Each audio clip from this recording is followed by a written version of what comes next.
One is the offspring born from the blood alliance between Dumbledore and Grindelwald. The other is the daughter formed from the blood pact between Tom and Abraxas.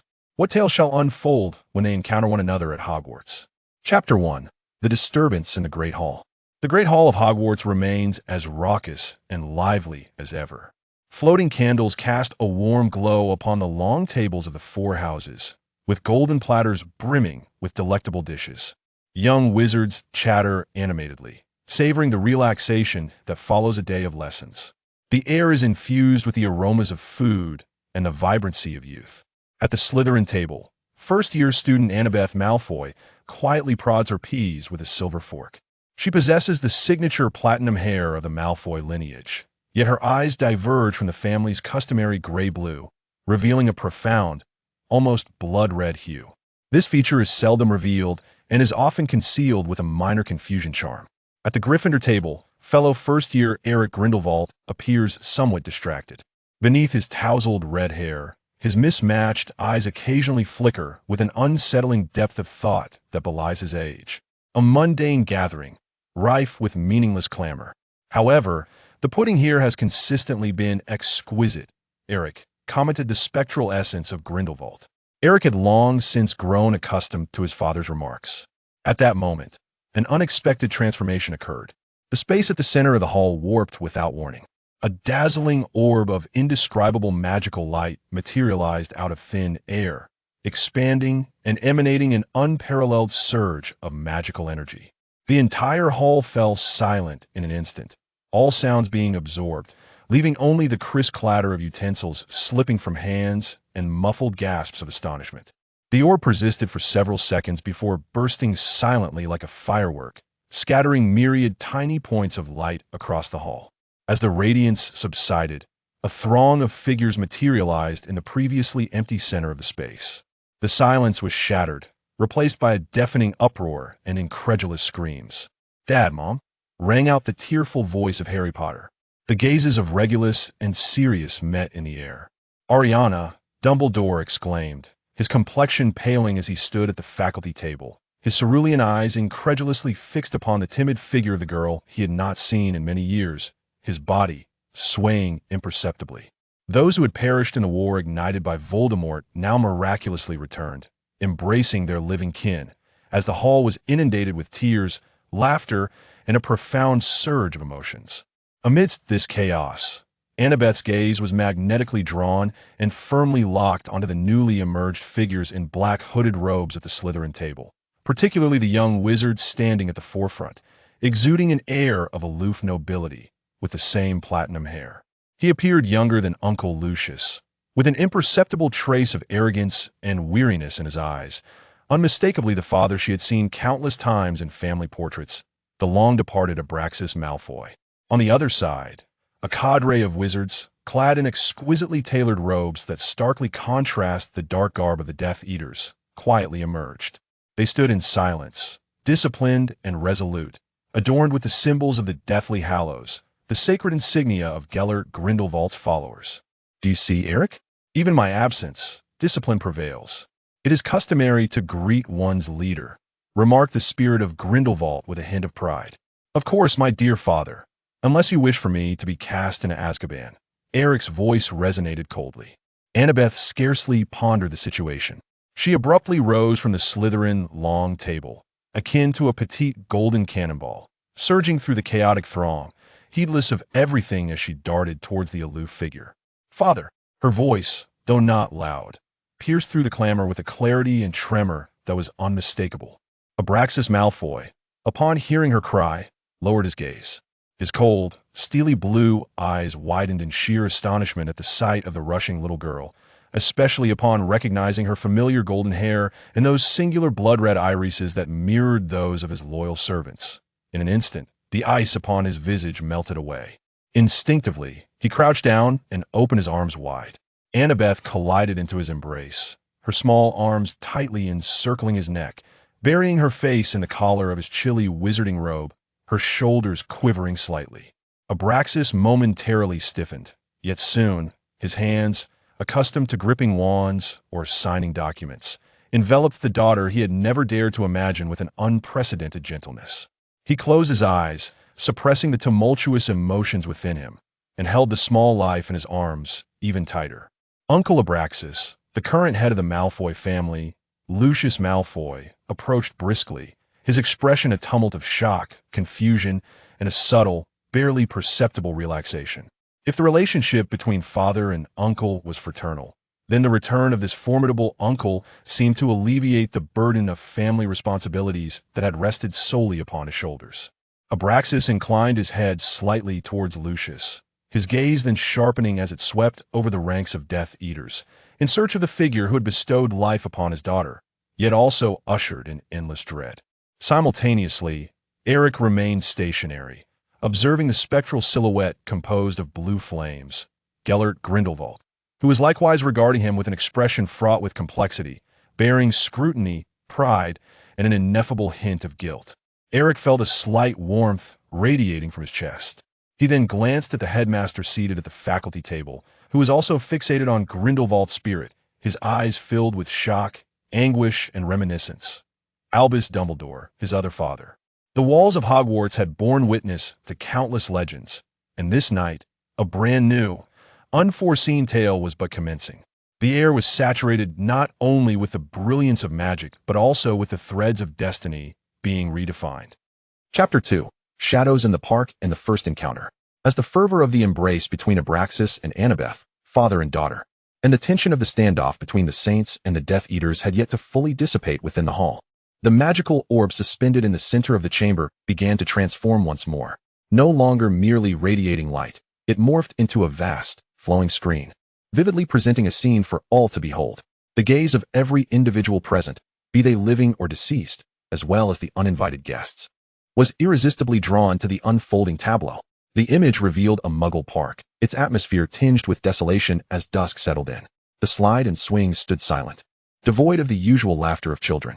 The lens zoomed in, fixating on a corner of the park beside a sandpit. A group of burly boys clad in bulky jackets encircled a slight figure. The child at the center, his back turned to the camera, revealed only a tousled head of hair and a pair of mismatched eyes, one a misty blue, the other a nearly white, pale gold, an unsettling dissonance of colors. Monster, what is wrong with your eyes? Push him. Press him into the sand. The malicious laughter of the Muggle boys rang out, clear and taunting. They began to shove the child with the peculiar eyes, their fists and kicks landing upon him. The boy curled up, refraining from cries, merely clutching his head tightly, perhaps harboring within those currently obscured eyes a seething mix of humiliation and suppressed rage. At the teacher's table, Dumbledore's brow furrowed deeply, his hands on the table tightening slightly. Though the child's face was obscured, an instinctual unease stirred within him. Meanwhile, the spectral form of Grindelwald, floating beside Eric, was suddenly suffused with a sinister coldness, his translucent visage now radiating a palpable malevolence, chilling the air around him. The filthy maggot dares to Grindelwald's whisper echoed like ice. Just then, the perspective of the image shifted slightly, revealing a flourishing tree casting a shadow nearby. Beneath its boughs stood a little girl, no more than 5 or 6 years old, adorned in a delicate white winter dress, her golden hair meticulously arranged. Her doll-like features were striking, yet her uniquely crimson eyes remained coldly fixed upon the brutality at the sandpit's edge. At the Slytherin table, someone gasped, "Annabeth?" In the projection, Annabeth displayed no sign of the fear or sympathy typical of childhood. Instead, she exhibited an almost chilling calm. She raised her small hand toward a branch of the tree and, in a clear, commanding tone, whispered, "Vivian, bind them, but do not bite." A silver serpent, previously coiled around the branch, descended silently like an arrow, swiftly darting toward the group of aggressors. "Ah, a snake. There's a snake. Run." The boys felt an icy grip around their ankles, panic overtaking their earlier bravado. They flailed in terror, breaking free from the serpent's not-so-tight hold, scrambling away from the park, their faces etched with fear. Once the Muggle boys had fled, Annabeth emerged slowly from the shade of the tree. She approached the boy with the mismatched eyes, who remained curled in the sand. The little serpent obediently returned to her wrist, disguising itself as an exquisite bracelet. Eric lay curled on the ground, his cheeks and mouth bruised and scraped, appearing utterly disheveled. Yet within his extraordinary eyes flickered a glimmer of caution and a barely perceptible surprise. A low murmur of astonishment rippled through the hall. "Eric Grindelwald. It's him." The Gryffindor students gazed incredulously at their typically gentle and polite classmate. Professor Dumbledore, behind his crescent-shaped glasses, observed intently, Recognizing those eyes, and a nearly impossible hypothesis took form in his mind, leaving him momentarily dizzy. Professor McGonagall inhaled sharply, instinctively glancing toward Dumbledore. In the scene, the young Annabeth said nothing. She emotionlessly withdrew a slender wand cleverly disguised as a hairpin from her pocket. She aimed it at Eric's wounds, hesitantly yet accurately uttering the incantation, Episci. Having completed her task, Annabeth spoke no further, nor did she inquire about his name. Instead, she turned and walked to a nearby public phone booth, tiptoeing to insert a coin, her voice unnaturally calm for a child as she spoke into the receiver. Hello. I'm at XX Park. There's a child who's injured and needs assistance. With that, she hung up the phone and disappeared into the other side of the park without a backward glance, leaving Eric lying on the ground, gazing at her retreating figure with a complex expression. Master, why are we saving that boy? He seems to be a wizard himself, came the voice of the little snake. Vivian, I need someone to experiment with my control over spells. After all, the last little mouse wasn't he quite effective. The image froze at that moment before gradually dissipating, the magical orb reverting to its original state. An eerie silence enveloped the entire Hogwarts hall. This segment of footage was immensely revealing. The bullied boy with the mismatched eyes was none other than the seemingly ordinary Gryffindor freshman, Eric Grindelwald. And that composed girl commanding the snake to perform magic and eventually dialing for help was none other than Annabeth, who had just recognized her father, Abraxas Malfoy, the leader of the Death Eaters. They had crossed paths before even entering the magical world. She used magic. Outside, a muggle-born wizard. A small voice exclaimed in awe. She commanded that snake. She must be a Parselmouth. More eyes turned toward Annabeth and her father, Abraxas, filled with uncertainty. Parselmouth, a trait typically associated with descendants of Slytherin, only added to the implications of her father's identity. Lucius's expression darkened further. This suddenly appearing cousin of his appeared far more complex than he had anticipated. Eric stood rooted to the spot, feeling the weight of countless gazes upon him. He touched his cheek, now devoid of any marks. As the memories of his buried childhood resurfaced, starkly laid bare before all, he glanced toward Annabeth, sheltered by her father at the Slytherin table, his blue eyes swirling with emotions, anger at being scrutinized, gratitude for her intervention, and most prominently, a profound awareness of their intertwined fates. Annabeth, however, clutched her father's robe tightly, her blood-red eyes lowered, obscuring her emotions. She had not foreseen that this secret would be unveiled in such a manner. Abraxas tightened his hold on his daughter, his cold gaze sweeping over the hall, issuing a silent warning. Meanwhile, Grindelwald's spirit drifted before Eric, aware that others could not see him, yet still scrutinizing the direction in which Annabeth had vanished. A fascinating girl, Eric. Calm, decisive, and adept at concealment. The Malfoy daughter, huh? Far more intriguing than I had imagined. Chapter 3. Whispers from the Portraits and Sweet Treats of Deduction. After the magical orb showcased the harrowing initial encounter in the park, it did not cease its display. The images flowed like water, drawing the attention of all within the hall to Annabeth's home in the Muggle world. It was an apartment exquisitely decorated, bearing an air reminiscent of the ancient magical world, creating a striking contrast with the modern London streets visible outside. The walls were adorned with seemingly ordinary oil paintings that subtly pulsated with magical energy, while the bookshelves housed both hefty tomes on magic and Muggle literature, such as Fundamentals of Physics and Introduction to Computers.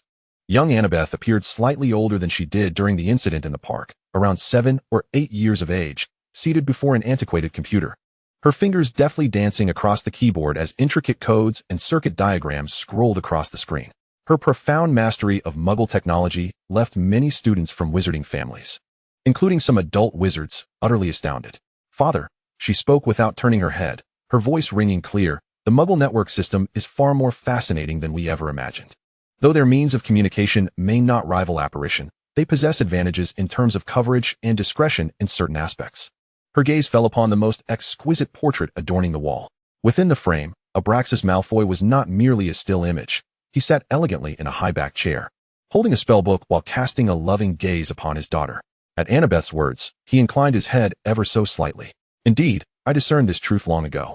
Alas, far too many of our kin remain ensnared by the allure of ancient glory, blind to such revelations. The voice of the portrait Abraxas resonated through the light screen, imbued with a sense of nostalgia and an awareness that transcended time. This is also one of the reasons I chose for you to grow up here, Annabeth.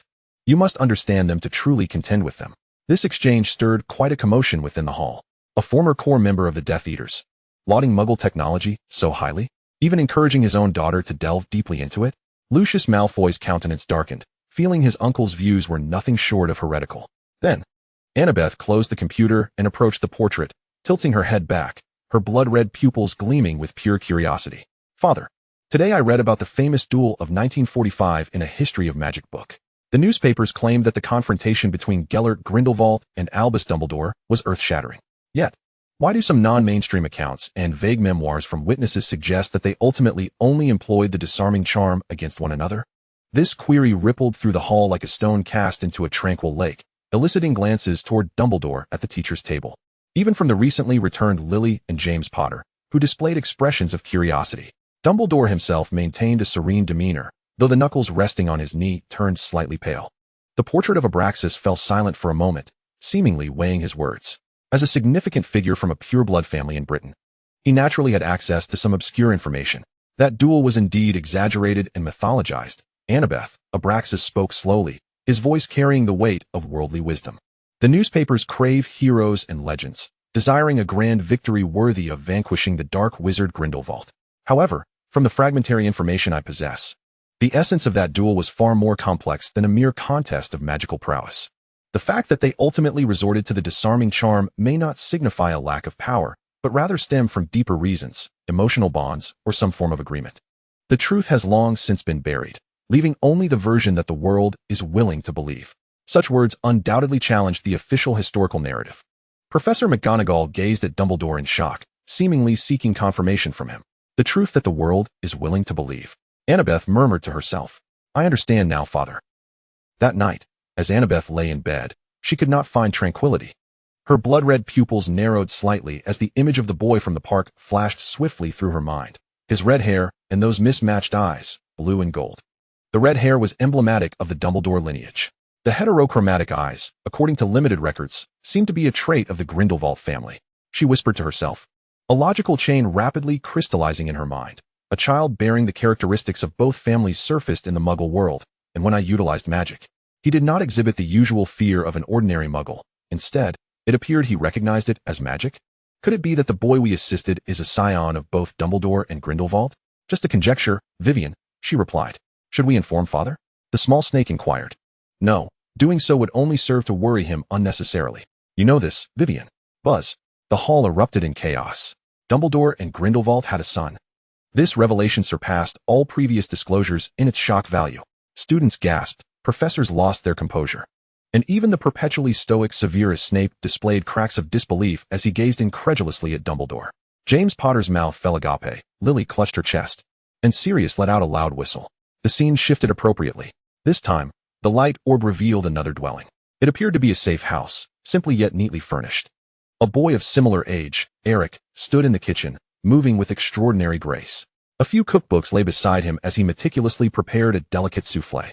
His focus on cooking and the effortless elegance of his demeanor starkly contrasted with his earlier awkwardness in the park. He retrieved the fluffy, golden souffle from the oven, dusted it with powdered sugar, and sat at the table, picking up a silver spoon to enjoy it with pure delight befitting his age. This endearing sight resonated with some Hufflepuff students, as they finally caught a glimpse of their enigmatic classmate's normal side. What was even more astonishing was that across from him, the translucent soul of Gellert Grindelwald was not only clearly visible, but had even coalesced slightly, using his son's magic, allowing him to lift a cup and sip the red tea within, though it may have had no actual flavor. He seemed quite accustomed to Eric's sweet tooth, even displaying a hint of indulgence.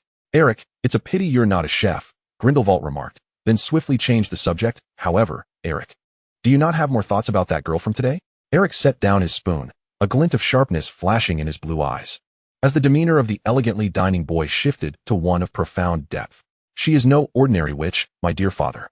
She can communicate with snakes, commanding them. And although her magic is somewhat clumsy, it is certainly no coincidence. Moreover, her gaze upon me was peculiar, not one of fear, but rather one of analysis.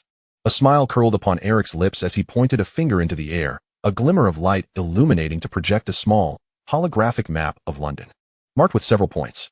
His understanding and application of Muggle technology evidently matched, if not surpassed, Annabeth's level. Your analysis is quite astute. The blonde hair, while common in the Malfoy family, combined with those rare blood-red eyes and her talent for commanding serpents, not to mention her almost coldly calculated demeanor. Grindelwald's heterochromatic gaze glimmered with insight. My dear Eric, it is highly probable that you have encountered the most intelligent yet tragic descendant of Abraxas Malfoy among the followers of my former colleague, Tom riddled Voldemort. I recall that Tom seemed particularly different toward him. Rumor has it that Abraxas left behind a daughter, hidden within the Muggle world. Eric's pupils constricted. Annabeth Malfoy, a descendant of Voldemort's faction? He recalled the girl from the park, resembling a porcelain doll, and as her lineage dawned upon him, a tumult of complex emotions surged within him. A benefactor? A potential adversary? Or perhaps a kindred spirit, burdened with a heavy past much like his own? As the imagery gradually faded, a profound silence enveloped the hall. These two children, in an unnoticed corner, had pieced together each other's most deeply concealed secrets through fragmented information and astonishing insight. Annabeth, through a hazy history and the distinctive features of a boy, surmised that Eric was the offspring of Dumbledore and Grindelwald. Meanwhile, under Grindelwald's guidance, Eric deduced from his hair color, eye color, and parcel tongue that Annabeth was the daughter of Voldemort and Malfoy. Their extraordinary lineage was matched only by their remarkable intellect and keen observation skills. The eyes of all present flitted between Eric, Gryffindor, and Annabeth, Slytherin, two children who were ostensibly on opposite sides of a spectrum, yet were enveloped in a complex and intriguing layer due to an unexpected act of rescue and the mutual revelations that had just unfolded. Abraxas remained silent, tightly embracing his daughter, his gaze laden with complexity.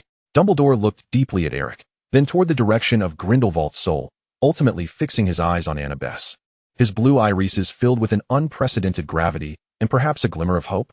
The magical orbs floated silently, as if brewing the next storm of Destiny's revelations. Chapter 4. Insights and Social Philosophy on the Train. The scene within the magical orb shifted again, as if time itself had accelerated, revealing the moment Annabeth and Eric received their acceptance letters to Hogwarts. Two children from vastly different environments faced the familiar parchment envelope, reacting in distinct ways, yet both emanating a serene understanding. The image then froze on the deep crimson Hogwarts Express, in a relatively spacious and comfortable compartment. Annabeth Malfoy had donned a brand new black wizarding robe, accentuating her golden hair and blood-red pupils. Beside her sat Draco Malfoy, slightly younger and with a pallid complexion. At this moment, Draco had not yet adopted the feigned arrogance that would later define him. Instead, he exhibited a blend of anxiety and excitement for the new environment that awaited him. "Relax, Draco." Annabeth's voice carried a maturity beyond her years as she pushed a beautifully wrapped box of chocolate frogs toward him. "There is nothing to worry about at Hogwarts. Remember what your uncle said. Maintain the Malfoy demeanor, and I will handle the rest." Draco looked at his cousin, his eyes filled with trust and reliance. He picked up a chocolate frog, his tone tinged with a hint of childishness. "I know, Annabeth. Father said you would take care of me. Do you think I'll be sorted into Slytherin? That essay given, right?" Without hesitation, Annabeth nodded slightly, a soft glow passing through her blood-red eyes. "You will be a splendid Slytherin, just like your father." She regarded Draco with the gaze of a protective older sister, silently accepting the responsibility of safeguarding him. This scene stirred a complex mixture of emotions within Lucius at the banquet hall, as he felt both relieved that his son had someone to look after him and unease at Annabeth's piercing gaze. Meanwhile, in another corner of the train's compartment, Eric Grindelwald sat alone. He had also donned a robe, a simple black one devoid of any house insignia. He was engrossed in reading a hefty tome adorned with peculiar runes, the title obscured but evidently not a typical freshman reading material like Hogwarts, a history. Sunlight streamed through the window, casting a dichotomy of warmth and chill upon his mismatched hair. "Why not find a livelier compartment, Eric? The train is an excellent venue for observing future classmates and establishing initial connections," the soul of Grindelwald leisurely commented from the seat opposite him. Eric did not lift his gaze, turning a page instead, responding in a tone only they could hear. "Observation can take many forms, Father. Engaging in the cacophony is inefficient." At that moment, the compartment door cracked open, and a boy with tousled black hair, round spectacles, and a distinct lightning-shaped scar on his forehead peered inside, somewhat sheepishly asking, "Excuse me, all the other compartments are full. May I sit here?" It was Harry Potter. Eric raised his eyes, first landing them on Harry's face, then, as if drawn by an unseen force, fixating on that scar. His pupils scarcely contracted. A flurry of thoughts surged through his mind, recalling numerous tomes on dark magic that described the creation of soul anchors through harm and the eternal marks left by the backlash of killing curses. The application of death magic was an exceedingly advanced art, or rather, an extraordinarily unexpected outcome. Eric quickly formed a judgment in his mind, but revealed nothing on his face, merely nodding calmly. "Please, make yourself comfortable." Gratefully, Harry settled in, followed by his new friend, the red-haired Ron Weasley.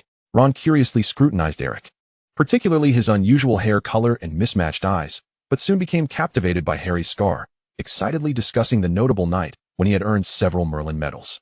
Eric did not engage in their chatter, redirecting his focus to his book, seemingly uninterested in the aura surrounding the boy who had miraculously survived.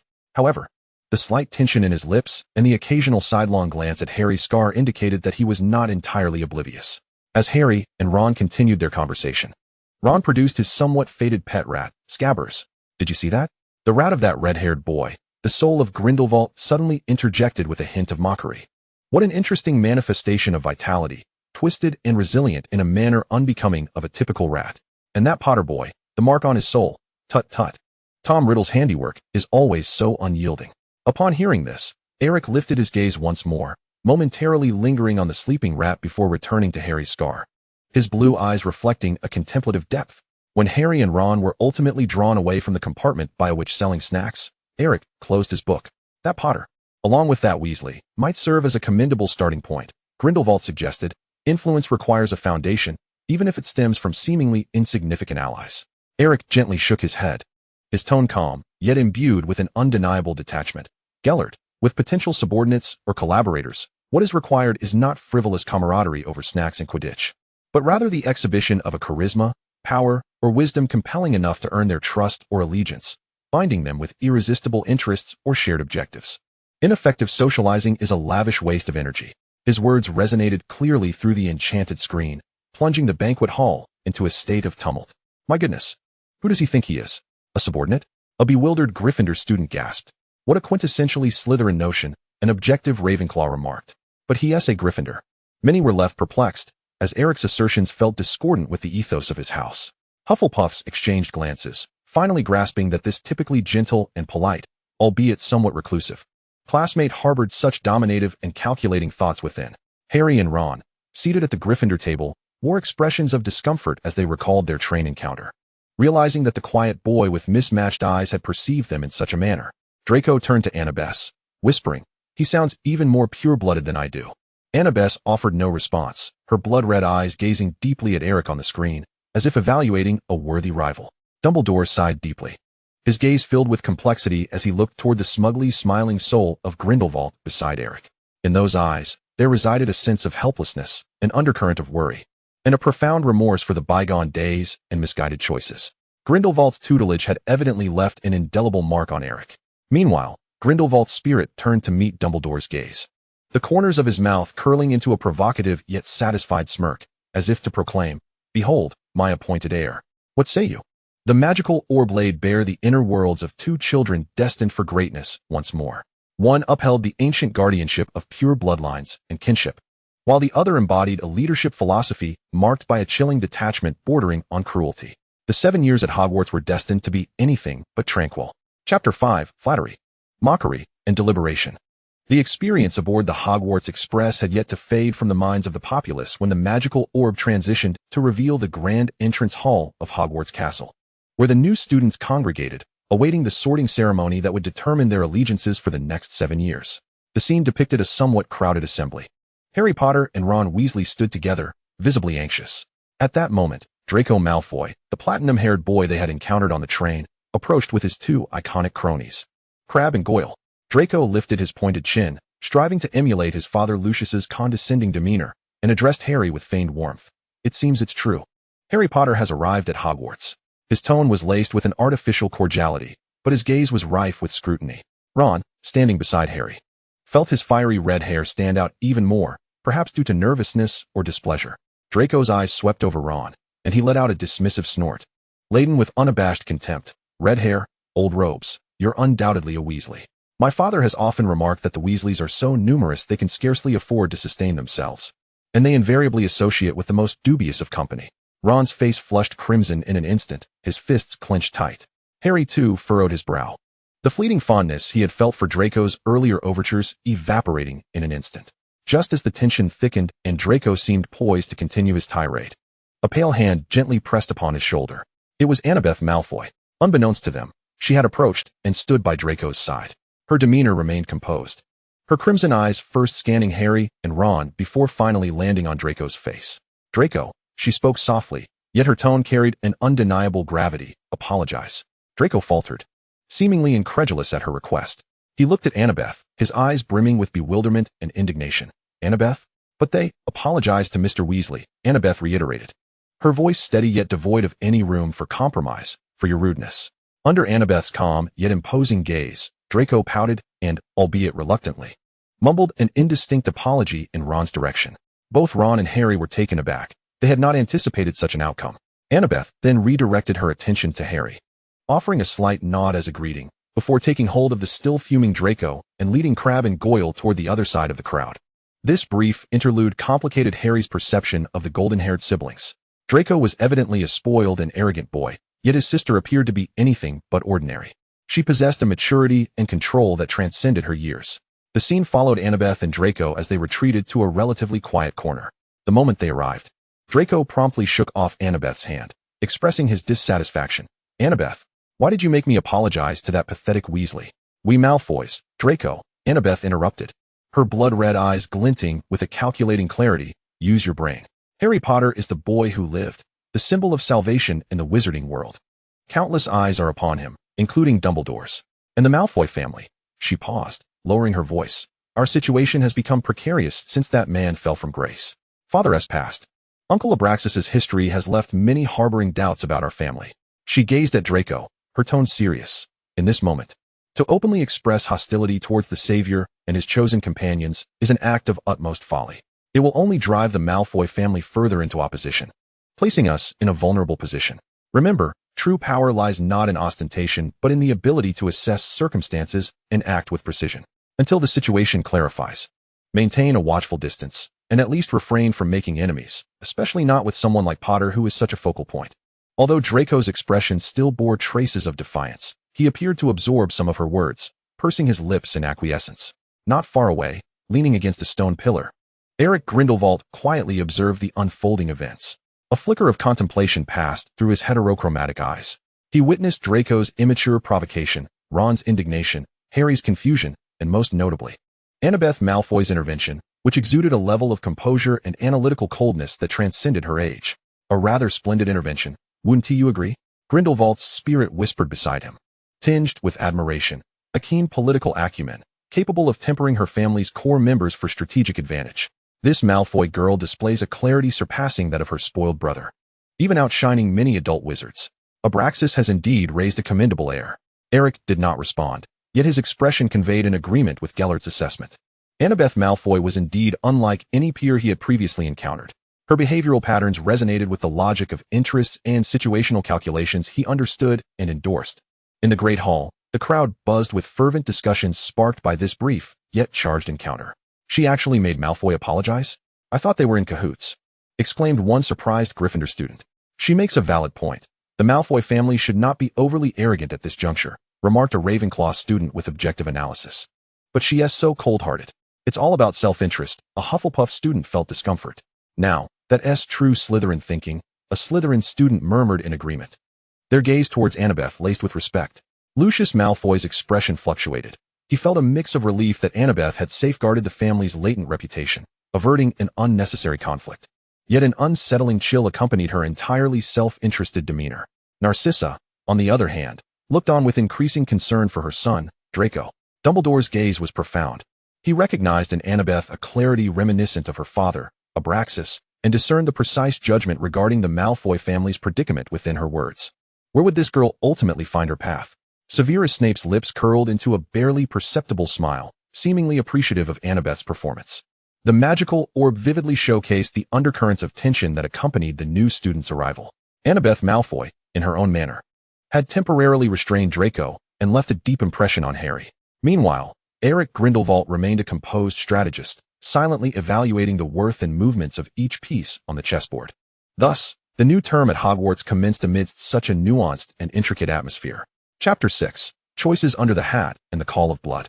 After the minor commotion in the entrance hall, the scene followed the somewhat tense first-year students as they entered the magnificent Hogwarts Great Hall under Professor McGonagall's stern guidance.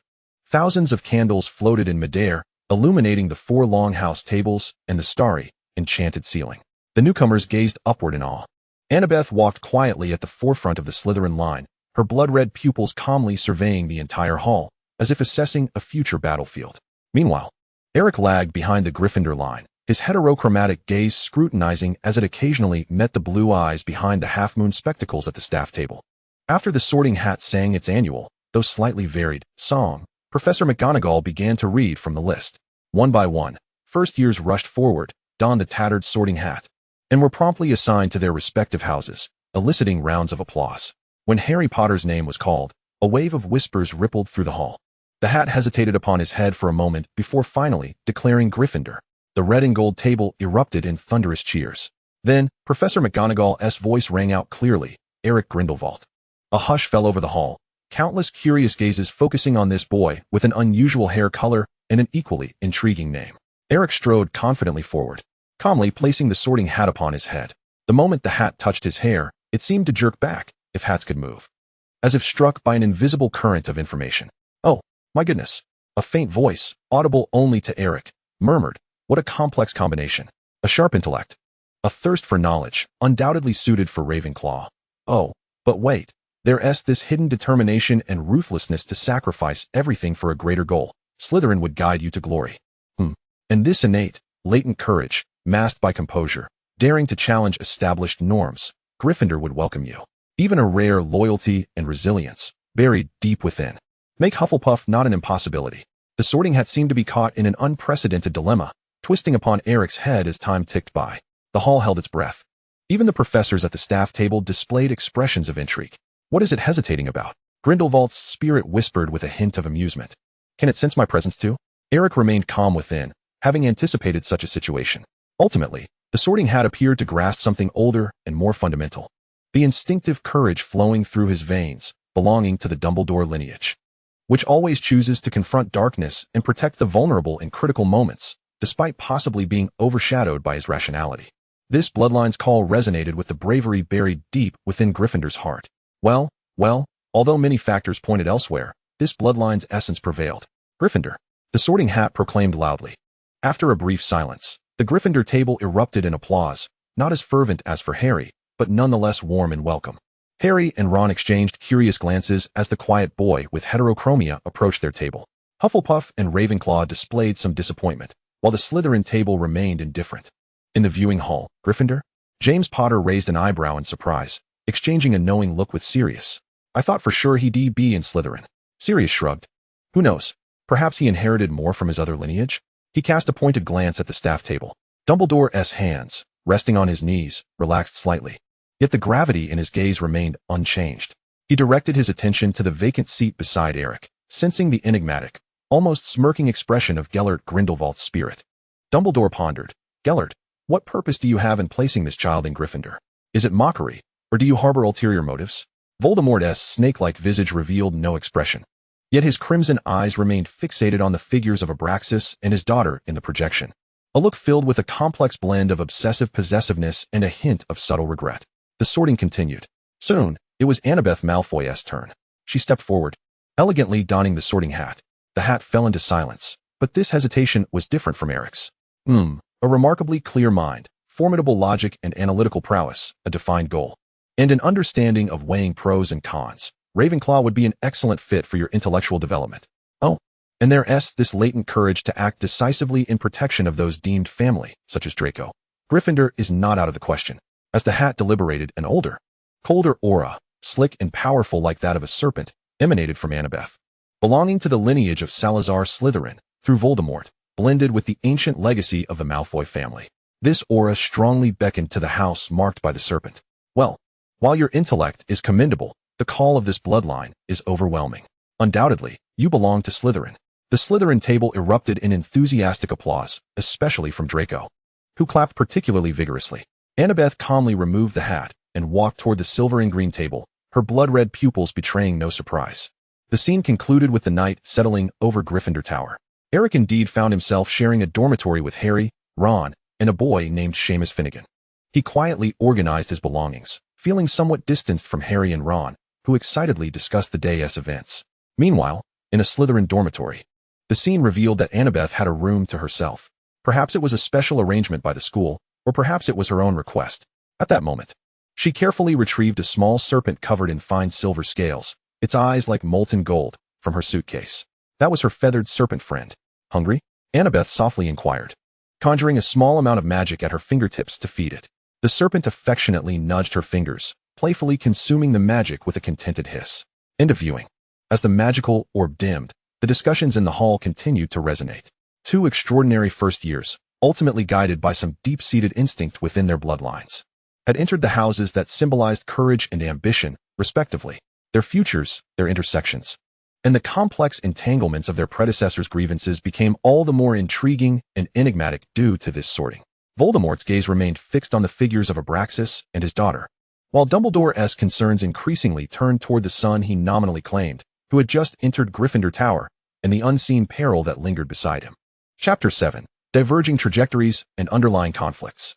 The discussions regarding the sorting results had yet to subside when the magical orb illuminated once more, presenting several key moments from the early days of Hogwarts.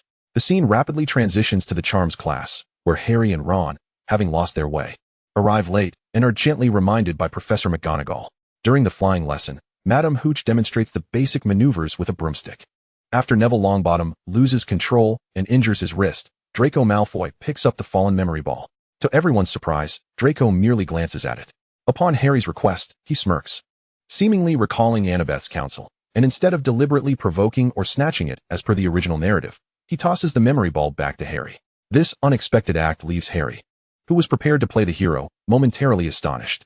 As they watch, Sirius remarks with mild disappointment, "Well, this lad, didn't he cause any trouble?"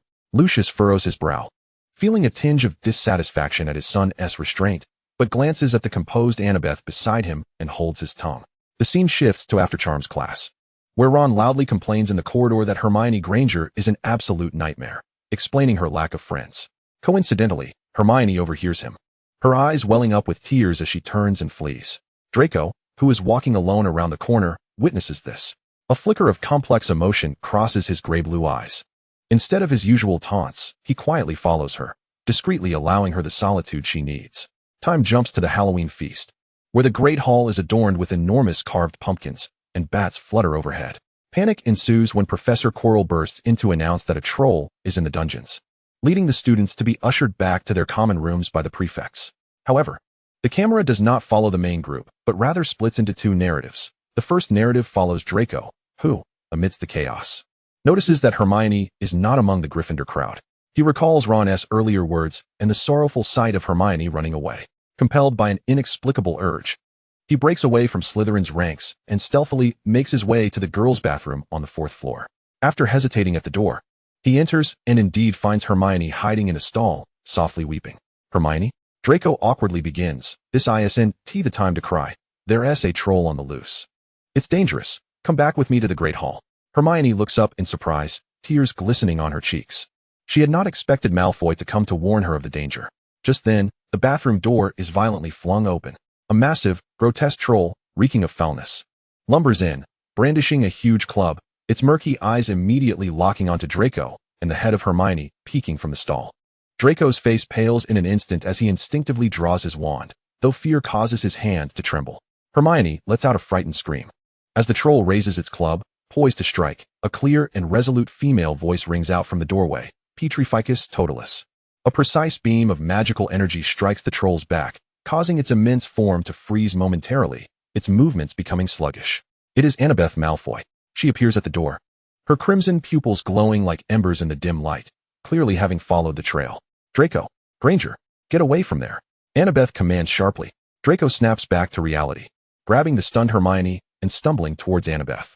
Though the troll is affected by the petrification spell, it has not entirely lost its ability to move. It roars in fury, struggling to turn toward Annabeth. As the troll breaks free from the spell's grasp, unleashing an ear-splitting roar and charging at Annabeth, Draco, and Hermione, Annabeth remains unfazed, her blood-red eyes betraying no hint of panic. She positions herself firmly between Draco and Hermione and sweeps her wand through the air, tracing a smooth and icy arc. Without uttering any familiar freezing incantation, the water from the bathroom responds as if commanded by a sovereign, coalescing into a rushing torrent.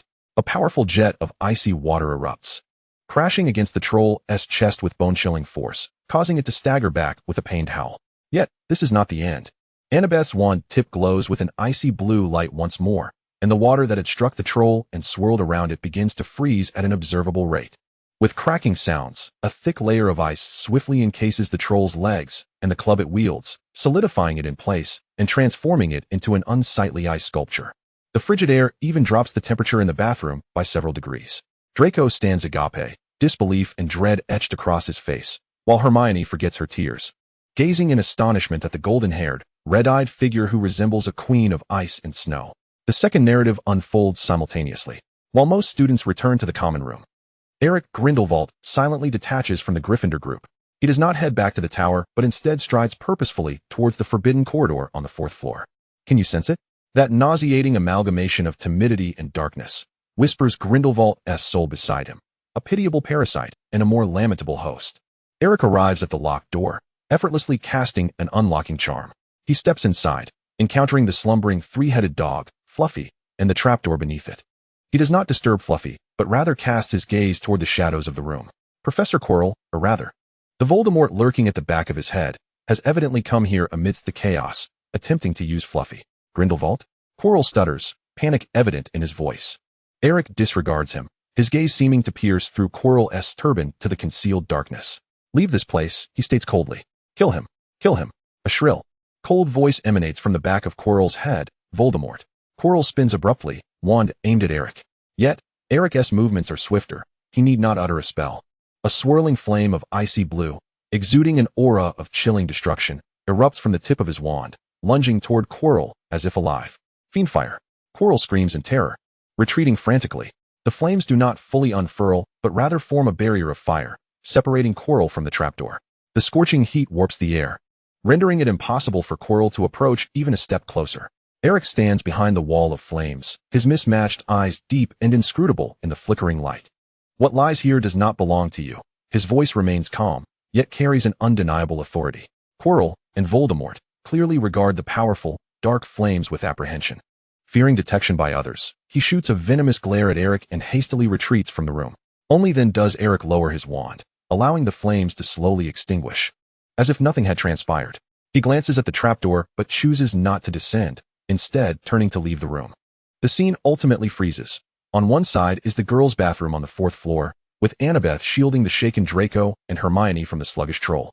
Her blood-red eyes calm and her wand steady, aimed at the threat. On the other side, outside the corridor, Eric strides out of the forbidden room with poise, his mismatched eyes devoid of any ripple, as if he had merely accomplished a trivial task. The audience in the Great Hall erupts in astonishment. Merlin. Annabeth is facing the troll all by herself. Draco Malfoy actually went to comfort Hermione Granger? That Eric used Fiendfire. He*s just a first year. And he repelled Quirrell, or rather, the Dark Lord. Who are they truly? Merlin's most extravagant underwear. What kind of magic is this? She didn't even utter a spell. Is this silent, wandless magic? But she is merely a first-year student. That is Fiendfire. One of the most perilous forms of dark magic. How can she possibly wield it? Are they truly just children? Gasps of astonishment, murmurs of disbelief, and sounds of fear intertwined, nearly threatening to lift the roof off the Great Hall. All eyes were fixated on the two figures within the shimmering screen, filled with shock, dread, and a hint of indescribable awe. James Potter and Sirius Black had stowed away their earlier jesting, their expressions now grave. Lily Potter clutched James's arm tightly, her gaze filled with concern for Harry, though he was not present in those two scenes, as his friend Hermione was in peril. Professor McGonagall's face had turned pale, her lips pressed tightly together, while Professor Flitwick exhibited both shock and a hint of pure admiration for the advanced magic on display. Severus Snape's brow furrowed deeply, his gaze flitting between Annabeth and Gato, his hand beneath his black robes clenching ever so slightly. Abraxas Malfoy suddenly pulled his daughter Annabeth closer, his typically aloof and dignified demeanor betrayed by a distinct manifestation of fear and apprehension. He knew better than anyone the terrifying power of an enraged giant, and he understood the immense risk his daughter took in performing such magic. He whispered something in Annabeth's ear, his tone laced with worry. Voldemort's crimson pupils narrowed into thin slits as he fixed his gaze on Eric. The effortless control of Fiendfire posed a threat to him.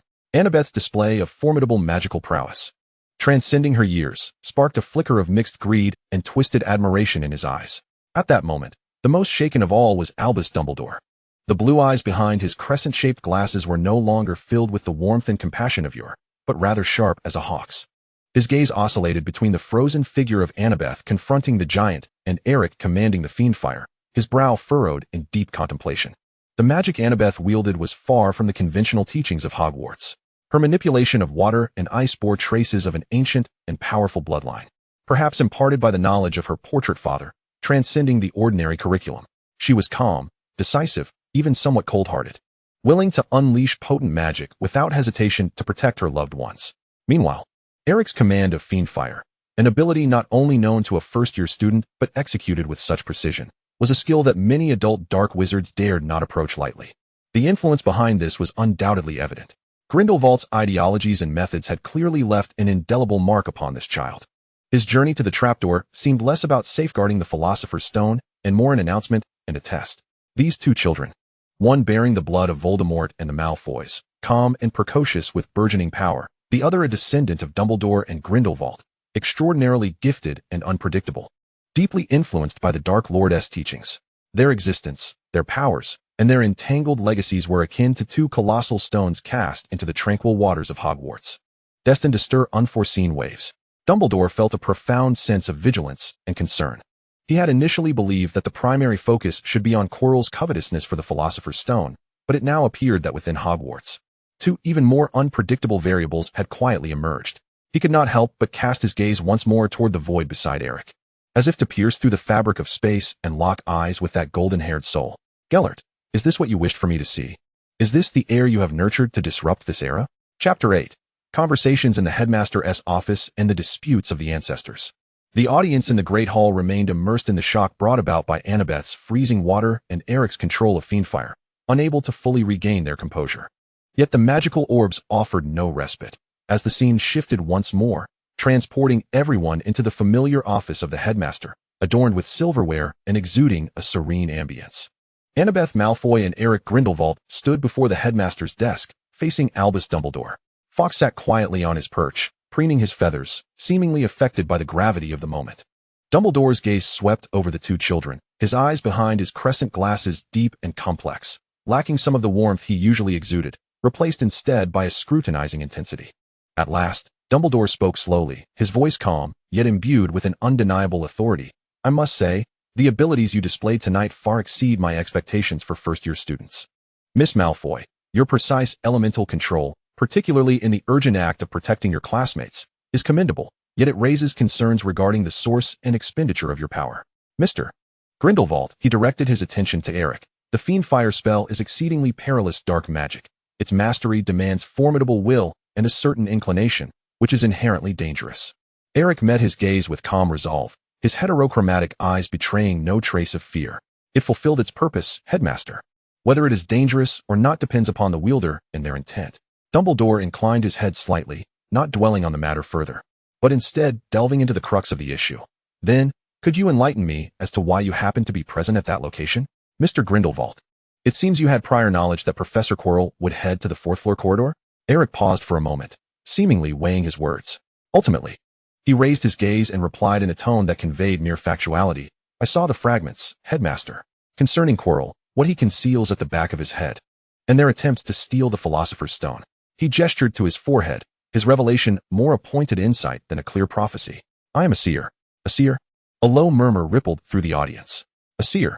This rare gift, emblematic of the Grindelwald lineage, elucidated why he possessed knowledge of Quirrell's secret.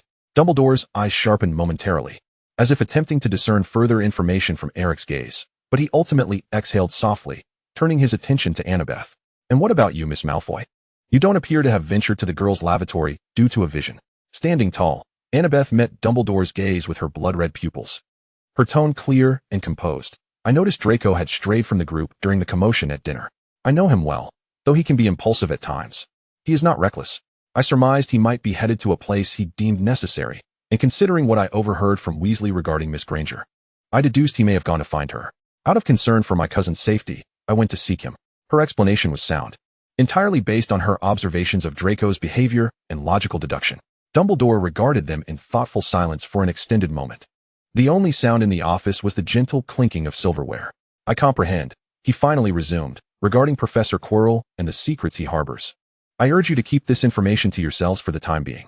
It pertains to deeper machinations and considerations. A hasty revelation may provoke unforeseen consequences and greater dangers.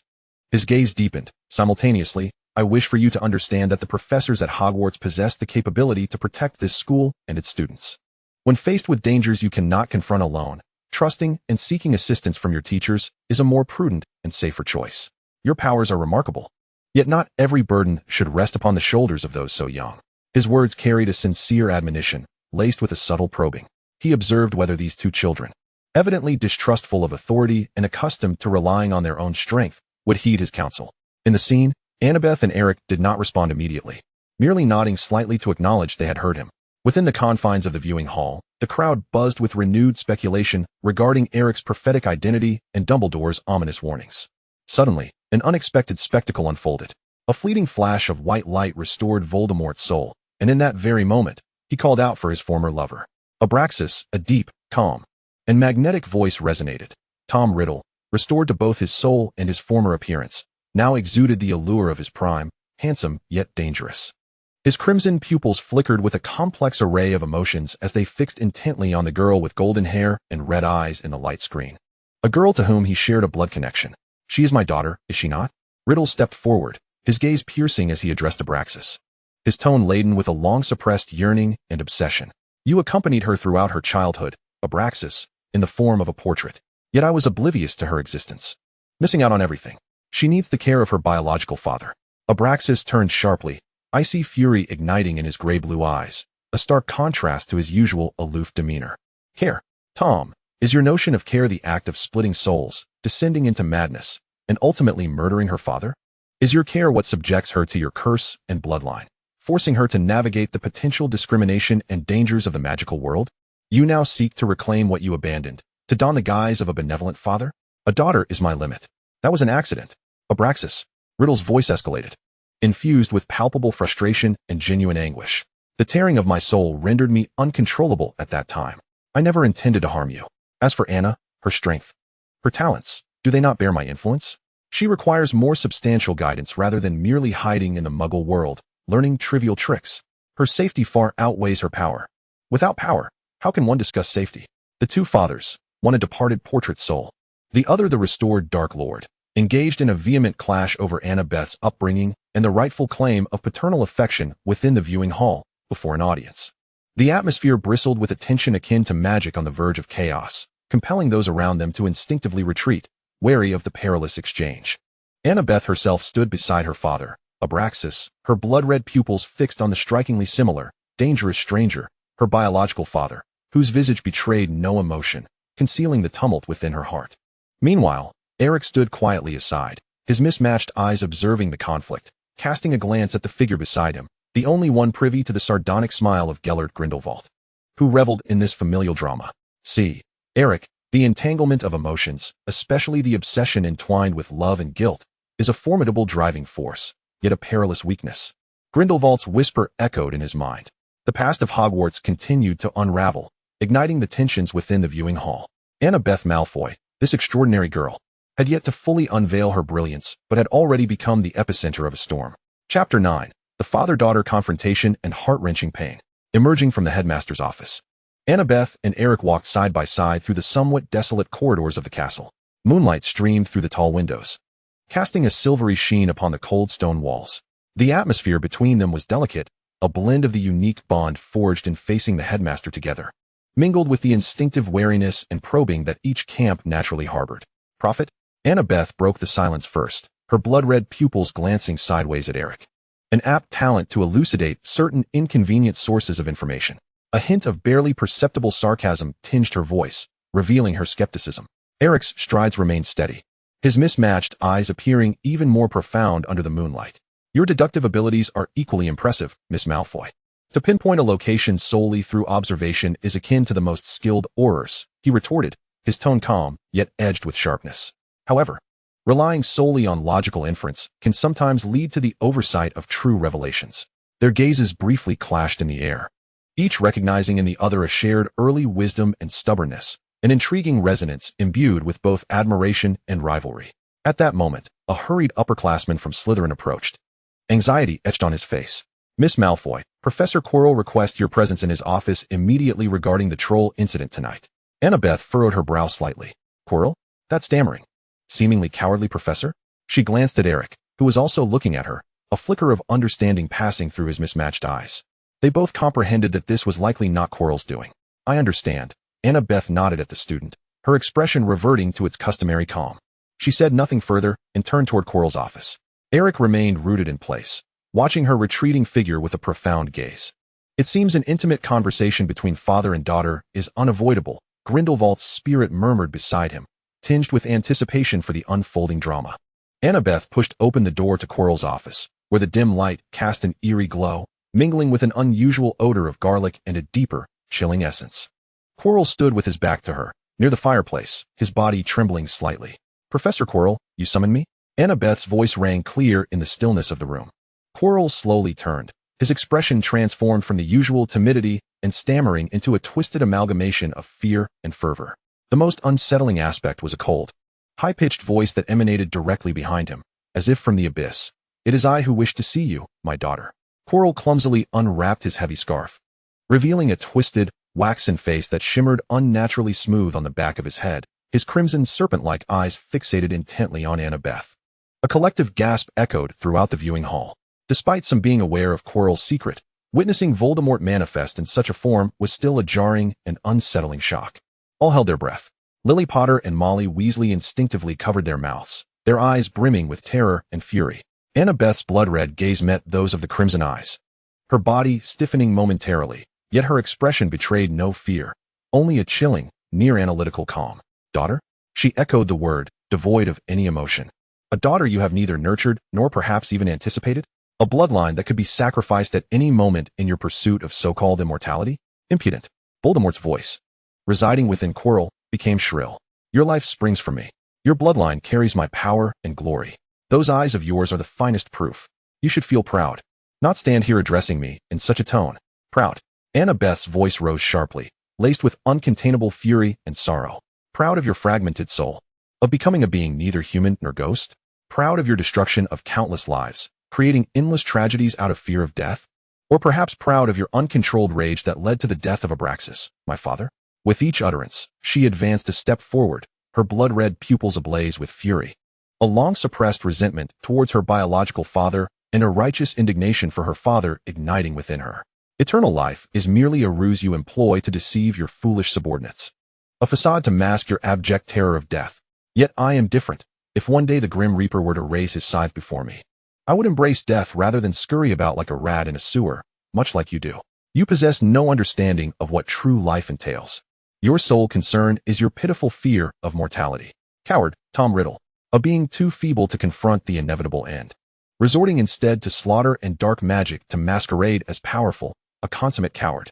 The searing pain and frenzied rage pierced Voldemort's very essence, stripping him of reason, or perhaps his shattered soul was never capable of maintaining sanity. A blinding red light erupted from Quirrell's wand, or rather, Voldemort threw Quirrell, and struck Annabeth with brutal force. An agonizing wave, as if every nerve were being torn apart, and every bone crushed, enveloped Annabeth's entire being. She involuntarily emitted a short, desperate scream, then swallowed all her suffering, her petite frame convulsing uncontrollably as she crumpled to the ground, her golden hair splayed about her. Her once pale face twisted in extreme agony. Her blood-red pupils momentarily lost their focus, brimming with physiological tears. Lily Potter and Molly Weasley, as mothers, could scarcely fathom the torment a child must endure under such excruciating circumstances. Narcissa Malfoy clutched Draco tightly, her complexion ashen. Many averted their gaze, unable to bear the sight. Annabeth. In the viewing hall, Abraxas let out a heart-wrenching roar, attempting to rush forward, only to futilely pass through the barrier of light. Panic, rage, and heartache contorted his face as never before. At the moment the red light struck Annabeth, Tom Riddle, now momentarily lucid, appeared as if struck by lightning. His handsome visage twisted in anguish, the manic fury in his crimson pupils replaced by an overwhelming tide of terror and remorse. He beheld the silhouette of his daughter convulsing in torment through the barrier, listening to her muffled groans of suffering, as if that piercing agony simultaneously struck at his very soul. No, Annabeth. He instinctively reached forth, his voice trembling. Tom Riddle. Abraxas pivoted sharply towards him, his gray-blue eyes ablaze with wrath and hatred. Do you see? This is you. This is what you have done to your own daughter. Piercing agony. She is but 11 years old. You madman. In the face of Abraxas's tempestuous reproach, Riddle did not respond with the same fervor as before. He staggered slightly, his scarlet pupils fixated on the writhing form of his daughter, for the first time betraying an almost shattering sense of guilt and pain. He lowered his head, his hands clenched into fists, knuckles whitening, and with a voice barely audible to those nearby, he struggled to admit, "It is my fault, Abraxas. I lost control. I should not have. He kept his head bowed, as if unable to bear the brunt of Abraxas's wrath, let alone confront the atrocities he had just inflicted upon his daughter. This scene left everyone in shock once more. The cold, haughty Voldemort, who regarded human life as mere chaff, would actually lower his head in apology. Even when addressing Abraxas, this was enough to upend everyone's perception. It revealed the weight of Annabeth and Abraxas in his heart, as well as the profound impact of the impulsive injury he had wrought. Meanwhile, Eric Grindelwald quietly observed Annabeth suffering through the barrier, a fleeting flicker of emotion crossing his heterochromatic eyes. It was not a surge of intense feeling, but rather a resonance of shared pain. He gazed upon that proud, composed golden-haired girl, brutally harmed by her own biological father due to her lineage and blood. He recalled Dumbledore's vigilant and scrutinizing gaze in the headmaster's office, an attitude that tightly linked him with Gellert Grindelwald, and thus prompted caution. "You are all ensnared by your fathers, are you not?" Grindelwald's spirit whispered in his ear, laced with a hint of mockery. "The difference lies in that girl choosing rebellion and pain, while you opt for concealment and control." Eric offered no reply, merely shifting his gaze from Annabeth to the deep night beyond the castle windows, a seed of sympathy for her taking root within him, fortifying his resolve. They were both extraordinary, equally misunderstood, both pawns, both bearing the burden of heavy destinies, struggling for survival within this ancient castle. Chapter 10. Healing and Cold Alliances in the Corridor. The scene within the magical orb shifted from the suffocating cruelty of Quirrell's office to the dimly lit corridors of Hogwarts Castle in the dead of night. Annabeth Malfoy leaned against the cold, rough stone wall, moving step by painstaking step. Though the searing pain had subsided, the remnants of that excruciating agony still ravaged her body, causing involuntary tremors with every step, as if invisible wounds tugged at her. Her complexion was as pale as parchment. Her once meticulously arranged golden hair clung to her forehead with cold sweat, and her blood-red pupils appeared dim and weary in the darkness. Yet she stubbornly kept them wide open, refusing to reveal her vulnerability. The moonlight elongated her solitary figure, adding an air of desolation.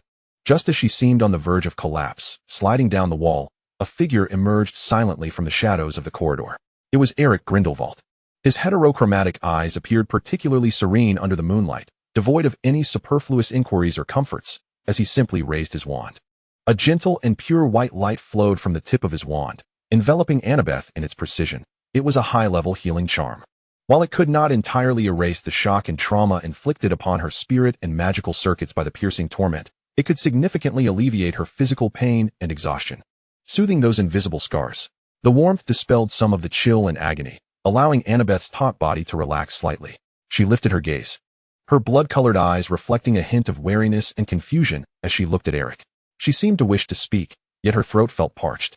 "This is what I owe you," Eric began, his tone calm and devoid of emotion, referencing their childhood encounter when Annabeth had cast a healing charm upon him. He stowed his wand and stepped closer, not granting her the opportunity to refuse, as he gently supported her still somewhat weak arm. "I will escort you back." Annabeth's body stiffened momentarily, yet ultimately she did not push him away. At that moment, she indeed required this support. The two traversed the empty corridor in silence, their footsteps echoing in the stillness. "What a profoundly moving scene, my dear Eric." Gellert Grindelwald's spirit floated beside them, his tone rife with unrestrained sarcasm, the glimmer in his heterochromatic gaze reflecting amusement. "You, like a lovesick fool, have waited in the cold corridor for so long merely to stage a heroic rescue? This is hardly your customary style. What of your calculations of interest? Your pursuit of efficiency?" Eric steadied Annabeth, his pace unwavering, his expression devoid of any sign of provocation. He responded in a manner perceptible only to himself and Grindelwald, his mind clear and composed. "Emotional investments are the most unstable of gambles, Gellert. I waited there because she just exhibited a value worthy of investment, the courage to face the Dark Lord himself, and the resolve to endure piercing agony without crumbling. Her magical prowess far exceeds that of her peers, even many adult wizards, with a clarity of mind and an irreparable rift between her and Voldemort." He slightly tilted his head, casting a furtive glance at Annabeth, who leaned against him, her eyes closed as she endeavored to steady her breathing. "Isn't a Slytherin heir, who has severed ties with the most perilous dark wizard of contemporary times and possesses such remarkable potential, a prospective ally worth the effort to cultivate a favorable relationship with. Providing timely assistance is far more valuable than merely embellishing an already splendid situation. His analysis was cold and precise, entirely rooted in considerations of self-interest and strategy. Grindelwald's soul, upon hearing this, paused momentarily before erupting into a deep, pleasurable laugh. Excellent. Quite excellent. It seems my teachings have not been forgotten. Analyzing objectives, assessing value, extending a hand in times of vulnerability, sowing the seeds of dependency or gratitude. This is precisely the kind of heir I anticipated.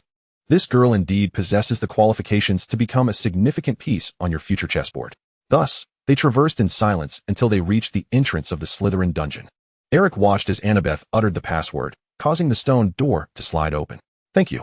Annabeth's voice remained somewhat hoarse and frigid, yet it conveyed the essential courtesy.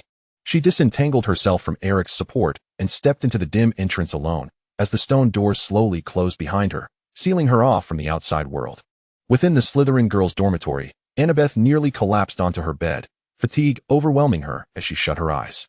The silver-scaled, golden-eyed serpent, Vivian, slithered away from Annabeth's side, anxiously nudging her hand with a soft hiss. Parseltongue, Annabeth, are you all right? Why did that boy with the mismatched eyes help you? Annabeth gradually opened her eyes, the crimson hue of her irises regaining a flicker of vitality, though still icy. She gently stroked Vivian's cool scales, her tone devoid of any fluctuation, imbued with a profound calmness. Parseltongue, help? No, Vivian. That is not mere goodwill. He is merely assessing and laying the groundwork for a future alliance. Alliance? Vivian tilted her small head. Yes, an alliance. Annabeth coldly reiterated, as if stating a fact unrelated to herself. For individuals like us, emotions are a luxury. The essence of relationships is the exchange of interests. He recognizes my value, and I too must evaluate his worth. That is all there is to it. In the viewing hall, the crowd erupted once more at the dialogue and actions of these two children. Merlin, they are merely 11 years old. What thoughts occupy their minds? An alliance? Investment? How utterly heartless. That girl has just undergone a harrowing ordeal, yet remains so composed in her analysis? They hardly seem like children. Lily and Molly exchanged glances, each reflecting profound concern and helplessness in the other's eyes. They understood that Annabeth's indifference was a mechanism of self-protection. Yet this precocious maturity and rationality was heart-wrenching. Abraxas squeezed his eyes shut in anguish. He felt pride in his daughter's strength. Yet his heart ached for her forced abandonment of childhood innocence, encased in a frigid exterior. Tom Riddle stood nearby, pallid, observing his daughter as she coldly defined the meager assistance she had just received, his eyes brimming with guilt. Yet, his gaze remained icy, fixated on the screen, particularly on Eric's hand supporting Annabeth's arm. Meanwhile, at the faculty table, Albus Dumbledore was deeply engrossed in thought. He observed the two figures supporting each other under the moonlight on the screen, then glanced at the two similarly burdened children in reality. Eric, profoundly influenced by Grindelwald, perceived all relationships as a game and an investment, while Annabeth, molded by Voldemort's harm and Abraxas's teachings, had likewise sealed her emotions early on, measuring everything by self-interest. Their encounter was the intertwining of two frigid stars. Would they become a source of warmth for each other, or would they collide in the vortex of self-interest, shattering further? Dumbledore tapped his fingers, realizing that any simplistic moral judgment or crude intervention regarding these two children could prove futile. What they required was a deeper understanding and guidance. Otherwise, Hogwarts, and indeed the entire magical realm, might face a future even more unpredictable than that of Voldemort. Chapter 11. The Forbidden Forest Vigil and the End of All Spells. On a subsequent morning, following the recent Quidditch match, both Annabeth and Eric exhibited no interest in witnessing the competition. As Annabeth Malfoy and Eric Grindelwald prepared to head to the hall for their meal and the commencement of their day's classes, they were intercepted by their respective headmasters, Professors Snape and McGonagall. The reason was simple: a grave violation of school regulations involving unauthorized nighttime activities and dangerous magic, though not explicitly mentioning fiendfire. Dumbledore would undoubtedly not overlook it. The punishment ensued. They were required to forego classes for a day and, that evening, participate in a vigil in the Forbidden Forest organized by Hagrid, serving as both reprimand and perhaps a deeper consideration of Dumbledore's. Coincidentally, or perhaps not, Draco Malfoy, Harry Potter, and Ron Weasley, also caught wandering at midnight, received the same punishment. Thus, that evening, under Hagrid's flickering lantern light and the anxious growls of Fawne, this peculiar punitive group ventured into the dark expanse of the Forbidden Forest. Hagrid split them into two groups. Annabeth, Draco, and Eric formed one, while Harry and Ron took another path. The Forbidden Forest was dark and damp, filled with various eerie sounds. Draco pressed closely against Annabeth, his face pale, incessantly murmuring complaints. Harry, on the other hand, nervously brandished his wand, scanning the surroundings with vigilance. Only Eric and Annabeth appeared remarkably calm, as though the sinister environment had no effect on them. After they had advanced a short distance, Harry suddenly pointed ahead. Look there. Moonlight filtered through the sparse branches, illuminating a clearing where a beautiful creature, emanating a faint silvery glow, lay dead. It was a unicorn. Beside the unicorn's body, a figure draped in a black cloak was crouched over the wound, seemingly siphoning its silvery blue blood. The scene was both bizarre and malevolent, sending shivers down their spines. Ah! Draco screamed in fright, hiding behind Annabeth. Harry gasped, raising his wand. The figure was startled, abruptly lifting its head, revealing not Quirrell's fearful visage, but a face more blurred and twisted, resembling a melting wax figure, with a pair of crimson eyes burning with malice and hunger in the darkness. It was Voldemort. He had temporarily detached from Quirrell's body, appearing in this more primal form, desperately in need of unicorn blood to sustain his dwindling existence. Harry and Draco were unaware of his identity, only experiencing profound fear and malevolence. Get away! A shrill, icy voice emanated from the direction of the shadow, imbued with impatience and murderous intent. However, Voldemort, or rather, Voldemort under Quirrell's control, evidently recognized who the girl before him was. His crimson gaze lingered on Annabeth for a fleeting moment, a complex array of emotions, anger, perhaps, and a tinge of embarrassment at being witnessed in such a pitiful state, flashed momentarily before being swiftly replaced by a more intense murderous intent. He could not permit anyone, even his daughter, to obstruct his chance at survival. He did not cast the killing curse, possibly due to the immense energy expenditure at that moment, but instead, with a violent wave of his wand, unleashed a wave of blue flames imbued with destruction. This time, the fire transformed into the shape of a massive serpent, its burning maw lunging violently toward the four children. The searing heat instantly distorted the surrounding air, and the trees emitted a charred stench. Fiendfire! Harry cried out in terror, having heard of the dreadful incantation. Draco, rendered speechless by fear, clutched Annabeth's robe tightly.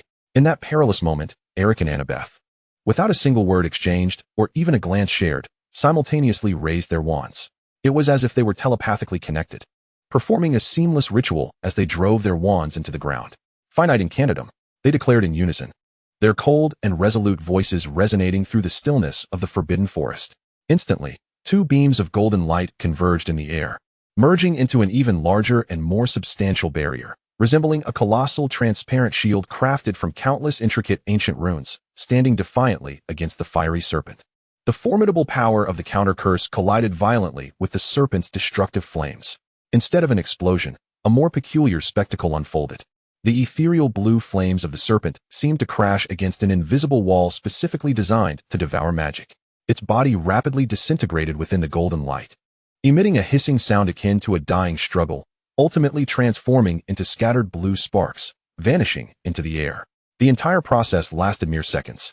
The fiery serpent was gone, leaving only the lingering heat and a faint burnt odor in the air, along with the slowly dissipating golden barrier. Silence. A deathly hush enveloped the clearing in the woods. Harry and Draco stared, wide-eyed, at the two figures standing resolutely side by side, their exceptional control over the potent counter curse and the flawless synergy between them, devoid of any need for words, astounded every onlooker. Hagrid gaped, forgetting to lower the umbrella he held. Harry, Ron, and Draco stood in awe, as if they were truly seeing these two for the first time. Meanwhile, the shadow crawling on the ground revealed, for the first time, an expression of incredulity and profound rage in its scarlet eyes. It fixed a piercing gaze upon Annabeth and Eric, particularly Annabeth, with an expression that was complex beyond description. Finally, it let out a reluctant shriek, akin to a melting shadow, swiftly disappearing into the depths of the dark forbidden forest. Boom! The auditorium erupted into a frenzy. Finite incantum. They had actually used the counter curse to nullify the fiery serpent, and they had done so in unison, without even a discussion. Merlin, what immense magical control and harmony this required. How on earth did they manage it? Gasps of astonishment and disbelief echoed, nearly shaking the very ceiling.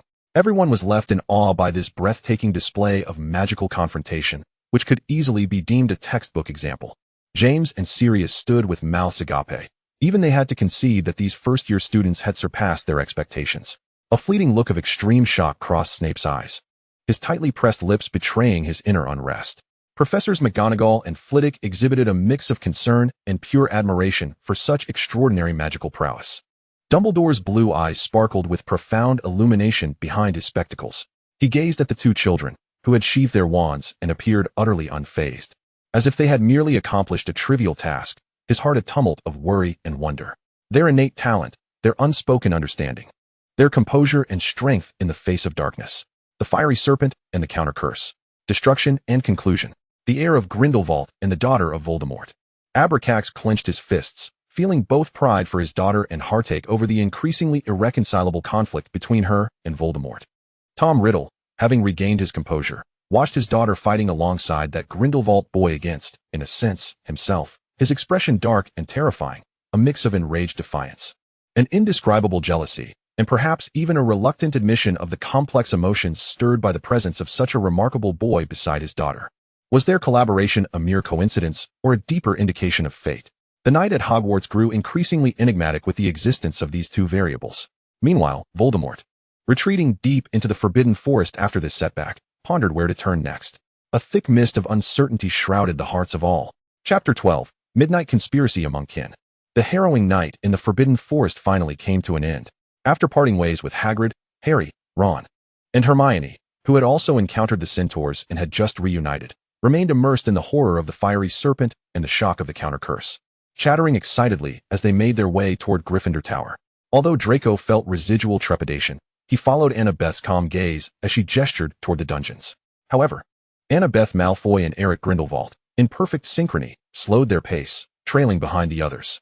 As the figures of their companions vanished around the corner and the clamor faded, only the two of them remained in the vast foyer, accompanied by the flickering shadows cast by the floating candles. Silence enveloped them, but it was no longer the tentative and guarded silence of before. Instead, it was a weighty silence born of a shared predicament that necessitated collaboration. Annabeth was the first to break the stillness, her voice carrying a hint of the chill from the night wind of the Forbidden Forest. Along with an unmistakable weariness, "We must talk. About what just happened." She referred to their unspoken counter-curse. Eric nodded slightly, his heterochromatic eyes appearing particularly profound in the dim light. Dumbledore would not overlook this. Two first-year students, combining their magic to cast a counter-curse potent enough to subdue the fiery serpent, even if only on a small scale. This warranted an explanation. Explanation? Annabeth's crimson pupils flickered with a hint of sarcasm. Should we tell him we are exceptionally gifted? Or should we inform him that we happen to delve into advanced counter-curses privately and share a telepathic connection? Regardless of either explanation, it would only heighten his vigilance. Eric calmly pointed out, "He has never ceased to monitor my influence on you and those around you." He cast a glance at the empty space. "And you, Miss Malfoy. After your performance last night," he alluded to the harrowing experience, "and tonight, will likely find yourself on his list of individuals to observe closely." Both understood that Dumbledore was not easily misled. They needed to unify their narrative, one that at least superficially made sense, to avoid drawing further scrutiny and restrictions. "We need a plausible coincidence," Annabeth mused, unconsciously rubbing her wand with her fingertips. "Perhaps it could be summarized as a surge of potential in a moment of crisis? Or, we both have encountered similar magical theories through informal channels and instinctively applied them under pressure." "A surge of potential does not account for the synergy," Eric refuted. "As for informal channels," he hesitated, "I could attribute my reasoning to family heritage, though it was evident who the source of that heritage was. But what about yours? Abraxas's portrait? The teachings from the portrait provide one avenue, but they are insufficient for complete credence." Annabeth frowned. "Perhaps we could imply that we had some prior exchanges? Discussions about dark arts defense, theoretical explorations on countering dangerous magic? A few conversations during our chance encounters in the library." As she proposed this idea, she felt it somewhat tenuous, a slight blush coloring her pale face at the thought of fabricating a lie for the sake of their collaboration. Eric observed her slightly awkward demeanor, a faint, imperceptible smile flickering in his heterochromatic eyes. He quickly composed himself and nodded. "This is the most feasible direction for now. Let's stick to this narrative. The fewer details, the better. As for the rest, let Dumbledore speculate for himself." They swiftly reached several crucial conclusions. They insisted that their actions were instinctual responses born out of crisis, acknowledged their private interest in advanced magical theories and sporadic discussions, yet remained vague on the specifics of how they had learned to synchronize their efforts. During this process, the previous air of hesitation and wariness was momentarily set aside in the face of a common adversary, Dumbledore's scrutiny, and an urgent need for cooperation. They exchanged ideas rapidly, grasping each other's intentions with precision, much like two solitary wanderers in a labyrinth who, having finally encountered one another, must share fragments of their maps to find an exit. Undoubtedly, they were kindred spirits, both acutely aware of the calm calculation that transcended their years, as well as the secrets and powers they harbored deep within. Reluctant to be exposed, this kinship, in such a precarious situation, became the very foundation upon which they could briefly trust one another and arrive at a consensus. In the auditorium, spectators could hardly suppress their laughter upon witnessing these two 11-year-olds, with their serious expressions, deliberating on how to deceive the greatest white wizard of the century. The earlier tension was alleviated by this slightly absurd scene. "Merlin, they are conspiring," one exclaimed. "Look at their earnest little faces. It's as if they are orchestrating a monumental strategy." They were indeed putting in tremendous effort against Dumbledore. James and Sirius laughed uproariously, finding it more entertaining than the Quidditch World Cup. Lily and Molly, too, struggled to contain their amusement as they observed the two children's pretentious, yet childlike scheming, both humorous and heart-wrenching. Abracadabra, with a resigned shake of his head, felt a hint of solace in the knowledge that at least his daughter had found a temporary ally, if only to navigate the troubles ahead. Tom Riddle's expression was complex. As he watched his daughter whispering with Eric, a familiar irritation surged within him. Meanwhile, at the staff table, Albus Dumbledore regarded the two earnest heads huddled together in the light screen, initially taken aback, then unable to suppress a chuckle as he stroked his beard. His azure eyes brimmed with a mix of resignation and an ineffable amusement. He could undoubtedly perceive the intentions behind these two youngsters. Their precociousness and cunning were glaringly apparent to him. Yet, for reasons unbeknownst to him, witnessing their necessity to temporarily set aside their barriers to confront him, their parental figure, oddly alleviated some of the heavy anxiety he felt regarding their formidable powers and the uncertainties they brought. Perhaps viewing them merely as threats was not the appropriate approach. They required guidance, a more nuanced strategy, and perhaps this clumsy yet earnest conspiracy of the evening was an unexpected turning point. Chapter 13, The Closed Heart and the Silent Past. The following day, as anticipated, Annabeth and Eric were summoned to the headmaster's office. Fox perched quietly, observing them. The silverware softly clinking, yet the atmosphere felt somewhat stagnant. Dumbledore sat behind his desk, his gaze through half-moon spectacles both gentle and penetrating. He first commended their courageous actions in the Forbidden Forest and their exceptional magical abilities before seamlessly transitioning to the main topic, inquiring how they had mastered and harmoniously executed the spell, all-ending spell. Annabeth and Eric calmly reiterated the narrative they had agreed upon the previous night, presenting their crisis potential theory and sporadic communication. Their expressions were impeccably controlled, their tones steady, revealing scarcely a flaw.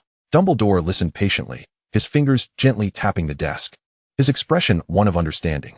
"A reasonable explanation," he smiled, though his blue eyes seemed to peer directly into their souls. "But you must be aware, children, that certain details have been conveniently overlooked, have they not?"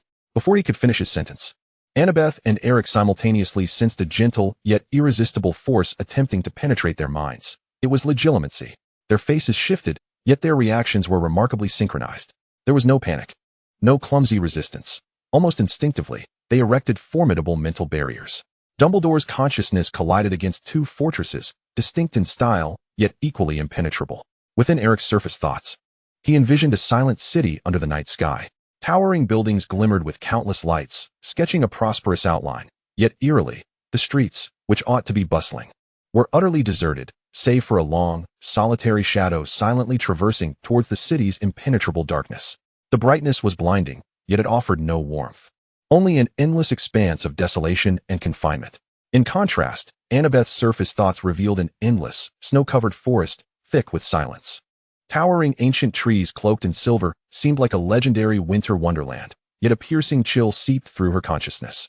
At the center of the forest lay a frozen lake, smooth as glass, reflecting the gray, overcast sky. A vague silhouette of a small girl was seen wandering aimlessly through this icy expanse, as if searching for something, or perhaps merely fleeing in despair. The entire scene was breathtakingly beautiful, yet it resonated with heartbreaking loneliness and disorientation. Dumbledore's consciousness halted before these two starkly different, yet equally symbolic landscapes of extreme isolation and solitude. He attempted to delve deeper, only to encounter a cold and resolute force of rejection. The children's mental barriers were not merely a testament to their skill, but an authentic reflection of their inner worlds, one exiled to a deserted city, the other imprisoned in an icy realm. He gradually withdrew his legitimacy, and the office fell into a prolonged silence. Dumbledore gazed at the two youthful faces, whose eyes bore the weight of unspoken experiences. For a moment, he was at a loss for words. The counsel and warnings he had meticulously prepared felt painfully inadequate in the presence of these silent fortresses. After a long pause, he finally spoke. His voice tinged with a barely perceptible dryness. I see you. The teachers and students of Hogwarts are worthy of your trust. I hope that one day, you will be willing to open your hearts to them, even if just a tiny crack. This statement, rather than a mere admonition, conveyed a sense of helpless yet heartfelt hope. He ultimately refrained from probing further, wearily waving them off to leave. Once the office door closed, Professor McGonagall could no longer restrain herself. Albus, is that it? They are clearly. Snape glowered at Dumbledore, evidently perplexed by his leniency. Dumbledore simply sighed deeply, offering no explanation. Some truths, once seen, weighed heavier than ignorance. As Annabeth and Eric exited the headmaster's office, they politely nodded farewell in the corridor, each turning to walk in different directions. It seems, my dear Albus, that you have truly been taken aback this time, echoed Gellert Grindelwald's voice in Eric's mind. Yet this time, the usual sarcasm and pride were notably subdued, replaced by an unusual, almost somber tranquility. He wasn't entirely wrong. Here, perhaps you can indeed attempt to relax. Eric's footsteps faltered slightly, a flicker of cold derision flashing in his mismatched eyes. Relax? He murmured, his tone icy and far too mature for his age. Mr. Grindelwald, you seem to have forgotten. That duel, which determined everything, he intended to destroy me. He may be a great wizard, but his attitude towards danger and the different is unchanging. He referred to Dumbledore's instinctive wariness and caution towards him and those of his kind. That was a special circumstance. You know he has his reasons. On the other side, Annabeth walked alone along the path back to the cellar, her fingertips unconsciously caressing the delicate scales of Vivian that coiled around her wrist. The cool, intricate texture of the feathered serpent offered a slight solace. Parseltongue, Annabeth. Vivian's tiny voice resonated in her mind, infused with utter dependence and warmth. I shall always be by your side. No matter when, no matter where. A fleeting glimmer of genuine emotion flickered in Annabeth's icy blood-red eyes. She offered no verbal response, merely tapping Vivian's small head gently with her finger. In the viewing hall, a profound silence enveloped the audience. The laughter that had erupted earlier, born from the children's conspiratorial antics and Dumbledore's discomposure, had vanished without a trace. Everyone was deeply shaken by the two inner landscapes vividly portrayed through the pensive. The desolate city, devoid of life. The frigid, labyrinthine snow forest.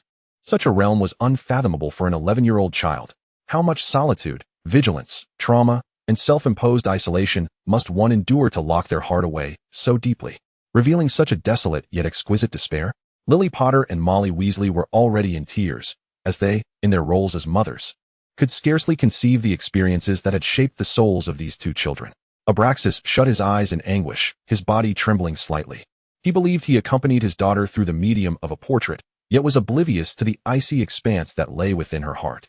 Even Tom Riddle stood frozen, watching the small figure of his daughter darting through her frozen world. For the first time, a semblance of helplessness flickered in his scarlet pupils. Who was his daughter searching for? Abraxas? Himself? Or perhaps the warmth they once shared? James, Sirius, and the others had also discarded their jovial expressions, their countenances turning grave. Even Gellert Grindelwald, who had always harbored a certain pride in his educational achievements, fell into a contemplative silence. He gazed at the solitary figure of his son venturing deeper into the city's heart, recalling Dumbledore's astonished and complex gaze, and for the first time began to genuinely reflect on whether imposing those heavy ideals, destinies, and calculations upon this child too early was right or wrong. Did the pursuit of the greater good necessitate the sacrifice of a child's rightful warmth? Dumbledore sat at the faculty table, his gaze heavy. He had long recognized the extraordinary nature of these two children, yet he had not anticipated the stark reality of their inner worlds. His prior vigilance and concern still lingered, but at this moment, an overwhelming sense of responsibility and an indescribable heartache filled him. Hogwarts had welcomed two unprecedented students, endowed with formidable power and precocious minds, yet burdened with spiritual shackles beyond ordinary imagination. The road ahead would prove to be a formidable trial for both them and Hogwarts. Chapter 14. The Intersection of Lonely Star Trails. Following the encounter in the Forbidden Forest and the confrontation in the headmaster's office, the relationship between Annabeth Malfoy and Eric Grindelwald underwent a subtle transformation. The tension that once crackled in the air still lingered, yet it was now interwoven with an inexplicable new sense of understanding and curiosity. Two equally isolated souls, each bearing heavy secrets, began to draw closer in the bustling crowds of Hogwarts. like parallel lonely star trails inadvertently converging due to an unforeseen gravitational pull. The secluded corner of the library became their most frequent meeting place. No longer a silent battleground, it transformed into a unique space of communication. There, they would quietly engage in discussions about the philosophy of life and death, illuminated by the sunlight streaming through the window. Annabeth would reference the works of Muggle existentialists, which often left Eric slightly astonished, articulating the notion of finding meaning in the void, while Eric would present a cold dissection of inevitability and freedom, drawing from the fragmented nature of prophecy and the variability of fate. Their viewpoints would collide and intertwine, both astonished by the depth of understanding that transcended their years. In the realm of magic, they found rare resonance. When Annabeth skillfully deconstructed the energy circuits of a complex ancient spell, Eric would cast genuinely admiring glances. When Eric elucidated the delicate balance of will and magical flow and fire control, Annabeth's blood-red pupils would shimmer with focused comprehension. They exchanged insights on advanced magic. Theories that sounded like an alien tongue to their peers flowed effortlessly between them. The fleeting moments of salvation from their childhood seemed to have sown the initial seeds of this connection, so breathtaking that they could not entirely disregard each other's existence. Of course, caution and probing had never truly dissipated. They would carefully sidestep certain sensitive topics, such as the existence or abolition of the International Statute of Wizarding Secrecy, or the ultimate impacts of Muggle technological advancements and the wizarding world's responses. Yet, the unvoiced sentiments, the occasional discontent regarding the existing order that slipped into discussions on other matters, were akin to a silent probing. They both sensed that the other might harbor similar, if not fully aligned, perspectives. Subconsciously, they hoped that each could become a kindred spirit with whom to tread this lonely path. This was an exceedingly delicate relationship, straddling the line between adversary and ally, infused with an appreciation for wisdom, recognition of power, and a latent hope for the future. They were each other's sole companions, capable of understanding the weight of their burdens and the precocity of their existence. Meanwhile, the atmosphere in Gryffindor Tower had also shifted. Having personally experienced the dangers of the Forbidden Forest and being rescued by Eric and Annabeth in tandem, Harry and Ron found it increasingly difficult to maintain their initial prejudices and distance toward him. Childhood friendships often possess a simplicity and directness, born from shared peril and tangible assistance. They began to actively group with Eric during Transfiguration class, even though he usually remained taciturn, and would invite him to sit with them during meals, despite Eric often being more focused on the dessert before him.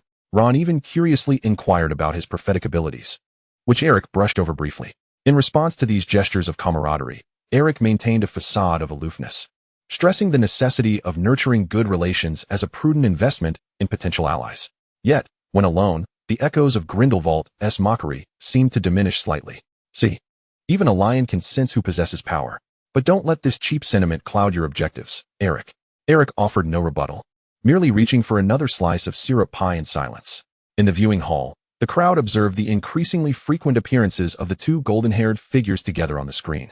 Enveloped in a complex silence, they witnessed Annabeth and Eric whispering in the library corner, exchanging glances that only they could comprehend, and glimpsed the fleeting ease of finding a kindred spirit that should belong to their age, perhaps in moments of solitude. The offspring of two Dark Lords, one bearing the blood of Voldemort, calm and precocious, shrouded in secrets. The other, heir to Grindelwald's legacy, exceptionally gifted and shrewd. Was their proximity a blessing or a curse?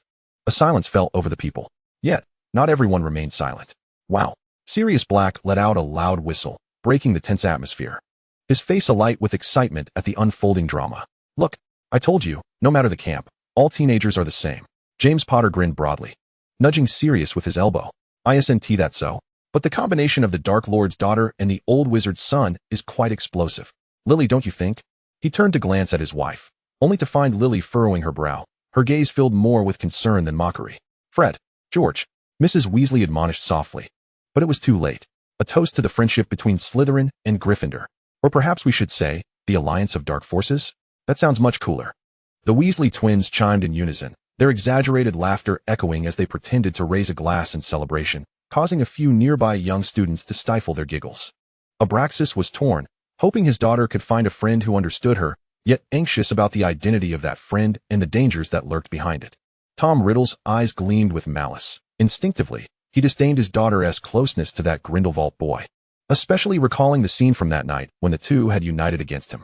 He watched the image of his daughter standing beside that Grindelwald boy in the light screen, particularly noting the rare, nearly relaxed expression on Annabeth's face, albeit still faint, and a surge of unnameable rage, mixed with a fierce possessiveness and a sense of being affronted, surged to his head. His handsome features twisted in an instant, the crimson of his pupils flaring with murderous intent as his wand-wielding hand instinctively rose, nearly reflexively preparing to unleash an Avada Kedavra upon that insufferable boy in the light screen. Tom. A cold voice broke through beside him. Abraxas Malfoy did not look at him, but that pair of slate-blue eyes brimmed with an undeniable warning, accompanied by a nearly compromising plea for his daughter's peace. He could not allow Riddle to lose control here. It would bring endless trouble and frighten Annabeth. Riddle's movements froze. He clenched his jaw tightly, veins throbbing at his temples. Ultimately, under the weight of the unspoken threat and some deeper, complex emotion, he painstakingly began to rein in the surging magic, suppressing that murderous intent deep within. To avoid unnecessary complications, perhaps to avoid witnessing the utter disappointment in Abraxas's eyes, he huffed coldly, turning his head away. Yet the taut line of his jaw revealed his strenuous restraint. Riddle's chest heaved violently. He looked at Abraxas, then glanced at the light screen where his oblivious daughter was engrossed in a spellbook, and the condensed murderous intent and magic were ultimately forced back down. He lowered his hands sullenly, averting his gaze, a sign of concession. Abraxas's voice echoed coldly. The upbringing of the Weasley and Potter families is indeed concerning. It is quite astonishing to witness two mere 11-year-olds so brazenly jesting.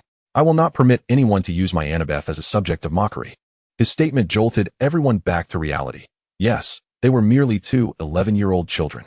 Molly swiftly restrained the twins, demanding they apologize to Annabeth, while James felt the piercing glare from Lily that quelled his exuberance, just as everyone thought this minor commotion was about to settle.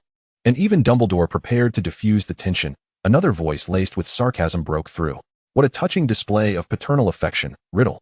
Gellert Grindelwald's spirit floated above Eric's seat. Although most could not see him, his voice carried a magical resonance, reverberating clearly in a specific vicinity, mainly around Riddle, Abraxas, Dumbledore, and others.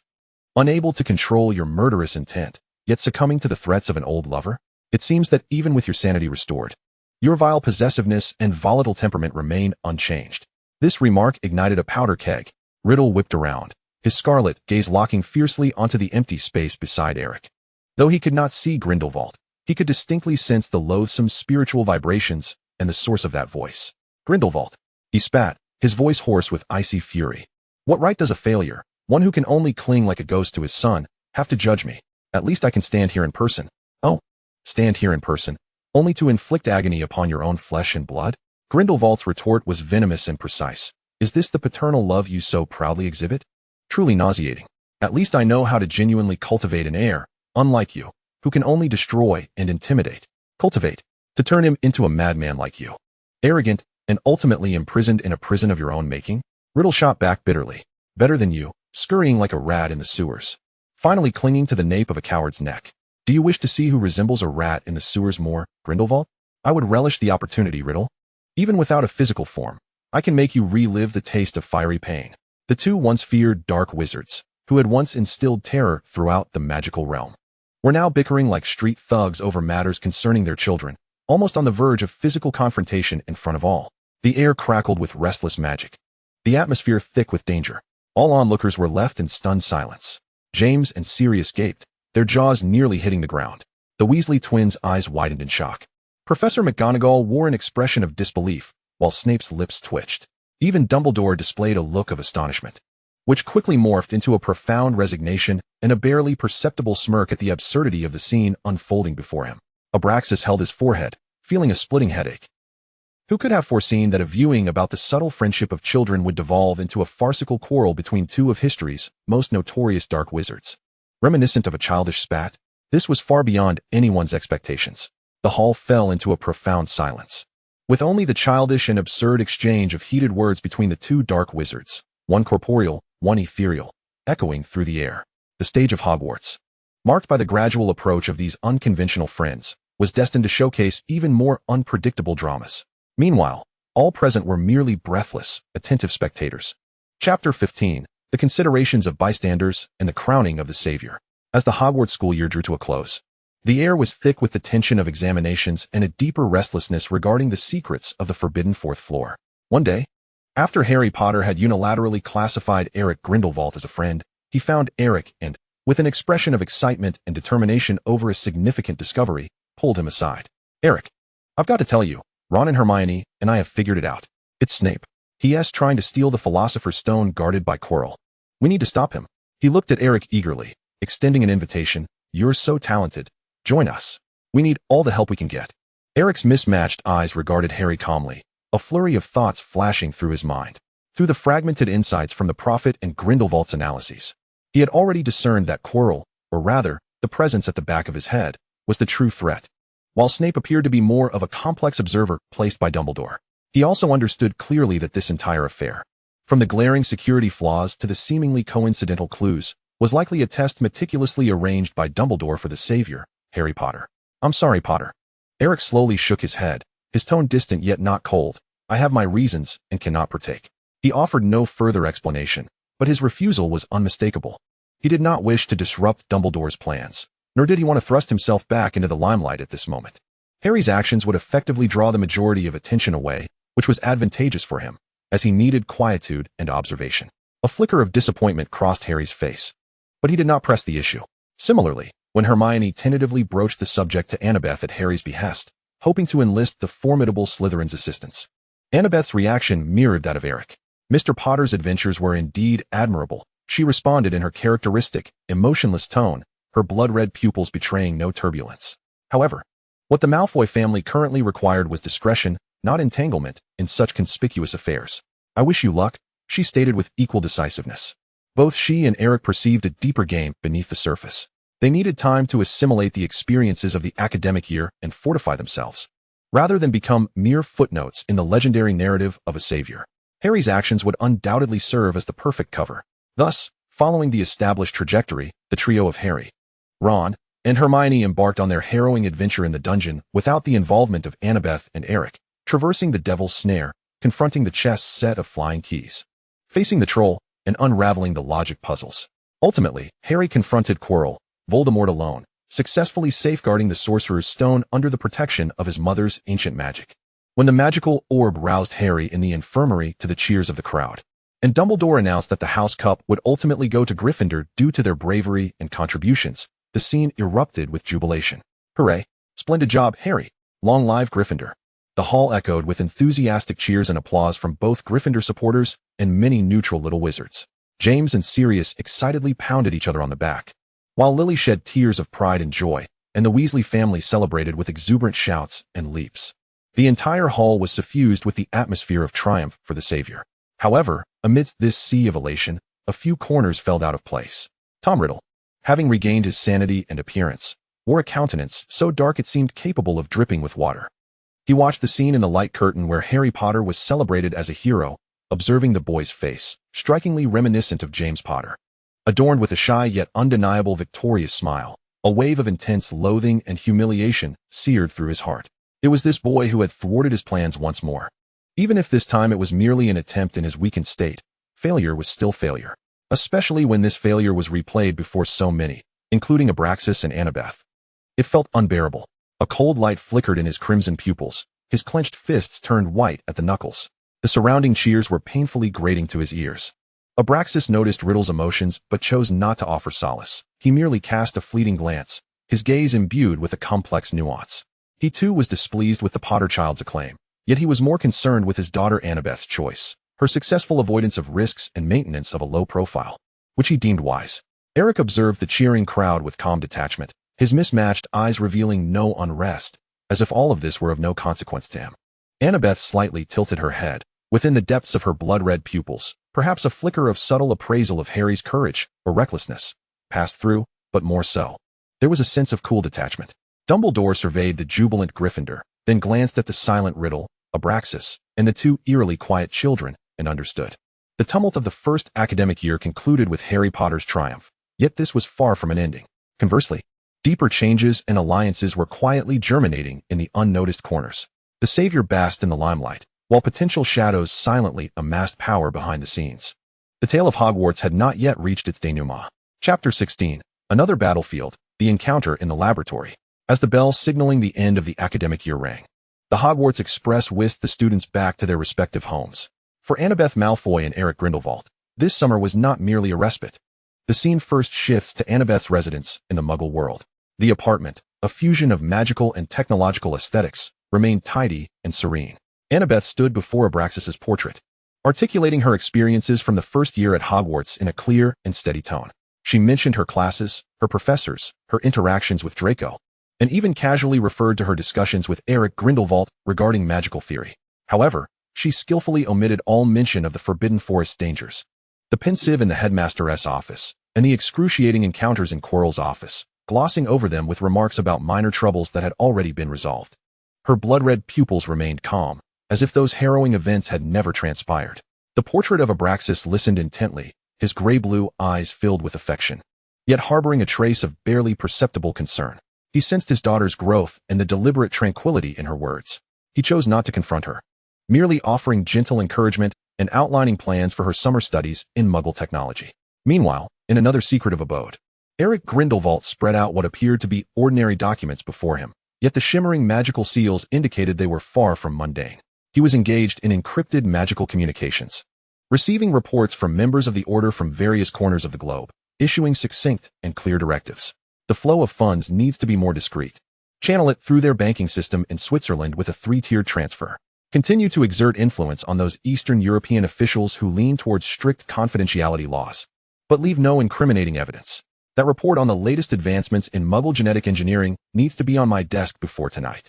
Gellert Grindelwald's spirit hovered nearby, observing his son methodically managing these complex affairs, a mix of pride and scrutiny in his gaze. Although young, Eric demonstrated a shrewdness in the machinations of power and resource allocation. Well done, Eric. Power resides not only at the tip of a wand, but also in money, intelligence, and the hearts of men. Continue to gather strength and await the opportune moment. Once the Order's affairs were settled, Eric also immersed himself in the study of Muggle technology, which he and Gellert agreed was crucial to understanding and navigating the future world. Then, an unexpected scene unfolded. Outside the summer selection examination at a prestigious British institution renowned for cutting-edge research, Imperial College, fictional or broadly referring, two familiar figures encountered one another unexpectedly. Annabeth Malfoy, clad in fitted casual attire, her golden hair neatly tied back in a ponytail, and Eric Grindelwald, dressed simply in a shirt and trousers, his mismatched eyes reflecting contemplation. Upon seeing each other, they both paused momentarily, then exchanged a knowing glance imbued with subtle recognition and competitive spirit. They did not engage in conversation. A slight nod sufficed before they each entered the examination hall. The selection exam encompassed advanced mathematics, theoretical physics, and introductory concepts of quantum mechanics, subjects that were akin to hieroglyphics for the average Hogwarts student. However, Annabeth and Eric displayed astonishing knowledge and logical reasoning abilities that rivaled any top Muggle student. Annabeth's deductions of complex formulas were precise and swift, while Eric's construction and understanding of physical models were profound and unique. The outcome was inevitable. Both secured exceptionally high marks, earning their places in the summer research program at this elite laboratory under the tutelage of a Muggle professor renowned in the field of materials science. Within the confines of the viewing hall, the audience erupted once more at the sight before them. They have ventured into the realm of Muggles and attended the finest institution? Students hailing from pure-blood families were utterly incredulous. Merlin's beard. What are those symbols and formulas? How could they possibly comprehend them? This is utterly inhumane. They have already demonstrated remarkable prowess at Hogwarts, and now in the Muggle world as well. Yet, is this not truly impressive? A handful of Muggle-born or open-minded young wizards quietly countered, suggesting that it indicates their intelligence and willingness to embrace new knowledge. The murmurs swelled, rife with shock, confusion, mockery, and a hint of indescribable admiration. Absurd. The descendants of pure-blood wizards delving into Muggle trinkets. Some extreme purists whispered curses. Abraxas, is this the education you have subjected Anna to? A voice derided, but Abraxas merely cast a cold glance back, offering no explanation. He understood well the significance of comprehending one's adversary, or rather, another world. Tom Riddle observed his daughter navigating the Muggle examination hall with remarkable ease, his expression a complex tapestry of emotions. While he held profound disdain for Muggles, the multifaceted excellence exhibited by his daughter rendered him incapable of disparagement, filling him instead with a tumult of conflicting feelings. Professor Dumbledore's gaze was imbued with deep contemplation. He recognized that these two children were not content with the accomplishments of the magical realm. Instead, they cast their sights upon a broader horizon, eagerly assimilating knowledge from two distinct civilizations. This foresight and thirst for knowledge far surpassed that of their peers, even many adult wizards. Was this a blessing or a curse? He could not ascertain, but he was aware that perhaps Hogwarts' educational paradigm required a fresh perspective. The soul of Gellert Grindelwald observed the figures of his son and Annabeth clad in white lab coats, manipulating intricate instruments within the laboratory, a knowing smile gracing his lips. Behold, Eric, the realm of knowledge knows no boundaries. Magic and technology are merely divergent paths to understanding and shaping the world. Those who can master both paths truly possess the prerogative to define the future. Annabeth and Eric, these anomalies within the magical world, once again stood shoulder to shoulder as paragons within the hallowed halls of Muggle science. Their summer unfolded quietly upon another battlefield, intertwined with test tubes and magical runes. Chapter 17. The Shadow of Horcruxes and Decisions in the Laboratory. The images of the magical orbs intertwined skillfully, forming a stark contrast. On one side was number 4, Privet Drive, where Harry Potter was ensnared in the cramped confines of a cupboard, now perhaps a slightly larger room. Enduring the indifference of the Dursley family and the bullying from Dudley, while outside loomed a stifling summer day, finding solace only in Hedwig and surreptitious practice of magic, rendering his summer bleak and joyless. Conversely, within the pristine and modern laboratory of Imperial College, Annabeth Malfoy and Eric Grindelwald donned immaculate lab coats. Fully engaged with a sophisticated scanning electron microscope, Annabeth adeptly adjusted the parameters, scrutinizing the structure of nanomaterials, while Eric swiftly recorded and analyzed data streams on the adjacent computer. Their movements were precise and efficient, their gazes focused and sharp, rivaling even the most elite Muggle students and researchers, and displaying a calmness that surpassed their peers. As the summer project drew to a close, they completed their final measurements and data recordings, shedding their lab coats to return to their identities within the magical realm. The scene followed Annabeth back to her home in the Muggle world. That night, the apartment was eerily quiet. Annabeth noticed that her father's portrait of Abraxas was not, as usual, engrossed in reading or dozing. Instead, he sat quietly in the painted chair, his brow furrowed, his eyes filled with a rare struggle and concern. "Father?" Annabeth called softly, her crimson eyes reflecting inquiry. "What troubles you?" The portrait of Abraxas lifted his gaze, observing the now more composed countenance of his daughter, which had shed much of its youthful naivety, and fell into a prolonged silence. He knew that some burdensome secrets perhaps warranted revelation at this juncture. Keeping her sheltered within an absolutely secure environment might not be the wisest course, especially now that danger had already encroached upon her. "Anna," Abraxas spoke, his voice tinged with dryness, having finally resolved to confide in her. "There is something you must know regarding Tom Riddle and how he survived the attack many years ago." Annabeth's expression instantly transformed into one of intense focus. Abraxas inhaled deeply, though he had no need to, and continued. "He employed one of the most malevolent and forbidden forms of dark magic to create a Horcrux. He succinctly elucidated the principle of Horcruxes. By committing murder, one could fracture the soul and ensconce fragments within specific objects, thereby achieving a distorted form of immortality. To my knowledge, he sought a specific number, one deemed to possess immense magical potency, 7. Abraxas's voice was grave and somber, implying that, in addition to his own fractured soul, 6 Horcruxes lay scattered about. 7 Horcruxes? The viewing hall erupted as if a depth charge had been detonated, sending shockwaves through the crowd. Horcruxes. Merlin above. Has he lost his mind? Splitting his soul? 7 times. This is wicked beyond measure. Utterly terrifying. No wonder he survived back then.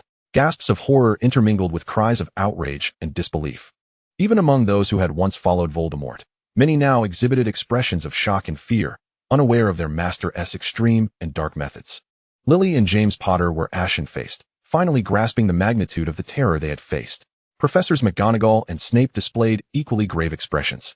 Dumbledore sat forward in his chair, his body slightly leaning, his blue eyes behind half-moon spectacles filled with unprecedented astonishment and profound fatigue. He had long been investigating Horcruxes and had his suspicions. Yet hearing Abraxas confirm the exact, despair-inducing number of 7 still weighed heavily upon him. He instinctively glanced towards Eric before quickly averting his gaze, his mind swirling with thoughts. Meanwhile, Annabeth, having processed the initial shock, rapidly calculated and weighed her options through her crimson irises. Destruction or integration? Destroying the Horcruxes would mean obliterating Voldemort's potential for immortality, yet it would also sever her connection to the other father who endowed her with bloodline power. Perhaps even a distorted form of affection, leaving her entirely alone, though she was already somewhat isolated. Integration? This notion was far more dangerous and audacious. If she could master or even merge with those soul fragments, would it not grant her unimaginable power, perhaps even allow her to control or influence Voldemort himself. Yet the risks are immeasurable. She could easily be consumed by that dark soul. Insufficient information, unknown risks. Annabeth ultimately spoke with calm resolve. Turning her gaze to her father's portrait, the current priority is to locate them. Acquiring the Horcruxes will grant us the initiative. Abraxas regarded his daughter, who had so swiftly regained her composure and made the most rational judgment, with a mixture of pride and sorrow. He nodded. Indeed, Anna. Finding them, taking control, and then we can plot our course. This may be the only viable path. Just as the scene depicted Annabeth and her father reaching a consensus, a faint sound echoed. A chilling scoff echoed through the air as Tom Riddle's scarlet eyes fixated intently on Abraxas, his voice brimming with a wrath born of betrayal and a twisted sense of triumph. Abraxas, you dared to divulge my most profound secret to her? Do you wish for her to confront me? Alas, our daughter, with blood of our lineage coursing through her veins, will only make choices that serve her own interests. Fusion? What a splendid term. Meanwhile, the others within the hall remained ensnared in the overwhelming impact wrought by the 7 Horcruxes and Annabeth's calm, almost callous, decision-making. The future of this girl appeared irrevocably intertwined with the shattered and darkened soul of her progenitor. The second year at Hogwarts had yet to commence, and already deeper shadows loomed ominously. Chapter 18, Untitled. The image of a magical orb flickered, revealing Harry's dismal summer at the Dursleys, culminating in his daring rescue by Ron and the twins in a flying car. The scene then shifted to Diagon Alley, where amidst the bustling crowd, Annabeth Malfoy was seen alongside her uncle Lucius and Draco. Just outside Flourish and Blots, Annabeth's keen crimson gaze caught sight of her uncle, seemingly nonchalant, surreptitiously slipping a worn black-bound diary into the cauldron belonging to Ginny Weasley after the well-known altercation with Arthur Weasley. Annabeth's brow furrowed imperceptibly. She sensed a faint yet fundamentally chilling and malevolent magical aura surrounding that diary. It was no ordinary object. She glanced at Lucius, who merely returned her gaze with his habitual mix of arrogance and insinuation, as if to suggest she should handle a minor inconvenience. Annabeth paused in silence. Uncertain of the nature of the object, her instincts screamed danger. However, weighing the potential repercussions of her family's standing against her strategy of silence, she ultimately chose to remain mute, committing the diary and Ginny Weasley to memory. Upon the commencement of term, the anticipated farce of Harry and Ron's flying Ford Anglia colliding with the Whomping Willow unfolded as expected. During the night, when Harry and Ron found themselves in detention, scrubbing the trophy room alongside Filch, Harry first heard the cold whispers of murderous intent emanating from the walls, a phenomenon not solely perceived by him. In the Slytherin common room, Annabeth Malfoy was engrossed in a tome on ancient runes when suddenly, her grip on the quill faltered. A subtle yet fundamentally sinister magical pulse rippled through her heightened senses, akin to stones cast into still waters. This disturbance was of the same origin as the aura she had detected from the Black Diary earlier. Instinctively, she closed the book, a glimmer of sharpness flashing in her blood-red eyes. Without a moment's hesitation, she rose swiftly, donning a dark hooded cloak, subtly altering her gait and presence with magic, and departed the dungeon in silence. Following the faint trail of dark energy, she traversed the shadows of the castle. Ultimately, her gaze alighted upon a small figure clad in Gryffindor robes, with red hair, Ginny Weasley. Ginny's eyes were vacant, her movements stiff as she made her way outside the castle. Annabeth concealed herself, ghosting after her. She witnessed Ginny veer towards Hagrid's hut, where she ruthlessly extinguished the life of Hagrid's beloved rooster with a strange green light. Annabeth's heart sank. This confirmed her suspicions that the diary was manipulating Ginny to enact some nefarious ritual or eliminate obstacles. As Ginny turned to head back toward the castle, seemingly aiming for a specific destination, most likely the entrance to the Chamber of Secrets, she abruptly halted. The controlled Ginny, or rather, the fragment of soul within her, pivoted sharply, her vacant gaze piercing through the shadows, locking onto Annabeth's concealed presence. A voice, laced with mockery and frigid intrigue, emanated from Ginny's lips. Unlike the earlier raspy tone filled with malice, this voice was clearer, more rational, yet infinitely more perilous. A sneaky little mouse? How amusing that you followed me for so long. Aren't you tired? Annabeth's heart raced. She realized she had been discovered. Rather than respond, she swiftly devised a strategy. It appears you require a private audience.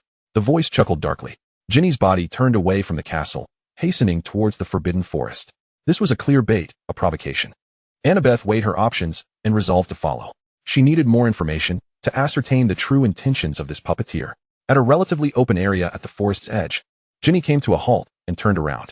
Her expression transformed from vacant to one of handsome, yet perilous arrogance reminiscent of 16-year-old Tom Riddle. "Reveal your true self. You lurking coward," the youth commanded through Ginny, raising a wand in his hand, Ginny's hand. Annabeth understood she could no longer hide. She lowered her hood, revealing her exquisite yet cold features, along with her distinctive blood-red eyes. Without uttering a word, she raised her wand in turn, her gaze fixed warily upon him. "A Slytherin?" Tom Riddle arched an eyebrow, a hint of surprise mingling with intrigue flickering in his eyes. It seemed Hogwarts still harbored some not-so-foolish students. "Unfortunately, you have seen things you ought not to have." He wasted no more breath, unleashing a silent stunning spell with swift, lethal precision. Annabeth had anticipated this. A shield charm met the spell, sparks flying upon impact. She could sense that, though he was utilizing Ginny's body and thus constrained in power, his skill and ferocity in casting surpassed that of ordinary students and even many adult wizards. The two engaged in a rapid exchange of spells beneath the dappled moonlight of the Forbidden Forest. The luminescence of their magic flickered and collided among the trees. Annabeth adopted a defensive stance, disinterested in prolonged conflict, seeking only to extricate herself swiftly. She executed a series of defensive and obstruction spells with fluidity and precision, showcasing a solid foundation in magic and a calmness beyond her years. A glimmer of astonishment crossed Tom Riddle's features. He had not anticipated such prowess from a younger Slytherin girl. He attempted several more aggressive dark arts, but Annabeth narrowly evaded or countered them all. "Impressive skills," Tom Riddle remarked, genuine interest threading his voice. "Who are you? Which family scion?" Annabeth remained silent. Seizing an opportunity, she unleashed a powerful blasting curse that forced him back, simultaneously leaping into the deeper shadows of the trees, turning without hesitation and vanishing into the dark expanse of the Forbidden Forest. She did not wish to reveal too much, especially with the other party's intentions still obscured. Tom Riddle, through Ginny, did not pursue. He remained rooted in place, contemplating the direction in which Annabeth had vanished, a pensive expression gracing his handsome visage. The girl's crimson eyes and some elusive aura about her evoked a sense of familiarity and repulsion within him. Who was she? An unexpected variable. Within the viewing hall, the audience watched this brief yet gripping confrontation in hushed awe. They witnessed the formidable and perilous nature of a youthful Tom Riddle, as well as the astute decisiveness and unwavering strength exhibited by Annabeth Malfoy in the face of danger. Merlin, she managed to contend with Riddle at that age. She is only in her second year. That level of composure and judgment. She recognized the Horcrux's influence and followed it. Did Riddle fail to identify her as his daughter? Whispers of astonishment surged through the crowd. The abilities exhibited by Annabeth once again surpassed their expectations. Abraxas was filled with trepidation, yet simultaneously brimming with pride for his daughter's performance. Tom Riddle wore a complex expression as he gazed at his daughter, who faced her challenges with the same fearless spirit he had in his youth. A twisted sense of possessiveness intertwined with an indescribable admiration surged within him. Dumbledore's demeanor grew grave. Annabeth's premature encounter with the Horcruxes, while fraught with peril, also yielded invaluable insights. He realized that this girl might play a role in the forthcoming turmoil that even he could not fully foresee. Gellert Grindelwald displayed an even greater interest. He perceived within Annabeth a blend of Malfoy's prudence and Riddle's coldness, coupled with her own intellect. Indeed, a rather intriguing candidate for an ally, particularly for his Eric. This initial encounter in the Forbidden Forest, preceding the Quidditch match, foreshadowed deeper upheavals for Hogwarts in the academic year ahead. Chapter 20. The Fury of the Headmaster's Office, History and Revenge. The farce of the defense against the dark arts class reached its zenith with Gilderoy Lockhart's exaggerated self-introduction and the disastrous release of the Cornish Pixies. Observing Lockhart's inept magic and his hasty retreat from the classroom, Eric Grindelwald found himself on the verge of an explosive rage. He felt an overwhelming disdain and impatience for such a feckless individual to occupy a professorial position, thereby tarnishing a subject he deeply cherished. When Lockhart requested the students to fill out absurd questionnaires regarding his hobbies, Eric sneered and, in fluent and scathing German, penned an ostentatiously laudatory essay on parchment, which was, in essence, a sharp satire that only those well-versed in the subject could discern, exposing Lockhart's vanity and ignorance. A commendable style, Eric, capturing the essence of satirical literature. Alas, a futile endeavor, Gellert Grindelwald commented in his mind, his tone laced with typical mockery, yet tinged with a hint of approval for his son's silent rebellion. Indeed, the oblivious Lockhart completely misinterpreted it, unwittingly awarding points to Eric's house for this exotic praise. After the Pixies wreaked havoc and Lockhart fled, Eric could no longer endure the situation. He abruptly stood up and, under the astonished gazes of his classmates, left the classroom with an impassive expression. He did not return to the common room but, enveloped in a cloud of low spirits, made his way directly to the headmaster's office on the 8th floor. Standing before the grotesque gargoyle, Eric was on the brink of fury and had no inclination to guess the password, randomly uttering names of desserts. Lemon sherbet, cockroach cluster, fizzy bee stings, butterbeer. Surprisingly, upon mentioning butterbeer, the gargoyle swung open, revealing the spiral staircase. Eric, momentarily taken aback by his own anger, strode up the staircase and pushed open the door to the headmaster's office. Fawkes lifted his head from his perch, curiously observing this irate visitor. Ignoring Fawkes, Eric approached Dumbledore's desk directly. Professor Dumbledore, Eric's voice, strained by suppressed rage, emerged somewhat rigid. I request to be excused from Professor Lockhart's defense against the dark arts class. It is an affront to time and magic. Dumbledore looked up from a pile of documents. His blue eyes, framed by half-moon glasses, regarded the clearly agitated youth. Instead of responding immediately, he gently gestured towards a chair beside him. Would you care for a cup of honey tea, Eric? Or perhaps a slice of lemon cake? You appear to be in need of some calm. Eric pressed his lips together, declining the offer. Dumbledore sighed, retrieving a piece of parchment from his drawer. It was the German essay Eric had written in class. I have received the assignment that Professor Lockhart deemed particularly outstanding. Dumbledore's lips seemed to twitch slightly. I must say, Eric, your German is remarkably fluent, and your choice of words is quite incisive. However, praising a teacher in such a manner may not be entirely appropriate, even if the individual in question is Professor Lockhart. Eric's pupils dilated. He had not anticipated that Dumbledore understood German, let alone that he had comprehended it. You understand German? Eric could not help but inquire. Dumbledore smiled faintly, his gaze seemingly drifting to a distant past, imbued with nostalgia and complexity. Indeed, once, a young man of the surname Grindelwald introduced my brother in a manner quite similar to that of your assignment. His gaze inadvertently swept over a photograph on the desk featuring two blonde boys, one of whom Eric had noticed before. A glint of understanding and mischief flickered in Eric's heterochromatic eyes as he feigned innocence, and, with a playful tone, asked, Is it the one in the picture? I originally thought you two were old flames. At that moment, the air in the headmaster's office seemed to solidify. Eric, silence. Gellert Grindelwald's soul erupted with unprecedented fury, his voice resonating directly in Eric's mind, laced with a mixture of embarrassment for having his secret unveiled and a chilling warning. Meanwhile, behind the desk, Dumbledore's wrinkled cheeks flushed with a visible hue of crimson. He coughed violently, nearly spilling his honey tea, his eyes behind the half-moon glasses darting away from Eric's probing gaze. Goodness, what did he just say? Old flames, Dumbledore and Grindelwald.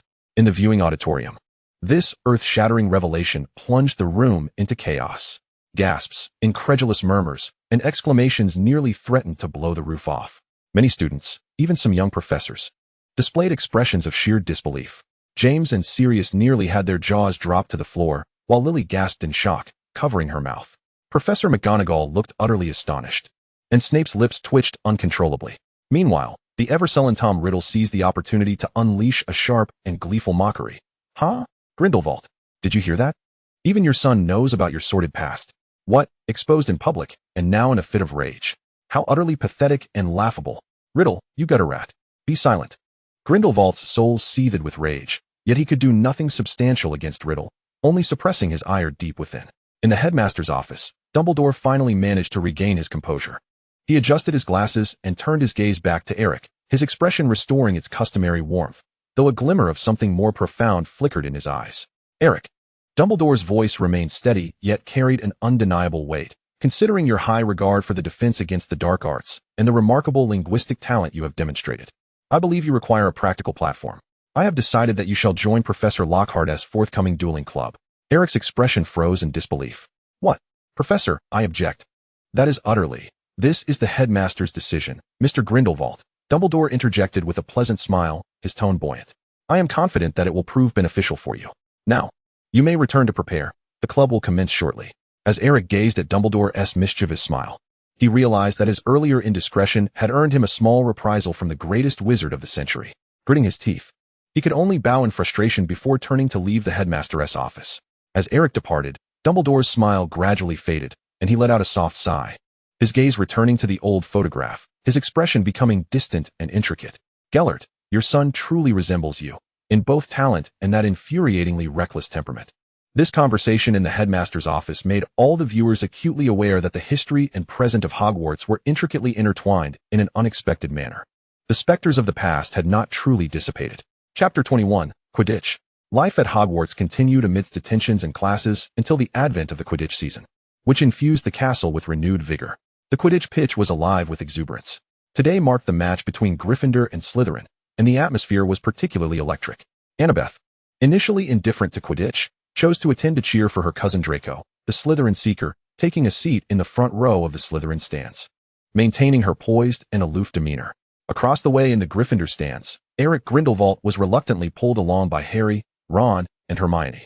Ron and Harry were fervent Quidditch enthusiasts, while Hermione hoped to foster a deeper bond with Eric through shared activities. "Eric, can't you show a bit more excitement?" Ron complained, noticing Eric's calm demeanor.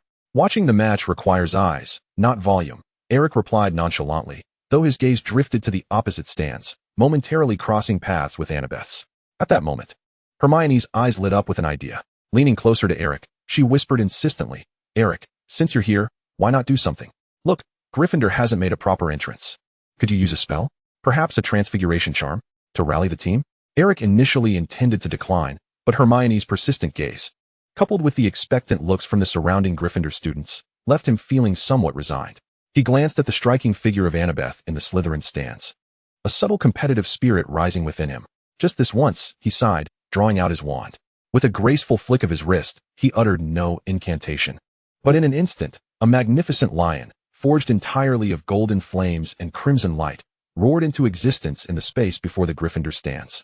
It strode proudly, chasing one another and trailing vibrant gold and red ribbons, accompanied by the thunderous roars of the lion. As it majestically circled the pitch before erupting into a dazzling firework display that formed the words "Gryffindor will prevail," the Gryffindor stands erupted in jubilant cheers. The applause was deafening. Even Professor McGonagall was taken aback, adjusting her glasses with a hint of a smile. This display provoked the Slytherins across the way. "How audacious! We must respond. Miss Malfoy, Annabeth, we cannot allow the lions to revel in their triumph."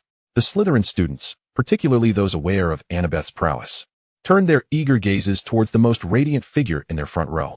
Annabeth's blood-red pupils narrowed slightly as she regarded Eric, who had just put away his wand with an expression of nonchalance. That fleeting glance of his had undeniably carried a hint of challenge. Rising slowly, under the scrutiny of all, she silently lifted her wand. A silvery green light flowed from its tip, intertwining and morphing in the air.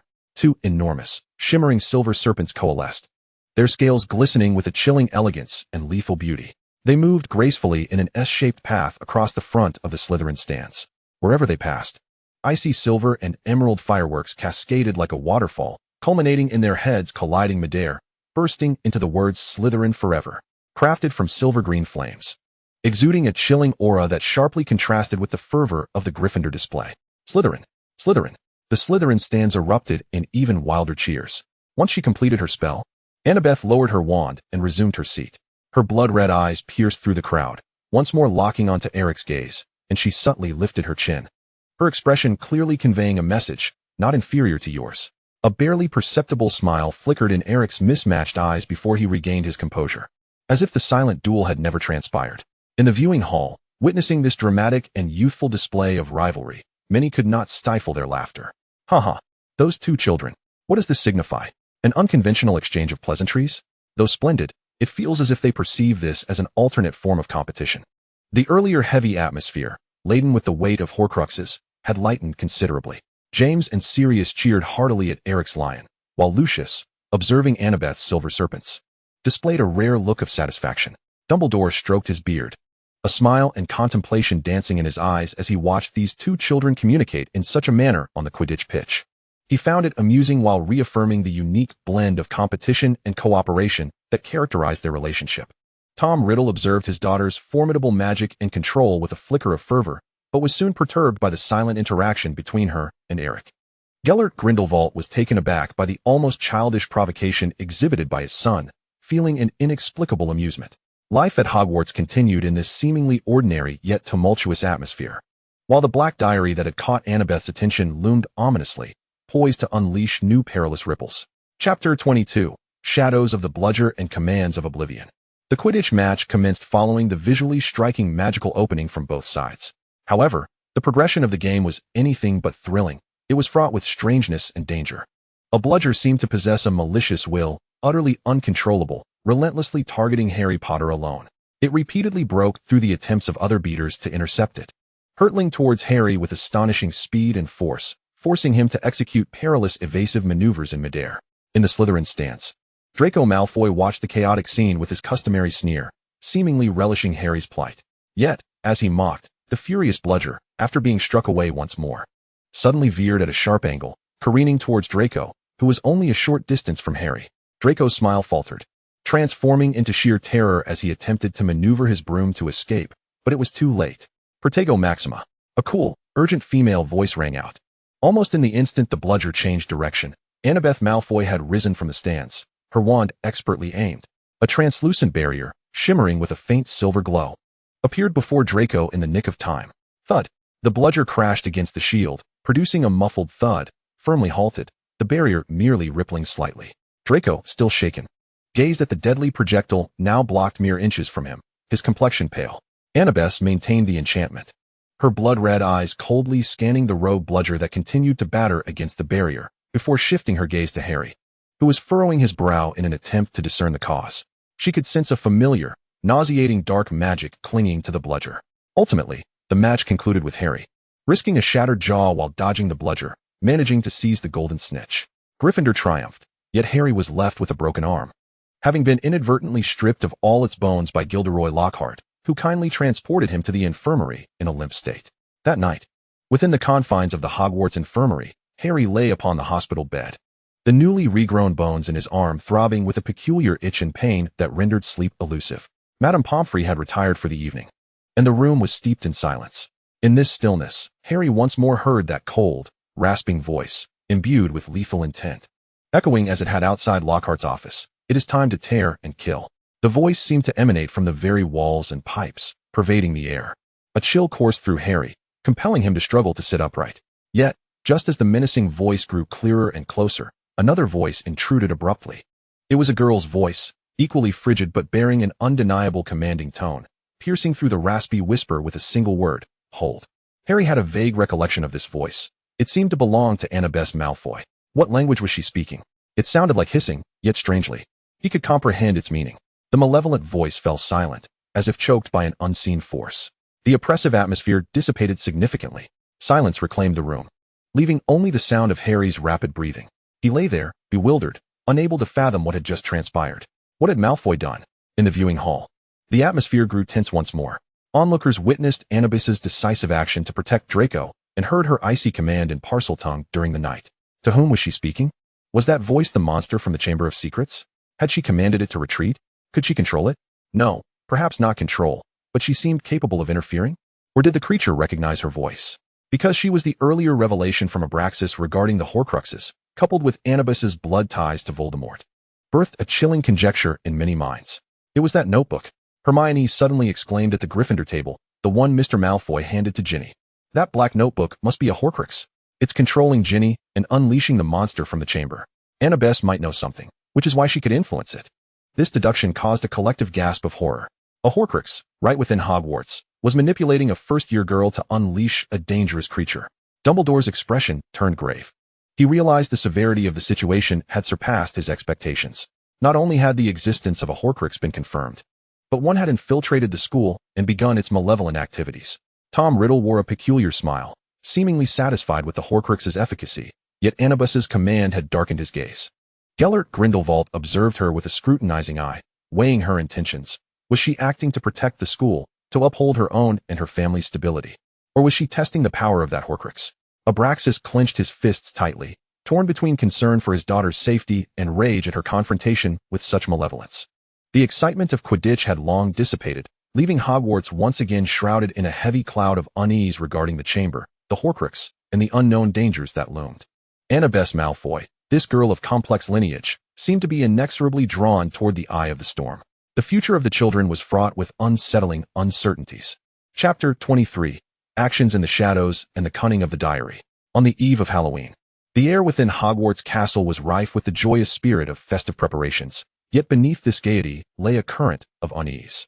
When Harry Potter once again heard that cold, murderous voice and followed its echo around the corner to find Mrs. Norris petrified and the ominous blood-written warning on the wall. Panic spread like wildfire. Professors, alerted to the commotion, arrived with somber faces, while students murmured anxiously before being ushered back to their common rooms. Once the crowd dispersed, the corridor descended once more into darkness and silence. In this quietude, a slender figure emerged from the shadow of a towering column, Annabeth Malfoy. Her blood-red pupils calmly scanned the petrified cat and the warning on the wall, her expression devoid of shock or fear. It seemed she had anticipated this occurrence. Or perhaps she had been waiting for something all along. Later that night, at Gryffindor Tower, outside the portrait hole of the Fat Lady, a tall, upper-year girl with thick brown curls and glasses, adorned with the Gryffindor crest, a guise conjured by Annabeth's adept use of Polyjuice Potion, uttered the password and entered the common room without incident. The room was sparsely populated, most students having returned to their dormitories early, shaken by the events of the day. In her disguised form, Annabeth scanned the room and quickly located Ginny Weasley, curled in a quiet corner by the fireplace, her pale face marked by fear. Approaching her, Annabeth sat beside her and spoke in a gentle, concerned tone that starkly contrasted her usual chill. "Miss Weasley, you appear unwell. Are you troubled by the events of the day?" Ginny jumped, looking up to see a stranger who exuded warmth and friendliness, causing her anxiety to slightly abate, though her eyes remained restless. "I'm fine. Do not fear," Annabeth, in disguise, soothed. "Strange occurrences have indeed transpired within the castle, but the professors will handle them. You seem burdened by something. Perhaps it would help to share your concerns? Sometimes, voicing your troubles can bring relief. With patience." She guided Ginny, her words imbued with a comforting magic. Under the weight of her older peers' trust and her own immense psychological strain, Ginny began to confide in fits and starts. She mentioned a black notebook, recounting how she would write in it and it would respond, understanding her, becoming her closest friend. Yet recently, she had begun to lose large segments of her memory, waking up in strange places, feathers stuck to her. Annabeth listened attentively, expressing understanding and sympathy at the right moments, while deftly steering the conversation to confirm the notebook's existence and its hold over Ginny. When Ginny tearfully admitted, "I've tried to get rid of it, but I can't. It always comes back," Annabeth recognized that the moment had arrived. Lowering her voice to one that suggested the sharing of a secret, she said, "Listen, Ginny, that notebook may have been cursed. It is harming you. If you cannot rid yourself of it, perhaps I could help keep it safe for you. As a prefect, I know some protective spells and can ensure it will no longer affect you. Once you feel better, we can devise a way to deal with it entirely, all right?" Ginny lifted her gaze, her eyes glistening with tears as she looked at this kind upper-year student. In her overwhelming fear and desire to break free from the grip of control, she nearly nodded in eager agreement. She stealthily returned to her dormitory and retrieved the tattered black diary concealed beneath her bed, trembling as she handed it to Annabeth. Upon receiving the diary, Annabeth could distinctly sense the chilling, malevolent magic that lingered upon it, suppressing the turmoil within her heart. She offered a few soothing words to Ginny before swiftly rising to leave the Gryffindor common room. In the viewing hall, the audience held their breath, captivated by the unfolding scene. Mrs. Weasley was already in tears, tightly grasping Arthur's hand, her heart aching for their daughter Ginny's plight, while simultaneously feeling a complex gratitude towards Annabeth for her assistance. "Oh, my little Ginny, thank Merlin for that girl." Abraxas, with a tumultuous heart, embraced Annabeth, feeling both pride for his daughter's bravery and wisdom, and deep concern for her reckless engagement with such perilous dark artifacts. He was acutely aware of the vile fragments of soul that lay sealed within that diary. Dumbledore's profound gaze shimmered with contemplation. Annabeth's initiative exceeded his expectations. She not only astutely identified the source of danger, but also acted decisively and successfully. This disrupted some of his observational plans, but it also temporarily contained the threat posed by the Horcrux. Yet, was it a blessing or a curse to entrust the diary to Annabeth? Gellert Grindelwald observed Annabeth's flawless disguise and adept manipulation techniques displayed on the screen, a flicker of genuine astonishment crossing his heterochromatic eyes. An exceptional guise and psychological control. He recalled Gellert's appraisal, calm, precise, adept at leveraging her environment and identity. The daughter of the Malfoys is indeed a force to be reckoned with. Meanwhile, Tom Riddle, witnessing his Horcrux so easily orchestrated away by his daughter, displayed a rare look of shock and a hint of challenged fury on his handsome face. His crimson pupils fixated intently on the diary in Annabeth's hands, as if he could scorch it through the screen.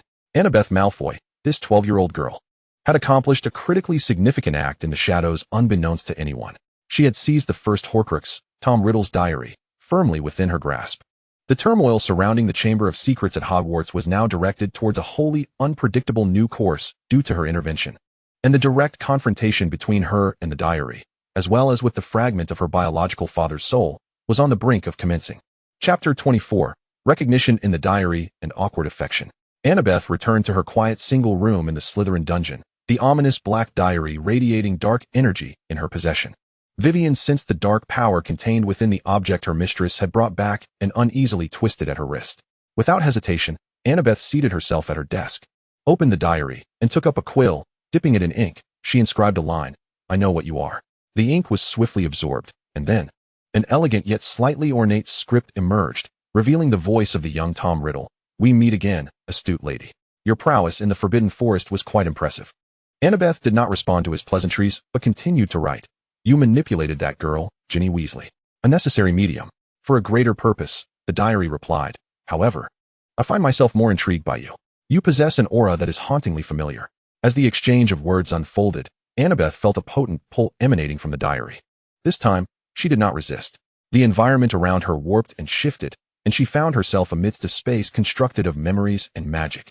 A deserted Hogwarts Great Hall from 50 years ago, devoid of any presence save for herself and the strikingly handsome, dark-haired boy, Tom Riddle, who wore a charming yet perilous smile. This was a direct confrontation on a soul level. In the clear light, Tom Riddle could finally scrutinize Annabeth without obstruction. His sharp gaze instantly captured her Malfoy family's signature pale golden hair and her crimson eyes, which, while differing in hue from his current, as a Horcrux, scarlet pupils, bore an uncanny resemblance in shape and expression, even more pure, akin to blood aflame. An almost inconceivable hypothesis struck him with immense force. His composed smile faltered, replaced by a blend of shock, disbelief, and the nascent stirrings of ecstasy. "Your eyes, your hair," Tom's voice lost its previous confidence, tinged with a barely detectable tremor. You and Abraxas Malfoy, what is your relation?" Annabeth gazed at him calmly, her blood-red pupils betraying no emotion as she provided an unequivocal answer. "He is my father." Time seemed to freeze in that moment. The youthful Tom Riddle, yet to commit the multitude of heinous acts that would follow, was confronted with the fragment of his soul, which brimmed with ambition, and a radiant, albeit slightly foolish, smile blossomed upon his face, unadulterated joy shining through. "My daughter? The daughter of me and he murmured, his eyes ablaze as they scrutinized Annabeth, as if assessing a rare gem. He cautiously, with a nearly humble anticipation, asked softly, "Then, could you call me father?" Annabeth remained silent. For the first time, a clear emotional fluctuation appeared in her crimson pupils, a blend of absurdity, speechlessness, and a touch of indescribable awkwardness. She gazed at this handsome figure, exuding a dangerous allure yet appearing remarkably juvenile in that moment, and found herself unable to utter the word father. Ultimately, she refrained from calling him father but did not deny their paternal bond. In the days that followed, the young Tom Riddle, this fragment of his soul, seemed to have activated some peculiar switch, clumsily and even somewhat obsequiously attempting to win Annabeth's favor.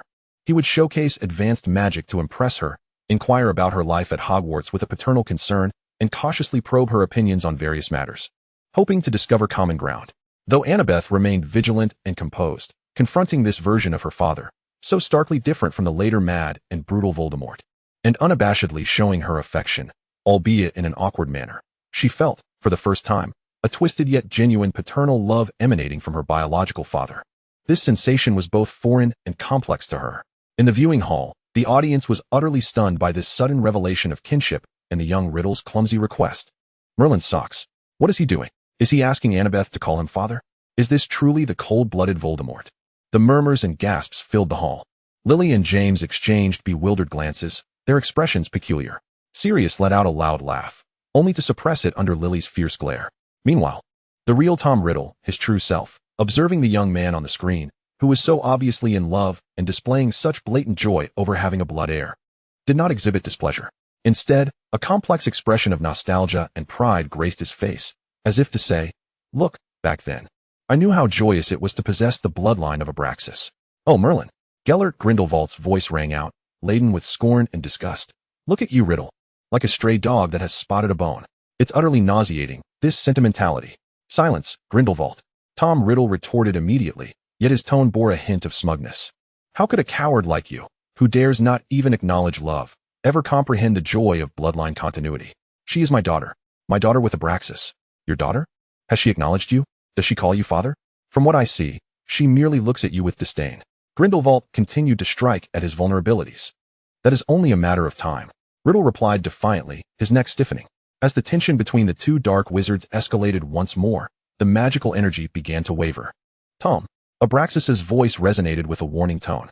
At the same moment, Gellert Dumbledore spoke, his voice calm, yet imbued with undeniable authority. Riddle and Grindelwald paused simultaneously. As if pressed by an unseen pause button, Riddle cast a reluctant glance at Abraxas, and upon meeting his disapproving gaze, his bravado faltered, resulting in a disgruntled huff. Grindelwald also tempered his demeanor, though his heterochromatic eyes remained filled with disdain for Riddle. The two men instinctively turned their eyes toward their respective partners. Riddle looking at Abraxas and Grindelwald, though unseen by others, glancing in Dumbledore's direction. This rare display of behavior, akin to a large dog being chastised, prompted Abraxas and Dumbledore to roll their eyes in unison, feeling a sense of exasperation. Among the ranks of Death Eaters and Saints, the reactions were equally captivating. Some young Death Eaters gaped in disbelief, unable to reconcile the image of the grinning youth within the projection with the Dark Lord they revered in fear. Meanwhile, some older Death Eaters, privy to the history between Riddle and Abraxas, exhibited expressions of complex understanding. The Saints, largely impassive, could not entirely suppress flickers of astonishment in their eyes. Chapter 25. The Basilisk Steed and the Knight in the Forbidden Forest. After a day of lessons, Annabeth returned to her dormitory in the Slytherin dungeon. To her surprise, Tom Riddle did not await her in written form, but rather appeared as a translucent apparition. Youthful, yet striving to assume a demeanor of maturity, lounging leisurely upon her bed. Upon noticing Annabeth's entrance, Tom glided toward her, his face adorned with an affectionate and indulgent smile that starkly contrasted with his imposing reputation. "My little princess has returned. How was your day at Hogwarts? Did anyone bully you? Tell Daddy, and he will help you." Annabeth gazed at her overly enthusiastic father with a hint of exasperation, a flicker of resignation passing through her crimson eyes, yet she succinctly replied, "It was fine." "No." Tom appeared unfazed by her coolness, his pride swelling instead. He lowered his voice conspiratorially, despite being a spectral entity without actual volume. "Annabeth, Daddy remembers. Today is your birthday." Annabeth paused momentarily, having almost forgotten her own birthday amidst recent busyness. Though Abraxas's portrait father remembered, he could not accompany her in such a tangible manner. "Daddy has prepared a special birthday gift for you." Tom's apparition leaned closer, his eyes sparkling with excitement and a hint of pride. "Come with me. I will take you to a special place." Under Tom's guidance, Annabeth re-entered the memory and magic-constructed realm, but this time, he directly revealed the entrance to the Chamber of Secrets, located at the inconspicuous faucet in the second-floor girls' lavatory. He spoke in Parseltongue to unlock the entrance, leading Annabeth through the damp, darkened pipeline until they arrived at the grand, yet eerie Slytherin chamber. At the heart of the chamber lay the immense and formidable basilisk, which, sensing Tom's presence, his soul fragment, obediently lowered its head. "Look, Annabeth," Tom's voice brimmed with pride. "This is the magnificent creation left by Salazar Slytherin. Now, it belongs to you." He patiently instructed her on how to communicate with the basilisk in Parseltongue, how to issue clear commands, control its movements, and even how to close its eyes to avoid a fatal gaze. Once Annabeth had grasped the basics of control, Tom executed an astonishing maneuver that left all observers astounded. He positioned his 12-year-old daughter atop the basilisk's massive, cold head. "Hold tight, my little princess." Tom's apparition floated beside her, resembling a cautious father watching his child ride a bicycle for the first time, ensuring the basilisk's movements were utterly smooth, its eyes tightly shut. Utilizing his knowledge of Hogwarts and the stealth of his spectral form, he skillfully evaded all portraits and potential surveillance, especially from Dumbledore, guiding the basilisk silently through the hidden passages beneath the castle and into the depths of the Forbidden Forest under the cover of night. Thus, an unprecedented and oddly heartwarming scene unfolded in Hogwarts history. A handsome young Dark Lord soul, accompanying his golden-haired, crimson-eyed daughter, rode a legendary and fearsome basilisk through the moonlit, Forbidden Forest.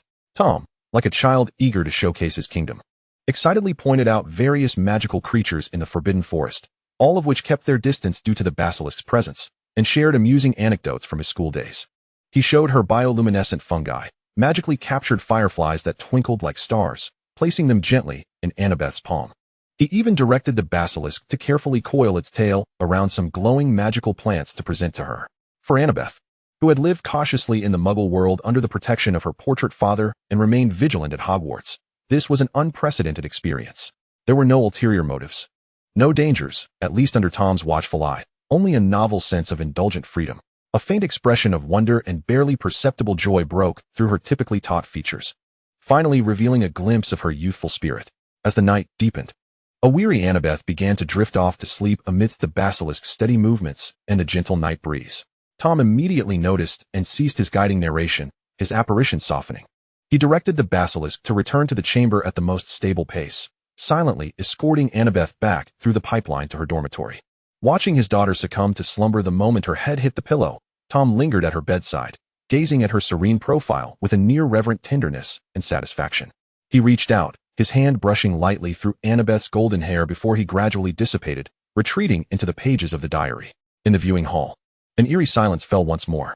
All spectators stared wide-eyed, mouths agape, as if witnessing Merlin performing a ballet in a tutu. Riding a basilisk through the forbidden forest as a birthday gift. That cold, unyielding Voldemort, the architect of countless horrors, exhibiting such childish clumsiness yet oddly tender affection? I must be hallucinating, a student murmured. But that's a basilisk. One glance could spell death. He let his daughter stand atop it. Yet Annabeth appeared to be somewhat happy. Meanwhile, some Death Eaters and Saints began to numb to the overwhelming information they had just received. The immense shock rendered many speechless. Ha ha ha. Gellert Grindelwald's laughter erupted once more, filled with merciless derision. What am I witnessing? A pitiful fragment of a soul attempting to appease a young girl with his most lethal weapon? Riddle, your capacity for absurdity never ceases to astonish me. Is this what you call fatherly love? It is utterly ludicrous. However, this time, Tom Riddle did not immediately retaliate. He and Abraxas gazed softly at the serene visage of his daughter, nestled comfortably in slumber on the luminous screen. Riddle's eyes shimmered with a hint of pride, as if to proclaim, "Behold, I can provide my daughter with such an experience." Yet, amidst Grindelwald's mocking laughter, he inadvertently caught a glimpse of his son, Eric Grindelwald. Eric remained expressionless, but within his mismatched eyes, there flickered a fleeting, almost imperceptible glimmer of envy as he beheld Anna, indulged and accompanied by her father, even if merely a fragment of his soul, in her playful pursuits. This whisper of envy pierced Grindelwald's soul, stirring something deep within him. His derision abruptly ceased, plunging him into a momentary silence. Dumbledore observed this peculiar, yet oddly harmonious scene, his gaze deep behind the crescent-shaped glasses. He discerned that this young Riddle Horcrux, buoyed by Abraxas's unreserved paternal love for Anna, had paradoxically transformed into a relatively stable soul entity. In reality, Abraxas gently cradled Anna in his arms. Anna lifted her head, her blood-red eyes briefly meeting those of her two fathers. An expression rich with complexity, touched by the scene, yet maintaining her habitual composure. She swiftly lowered her gaze, burying her face deeper, her ears tinged with a barely perceptible blush. Tom Riddle and Abraxas exchanged a glance, each perceiving a shared sentiment of poignant helplessness intertwined with a cherished warmth stemming from this distorted, yet genuine affection. The night at Hogwarts felt strikingly different, illuminated by the clumsy love of a Dark Lord father. Chapter 26, An Alliance Founded on Secrets. As time slipped away in the company of the enthusiastic, awkward, and somewhat juvenile Tom Riddle of the diary, Anna's inner vigilance began to thaw like ice warmed by gentle waters, though she would never concede to any emotional softening. During a late-night conversation with her painted father Abraxas, she offered a reason that was chillingly rational. "Father, the destruction of Horcruxes is no trivial matter. It necessitates specific, potent magic or artifacts. And the process is fraught with danger and unpredictability." The calculating light flickered in Anna's crimson pupils. In comparison, fusion might present a more advantageous solution.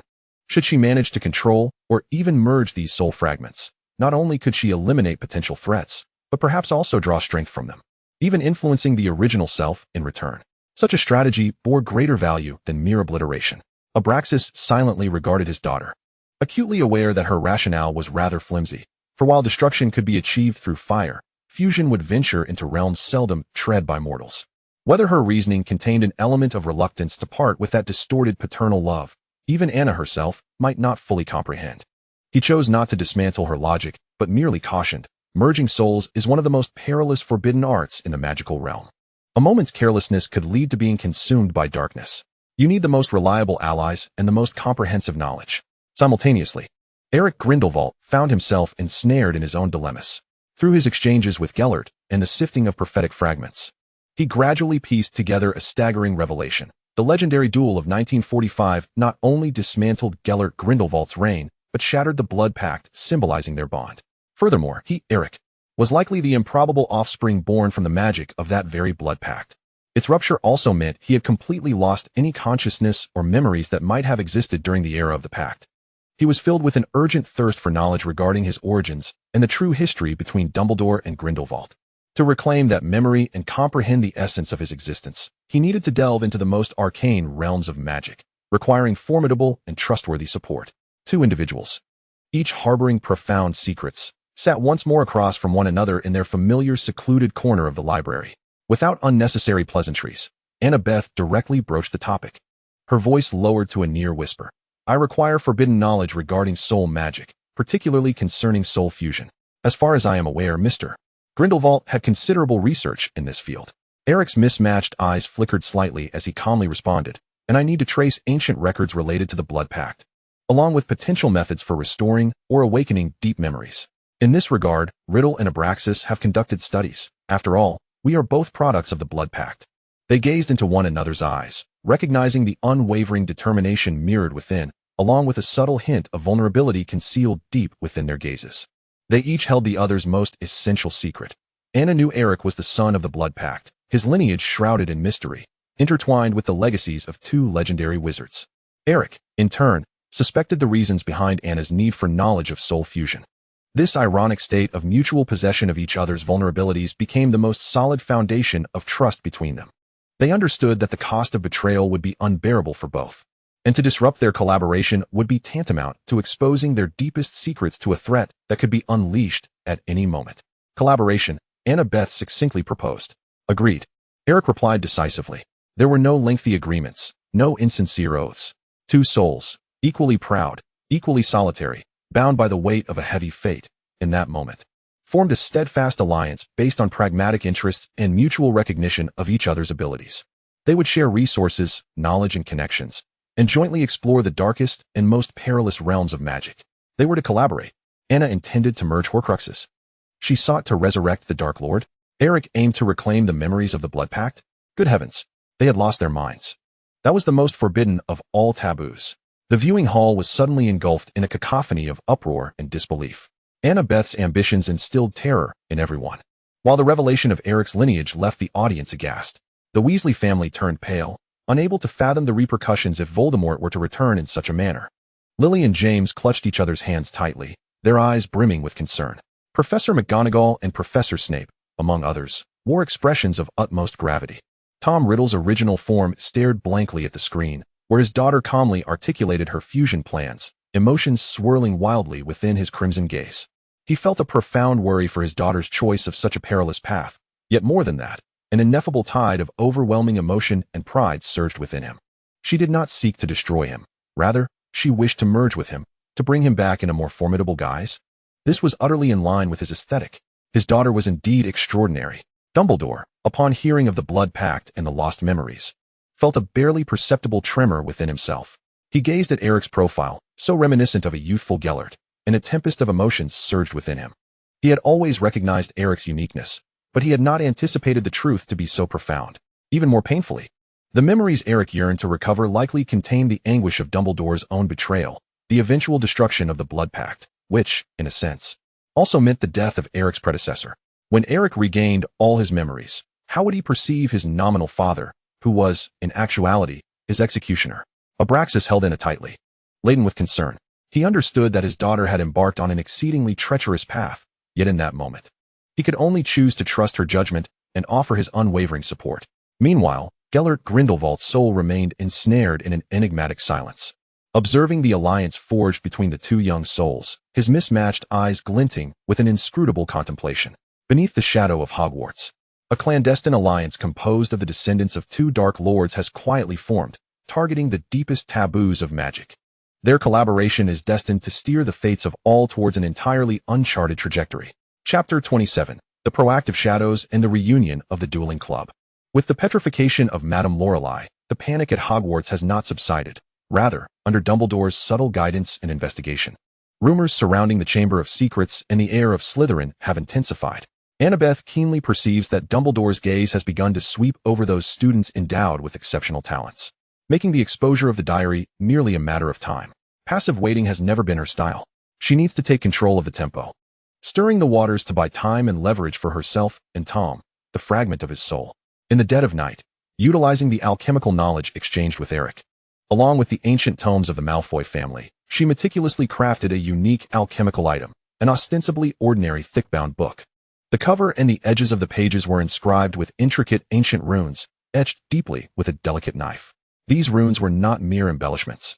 They constituted a sophisticated magical array, designed primarily for concealment and protection, to mask the dark magical essence contained within to the greatest extent possible and to construct a protective barrier at the soul level, guarding against potential prying or soul erosion. She carefully placed Tom Riddle's diary into a specially designed compartment within this book. Throughout this process, her expression remained calm, as if she were merely conducting a necessary magical experiment. She would never admit that this layer of protection was, to some extent, meant to safeguard the clumsy paternal spirit that had revealed itself to her within the pages of the diary. She then proceeded with her next course of action. Through the diary's communication with Tom, she once again directed the basilisk. However, this time, her orders were exceedingly precise. Incite panic, but do not cause death. The target, petrification. Thus, the second incident of petrification occurred. This time, the unfortunate victim was Colin Creevey, a first-year Gryffindor boy who always idolized Harry Potter with his camera in hand. He was discovered standing frozen in the corridor, camera clutched tightly, his face frozen in a mask of terror. Instantly, fear swept through Hogwarts like a plague, and the atmosphere within the school became unbearably oppressive. Amidst this turmoil, Gilderoy Lockhart's long-prepared dueling club, under Dumbledore's tacit approval, or perhaps to draw out certain individuals, proceeded as scheduled in the Great Hall.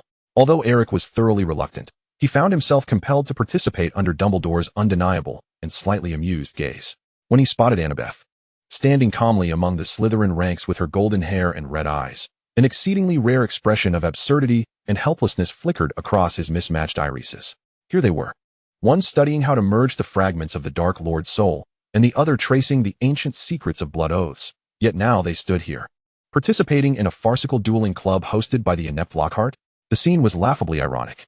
Annabeth also noticed him. The brief intersection of their blood-red pupils with his mismatched gaze conveyed an unspoken understanding and subtle camaraderie. They resembled two eminent scholars who had inadvertently wandered into a children's playground, profoundly out of sync with the excited or anxious students surrounding them. Annabeth had ulterior motives for her presence. She needed to divert attention further and artfully guide the crucial clue of Parseltongue onto Harry Potter, allowing her subsequent actions to remain shrouded beneath the halo, or rather, shadow, of the Savior. She whispered a few instructions to the eager Draco beside her. After Lockhart and Snape concluded their demonstration duel, the narrative progressed as expected with Draco facing Harry. "Come on, Potter," Draco jeered. "Let me see what the famous Savior is capable of." As the duel commenced, Draco swiftly uttered the incantation, Serpensortia. A long, dark serpent erupted from the tip of Draco's wand, landing heavily on the floor between him and Harry, rearing its head, poised to strike. Gasps echoed through the crowd as they recoiled in fear. Everything unfolded in an orderly manner. Under pressure, Harry instinctively hissed at the serpent in Parseltongue, "Leave him." In that instant, the Great Hall fell into a profound silence. All eyes were fixed on Harry in terror. Parseltongue, the mark of the heir of Slytherin. Annabeth stood among the throng, her blood-red pupils calmly observing the scene, akin to a detached chess player watching her pieces fall into place. In the viewing chamber, many gasped in astonishment upon witnessing Annabeth's series of meticulously calculated maneuvers, crafting the protective book, directing the basilisk to petrify Colin, and orchestrating Draco to expose Harry's Parseltongue. She had orchestrated it all. Colin was her pawn for petrification, merely to incite panic. She had deliberately exposed Potter's Parseltongue to draw everyone's focus onto him. The depth of her scheming was chilling. Even James and Sirius ceased their jesting, their expressions turning grave. The girl's cunning and tactics filled them with trepidation and fury. Dumbledore, perched at the staff table, regarded the unfolding events through his crescent spectacles, his gaze inscrutable. He observed Annabeth's actions, recognizing her attempts to seize control of the situation. Perhaps he surmised the purpose of that alchemical book and penetrated the facade she was orchestrating in the dueling club.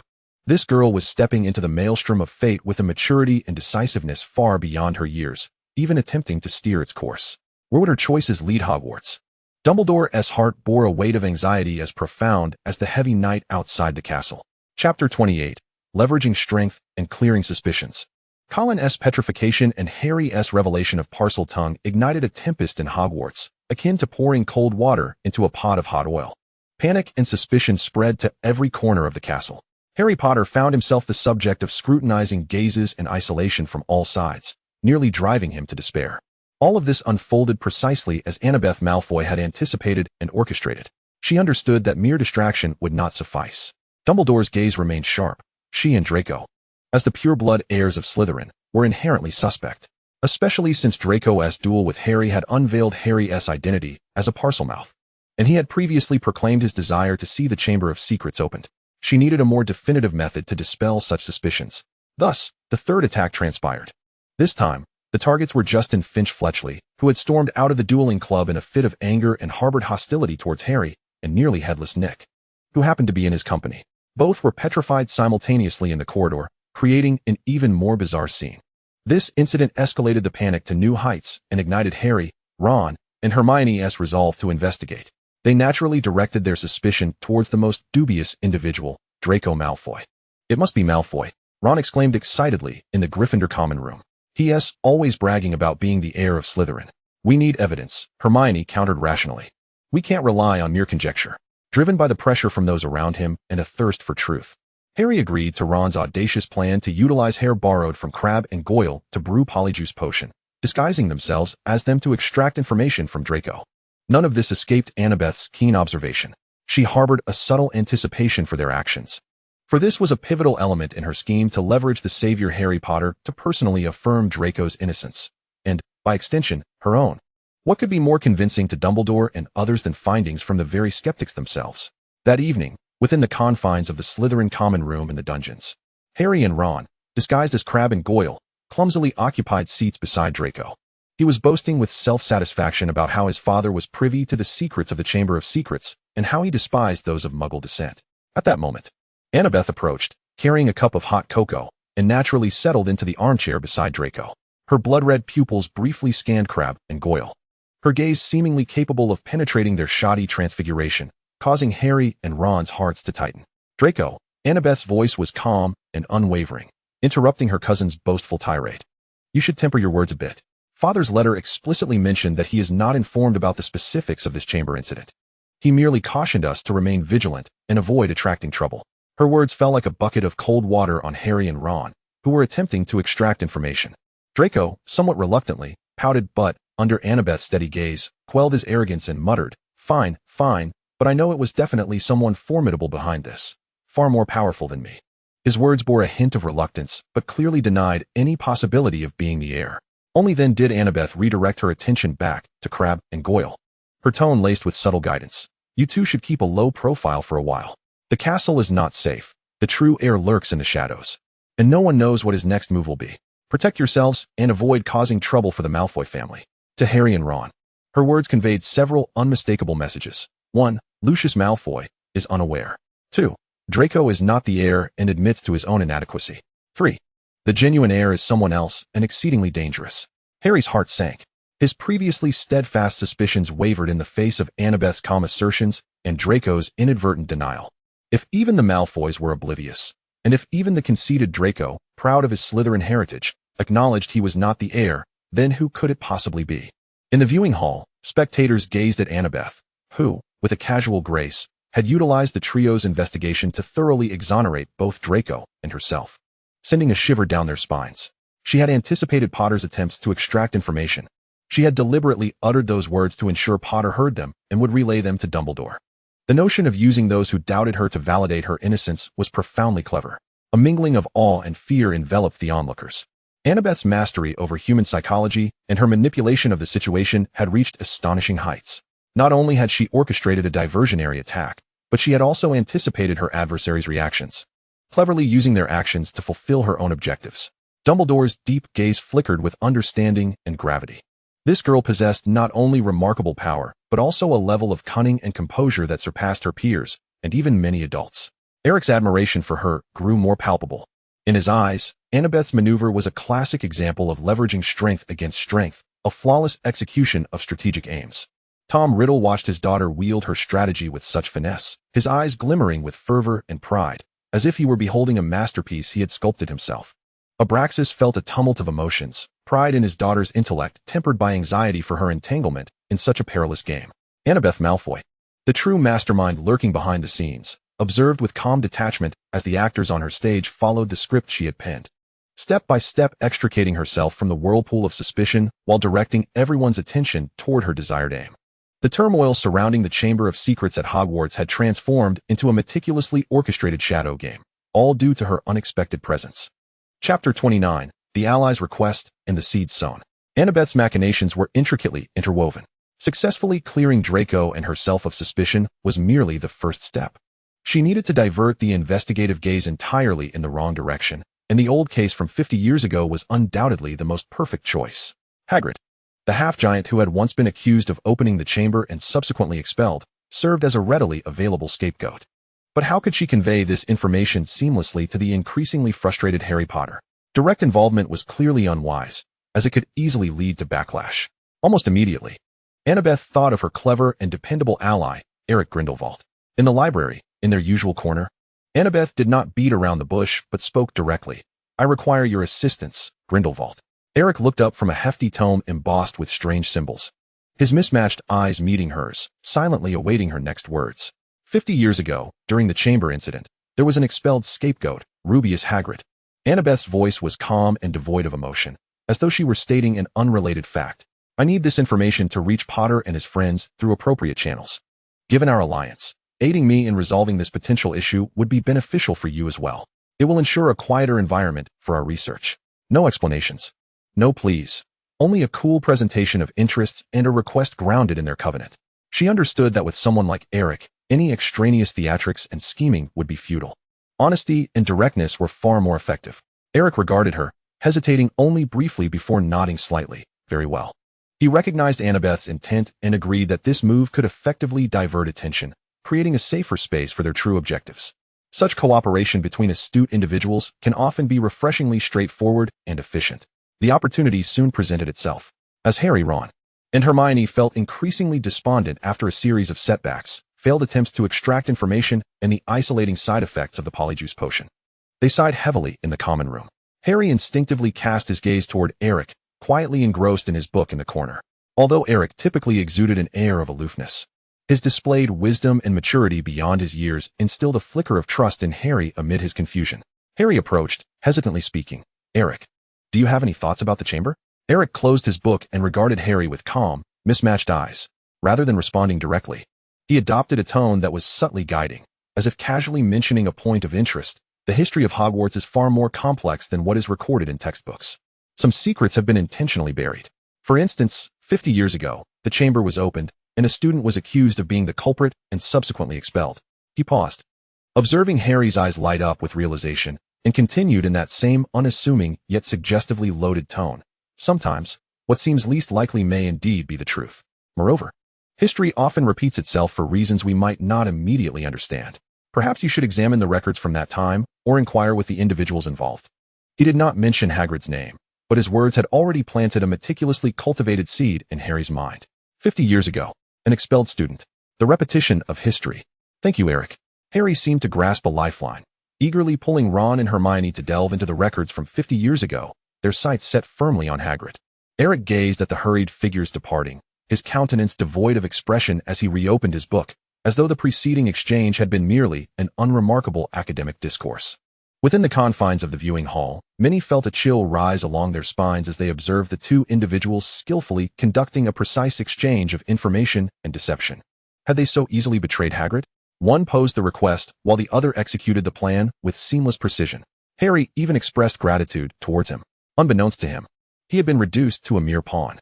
The chilling calmness and tacit understanding that allowed them to manipulate everyone, including the Savior himself, instilled a sense of dread. Annabeth was the mastermind lurking in the shadows, while Eric was the elegant executor, leaving no trace behind.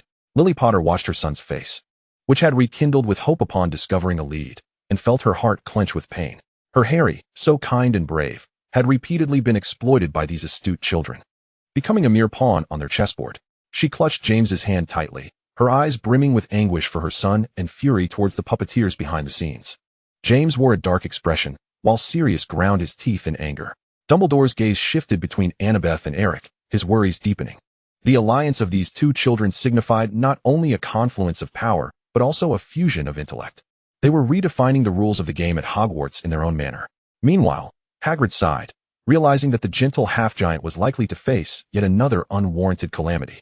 Tom Riddle's eyes sparkled with excitement, immensely pleased with his daughter's cunning and the efficient execution by that Grindelwald lad. Abraxas fell silent once more. His daughter's growth evoked both pride and a tinge of unease within him. The spirit of Gellert Grindelwald wore a knowing smile, as if relishing a splendid drama performed by his heir. The second collaboration between Annabeth and Eric was silent, yet remarkably effective. A seed of doubt had been sown, soon to take root in Harry Potter's heart, redirecting the chaos at Hogwarts towards a preordained destination. Chapter 30. The Weary Chess Player and the Wronged Old Father. The relentless scheming and plotting had left even Annabeth feeling a profound mental fatigue. Upon returning to her quiet dormitory in the dead of night, she suddenly recalled that she had neglected the father within her diary for several days. With a sigh, she retrieved the diary from the thick tome inscribed with runes. The moment she extracted it, a palpable chill, infused with resentment and grievance, pervaded the air. The shadowy figure of young Tom Riddle materialized almost instantaneously, arms crossed, his handsome visage etched with discontent, his crimson eyes glaring mournfully at Annabeth as the temperature around them seemed to drop a few degrees. However, just as he prepared to voice his complaints regarding his daughter forgetting her father in favor of allies, his gaze fell upon the unmistakable fatigue etched across Annabeth's face, along with the weariness hidden within her scarlet eyes. His pent-up grievances burst like a balloon pricked by a needle, instantly dissipating. That sorrowful gaze was swiftly replaced by an awkward yet genuine concern. He floated closer, his ethereal fingers attempting to caress her cheek, only to pass through in vain. "Anna," he spoke softly, laced with an almost imperceptible worry, "you appear quite exhausted." Annabeth rubbed her temples, disregarding his fleeting emotions, and directly addressed the matter at hand. Her tone imbued with an undeniable resolve. "My final plan requires your cooperation." Tom immediately perked up, listening intently. "You need to feign your demise," Annabeth stated coolly, as if discussing a matter entirely detached from herself. "Dumbledore has been replaying past memories and has noticed irregularities. We must sacrifice certain elements to provide him with a plausible explanation to preserve what is far more vital." She elaborated on her strategy. 1. Guidance and discovery. She would maneuver Hermione Granger to uncover the truth about the basilisk and the method to evade death through the mirror's reflection, resulting in Hermione's petrification rather than death, to leave behind crucial clues. 2. The Chamber Showdown. A battle would inevitably erupt within the chamber, as Harry Potter ventured to rescue Ginny. She could not intervene directly. Her focus was on a more significant task. 3. A feint. While everyone's attention was drawn to the confrontation in the chamber, she would seize the opportunity to retrieve another Horcrux, Ravenclaw's diadem, hidden within the Room of Requirement. Only amidst this chaos would Dumbledore and other potential observers be thoroughly distracted. 4. An escape. She would discreetly bring the ailing Ginny back into the chamber beforehand. Tom's role would be to guide Harry into using the basilisk's venom, or another means, to destroy the nearly depleted diary, Horcrux. At the moment of its destruction, Annabeth would execute a complex soul-binding spell to reclaim the core essence of Tom's soul into a more secure vessel protected by runes, perhaps her specially crafted book or another prepared object. Annabeth laid out each segment and every possibility clearly before Tom, detailing her meticulously orchestrated endgame, intricate and audacious. Tom Riddle listened in silence, observing the flicker of determination in his daughter's blood-red eyes, dimmed by fatigue, filled with a complex tapestry of emotions. He felt pride in her exceptional planning, sympathy for her bearing the weight of it all alone, and an acute sense of indignation at the notion of pretending to be vanquished by that foolish savior. The great Tom Riddle, heir of Slytherin, reduced to playing a part and succumbing to a Potter? The humiliation was unbearable. Yet, as he beheld the resolute determination in Annabeth's eyes, along with the underlying calmness essential for the success of their scheme, all his reluctance was suppressed. He understood he could not, nor would he, jeopardize the plan his daughter had so painstakingly devised. This endeavor was not merely about the Horcrux. It was about her safety and her future. He inhaled deeply. The soul form did not require it, and a blend of resigned affection and acceptance graced his features as he finally nodded. Very well. He uttered a single word, yet it brimmed with unconditional trust and support. For his daughter, playing a part was a trivial matter. In the viewing hall, a profound silence ensued. All present were rendered speechless by Annabeth's grand, intricate, and audacious final plan, guiding Hermione to the truth only to petrify her, utilizing the chamber battle as a ruse to retrieve another Horcrux, having Voldemort's soul fragment feign death, executing a soul transfer in plain view of all. Each step of this scheme was fraught with immense risk and uncertainty, necessitating a precise grasp of human emotions, impeccable timing, and a heart of ice. She was merely 12. A 12-year-old girl orchestrating and executing a vast game that encompassed all of Hogwarts, as well as Dumbledore and Voldemort. Fear, shock, and disbelief permeated the hall. Even the notorious Weasley twins, who were typically unruly, now stood with mouths agape, rendered speechless and devoid of any mocking remarks. Lily Potter gazed at the composed blonde girl meticulously orchestrating everything in the dormitory, a chill of dread enveloping her heart. She could scarcely fathom the experiences and environment that had forged such a formidable child. Dumbledore's gaze was burdened with an unprecedented gravity. He realized he had underestimated this girl. Her ambitions extended far beyond mere self-preservation or the acquisition of power. She was orchestrating a grand strategy, with Hogwarts itself, and even the broader future, serving as her chessboard. Eric Grindelwald's mismatched eyes sparkled with an unparalleled brilliance, a profound acknowledgement of a true strategist among her kind. Tom Riddle, the original, and Abraxas exchanged complex glances. Observing the father-daughter duo on the screen, one willing to play a part for his daughter, the other calculating every move for her ambitions. Their relationship was a twisted labyrinth. Yet in fleeting moments, it revealed an unsettlingly genuine warmth. Annabeth Malfoy, the shadowy player, had laid down her final piece. The climax at Hogwarts was poised to unfold in an utterly unforeseen manner. Chapter 31. The game proceeds as planned. Under Eric's unintentional guidance, Harry Potter and Ron Weasley cast wary glances toward Hagrid. However, when they returned to Hagrid's hut, intending to inquire further about events from 50 years prior, they stumbled upon the scene of Cornelius Fudge, the Minister of Magic, personally leading a team to arrest Hagrid. Hagrid's rugged and sorrowful defense, Lucius Malfoy's concealed smugness beneath his hood, and the shocking news of Dumbledore's dismissal from the headmaster position by the board all struck Harry and Ron like a series of heavy blows, plunging them into despair. Worse was yet to come. Before being taken away, Hagrid subtly urged them to follow the spiders.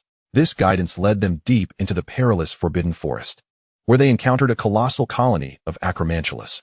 Harry and Ron narrowly escaped a near-fatal ordeal, relying on a flying car to flee in disarray back to a transformed Hogwarts. Still reeling from their harrowing experience, the two boys had scarcely crossed the castle threshold when they were met with another devastating blow. Hermione Granger, their most intelligent and dependable friend, had also been petrified.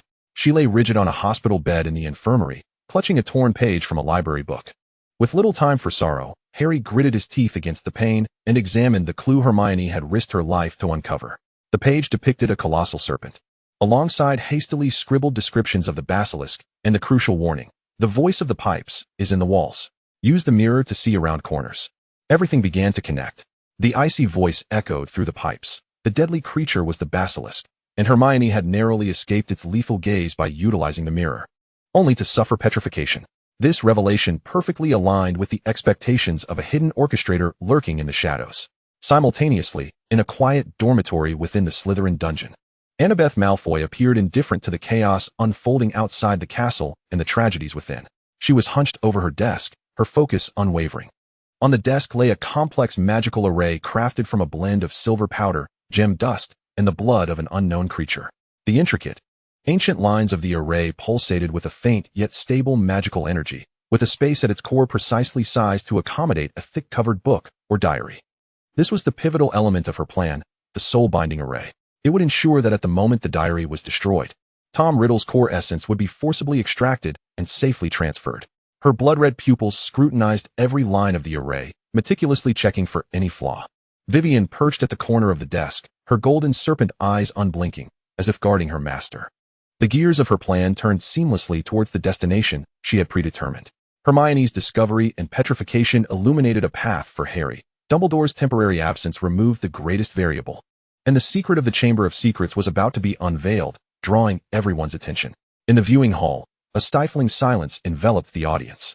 They watched as Harry and Ron fled for their lives through the Forbidden Forest, witnessed Hermione's cold, petrified form, and observed the boy's savior striving to uncover clues under the weight of losing mentors and friends. It was all heart-wrenching and worrisome. Yet, as their gaze shifted to the mastermind, Annabeth Malfoy, they beheld only an absolute calmness and precise execution. She resembled an engineer detached from the situation, observing her meticulously designed instrument functioning as intended, showing no signs of distress over the collateral damage, such as Hagrid's arrest and Hermione's petrification. This extreme rationality and coldness were far more chilling than any roaring malice. Was she truly only 12 years old? Some students whispered in trembling tones. It was all within her calculations, terrifyingly so. Lily Potter clasped James's hand tightly, watching her son struggle amid adversity while the unseen hand plotted the array with calm precision, her heart feeling as if it were being cleaved. Molly Weasley, already in tears, mourned for Hermione and the other petrified children. Dumbledore maintained a serene exterior. Yet beneath the surface, a tempest raged. He observed Annabeth as she inscribed the perilous array, knowing that the ultimate confrontation was imminent, and its nature would exceed his expectations. Tom Riddle, the original, wore a satisfied smirk, as if reveling in a performance directed by his own bloodline. As for Harry's suffering, that was merely a necessary backdrop to achieve his daughter's plan. Eric Grindelwald silently assessed the complexity of Annabeth's array and the ancient wisdom it encompassed, his mismatched eyes shimmering with intrigue. Finally, Annabeth completed the last stroke of the array. She straightened, exhaling gently, a flicker of determination crossing her blood-red pupils. The stage was set, the actors poised to take their places, and she would be the sole director of this grand spectacle, as well as the ultimate beneficiary. The final act of the Chamber of Secrets at Hogwarts was about to thunderously commence in her chosen manner. Chapter 32. The final act unfolds in shadows. Guided by the Weeping Willow, Harry and Ron at last pinpointed the entrance to the Chamber of Secrets, the inconspicuous girls' lavatory on the second floor. However, faced with the potential threat of the basilisk, they understood the necessity of a powerful wizard to accompany them. Amid Dumbledore's absence and Professor McGonagall's mounting frustrations, they made a desperate yet absurd choice. They sought out the only defense against the dark arts professor remaining at the school, Gilderoy Lockhart. The outcome was predictable. Lockhart's cowardice and incompetence were laid bare. He even attempted to use Ron's malfunctioning wand to cast a memory charm on the two boys, resulting in a rebound that rendered him a dazed fool with a muddled memory. Ultimately, Harry and Ron had no choice but to drag this burden with them as they resolutely descended into the dark and terrifying tunnels, venturing toward the unknown chamber. Simultaneously, Eric Grindelwald learned from a portrait that Harry and his companions had indeed chosen Lockhart as their escort. For the first time, his mismatched eyes revealed a candid blend of absurdity and pity, a bemused expression crossing his face. He shook his head, dismissing the farce, and redirected his focus to his own research with Annabeth, adopting an almost leisurely demeanor as he awaited the conclusion of this grand drama orchestrated by his ally. In stark contrast to Eric's leisurely demeanor, Annabeth Malfoy was enveloped in a palpable tension and unwavering focus. She paid no heed to the farce surrounding the entrance to the Chamber of Secrets, nor did she allow herself to worry about Harry Potter's mortal peril. Upon confirming that Harry and his companions had entered the passageway, she sprang into action, gliding silently like a specter through the shadows of the castle, making her way directly to the room of requirement on the 8th floor. Armed with information gleaned from Tom's diary and Abraxas, combined with her own keen intuition, she successfully unearthed the Ravenclaw diadem, an object shrouded in powerful concealment magic that exuded a more subtle and darker aura than the diary. After carefully securing it, Annabeth hurried back to her dormitory. She placed the meticulously drawn soul-binding circle at the center of her room and positioned the tome inscribed with runes of Nevin at the core of the circle. Standing at the edge, her wand firmly grasped, she fixed her blood-red eyes on the circle, summoning every ounce of her magical energy like a bowstring drawn taut, awaiting that pivotal moment. In the chamber, the confrontation between Harry Potter and Tom Riddle, the fragment of his soul, reached its zenith. Riddle reveled in revealing his identity and machinations, summoning the basilisk. With the assistance of Dumbledore's Phoenix, Fox, and the Sorting Hat, Harry battled the serpent, ultimately slaying it with the sword of Gryffindor, though he himself was poisoned and teetering on the brink of death. Just as Riddle triumphantly proclaimed Harry's impending demise and his own resurrection through Ginny's life force, Fox's tears miraculously healed Harry's wounds. Seizing the opportunity, Harry grasped the basilisk fang embedded in his arm, infused with venom, and with all his might, plunged it into the open diary belonging to Tom Riddle. No. Riddle, the fragment, emitted a terrified and furious shriek. Almost simultaneously as the fang pierced the parchment, in the Slytherin dormitory, Annabeth's blood-red eyes flared with intensity. Voco anima. She directed her wand towards the heart of the circle. The entire circle erupted in a blinding silver light. A formidable force of attraction emanated from the circle, seemingly transcending the spatial distance, directly impacting the diary being destroyed in the distant chamber. A minuscule, almost imperceptible stream of black energy shot forth from the chamber, as if pulled by an invisible thread, racing toward the tome at the center of her dormitory's circle with impossible speed. The runes upon the tome illuminated in succession, binding that black energy like chains, sealing it securely. Simultaneously, in the chamber, the diary, pierced by the fang, emitted a horrifying, inhuman wail, ink pouring forth like blood. As the entire book twisted and burned violently, ultimately reducing to a pile of ashes. Tom Riddle's handsome visage dissipated amidst desperate and defiant roars. Gasping, Harry observed the scene. Believing he had obliterated this malevolent artifact, he picked up the now tattered, seemingly devoid of magic, blank diary, and, with the unconscious Ginny in tow, escaped the chamber with Fawkes's aid. In the viewing hall, after a brief, stunned silence, an uproar erupted. She had succeeded. She had truly reclaimed that soul. Right under Dumbledore's nose, as the savior personally destroyed the Horcrux. A flawless sleight of hand. She had also obtained another Horcrux, the diadem. Gasps of disbelief filled the air. Annabeth Malfoy, this mere 12-year-old girl, had indeed executed such an unfathomable plan.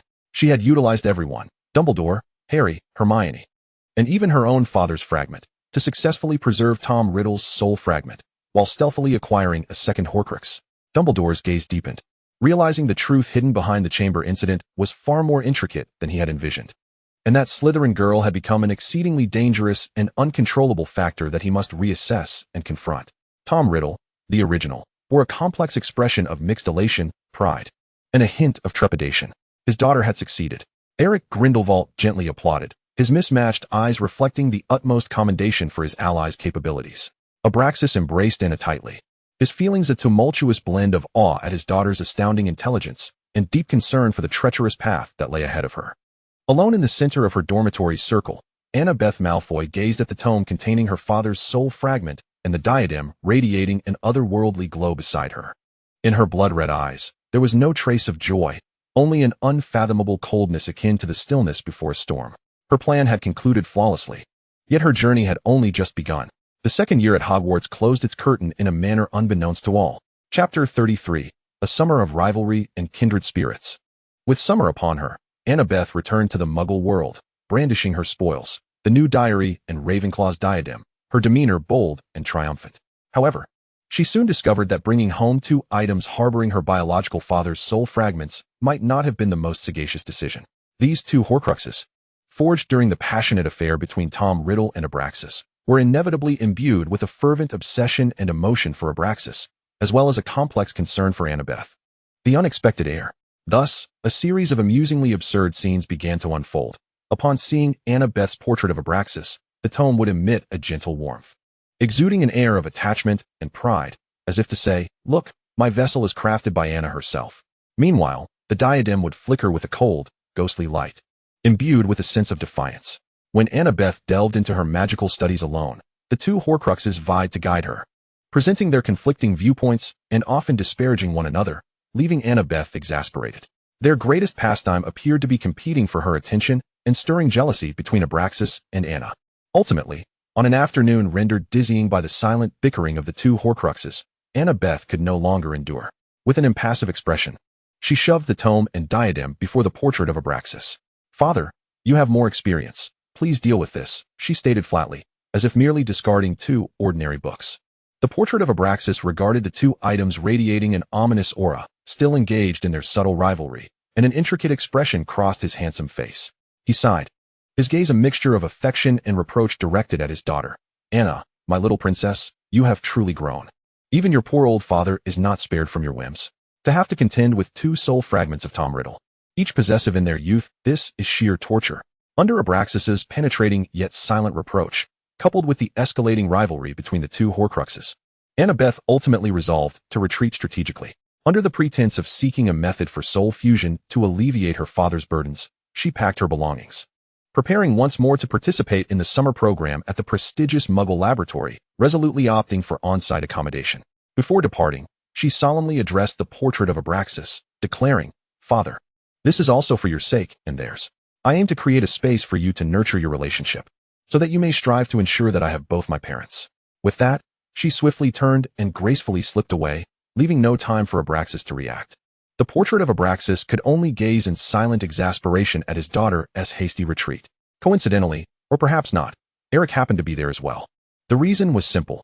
He could no longer tolerate the relentless barrage of paperwork and responsibilities his father, the soul of Gellert, inundated him with under the guise of honing his abilities. Artfully termed as familiarizing himself with the business, it resembled nothing less than a bombardment of documents. Thus, Escaping to the Muggle laboratory for a semblance of tranquility became his most prudent choice. Consequently, Annabeth and Eric fortuitously enrolled in the prestigious summer research program at that elite university, both opting for the so-called immersive learning environment, which in reality served to facilitate their uninterrupted discourse and investigation into perilous magical subjects. Outside the laboratory and library, they dedicated a significant portion of their time to unearthing solutions to their own quandaries. Concerning Eric's lost blood pact memories, time magic appeared to be the most direct avenue. However, as they delved deeper into the research, a heavy gloom settled upon them. The previous inquiries into time magic, particularly those involving the realms of soul and temporal regression, were nearly devoid of substantial findings, fraught with taboos and unknown perils. This presented a formidable challenge for both, as they faced problem after problem, exchanging their esoteric knowledge. Their conversations inevitably began to touch upon more profound and sensitive topics. One evening, in the living room of their shared apartment, conveniently chosen for their research, the discourse shifted from magical theory to the realm of contemporary politics. They discussed the International Secrecy Act. Surprisingly, despite their disparate backgrounds and experiences, their views on this matter aligned remarkably well. Gellert Grindelwald's ideology was indeed correct, Annabeth mused as she gazed out at the twinkling city lights. The rational glow reflected in her blood-red pupils. The Secrecy Act must be abolished or at the very least fundamentally reformed. Wizards conceal themselves as though they were ostriches burying their heads in the sand. Eric nodded, his heterochromatic eyes glinting with calm analysis, yet his methods were excessively extreme and hasty. He underestimated the destructive potential wielded by Muggles once they had lost their magic, developing powers capable of annihilating the world in another direction. He paused, referencing a term Annabeth had also gleaned from Muggle technological literature. Indeed, with the advent of firearms, particularly nuclear weapons, the power of an individual wizard or even a collective of wizards no longer held absolute superiority in direct conflict. Yes, Annabeth interjected, her tone tinged with a chilling sense of realism. Had the wizarding world engaged with Muggles from a position of relative strength during Grindelwald's era, we might have secured greater leverage and agency, establishing a more equitable and perhaps stable coexistence. Instead, we find ourselves in a passive state of concealment, anticipating an impending catastrophe sparked by Muggle technology. Both recognized the flaws of the Secrecy Act, acknowledged the validity of Grindelwald's core objectives, yet remained acutely aware of his strategic miscalculations and the shifting balance of power wrought by the passage of time. This expansive perspective, transcending their years, and their sober assessment of real-world forces fostered a deeper resonance in their thoughts. In the viewing auditorium, spectators observed the growing closeness between these two youths within the Muggle laboratory and their dormitory, noting the unspoken understanding and mutual recognition that flickered in their eyes during discussions of perilous topics, eliciting a spectrum of emotions. Lily and James bore deep concern, recognizing that two potential leaders capable of overturning the wizarding world were forming a consensus. Professors McGonagall and Dumbledore wore grave expressions, realizing that the challenges posed by these two were far more formidable than mere magical prowess. They were entangled in dangerous ideologies. Tom Riddle glared at his daughter and that Grindelwald boy as they drew ever closer, engaging in discussions around the Secrecy Act, his crimson pupils nearly ablaze with fury. He found every aspect of Eric displeasing, feeling as though this young man was leading away his precious daughter. Anna, stay far from that perilous Grindelwald. He could not help but roar. The girl, nestled within Abraxas's embrace, merely stuck out her tongue at her biological father, provoking Riddle to prepare another lecture. Abraxas, however, stared in disbelief at the screen, watching his daughter slip away, leaving him to shoulder the aftermath. He felt utterly exhausted, especially upon hearing her and Eric's audacious discussions. Rubbing his temples, he found himself devoid of the energy needed to halt Riddle's tirade. Gellert Grindelwald's soul, however, bore a satisfied smile, sensing that his unfinished ideals were being perpetuated, albeit in a different form, through these two exceptional young individuals. As the summer sun illuminated the Muggle campus, at the intersection of shadows and thoughts, the alliance between Annabeth Malfoy and Eric Grindelwald steadily advanced towards a more formidable and perilous trajectory. Chapter 34. A dangerous turn towards seeking answers from time itself. The summer slipped away amidst fervent research and countless fruitless discussions. Annabeth and Eric nearly exhausted all the magical knowledge accessible to them, from the secret records in Hogwarts' restricted section to the ancient manuscripts within the Malfoy family archives, and even to the profound theories on souls and contracts articulated by Gellert Grindelwald. Yet, confronted with the nearly uncharted territory of time magic, a veritable taboo among wizards, they found themselves struggling, as if groping through a fog with no clear direction. Frustration silently permeated their dynamic. Until one evening, in their temporary apartment, cluttered with books and drafts, Annabeth set down an obscure tome on the runic symbols of time. Her blood-red pupils gazed out at the dazzling lights of London. And suddenly she spoke with a calmness akin to a resolve forged in fire. Since the wizarding community's research on time is nearly non-existent, what about the Muggles? Eric's hand, poised to grasp another book of magical theory, froze in midair. A flicker of astonishment flashed across his heterochromatic gaze, swiftly followed by an epiphany that cleaved the fog of confusion. He instantly grasped Annabeth's intent. Muggles, those beings devoid of magic, unable to perceive or manipulate magical forces as wizards do, yet they had never ceased to explore the essence of the universe, including time, generation after generation. In another dimension, they constructed a vast theoretical framework concerning time through mathematics, physics, and logic. Einstein's theory of relativity and the curvature of space-time, Eric murmured, recalling phrases gleaned from Muggle textbooks and popular science literature. His thoughts crystallized. While they could not touch time with magic, they could measure it with intellect, describe it with formulas. We need not fully replicate their conclusions, but their theoretical frameworks, their thought experiments, their musings on causality and the continuity of space-time. These can serve as our foundation. This was undoubtedly an exceedingly audacious, even heretical notion. To combine Muggle physical theories with wizarding magical practices to conquer a realm that even the greatest wizards dared not tread. Yet at this moment, it was the only glimmer of hope visible through the darkness. Without hesitation, the two sprang into action. They were already ensconced in one of the finest academic bastions of the Muggle world. Annabeth, with her remarkable logical and mathematical prowess, and Eric, relying on his formidable ability to filter and absorb information, swiftly identified several distinguished professors in the physics department, particularly those who have made significant contributions to theoretical physics, especially in the realm of space-time cosmology. As students fervently intrigued by the concepts of temporal physics, they knocked on the professor's office doors armed with meticulously crafted, logically sound questions. They engaged in discussions about the time dilation effect in special relativity, explored the warping of space-time due to gravity in general relativity, and even broached some avant-garde conjectures regarding quantum mechanics and the arrow of time. They voraciously absorbed this knowledge, grounded purely in rational deduction and mathematical validation, their minds racing to correlate these abstract concepts with the ambiguous records of time turners and the notion of soul permanence found within the magical realm, seeking the potential bridge that may connect the two worlds. In the viewing hall, the sight of these two young scholars turning their gaze towards Muggle science in an attempt to penetrate the taboos of time magic drew furrowed brows from all present. They have lost their minds. Utilizing Muggle concepts to study time magic? Time magic is one of the most profound forms of sorcery. How could it be conflated with mere formulas? This is perilous. A moment's misstep could yield irreparable consequences. James Potter and Sirius Black observed the two immersed in fervent debate over complex physical equations, as if witnessing two beings manipulating incomprehensible and dangerous alchemical devices. Their faces awash with disbelief. Abraxas and Tom Riddle were equally alarmed, their hearts lodged in their throats. They understood better than anyone the dangers and unpredictability of time magic. The sight of their daughter embarking on such an unprecedented and thorny path was a cause for profound concern. Albus Dumbledore, peering through his crescent-shaped spectacles, was filled with deep apprehension. He was not only worried about the potential backlash of time magic itself, but also feared that this research direction, which intertwined Muggle science with dark magic, or at least dangerously perilous sorcery, could lead Eric to a precipice that even he could not foresee. Eric had already been profoundly influenced by Grindelwald. Treading further along such a treacherous path was alarming. The soul of Gellert Grindelwald exhibited a peculiar silence as he observed the endeavors of the two youths, his heterochromatic eyes glinting with an inscrutable light, perhaps assessing the feasibility of their pursuits or contemplating the disruptive future that might arise from this interdisciplinary amalgamation. Annabeth and Eric, these two adolescents ensnared in their own labyrinth of fate, resolutely chose an untraveled path fraught with peril. They no longer merely gazed upward at the starry sky of magic.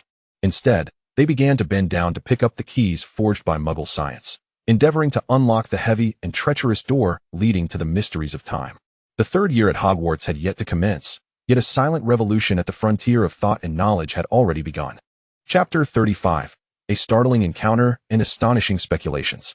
In stark contrast to Annabeth and Eric's summer of exploration between the realms of Muggle academia and magical taboos, Harry Potter's holiday was a chaotic affair.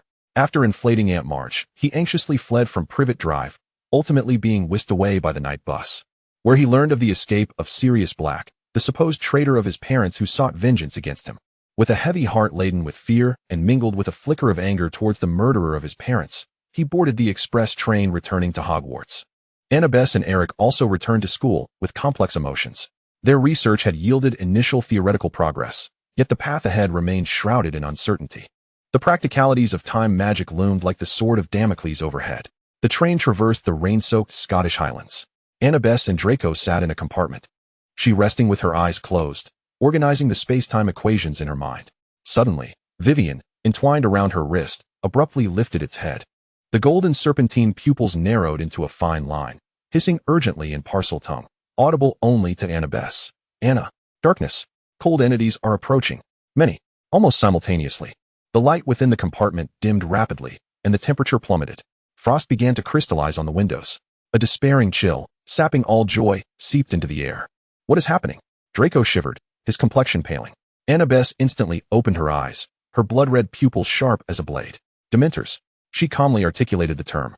Promptly rising and pulling the slightly panicked Draco behind her, her wand firmly grasped in hand. She could sense the encroaching dark force that devoured happiness. Just as she prepared to utter a spell, attempting to conjure a possibly unrefined Patronus, a clear and steady voice rang from the entrance of the compartment. Expecto Patronum.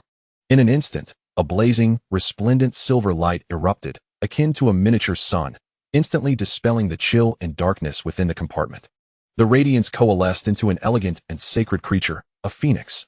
It unfurled its shimmering silver wings, emitting a silent, melodic cry, radiating a powerful and warm protective energy that forced the approaching Dementors to retreat, ultimately causing them to screech and flee from the compartment. As the light subsided, Eric Grindelwald's figure appeared in the doorway, his heterochromatic gaze sweeping over the situation within the compartment before settling upon Annabeth and the Draco behind her. It's all right, he stated in a neutral tone. TSK, playing the hero are we? It seems my father hasn't taught you enough. Gellert Grindelwald's mocking voice echoed in Eric's mind. Annabeth met Eric's gaze, nodding slightly in gratitude before signaling to the still trembling Draco. Draco, go check on Pansy and the others. Draco glanced at Annabeth and then at Eric at the door, seemingly poised to voice something, but swallowed his words, reluctantly mumbling as he stepped outside. As he passed by Eric, his suppressed curiosity and observations from recent times compelled him to mutter in a tone just loud enough for Annabeth and Eric to hear. Every time I see Eric, I end up having to leave. Anna, be honest, are you dating Grindelwald?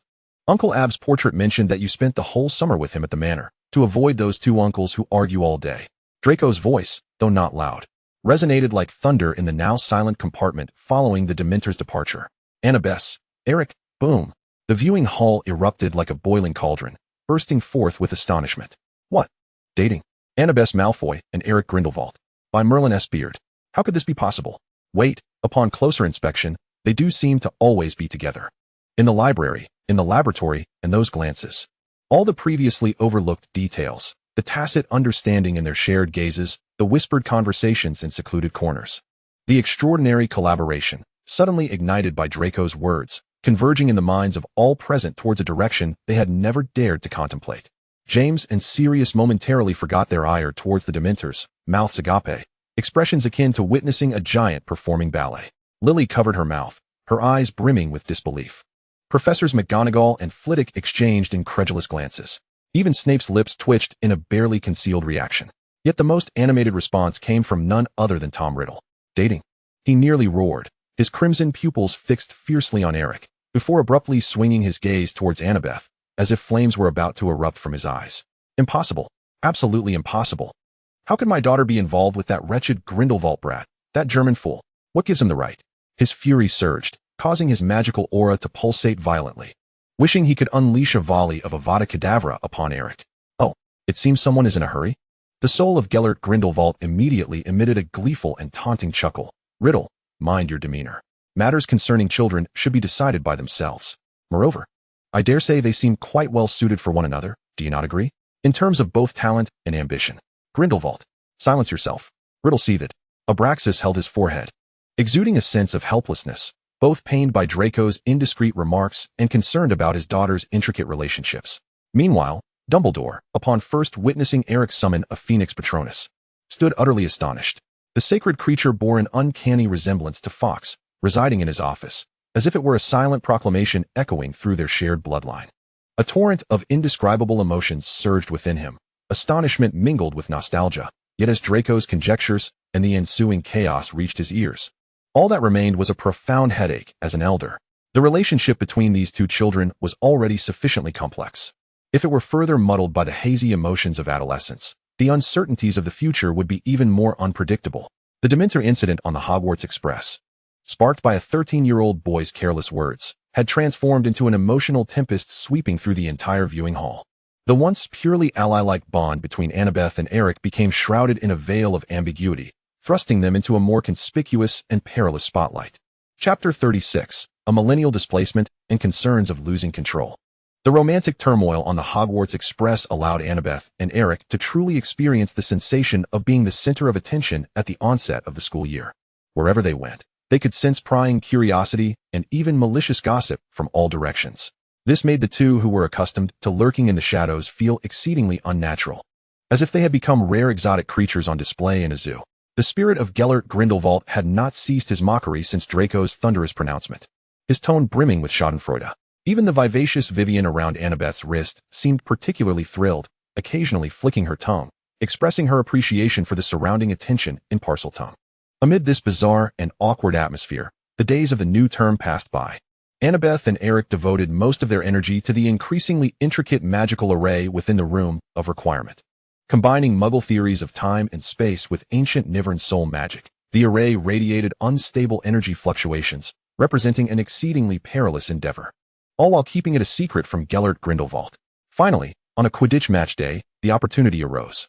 As all attention was drawn to the thrilling competition on the field, and later to the alarming scene of Harry Potter plummeting from the sky under an assault of Dementors. Deep within the Room of Requirement on the 8th floor, Annabeth and Eric exchanged a glance, simultaneously channeling their magic into the nearly completed core of the array.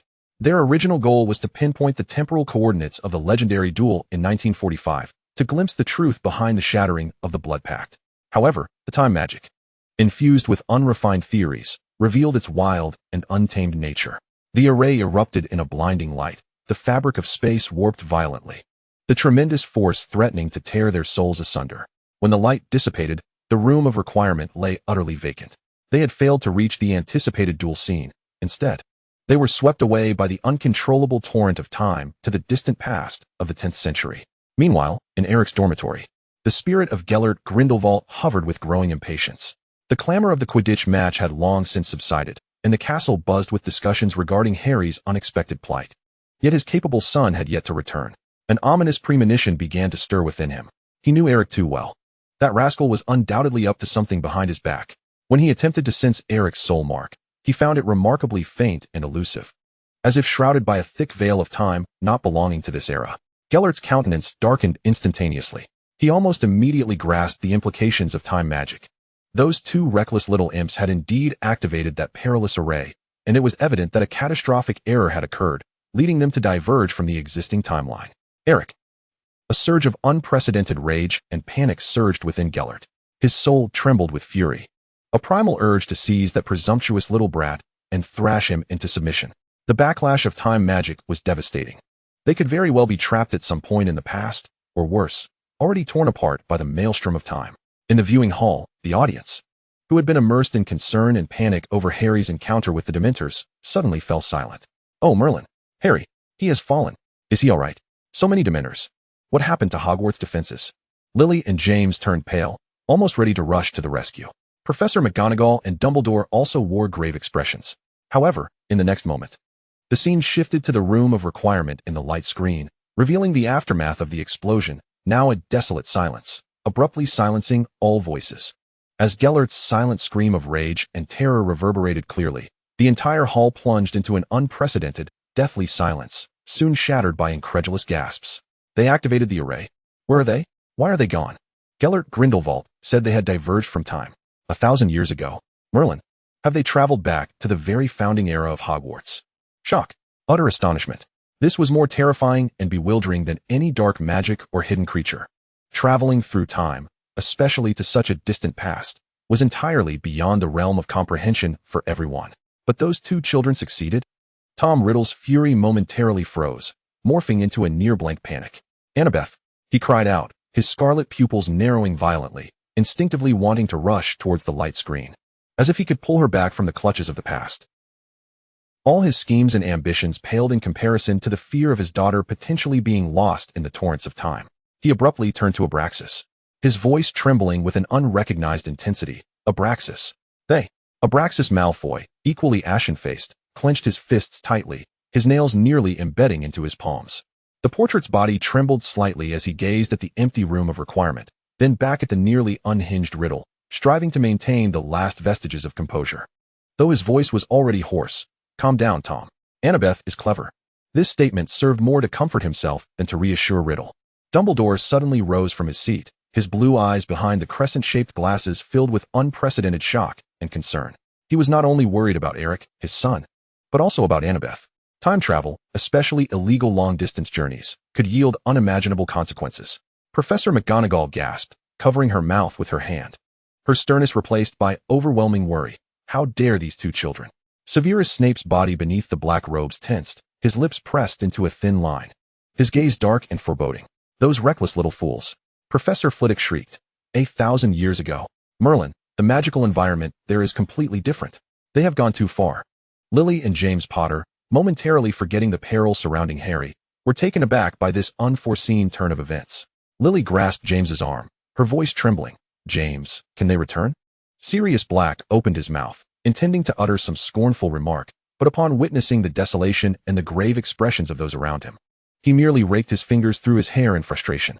The Weasley family wore expressions filled with sympathy and concern, as Molly murmured, "Oh, the poor children."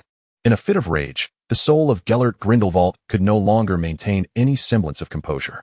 He swiftly conjured all the magical power at his disposal, forming a translucent hand that seized Guy's collar in reality, unleashing a thunderous roar echoing with profound anger, worry, and dread. This roar reverberated through the hall, resonating through a shared soul connection. "Eric, you wretched child, what do you wish to know? Do you seek knowledge of that duel? The blood pact? Or do you yearn to understand your damned memories? Am I not alive? Could you not simply come and ask me?" His voice quivered with rage, imbued with a vulnerability born of fear of loss that even he had not recognized. "Very well. I concede. Although I originally intended to take these secrets to my grave, I would rather divulge them than allow you, this fool, to plunge into the unknown of time and fate. I am more than willing to tell you." This tempestuous outburst, filled with a semblance of paternal affection, struck the silent hall like thunder. All present stared, dumbfounded, at the once mighty Dark Lord, now visibly distraught and willing to forsake his vows out of concern for his son. Abraxas and Tom Riddle momentarily stood in stunned silence. Dumbledore observed Grindelwald's uncontrolled state with an expression of profound complexity, a mixture of helplessness and an unacknowledged sorrow. The entire hall descended into a chaotic silence, interwoven with extreme worry and absurdity, due to the disappearance of two children and the furious wrath of a Dark Lord father. Tom appeared to freeze at that moment. The future of Hogwarts, along with the two souls lost within the currents of time, tugged at the hearts of all present. Chapter 37. Howls and Fiery Wrath from a Millennium Ago. Inside the viewing hall, the air felt as though it had solidified. Everyone held their breath, anxiously watching as the dazzling light representing uncontrolled time travel dissipated, and two figures were violently cast down from the night sky. Below lay an expansive, unfamiliar meadow, bathed in the moonlight's deep green hue. Annabeth, clearly caught off guard by the tumult of temporal chaos and rapid descent, found her balance faltering. Just as she was about to crash unceremoniously to the ground, Eric, with remarkable quickness, instinctively sidestepped, wrapping his arms around her in a secure embrace, allowing them to spin gracefully and land softly on the lush grass. The moment their feet touched the ground, Eric gentlemanly released her. Annabeth steadied herself, swiftly adjusting her slightly disheveled robes. Yet, even this usually composed and almost cold individual could not entirely mask the pallor and subtle unease that crossed her exquisitely pale face after experiencing the complete failure of the time array and the violent temporal upheaval. The unknown of this time and danger lay far beyond her usual realm of control. Eric keenly sensed this rare vulnerability in his companion. He approached her, his gaze settling on a decorative scarf with intricate patterns that adorned her chest. With a natural yet vaguely intimate gesture, he gently removed the scarf. Annabeth blinked in slight surprise, her blood-red eyes flickering with curiosity, yet she made no move to stop him. Eric tapped the scarf with his wand, murmuring an incantation, causing it to magically expand and transform into a small but sturdy and comfortable tent. "You should rest." Eric's voice was softer than usual, his mismatched eyes appearing especially deep in the moonlight. Let the gentleman handle the watch. Annabeth regarded him for a moment, choosing not to feign strength, and nodded before stepping into the tent. The fatigue in her body and the tension in her mind quickly led her into a light slumber. However, the tranquility did not last long. Parseltongue, Annabeth, wake up. There are so many scents of wolves, fueled by madness and the power of the moon. They are closing in. Vivian's urgent hissing startled Annabeth awake. She burst out of the tent like a lithe cheetah, converging with Eric, who wore a grave expression outside. In the distance, faint green lights flickered in the darkness, accompanied by chilling wolf howls, rapidly approaching. Evade, Eric. There are too many. We cannot confront them head-on. Annabeth swiftly assessed the situation. Eric shook his head, his wand gripped firmly, his gaze sharp. It is futile. From the moment we landed, we have likely been targeted. I have attempted various confusion and banishing spells, but their objectives are clear. They are coming for us. He paused, his tone heavy. This shall be a fierce battle. No further words were exchanged as they stood back to back, wands pointed forward, resembling two poised statues. Vivian slipped from Annabeth's wrist, her form rapidly expanding under the moonlight, transforming back into her colossal feathered serpent shape. Her silver scales glimmered coldly, and her enormous wings fluttered, stirring the air. The wolf pack charged forward. These were not ordinary wild wolves, but rather werewolves, each with glowing red eyes, salivating jaws, and bulging muscles under the moonlight. They howled, fueled by a frenzied desire for destruction. Just as the first wave of werewolves lunged forth, the command came. Fiendfire! Fiendfire! Two voices, one cool, the other steady, sounded nearly in unison. Blue flames, reminiscent of hellfire, erupted from the tips of their wands. They did not fight separately. Instead, their spells entwined and coiled together, forming a larger, searing barrier of flames, radiating a destructive aura that surged into the pack of werewolves. A chilling wail pierced the night sky as the fire caught the nearest werewolves, rapidly engulfing them in rolling fireballs. Vivian also emitted a sharp cry, unleashing a torrent of magically infused flames, while her massive wings beat fiercely, sending some werewolves attempting to flank them crashing away. However, the pack leader, an exceptionally large beast, seemed utterly enraged by this fierce resistance. It howled skyward, and the already pain-immune werewolves became even more frenzied, charging forward with reckless abandon, undeterred by the searing flames or Vivian's onslaught. The battle devolved into a brutal tug-of-war. Annabeth and Eric stood back to back, their wands moving so swiftly that their motions blurred. They alternated between maintaining the fiendfire barrier, precisely targeting individual breakthroughs, and unleashing powerful explosive spells to clear areas. Their coordination was flawless, as if they had fought together countless times. Every glance, every subtle movement was intuitively understood and responded to in perfect harmony. The brilliance of spells, the ghostly blue of the fiendfire, the howls of werewolves, and the roars of the feathered serpent painted a vivid and tragic tapestry of battle reminiscent of a millennium ago upon the wasteland. The struggle continued until the first light of dawn began to grace the eastern horizon. The werewolves appeared to be fearful of the sun, and as dawn approached, they retreated like a receding tide, leaving behind a landscape marred by charred and mangled corpses, along with the heavy scent of singed flesh and blood that hung in the air. Annabeth and Eric exhaled in unison, their wands lowered, their bodies trembling slightly from the prolonged tension and intense magical exertion. Fatigue etched on their faces, their robes stained with dirt and blood. Vivian shrank her form, once again entwining herself around Annabeth's wrist, appearing somewhat listless, standing side by side against the cool morning breeze. They gazed at the chaotic battlefield and the horizon that gradually came into focus. A profound sense of relief, a bond forged through the shared experience of life and death, silently coursed between them in the stillness. Inside the viewing hall, an eerie silence engulfed the crowd. Everyone was struck speechless by the fierce and brutal battle that had transpired a millennium ago.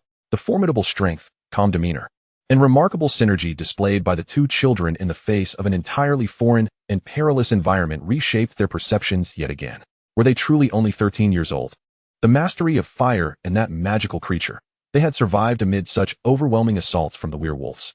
A blend of apprehension, shock, and an inexplicable sense of awe flooded the hearts of many. Abracadabra sighed heavily, the figure in the portrait seeming to relax slightly, though his eyes remained filled with concern. Tom Riddle, too, was consumed by dread, yet for the first time, as his scarlet gaze swept over the two standing side by side on the shimmering screen, he refrained from immediately unleashing his ire upon Eric. He noted Eric's earlier action of removing the scarf and the unspoken yet palpable alliance that existed between them at this moment. His brow furrowed, his expression complex. Lost in thought, Dumbledore gazed intently at the two young figures bathed in the morning light, his gaze lingering momentarily on the makeshift tent formed from the scarf, ultimately culminating in a barely audible sigh.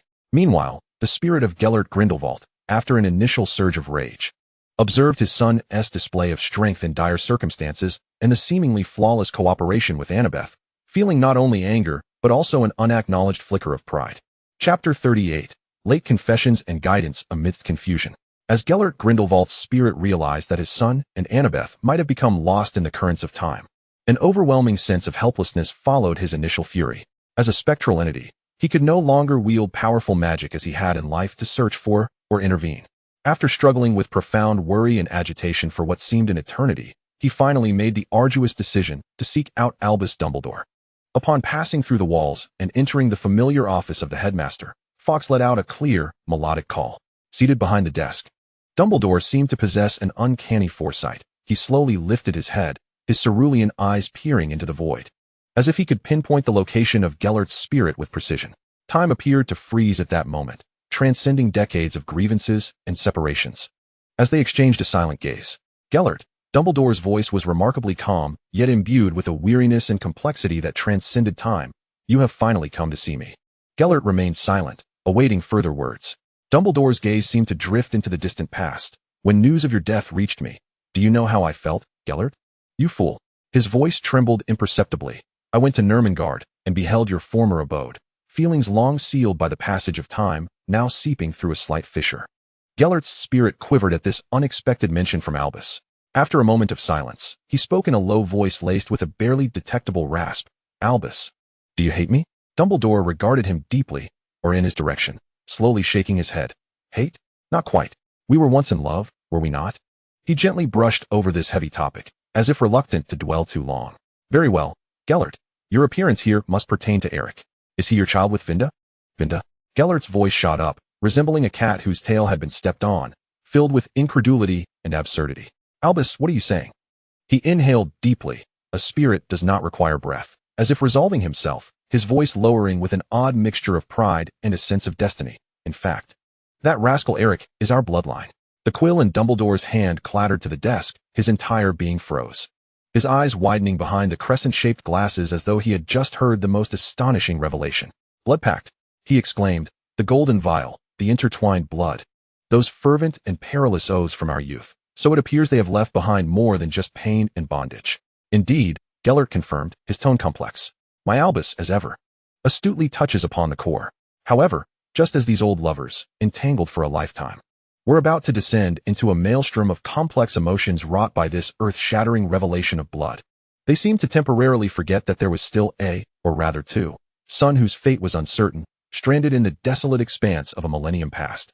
In the viewing hall, as the audience witnessed the two legendary wizards momentarily lose themselves in matters of the heart, an odd silence enveloped the crowd, steeped in a complex tapestry of emotions. James and Sirius, having long suspected the extraordinary nature of Dumbledore and Grindelwald's relationship, were nonetheless shaken to hear such explosive dialogue. Blood pact. Their child, rendering them momentarily speechless, mouths agape.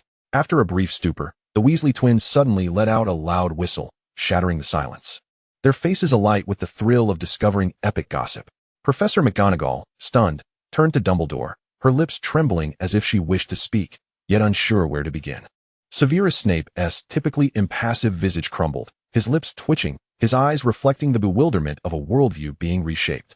Dumbledore himself, under the collective gaze of the crowd, exhibited a rare moment of embarrassment, instinctively reaching for a lemon sherbet to quell the tempest within and mask the awkwardness of having his secret unveiled before all. Tom Riddle, indifferent to the past romance, saw Grindelwald neglecting pressing matters, and his fury erupted into a roar. "Grindelwald, you old fool. Your son and my daughter are still waiting to perish in the unknown of time. Do you have the mind to discuss your pathetic love story here?"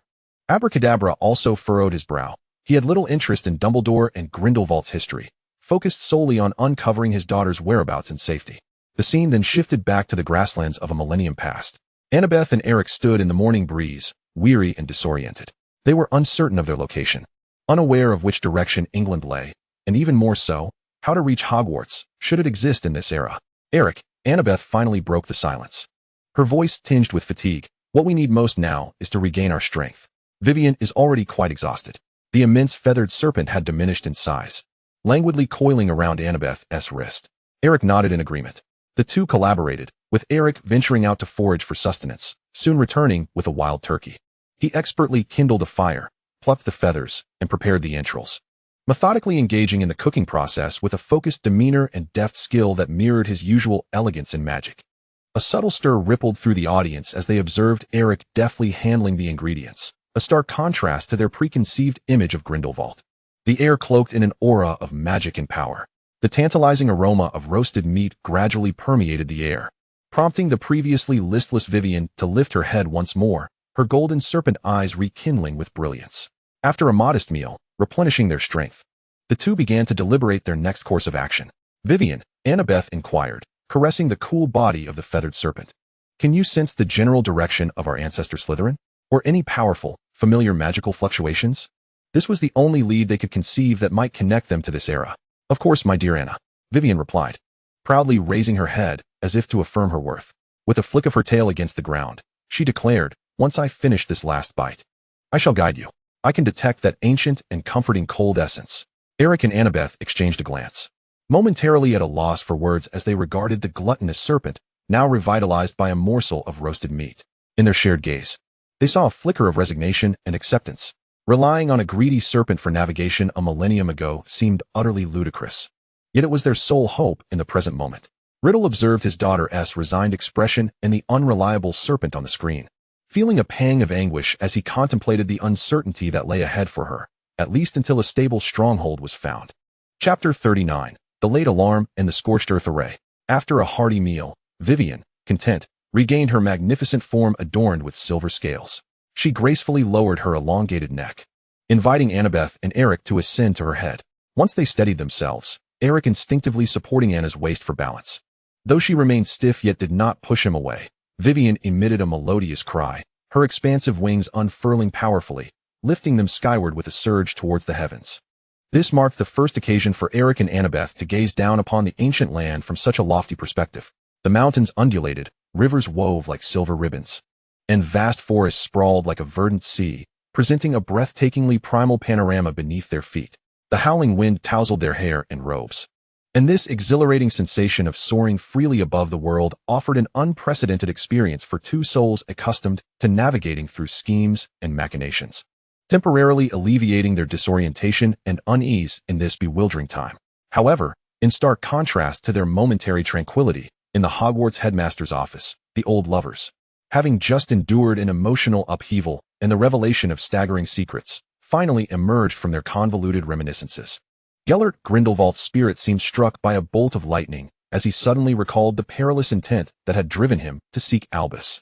A flicker of unmistakable guilt crossed his face as he observed Dumbledore, whose brow furrowed in recognition of the underlying tension. Albus, I came because Eric and that little girl from the Malfoy family have activated an immature time array and seem to have been swept away by temporal turbulence. Before he could finish, the warmth and nostalgia that had graced Dumbledore's features vanished, replaced by incredulity and seething fury. What? Gellert Grindelwald. Dumbledore erupted, leaping from his chair, his voice sharp and urgent. Why did you not say so sooner? How long have they been lost? To what point in time? As he questioned, he swiftly sprang into action, summoning the Phoenix Fox, dispatching urgent messages to Professor McGonagall, Snape, Flitwick, and other core professors, instructing them to prepare the highest-grade magical recovery potions, soul stabilizers, and all conceivable remedies to address time-related trauma. Simultaneously, he seized his elder wand and, directing a fierce glare at the still-dazed and guilty, Gellert, commanded, lead the way. To the location of that array, Gellert, now acutely aware of the gravity of the situation, dared not delay further and promptly guided Dumbledore towards the room of requirement on the 8th floor. As Dumbledore followed Gellert's description, causing the room to reveal the site of the temporal experiment, the sight before him elicited a sharp intake of breath, even from one as seasoned as he. In the center of the room, the once precise and arcane array now lay in charred remnants, as if scorched by celestial fire. Most of the materials comprising the array had reduced to ashes, with only a few twisted fragments exuding unstable magical fluctuations remaining. The air was thick with the acrid scent of ravaged magic and an unsettling residue of forcibly torn time. The entire scene was harrowing, vividly indicating the catastrophic failure of the array. Dumbledore's heart sank, his expression grave. In the viewing hall, The crowd's emotions oscillated like a roller coaster. Witnessing Dumbledore's furious rebuke of Gellert and the once mighty Dark Lord displaying signs of guilt and trepidation, many were struck with astonishment and an inexplicable amusement. Particularly James and Sirius, who struggled to stifle their laughter, though the seriousness of the situation quickly dampened their mirth. Yet when the screen vividly depicted the scorched aftermath of the failed time array within the room of requirement, all present comprehended the severity and uncontrollability of the predicament, eliciting a wave of suppressed gasps from the audience. By Merlin, the array is utterly destroyed. What magnitude of energy shock could they have endured? Will they ever return? Riddle felt a pang in his chest as he saw Abraxas tightly clutching Anna, her face betraying undeniable tension and concern. He turned to his daughter, now in Abraxas's embrace, and with a tone imbued with unprecedented urgency and sternness warned, "Anna, do you see? Never, under any circumstances, must you tamper with time magic. Do you hear me?" His crimson gaze held an unwavering authority. Meanwhile, Eric sensed a chilling gaze, laden with palpable malice, bore down upon him. He needed no glance over his shoulder to know it was his dear father, Gellert Grindelwald. Though the Eric on screen reveled in the thrill of riding a serpent through the skies a millennium ago, the Eric seated in the audience could distinctly feel the near-physical fury radiating from Gellert's spirit. While Gellert understood that, at this juncture, Eric had not yet engaged in that damn time experiment. The sight of the charred array combined with the thought of his son nearly lost in time ignited an overwhelming impulse to chastise the currently safe boy. Eric quietly shifted away from Gellert's spirit, feeling a chill creep down his spine.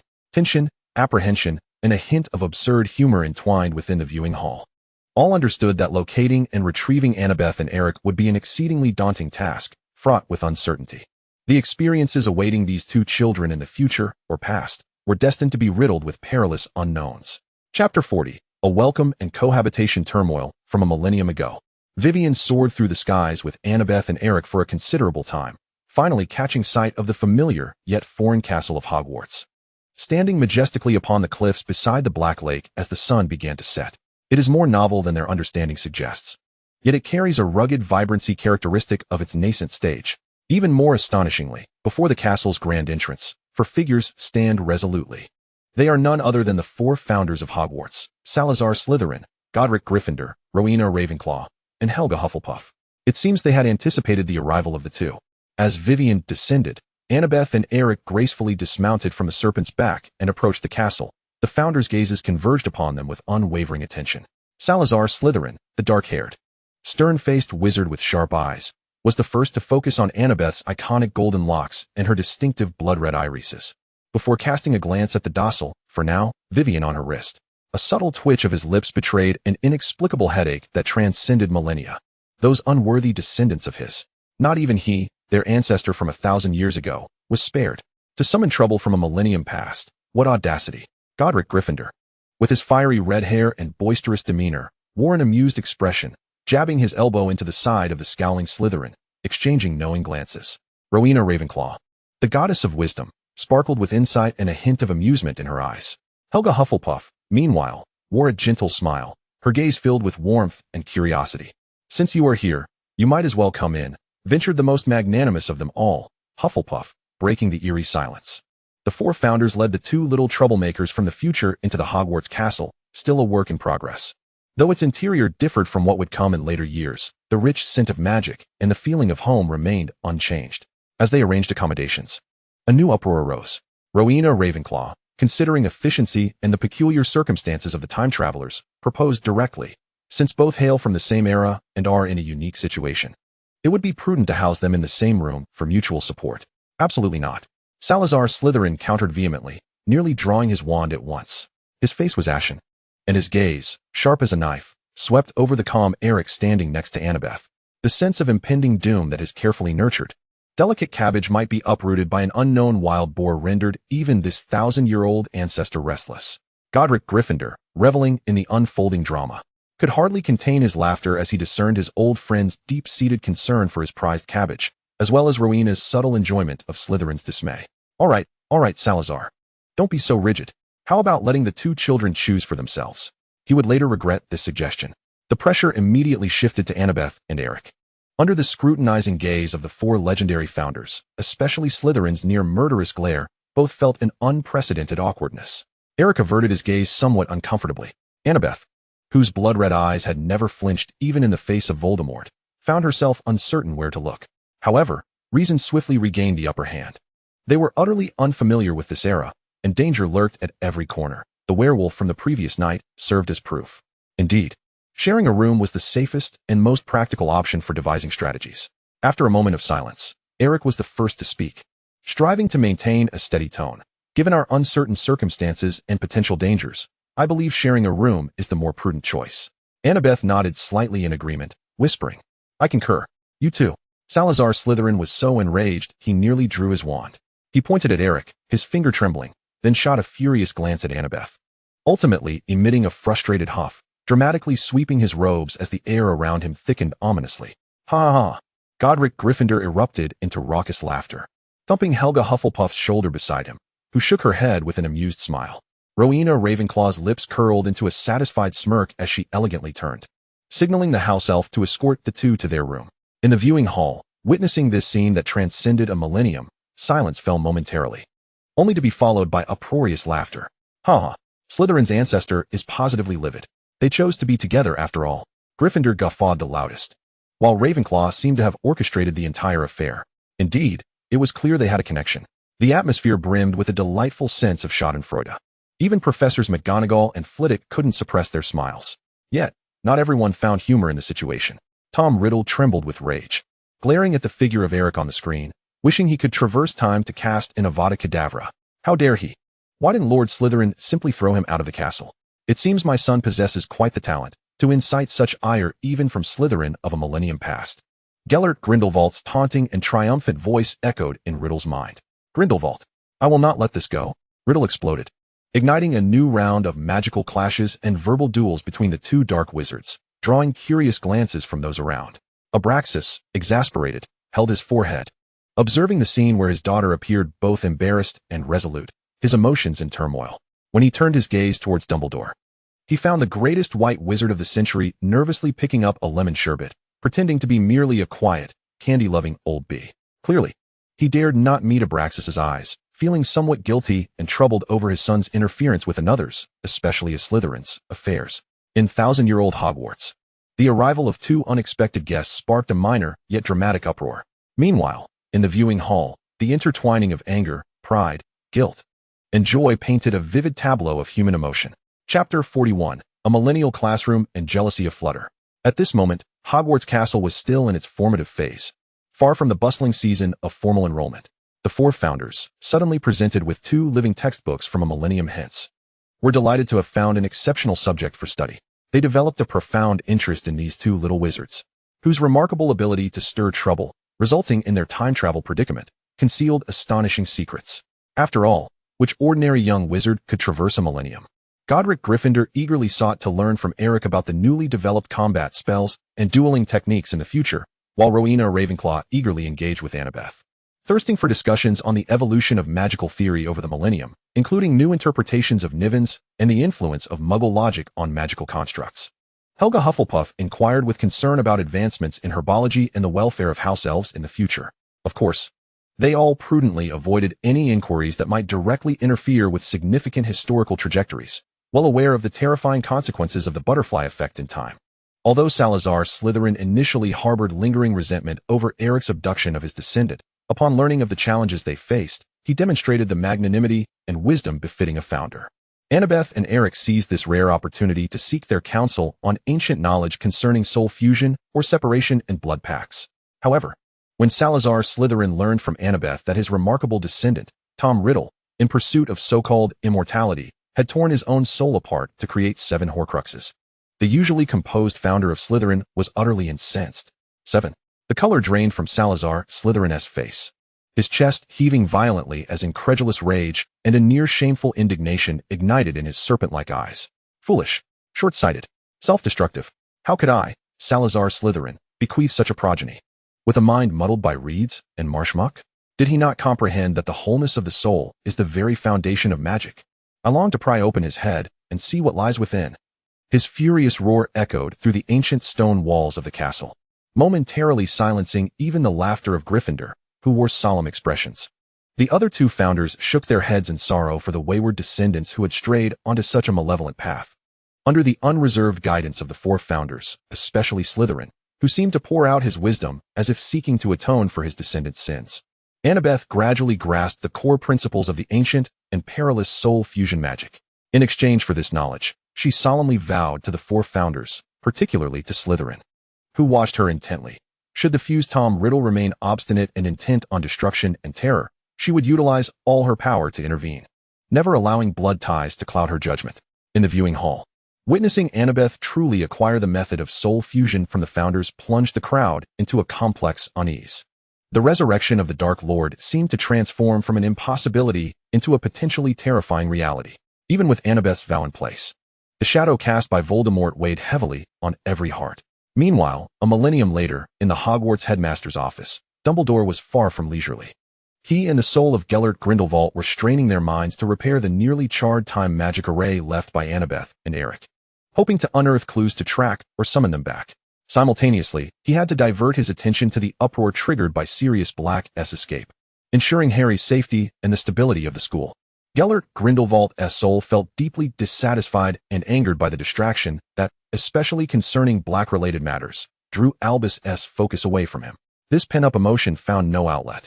And ultimately, the unfortunate victim was the innocent Phoenix Fox, whose beautiful tail feathers were left in disarray under the invisible wrath of Gellert's spirit. Fox, feeling aggrieved, retreated to a higher perch. In the viewing crowd, reactions varied upon witnessing this scene.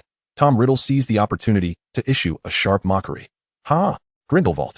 Is this all you amount to? Jealous of a mere bird's feather? Pathetic and laughable. At least my descendants understand the proper path of power.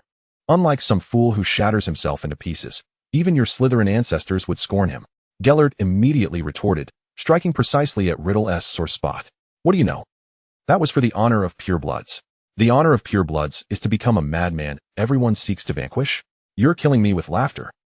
A new wave of verbal jabs rapidly escalated, sparks of magic clashing once more in the hall, ultimately devolving into violent confrontation. Abraxas and Dumbledore observed this familiar, endless quarrel and brawl with a sigh, feeling it a waste of effort to intervene, opting instead to turn a blind eye. Abraxas focused intently on the image of his daughter learning fusion magic, while Dumbledore continued to scrutinize the remnants of the magic array in the scene, though the speed with which he stuffed candies into his mouth notably increased. A millennium ago, the classroom was orderly, knowledge being passed down, while in the present headmaster's office, chaos reigned, jealousy and anger intertwining. The fates of Annabeth and Eric, along with the knowledge and secrets they brought back, were quietly influencing two different timelines.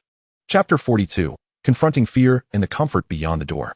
In the morning, Annabeth and Eric, as usual, had breakfast in the somewhat modest yet anciently charming dining hall before seeking out the four founders to continue their discussions on the essence of magic and their respective dilemmas. However, today, Godric Gryffindor presented an unusual proposal. With rare seriousness, he looked at Eric and said, "Child, regarding your lost memories, particularly those related to the Blood Pact, we have deliberated extensively. Sometimes, the most direct stimulus may prove more effective than any gentle guidance. We believe the best way to restore your memory is to confront your fears." He gestured towards an old wardrobe in the corner of the room, within which they had deliberately confined a boggart. Eric paused in silence, a flicker of barely perceptible emotion passing through his mismatched eyes. He inhaled deeply, nodded, and raised his wand steadily, his voice low. "I am ready." With a loud bang, the wardrobe door burst open. Instead of the anticipated monster or concrete image, the boggart twisted and transformed into a dynamic tableau. Two young, handsome wizards, their eyes ablaze with ideals and fervent love, blonde Gellert Grindelwald and red-haired Albus Dumbledore, stood amidst the chaotic duel scene. Their wands pointed fiercely at one another, faces contorted with anguish, rage, and an inextricable struggle. The scene then focused on the golden vial entwined with their blood, which, under the intense clash of magic, shattered violently, scattering specks of golden light that dissipated into the air. Indeed, everything aligned. The forgotten origins, the entangled fates, the intertwining of love and betrayal. Ideals and sacrifices surged forth like a flood, instantly overwhelming Eric's long-held calm and restraint. His face blanched, his body trembled uncontrollably, and almost instinctively, he clumsily waved his wand, hoarsely shouting, "Ridiculous!" The boggart twisted and retreated into the cupboard. Yet, Eric did not linger. He abruptly turned, seemingly fleeing from the suffocating image, staggering out of the room without sparing anyone a glance. This left Annabeth and the four founders exchanging glances of concern. For the first time, Worry was clearly reflected in Annabeth's crimson eyes. Even when besieged by wolves in this unfamiliar time, Eric had never shown such distress. He always maintained a composure that surpassed her own. She hesitated for only a moment before hastily bowing to the four founders. "Forgive me, I will go check on him," and promptly dashed out. Just as Godric Gryffindor intended to follow, he was halted by Rowena Ravenclaw's hand. The wise witch's eyes sparkled with insight as she softly remarked, "Let these two young lovers have some space." Young lovers? Salazar Slytherin immediately reacted as if his tail had been stepped on, his voice rising in strong opposition. "Ravenclaw? Mind your wording.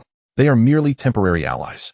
Rowena merely returned an expression that conveyed, "That's how I see it, and I want to change," prompting Slytherin to exclaim in exasperation, "Merlin above. Discussing reason with a woman is the most torturous endeavor in this world." No sooner had he spoken than he received a gentle, yet disapproving eye roll from Helga Hufflepuff nearby. After confirming that Annabeth had ventured far, Rowena, who had just moments ago appeared to advocate for giving the young couple space, suddenly shifted her demeanor, urgently urging the other three, "Quickly, quickly, otherwise, we will miss everything." The stark contrast between the preceding and subsequent moments elicited yet another unapologetic eye roll from Salazar Slytherin. However, despite his complaints, his body betrayed him as he was the first to dash out, eager to secure the prime position for eavesdropping.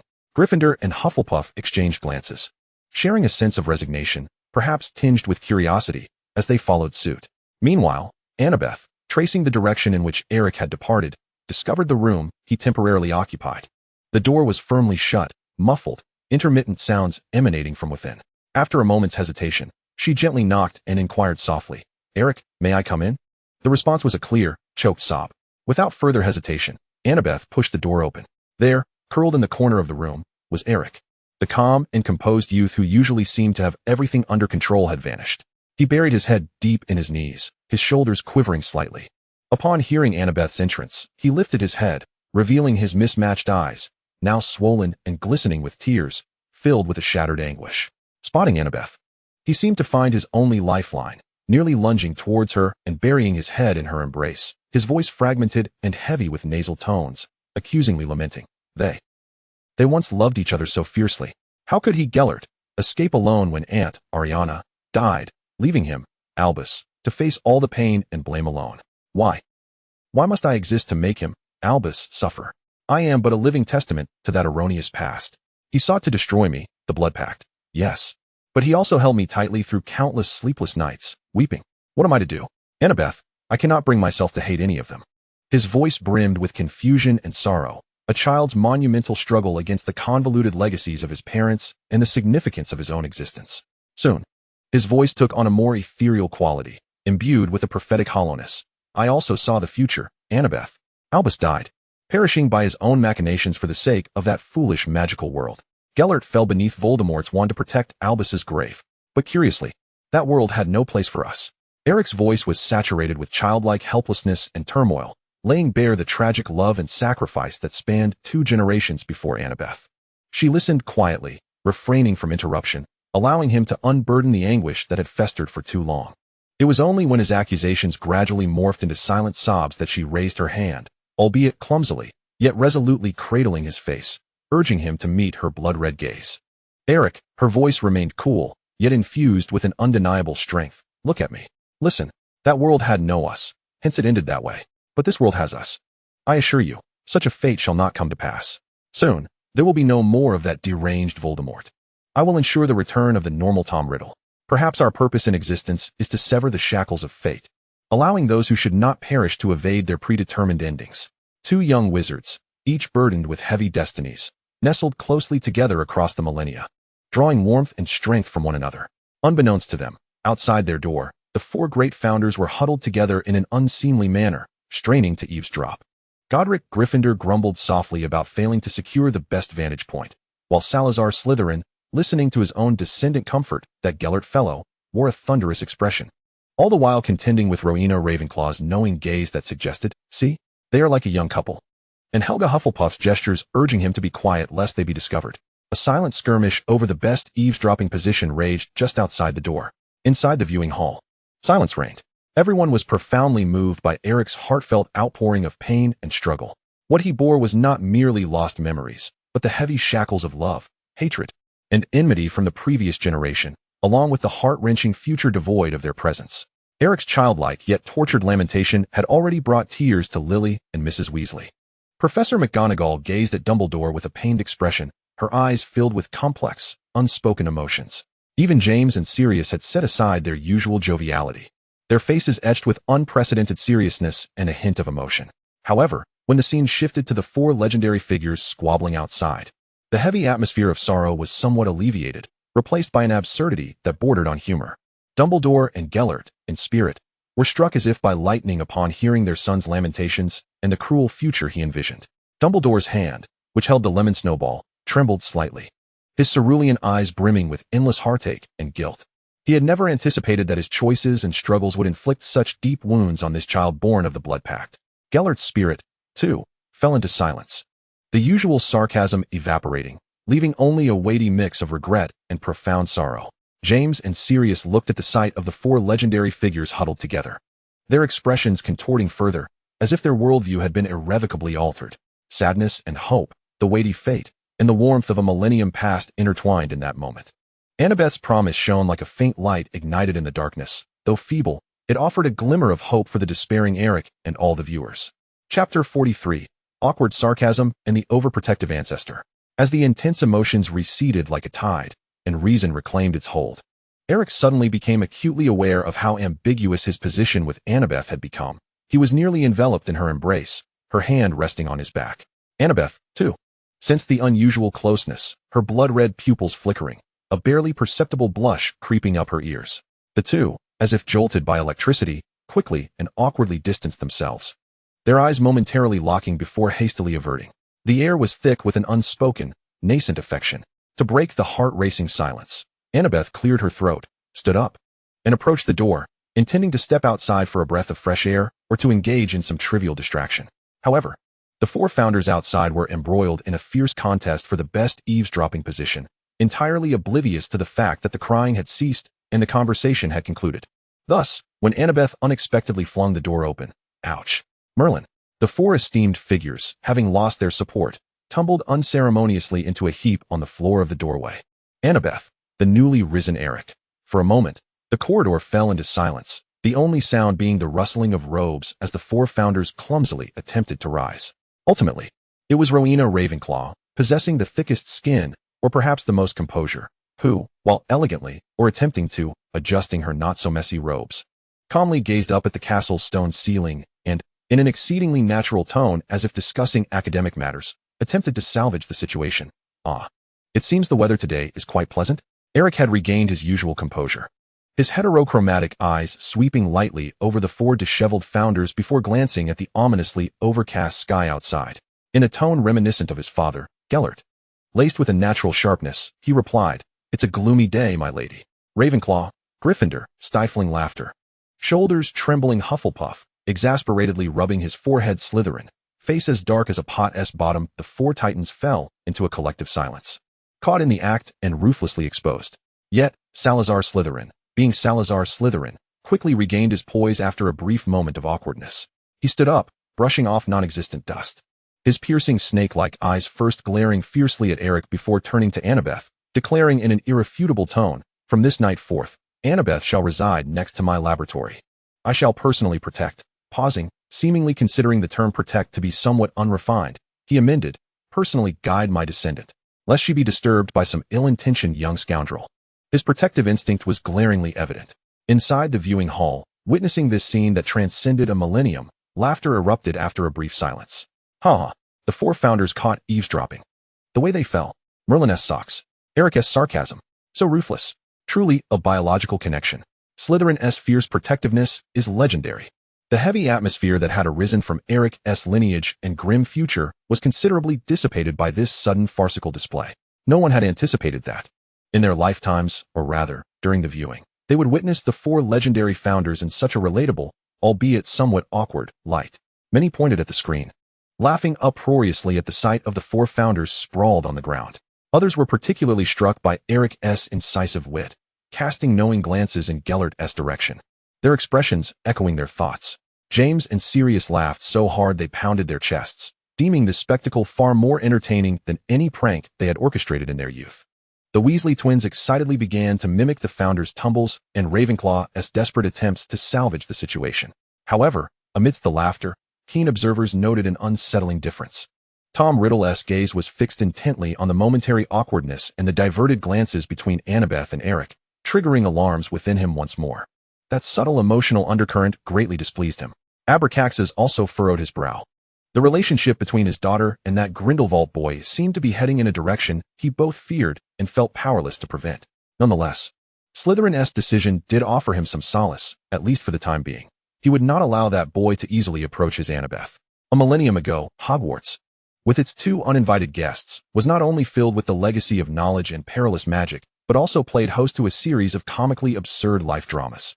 The images of the 4 founders, in Annabeth's and Eric's minds, seemed to come alive in a more vivid and delightfully chaotic manner.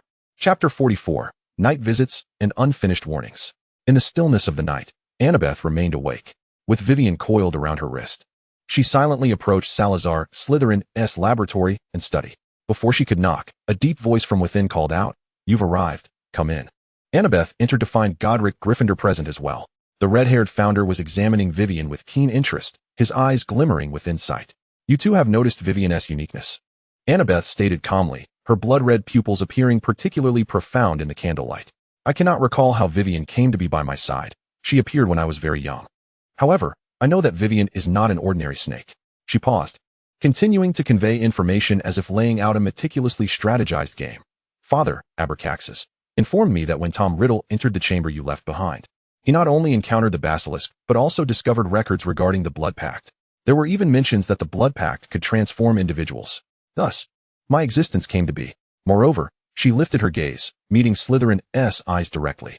"You seem to have also left behind a potion capable of awakening bloodlines. Tom did not consume it, they left it for me." This revelation was laden with implications, compelling even Gryffindor to set aside his jesting demeanor, his brow furrowing in concern.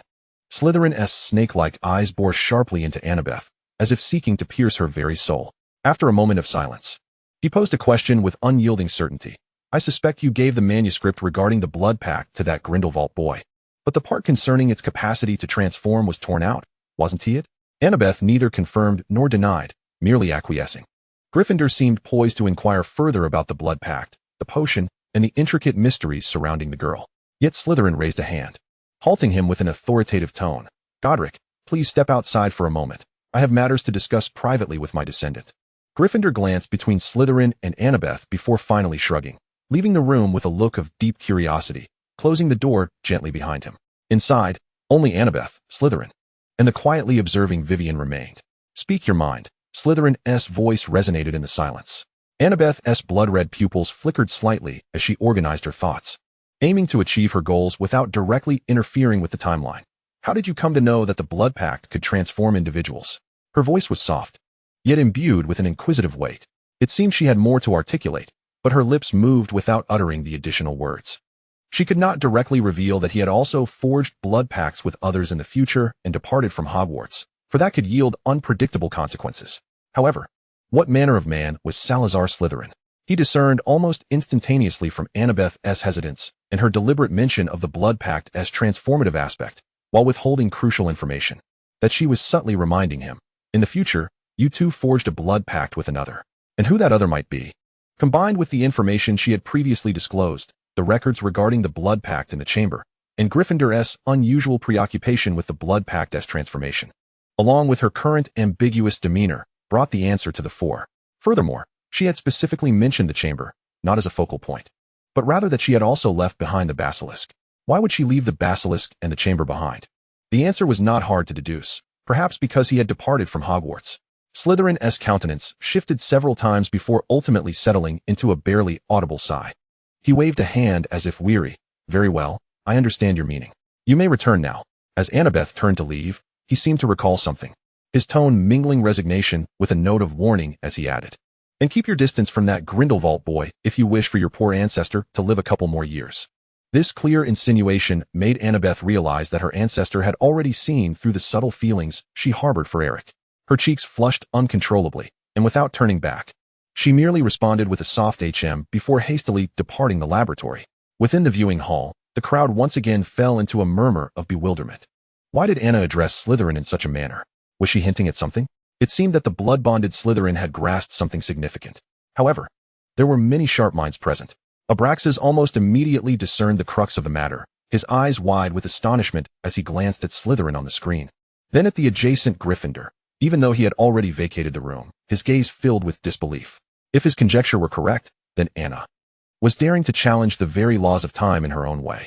Tom Riddle's expression darkened considerably, his crimson pupils narrowing in alarm. He was unwilling to accept, and dared not believe, the possibility that he, the esteemed heir of Slytherin, might also possess the blood of Gryffindor within him. Such a notion was an immense affront and blasphemy against his pure-blood ideals. Dumbledore and Gellert instantly comprehended the underlying implications of Anna's words. Dumbledore's gaze took on a nuanced quality, while Gellert's soul emitted a low, amused chuckle, his expression one of mischievous delight as he looked at the pallid Riddle. As if to say, "Behold, your Slytherin ancestors' connections to our reckless Gryffindor are perhaps not so straightforward after all." Annabeth's nocturnal visit appeared to merely inquire about Vivian and the origins of the blood potion, yet it had cast a deep underwater bomb, revealing more secrets about her own origins while subtly alluding to the potential profound links among the four founders. The ancient history of Hogwarts seemed far more intricate and intriguing than anyone had ever imagined. Chapter 45. Intervening in Causality and the Apathy of Ancestors. Annabeth returned to her chamber, yet sleep eluded her. A fierce internal struggle ensued. Reason dictated that she should not interfere with the known course of history. The butterfly effect of time could yield catastrophic consequences. Yet another voice questioned, if a remarkable time travel had already occurred, should she merely stand by and witness tragedy unfold before her eyes? What then was the purpose of this journey through time? Was it merely to acquire knowledge while remaining a passive observer to the suffering at hand? Ultimately, an impulse that transcended rationality, or rather, an obstinate refusal to succumb to the so-called fate, prevailed. In the dead of night, she stealthily exited her room, her destination clear, Eric's abode.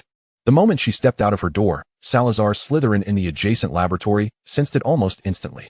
The ancient ancestor's eyes flew open, his chest heaving with agitation, nearly grinding his silver teeth to dust. Their prized possession. She was actively seeking that wild boar again. A tumult of anger, helplessness, and the bitter pang of a daughter leaving surged within him. Meanwhile, on the other side, the door to Eric's room swung open silently, just as Anna's fingers were about to touch the doorframe. Eric stood behind the door, neatly dressed, his eyes clear and devoid of any trace of sleep. To assert that he wasn't deliberately waiting would be a statement no one would believe. Anna refrained from mentioning her earlier conversation with Slytherin and directly cut to the chase, her blood-red pupils glimmering with seriousness in the night. Should we inform Lady Rowena Ravenclaw of the tragedy of Helena Ravenclaw? If so, how should we convey it? Eric appeared to have pondered this question long before. A glint of cold light flickered in his heterochromatic eyes, affirming that they must not remain indifferent to the impending tragedy. A smirk, laced with chill and calculation, curved his lips, yet he insisted, "I shall devise the method. You need not concern yourself with it." The mere thought of Ravenclaw eavesdropping on his conversation with Anna, constantly jesting about them as a couple, with her knowing expressions of "I understand your relationship" without explanation, made him grit his teeth in irritation. Now, he could take this opportunity to subtly retaliate against that insightful lady who thrived on chaos. Observing the unmistakable glint of vengefulness in Eric's eyes, Anna couldn't help but reveal a hint of concern in her blood-red gaze. Her worry was not for Ravenclaw, but rather that Eric's overly creative methods might incite unnecessary trouble. In the viewing hall, upon hearing that these two were indeed deliberating over an event of historical tragedy, all present felt an unprecedented shock. Merlin, were they truly about to alter history? Helena Ravenclaw was a blood relative of Baron, interfering with the causality of time. Had they lost their minds? Who could bear the consequences? Gasps of astonishment echoed throughout the hall, as everyone was taken aback by the audacity of these two children. James Potter and Sirius Black looked as if they might burst with shock, their mouths agape in disbelief. Sirius suddenly slammed his thigh, exclaiming in a tone bordering on a moan, "Merlin above! What is there that these two little monsters wouldn't dare to do? Smuggling time, scheming against the founders, and now they wish to rewrite history. I dare say they are the true Gryffindors." This remark plunged the Gryffindor table into an eerie silence of contemplation. Meanwhile, Gellert Grindelwald's soul had grown numb. He gazed at the eager son poised to ensnare the founders, devoid of any remaining anger. All that lingered within him was a profound question spiraling in his mind. Why? Why had he and Albus, despite their differing ideologies yet possessing a mutual understanding of weighing consequences and respecting certain rules, produced, or rather, created, and Eric, who acted with a reckless abandon surpassing even the most audacious Grindelwald. In contrast, Tom Riddle and Abraxas appeared markedly calmer. After all, their daughter had already subtly hinted at the blood bond to Slytherin's ancestor. Thus, merely informing Ravenclaw of a domestic affair yet to transpire seemed rather innocuous in comparison. They had grown accustomed to a let the chips fall where they may attitude. Dumbledore sighed deeply, rubbing his forehead, contemplating whether he should seize the moment to confine the two until adulthood, though he doubted it would be effective. Annabeth and Eric, these time travelers ensnared in the past, while gaining knowledge, also began to heed their own hearts, attempting to cast a few stones into the river of history to see if they could elicit different ripples. Their actions continuously challenged the limits of the viewer's perceptions and endurance. Chapter 46, Blunt Revelations and a Mother's Revenge. The following morning, as dawn broke, Eric stood outside Rowena Ravenclaw's door, raising his hand to knock. Ravenclaw, still somewhat drowsy, was jolted awake the moment she caught sight of Eric's expressionless face through the crack. What did this boy intend to do? Her internal alarm bells rang. "May I enter, milady?" Eric's tone seemed polite, yet his calm demeanor betrayed little genuine respect. Ravenclaw, filled with deep suspicion, invited him in. She was certain that Eric bore a grudge about the eavesdropping incident from the previous day. This unexpected early morning visit gave her the distinct impression of a weasel wishing a hen well. As expected, the first words out of his mouth struck her like lightning. "Lady Ravenclaw," Eric began calmly, as if discussing breakfast options, "would you like to know some things about your future?" Ravenclaw had just taken a sip of water, only to expel it violently. She coughed fiercely, her eyes wide with disbelief as she stared at Eric. She felt he had done it on purpose. He must have known that a direct spoiler about the future would trigger the butterfly effect. If you truly wished to insinuate something, could you not do so in a more subtle manner? Yet, Eric paid no heed to her willingness to listen and began narrating the tale of her daughter, Helena, a story of crowns, betrayal, the lovesick blood man, Barrow, who ultimately transformed into a ghost, and Helena's tragic fate along with his eternal regret. He laid bare this millennium-long tragedy before Ravenclaw with a stark and unembellished narrative, akin to reading a cold report. Upon concluding, he did not so much as glance at the pale, trembling witch. He merely nodded slightly and elegantly turned to leave, gently closing the door behind him. In the room, only Ravenclaw remained, engulfed in profound shock and heartbreak, letting out a sharp, desperate scream. This outcry was not only a reaction to Eric's brutally candid notification, but also a visceral lament for her daughter's fated tragedy, tearing at her heartstrings. For the next 3 days, no one saw Rowena Ravenclaw. She confined herself to her room, neither eating nor drinking, frantically contemplating how to save her daughter, while despairing that the tragedy already woven into the fabric of time was nearly impossible to alter. The agony of knowing the outcome, yet feeling powerless to change it gnawed at her heart like a venomous serpent. She became acutely aware of how that so-called lovesick blood man had, through his twisted affection, driven her daughter to the brink. On the 3rd day, Ravenclaw requested to meet Eric. Under Annabeth's worried gaze, the two convened once more in solitude. By now, Ravenclaw's face bore none of her former wisdom and composure. Instead, it was the visage of a mother deeply wounded by her daughter's fate, radiating cold resolve. She fixed her gaze upon Eric and, with a hoarse voice yet undeniable menace, stated, "I want you to kill that blood man." Eric replied calmly, "In my time, Barrow is already dead. He resides as a permanent ghost beside Lady Grey, Helena's ghost." "No," Ravenclaw bellowed, her eyes ablaze with fury. "I do not wish to see him in ghostly form. I want him dead. Truly, utterly dead." She inhaled deeply, forcing herself to regain her composure, displaying the meticulousness of a founder. "I will seal away all memories of this conversation, of the future. History cannot be altered, indeed. But no history book will record events that have yet to transpire." Her gaze sharpened like a blade, locking onto Eric. "When you return, eliminate that blood man. That will also become history. Do you hear me?" Without waiting for Eric's response, she continued, "In return, I shall teach you a unique spell of my own design that addresses the issue of your father's soul. While it may not be a true resurrection, it can solidify into a corporeal form and wield magic like any normal wizard." At this moment, Rowena Ravenclaw was no longer the scholar pursuing knowledge and truth. She had transformed into a mother willing to go to any lengths to exact revenge upon the perpetrator of a tragedy yet to unfold. Eric gazed at the witch before him, who now seemed to embody a vengeful goddess, and a single thought echoed in his mind: never, ever provoke a woman, especially one who is exceptionally intelligent and fiercely protective of her child. In the viewing hall, the audience was rendered speechless by the successive shocks. Witnessing Eric's audacity to divulge history in such a blatant manner, James and Sirius gasped in disbelief. "Merlin, he truly dares to reveal it. He really does." Lily bit her lip tightly, her face pale, thoroughly intimidated by Eric's boldness. The professors at Hogwarts exchanged glances. Gellert Grindelwald, observing his son's brazen demeanor on the screen, felt an overwhelming urge to strike the Eric sitting beside him. In reality, he thought his own lifetime of madness paled in comparison to this boy's antics, which seemed as mild as a Hufflepuff's afternoon tea. Eric, in reality, sensed the almost palpable fury emanating from his father's soul beside him and quietly shrank away, internally protesting, "Don't misjudge. What I did in the scene is not what I did in reality." But he dared not voice it. Dumbledore, noting Gellert's nearly uncontrollable state, began to seriously contemplate whether he should take his son under his care for a few days, fearing that Gellert might lose control and harm Eric. Though, he admitted to himself that he sometimes harbored similar impulses. Abraxas and Tom Riddle had adopted a resigned attitude, thinking, "Let it be, whatever will be, will be." They turned their attention to Annabeth, cradled in their arms, despite being in the viewing, advising her that while they would never harm their daughter, children truly are a handful. Many were astonished by Ravenclaw's proposed method of revenge, a murder decree spanning a millennium, targeting the father, the one who mattered most to the adversary. This founder, renowned for her wisdom, displayed a chilling decisiveness and ruthlessness when cornered, sending shivers down spines.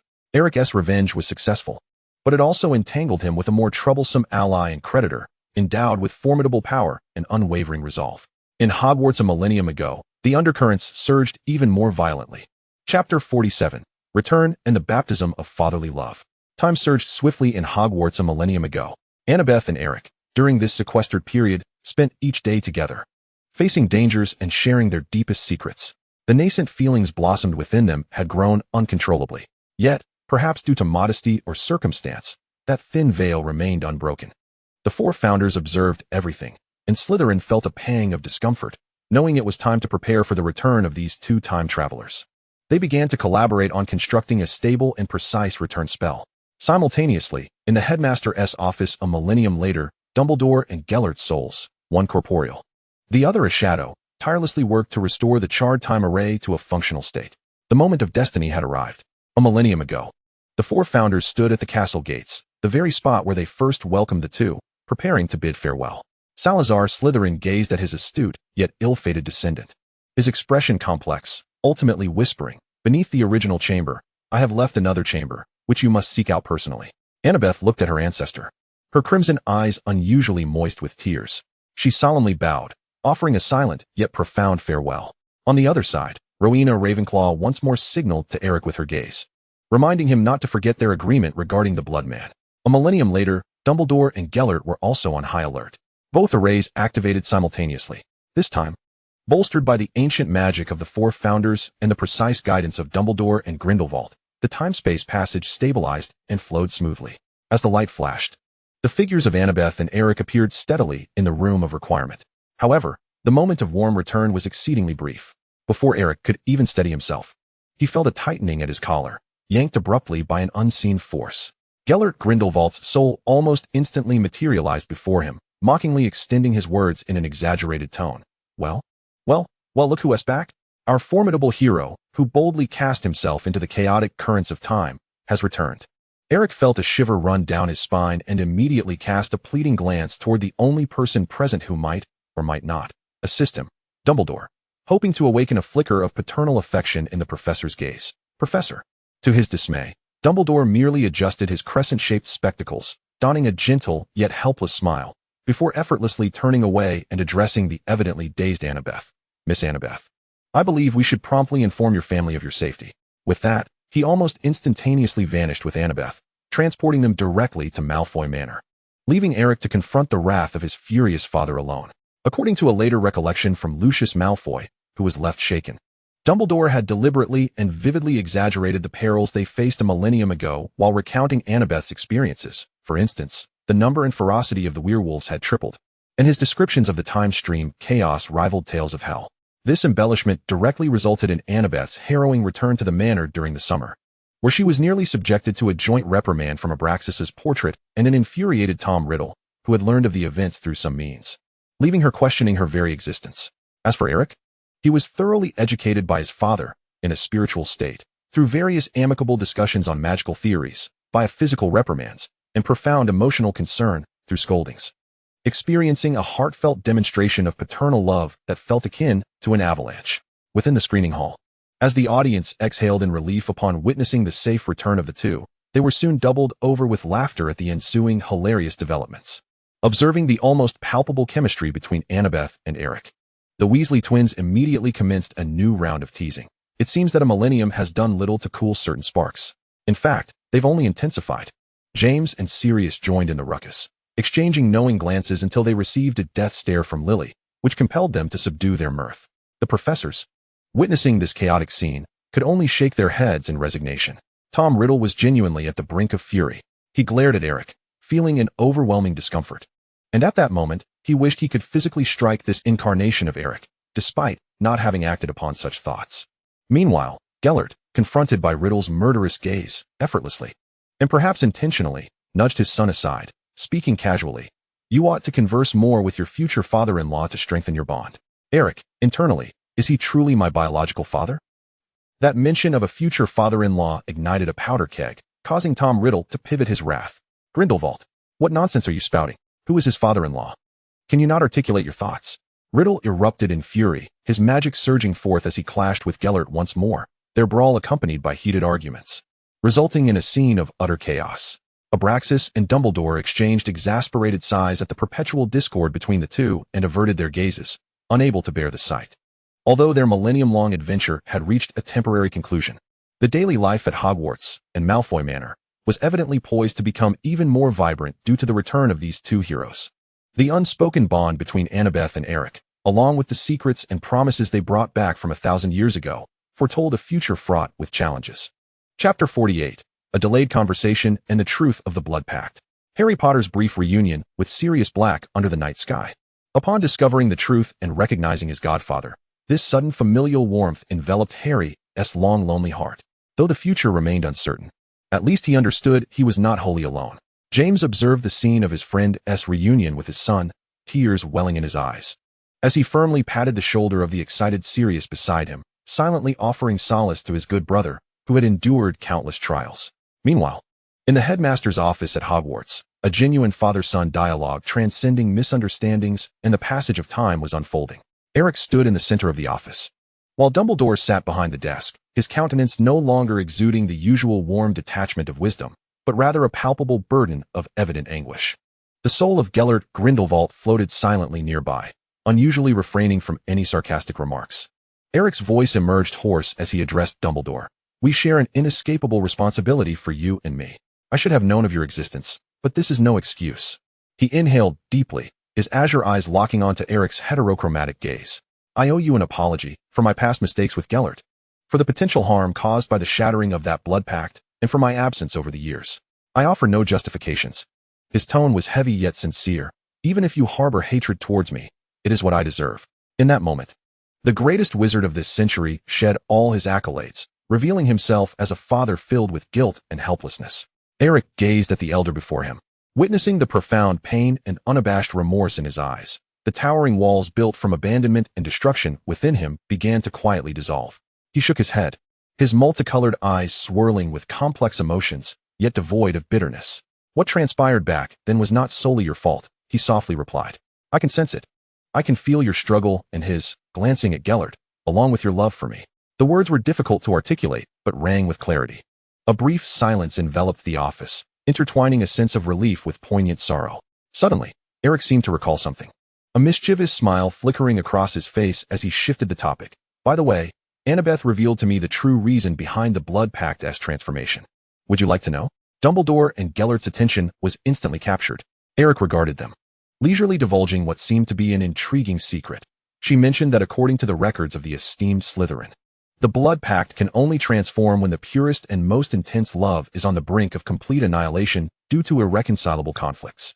It serves as fate's final opportunity, a child born of love itself, attempting to salvage the very emotions that birthed it.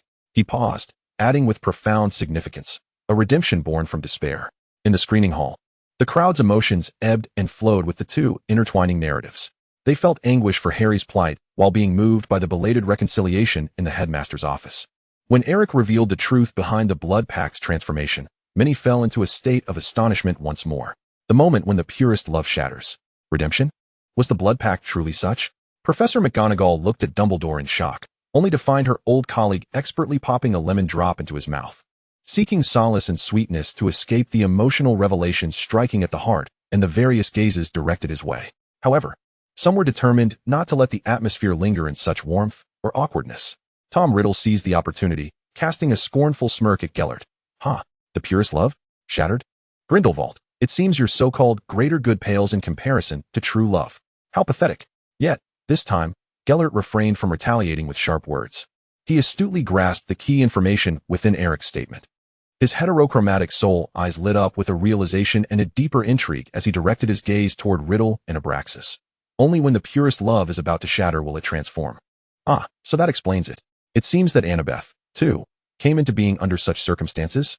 The words struck Abraxas like a thunderbolt, causing his body to tremble violently, his complexion draining of color as he was ensnared in a vortex of anguish and reminiscence.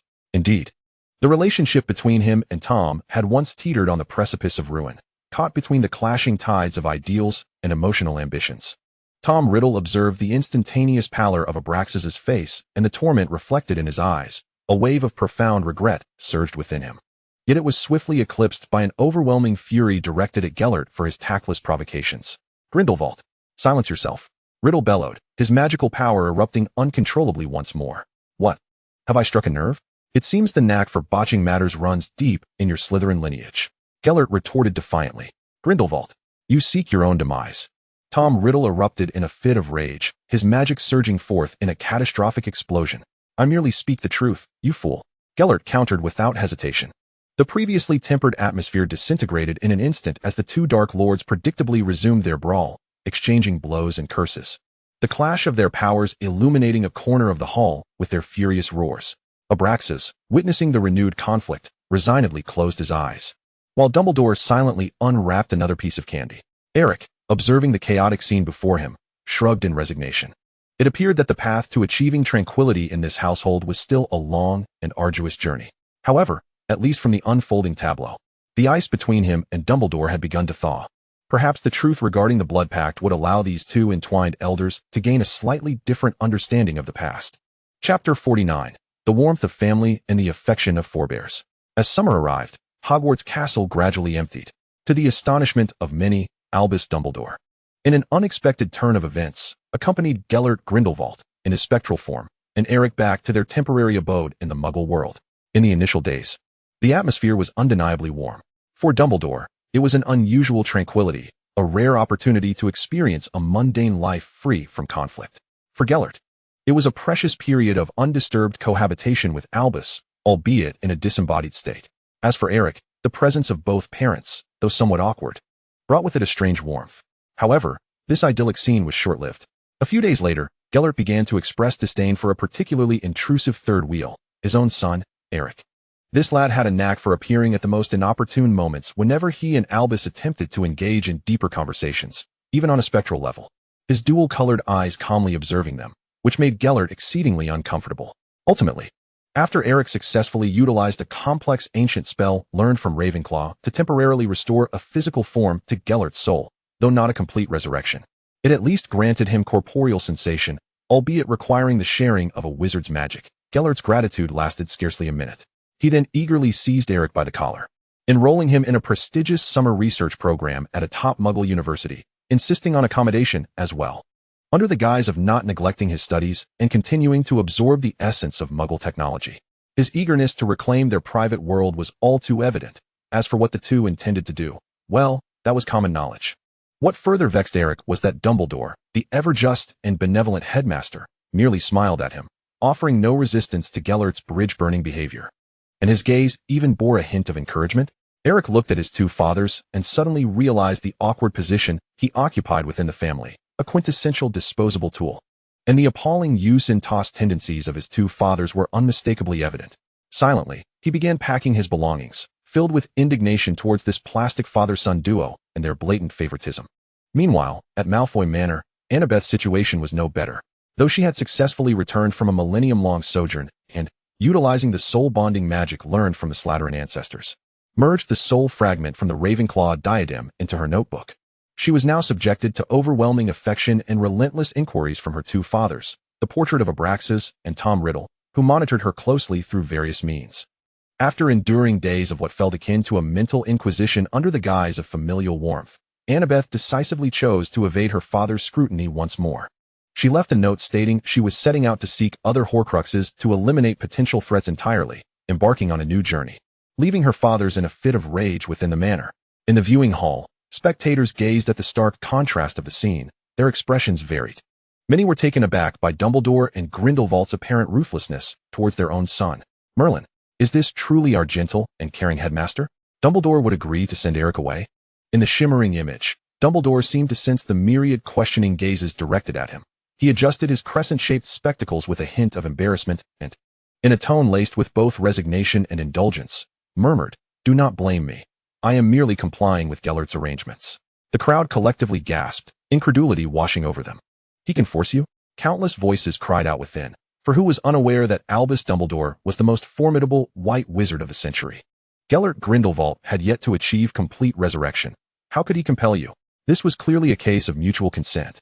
This explanation solidified the audience's understanding of the legendary couple's blatant favoritism towards their own desires over their child, casting sympathetic yet bemused glances at Eric, who trudged away with his belongings, his face devoid of hope as he headed to summer classes. Meanwhile, upon witnessing Annabeth's latest escape, Abraxas and Tom Riddle were again left exasperated, yet powerless. Their daughter, too independent and prone to trouble, was indeed a sweet burden. This summer would undoubtedly prove to be anything but tranquil for the younger generation. Eric was begrudgingly immersed in the realm of Muggle science, while Annabeth again ventured alone into the shadows, pursuing the perilous Horcruxes. The love of their forebears, though expressed in suffocating and laughable ways, perhaps contributed to the extraordinary individuals they had become. Chapter 50. A Day at Gringotts and the Betrayal of Horcruxes. After careful consideration, Annabeth set her sights on her next target, the Hufflepuff Cup, hidden within the Lestrange vault at Gringotts Wizarding Bank. To most, this seemed akin to walking into a trap, breaching one of the world's most secure vaults. However, for Annabeth, who was well-versed in Muggle technological logic and ancient magical traps, the security system of Gringotts was riddled with glaring flaws. With minimal effort, she exploited the patrol schedules of a few goblins, cleverly modified the identification spell, drawing inspiration from Muggle bypass techniques, and implemented targeted countermeasures against the anti-theft waterfall and duplication spell, slipping in with the ease of a leisurely stroll, accurately locating the grotesque little golden cup and tucking it into her pocket. Standing outside the now-empty vault, Annabeth surveyed the cumbersome and inefficient mechanisms with disdain, a smirk playing on her lips as she openly displayed her contempt. The so-called strongest security is hardly impressive, she murmured softly, and perhaps due to a certain professional habit or the compulsive tendencies of a technician, she casually tapped a few critical nodes with her wand, silently upgrading several defensive vulnerabilities, thereby rendering the entire system's logic somewhat more rigorous. Only after completing these tasks did she leave with a satisfied expression, a hint of self-congratulatory pride gracing her features as she reveled in her flawless execution. In the viewing hall, as they observed Annabeth's seamless manipulation of Gringotts as if it were an unguarded realm, the audience was left utterly speechless. A peculiar blend of shock, absurdity, and a tinge of admiration permeated the atmosphere. James Potter and Sirius Black gaped in astonishment, fully aware of the formidable challenges involved in breaching Gringotts. After all, they were veterans of mischief, and at that moment, all that remained was sheer disbelief. "Merlin," James murmured, "I now finally comprehend why the Sorting Hat hesitated between Gryffindor, for its bravery, and Slytherin, for its cunning." Annabeth's next target was the Resurrection Stone ring hidden within the Gaunt family home, a site rife with ancient and insidious dark magic protections and curses. Yet, armed with her profound understanding of dark arts and the innate affinity bestowed by her Slytherin lineage, she navigated through the dangers to locate the ring adorned with a black gem. Just as her fingertips were about to make contact with the Resurrection Stone, the powerful curse and seductive magic of the ring coiled around her soul like a venomous serpent, enticing her to don it in a moment of peril. At that critical juncture, the Hufflepuff Cup, freshly acquired yet not fully sealed within her pocket, along with the Resurrection Stone itself, erupted with a piercing, almost eardrum-shattering, soul-bursting sound. Buzz. No. The soul fragments within the two Horcruxes sensed their daughter was on the verge of being consumed by the fatal curse set by her own essence, and they panicked instantly. They had no intention of causing their daughter's demise. What was immortality? What was ambition in the face of their daughter's imminent demise? None of it mattered. This sudden interference from within disrupted the ring's seductive process, jolting Annabeth back to reality as she hastily withdrew her hand, drenched in cold sweat. Before she could regain her composure, the cup and the ring simultaneously emitted powerful soul vibrations, admonishing her in a fierce soul lecture. Cup, foolish. Reckless. You knew it was a trap, and yet you reached out. Ring, where is your composure and wisdom? Have they been devoured by a troll? Cup, do you have any idea how dangerous that was just now? Ring, you shall not recklessly touch any suspicious, dark, magical items again. Do you hear me? Annabeth. She stood there, momentarily stunned by the scolding from the soul fragments of her two fathers, as if transported back to the summer. The audience, witnessing the two Horcruxes of Voldemort working in tandem to assist Annabeth and prevent her from falling victim to her own essence, then chastising her like concerned fathers, collectively sank into deep contemplation. The scene was utterly surreal. Tom Riddle, the original, gazed at his two Horcruxes, which were eagerly following Annabeth and even betraying him in their attempts to help her, his handsome face devoid of expression, yet internally tumultuous, ensnared in a profound reflection on the significance of life and the creation of Horcruxes. Gellert Grindelwald laughed loudly and unreservedly. Ha! Riddle. It seems that the soul you split off understands fatherly love far better than you, the original. Annabeth silently stowed away the chastised cup and ring, rubbing her nose. It appeared that the quest for Horcruxes not only involved peril, but also came with a double dose of paternal nagging. This experience was truly one of a kind. Chapter 51. The Cave Adventure and the Depth of Father-Daughter Bonds. Annabeth, accompanied by her two chattering Horcrux fathers, finally located the cave concealing the Slytherin locket, guided by the clues they had gathered. A chilling, damp atmosphere enveloped her as she ignited her lumos, revealing the swarms of pallid, bloated inferi lurking in the obsidian waters. Even she felt an unprecedented sense of daunting challenge. These relentless, pain-immune undead creatures were the nightmares of any solitary adventurer. Instinctively, Annabeth summoned Vivian. The immense feathered serpent materialized within the narrow cave, nearly filling the space. However, upon casting her golden snake eyes over the countless inferi, Vivian's pupils shrank to pinpricks, instinctively retracting her neck as she timidly suggested in Parseltongue, "My master, perhaps we should retreat? There are far too many." Annabeth, her crimson eyes shot a disapproving glance at her uncooperative pet, resolutely shaking her head. "No." Then, her gaze shifted toward the two Horcruxes in her pocket, her tone imbued with a sense of entitlement. "You, Vivian, handle the inferi. I'll have them assist you." Cup, Resurrection Stone. The two Horcrux fathers could hardly believe their ears. Have them confront the inferi. They were fragments of the great Dark Lord's soul, not mere underlings. Yet, when they met Annabeth's calm, yet unyielding gaze, especially the clear threat conveyed that if they refused to assist, she would face the inferi alone, every ounce of protest lodged in their throats. The resigned fathers, faced with a daughter determined to cause a ruckus, had no choice but to acquiesce. Ultimately, two indistinct yet powerful soul apparitions, one bearing the cup's arrogance and the other the ring's cold reluctance, emerged from their respective Horcruxes and, alongside the begrudgingly pained Vivian, charged at the restless inferi. In an instant, the cave erupted into a chaotic spectacle of magical brilliance. Serpent flames and shockwaves scattering in all directions, creating a scene both tumultuous and comical. After much effort in dispatching the majority of the inferi, they uncovered the central stone pedestal and the basin filled with a strange potion. Just as the two Horcrux fathers exhaled a sigh of relief, they realized the next grave issue. They must not allow their daughter to drink that damned potion. They were all too aware of the suffering and illusions it would induce. However, before they could devise a method to warn or prevent her, they witnessed Annabeth expressionlessly retrieving a portable pump from the Muggle world, modified with magic, from her bag of holding, inserting the hose into the basin, and pressing the switch. Vroom vroom vroom. Amidst the powerful whirring of the pump, the potion, infused with potent dark magic and the bane of countless heroes, was ruthlessly and rapidly drained, revealing the fake Slytherin locket box at the bottom of the basin. The two floating Horcrux fathers stared, their souls seemingly frozen, as they beheld their daughter's audacious maneuver. They opened their mouths, yet no words escaped. They were utterly dumbfounded, completely astounded. They had envisioned countless ways to acquire a Horcrux, yet never had they imagined employing a pump.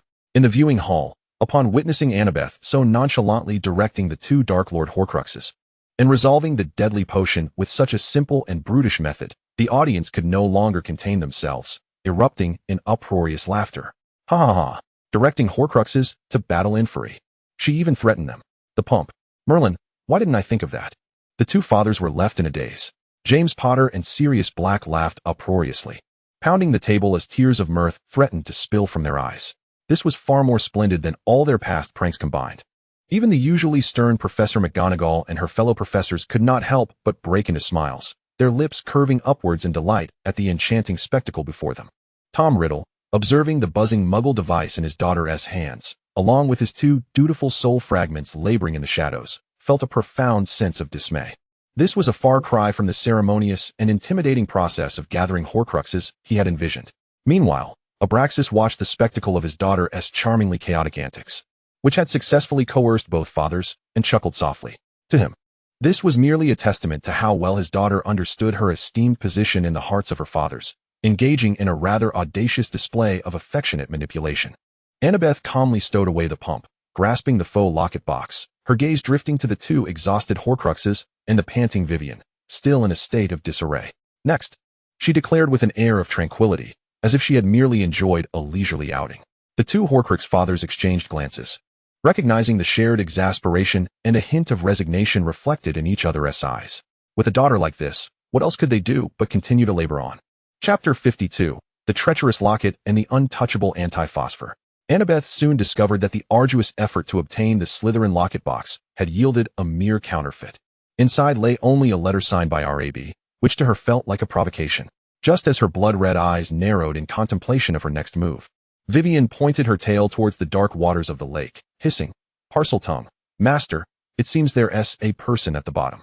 Annabeth's crimson pupils dilated in realization. This could very well be the individual who had swapped the locket box. She turned to Vivian, initiating a persuasive, though effectively coercive, dialogue. "Vivian, dive in and take a look.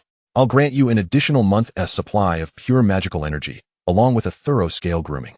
Vivian shook her immense head vehemently. "Parseltongue, no. There are many infri down there. It stinks. I want to go. 2 months of magical energy. Plus I'll help you find that moonstone you've always coveted." Vivian hesitated, the golden slits of her eyes flickering with indecision, yet she still feigned indifference. "Parseltongue, well, maybe a little. 3 months. If you refuse, you'll have no magic for 6 months." Annabeth unveiled her trump card. Vivian, appearing somewhat aggrieved, finally relented. "All right." Ultimately, she succumbed to temptation, albeit reluctantly, though her mind was already calculating how to spend that 3 months' worth of magical allowance, and plunged into the icy waters. Before long, Vivian emerged, her tail coiling around the lifeless, pale form of a young wizard. Annabeth recognized the emblem on his robes as that of the Black family. Upon noticing the resemblance to Sirius, she immediately deduced his identity, Regulus Black. Without hesitation, she transported the exhausted Vivian and Regulus's corpse to number 12, Grimmauld Place. As she presented Regulus's lifeless body to Sirius, witnessing the typically defiant man crumble in overwhelming grief, unable to maintain composure, a glint of calculation flashed in Annabeth's crimson eyes. She recognized this as an opportunity. Swiftly, she employed advanced disillusionment charms to disguise herself as Harry Potter and sought out the house elf creature. Under the guise of Harry, she cunningly exploited Sirius's disdain for Regulus and everything he had left behind, easily deceiving the loyal yet sorrowful creature into relinquishing the genuine locket box, instructing it never to reveal her presence to Sirius. Creature nodded solemnly, its loyalty ensuring compliance with her command. Once successful, Annabeth reverted to her true form, exchanging a brief, polite greeting with the grieving Sirius before hastily departing from the Black residence. This series of calm, efficient, and even ruthless maneuvers garnered silent admiration from her two Horcrux fathers, the Cup and the Resurrection Stone. Such strategy and execution were indeed worthy of their daughter, in some respects. However, the locket box deemed her too merciful, insisting that creature should have been eliminated to secure silence. Yet, the joy of success was soon overshadowed by agitation as Annabeth recalled the remaining Horcruxes, Nagini and Harry Potter. The former was a living entity, often found in Voldemort's company, while the latter was a living person and the much-anticipated savior. She irritably acknowledged that she could not approach Voldemort's physical form directly, for he would undoubtedly seek her demise without hesitation. She could only wait, muttering softly to herself as she quelled her rising frustration. Upon returning to her temporary sanctuary, slightly proud while bearing 3 Horcruxes and the newly acquired locket box, an issue long forgotten by many was abruptly raised by the fragment of soul within the Resurrection Stone. Who killed Abraxas?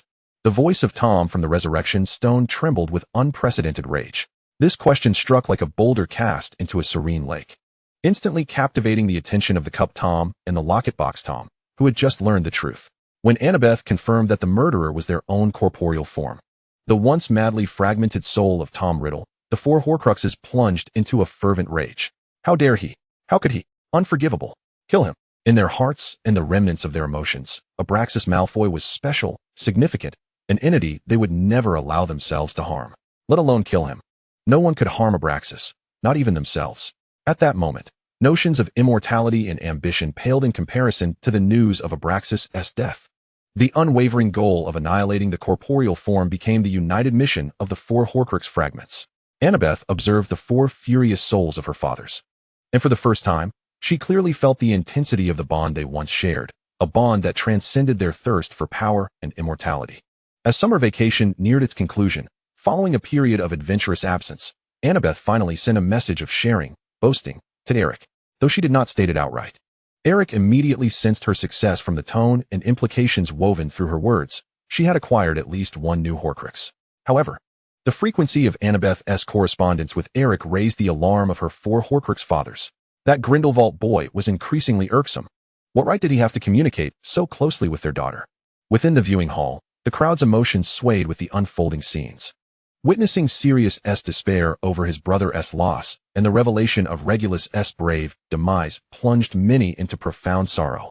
In the viewing experience, the souls of Sirius and Regulus embraced tightly, encapsulating the complex emotions of pain and reunion following life and death. Some felt a chill at Annabeth's calm calculations during such a moment, exploiting Sirius's grief and Creature's loyalty to procure the locket box, lamenting her coldness. Yet, when they beheld the three Horcruxes of Voldemort collectively betray their master without hesitation in the wake of Abraxas' death, all were plunged into contemplation. This profound obsession and protective instinct, rooted deep within their fragmented souls, was truly astonishing. At this moment, Gellert Grindelwald was rendered speechless, devoid of any mockery. He comprehended the sentiment, that profound emotion where, despite divergent ideologies and opposing paths, certain individuals and matters remain untouchable, akin to a dragon's reverse scale, provoke it, and one meets their demise.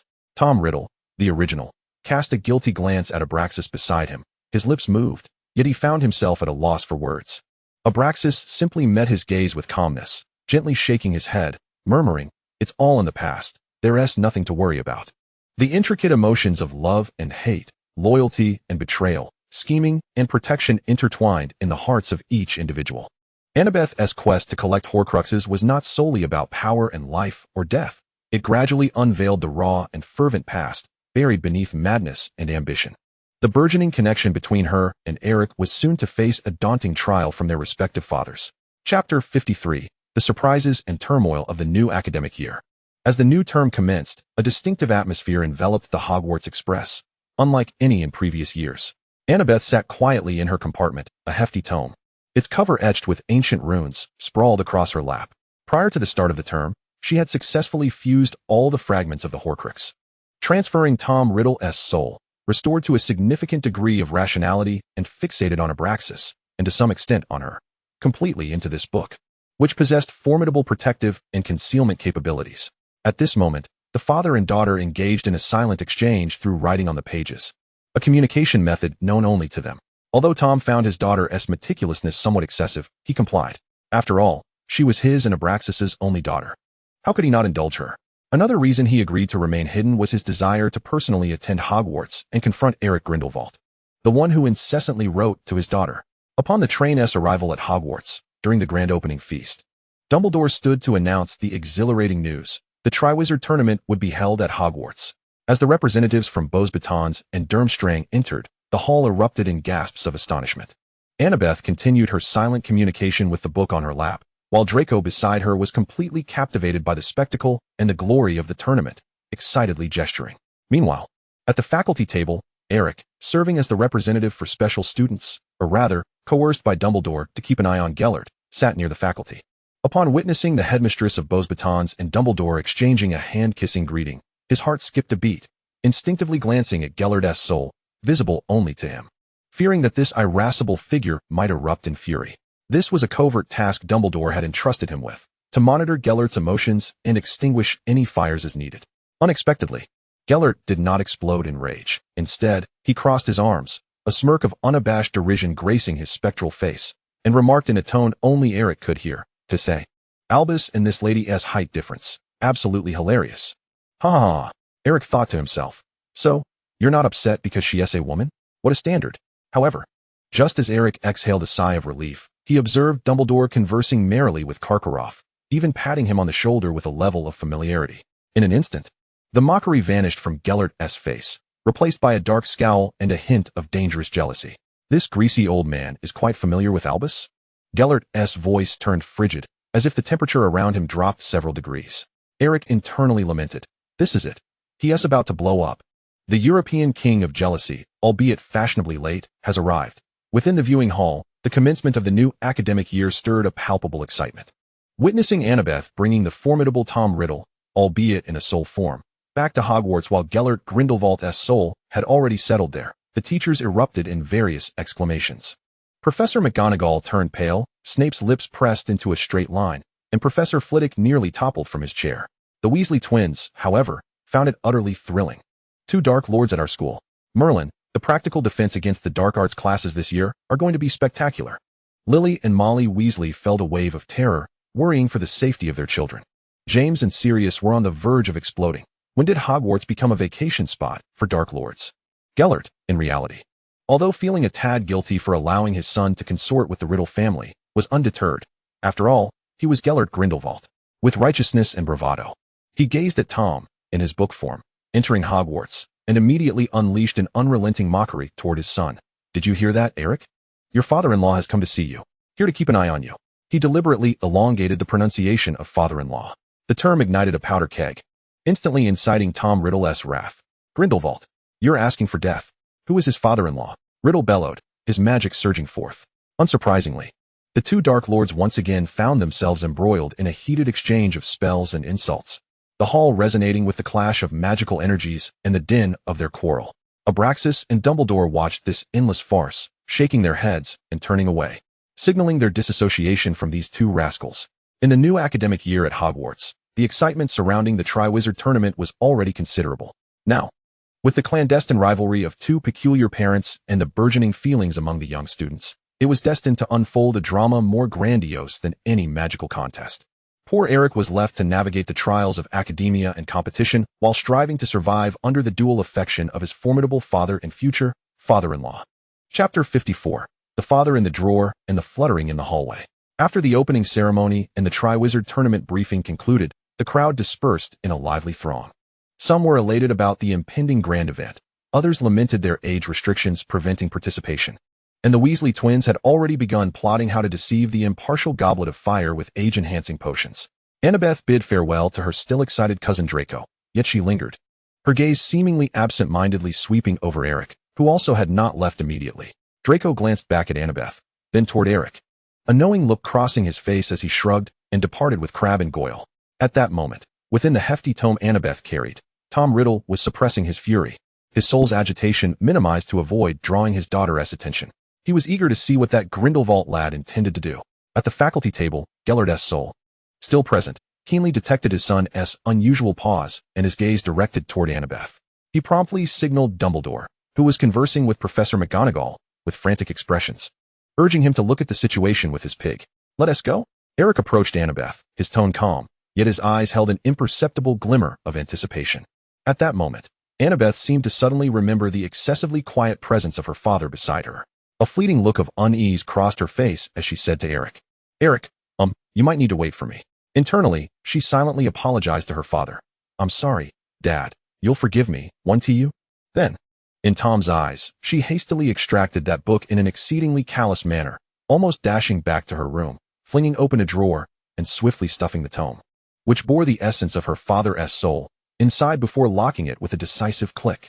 The entire sequence of actions flowed seamlessly, leaving Tom Riddle in the dark confines of the drawer, grappling with the bitter sting of abandonment, his fury erupting in an instant. Having dealt with the obstacle, Anna emerged, her cheeks slightly flushed, to meet Eric. The 2 walked side by side down the increasingly desolate corridor, discussing how to fulfill their promise to Lady Ravenclaw and send the wretched soul of the Bloodman Barrow into oblivion. The only way to completely eradicate a ghost is to dissolve the obsession that sustains its existence, Anna analyzed coolly. Upon hearing this, Eric raised an eyebrow, a knowing and somewhat excited expression crossing his face. Oh? So, it's about shattering their beliefs completely? This is my forte. Whether through the art of persuasion or the harsh realities of existence, dismantling the very core of a person's convictions is practically a gift ingrained in my blood. It's a cinch. Observing the eager glint in his eyes, Anna could not suppress a flicker of concern in her crimson pupils. She had an inkling that Eric might conjure some earth-shattering spectacle. At that moment, Eric suddenly leaned in with a teasing grin, nearly pressing his face against Anna's, the warmth of his breath brushing against her ear as he playfully quipped. "Is our dear Emmy worried about me?" Taken aback by this unexpected proximity, Anna's mind momentarily blanked, utterly unprepared for his directness. Almost instinctively, a wave of embarrassment surged within her, prompting a swift response. Smack. A light, or perhaps not so light, slap landed on Eric's cheek, pushing him away. "Since you already have a plan, I shall refrain from participating," Anna declared, feigning composure as she quickly turned on her heel. Attempting to mask the blush that crept up her cheeks, a blush she herself had not fully recognized. Eric, clutching his face, was initially stunned. But as he beheld Anna's nearly frantic retreat, he could not contain a hearty, somewhat triumphant laugh that echoed through the empty corridor. Observing this scene from the viewing hall, it became almost unequivocally clear to everyone present that the relationship between these two was far from ordinary. The Weasley twins immediately began to exaggeratedly reenact the earlier scene, one leaning in while the other pretended to slap, eliciting bursts of laughter from those around them. However, James Potter, unusually, did not join in the mockery this time. His expression grew serious as he watched the departing figures on the light screen, then glanced at the real-world counterparts, two individuals still bickering yet undeniably bound together by their children's relationship, alongside the seemingly helpless yet deeply ensnared Dumbledore. He realized that while alliances based on mutual interests could be dismantled by greater stakes, those forged through familial ties were, in many ways, insurmountable. Moreover, Dumbledore was another father figure to Eric. The complexity of these connections was daunting. Tom, witnessing his daughter locking herself away in a drawer for the sake of a date with that boy, as he perceived it, was nearly driven to the brink of madness, though he was already quite close. Surprisingly, Gellert refrained from provoking Tom at this moment. He observed his son, who seemed to be failing him, and thought of the troublesome in-law. For the first time, he felt the complex emotion of pride in his son for having chosen a commendable family. Dumbledore sensed the disparate gazes from Gellert and Tom directed at him, wishing to instantly vanish from the scene. Meanwhile, Eric found himself surrounded by Harry, Ron, Hermione, and others, all clamoring with questions. "Eric, is it true? Are you with Malfoy?"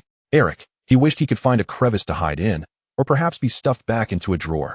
On the other side, Anna was similarly extracted from her reverie by Abraxas. He regarded his daughter with a serious tone, advising, "Anna, next time Eric behaves like this, consider using the killing curse." Anna, "Father, that seems a bit excessive." Hearing this, Eric could only think, "Father-in-law, I regret my choices." The onlookers, "Is that even permissible?" Gellert, observing Abraxas's calm yet menacing warning, felt a shiver run through him. It seemed that Tom was not the only one to be reckoned with. The corridors of Hogwarts bore witness to the tender stirrings of youth, while simultaneously reflecting the increasingly intricate and headache-inducing futures of their progenitors. The Triwizard Tournament had only just commenced. Yet another drama concerning emotions and family appeared to be quietly unfolding. Chapter 55, The Blushing Handprint and the Ghost's Demise. Annabeth returned to the dormitory with a heart full of trepidation, cautiously unlocking the drawer she had previously sealed, retrieving the tome that contained Tom's essence.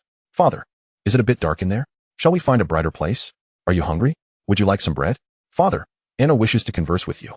She had originally planned to feign innocence to navigate through this. However, how could Tom Riddle be so perceptive?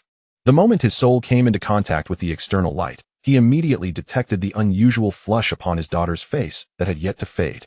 This was no mere post-exercise glow. It was a hue tinged with embarrassment and excitement. A dreadful suspicion struck him. "Did he kiss you?" Tom's voice thundered like a clap of thunder, reverberating in Anna's mind, filled with incredulity and the impending eruption of wrath. He could hardly fathom that aside from such intimate contact, anything else could render his typically icy daughter so flushed. He felt as if his very soul might explode. He would not spare Eric Grindelwald for this. He swore. Startled by this blunt inquiry, Anna's crimson pupils widened in shock, instinctively denying no. Yet, her momentary fluster and the deepening blush on her cheeks, in Tom's eyes, were nothing short of the most damning evidence. Meanwhile, Eric had returned to Dumbledore's office, or rather, Gellert's temporary stronghold. Upon entering, he was met with Gellert Grindelwald's mocking and sardonic voice. "Oh, look who it is. Our triumphant hero. Where have you been? How did you acquire that lovely handprint on your cheek?" He deliberately elongated his tone, his expression brimming with amusement. Even Dumbledore cast a curious and teasing glance. Evidently intrigued by his son's predicament, Eric rubbed his still stinging cheek, his face betraying no emotion as he replied. You need not know. Oh, is that so? Gellert had no intention of letting him off the hook, leisurely threatening. Then it seems we must inquire directly with Miss Malfoy to see if she knows why our little hero is marked. Eric. Touché. He had completely conceded, blackening his face as he refused to discuss the subject any further. Days later, one afternoon, Eric finally seized the opportunity to encounter the Bloodman Barrow. Perhaps due to the frustrations he had endured at Gellert and Dumbledore's hands, or perhaps driven by a desire to swiftly fulfill his promise to Lady Ravenclaw. Eric was now imbued with formidable vigor. He wasted no time, launching directly into verbal assaults and precise jabs.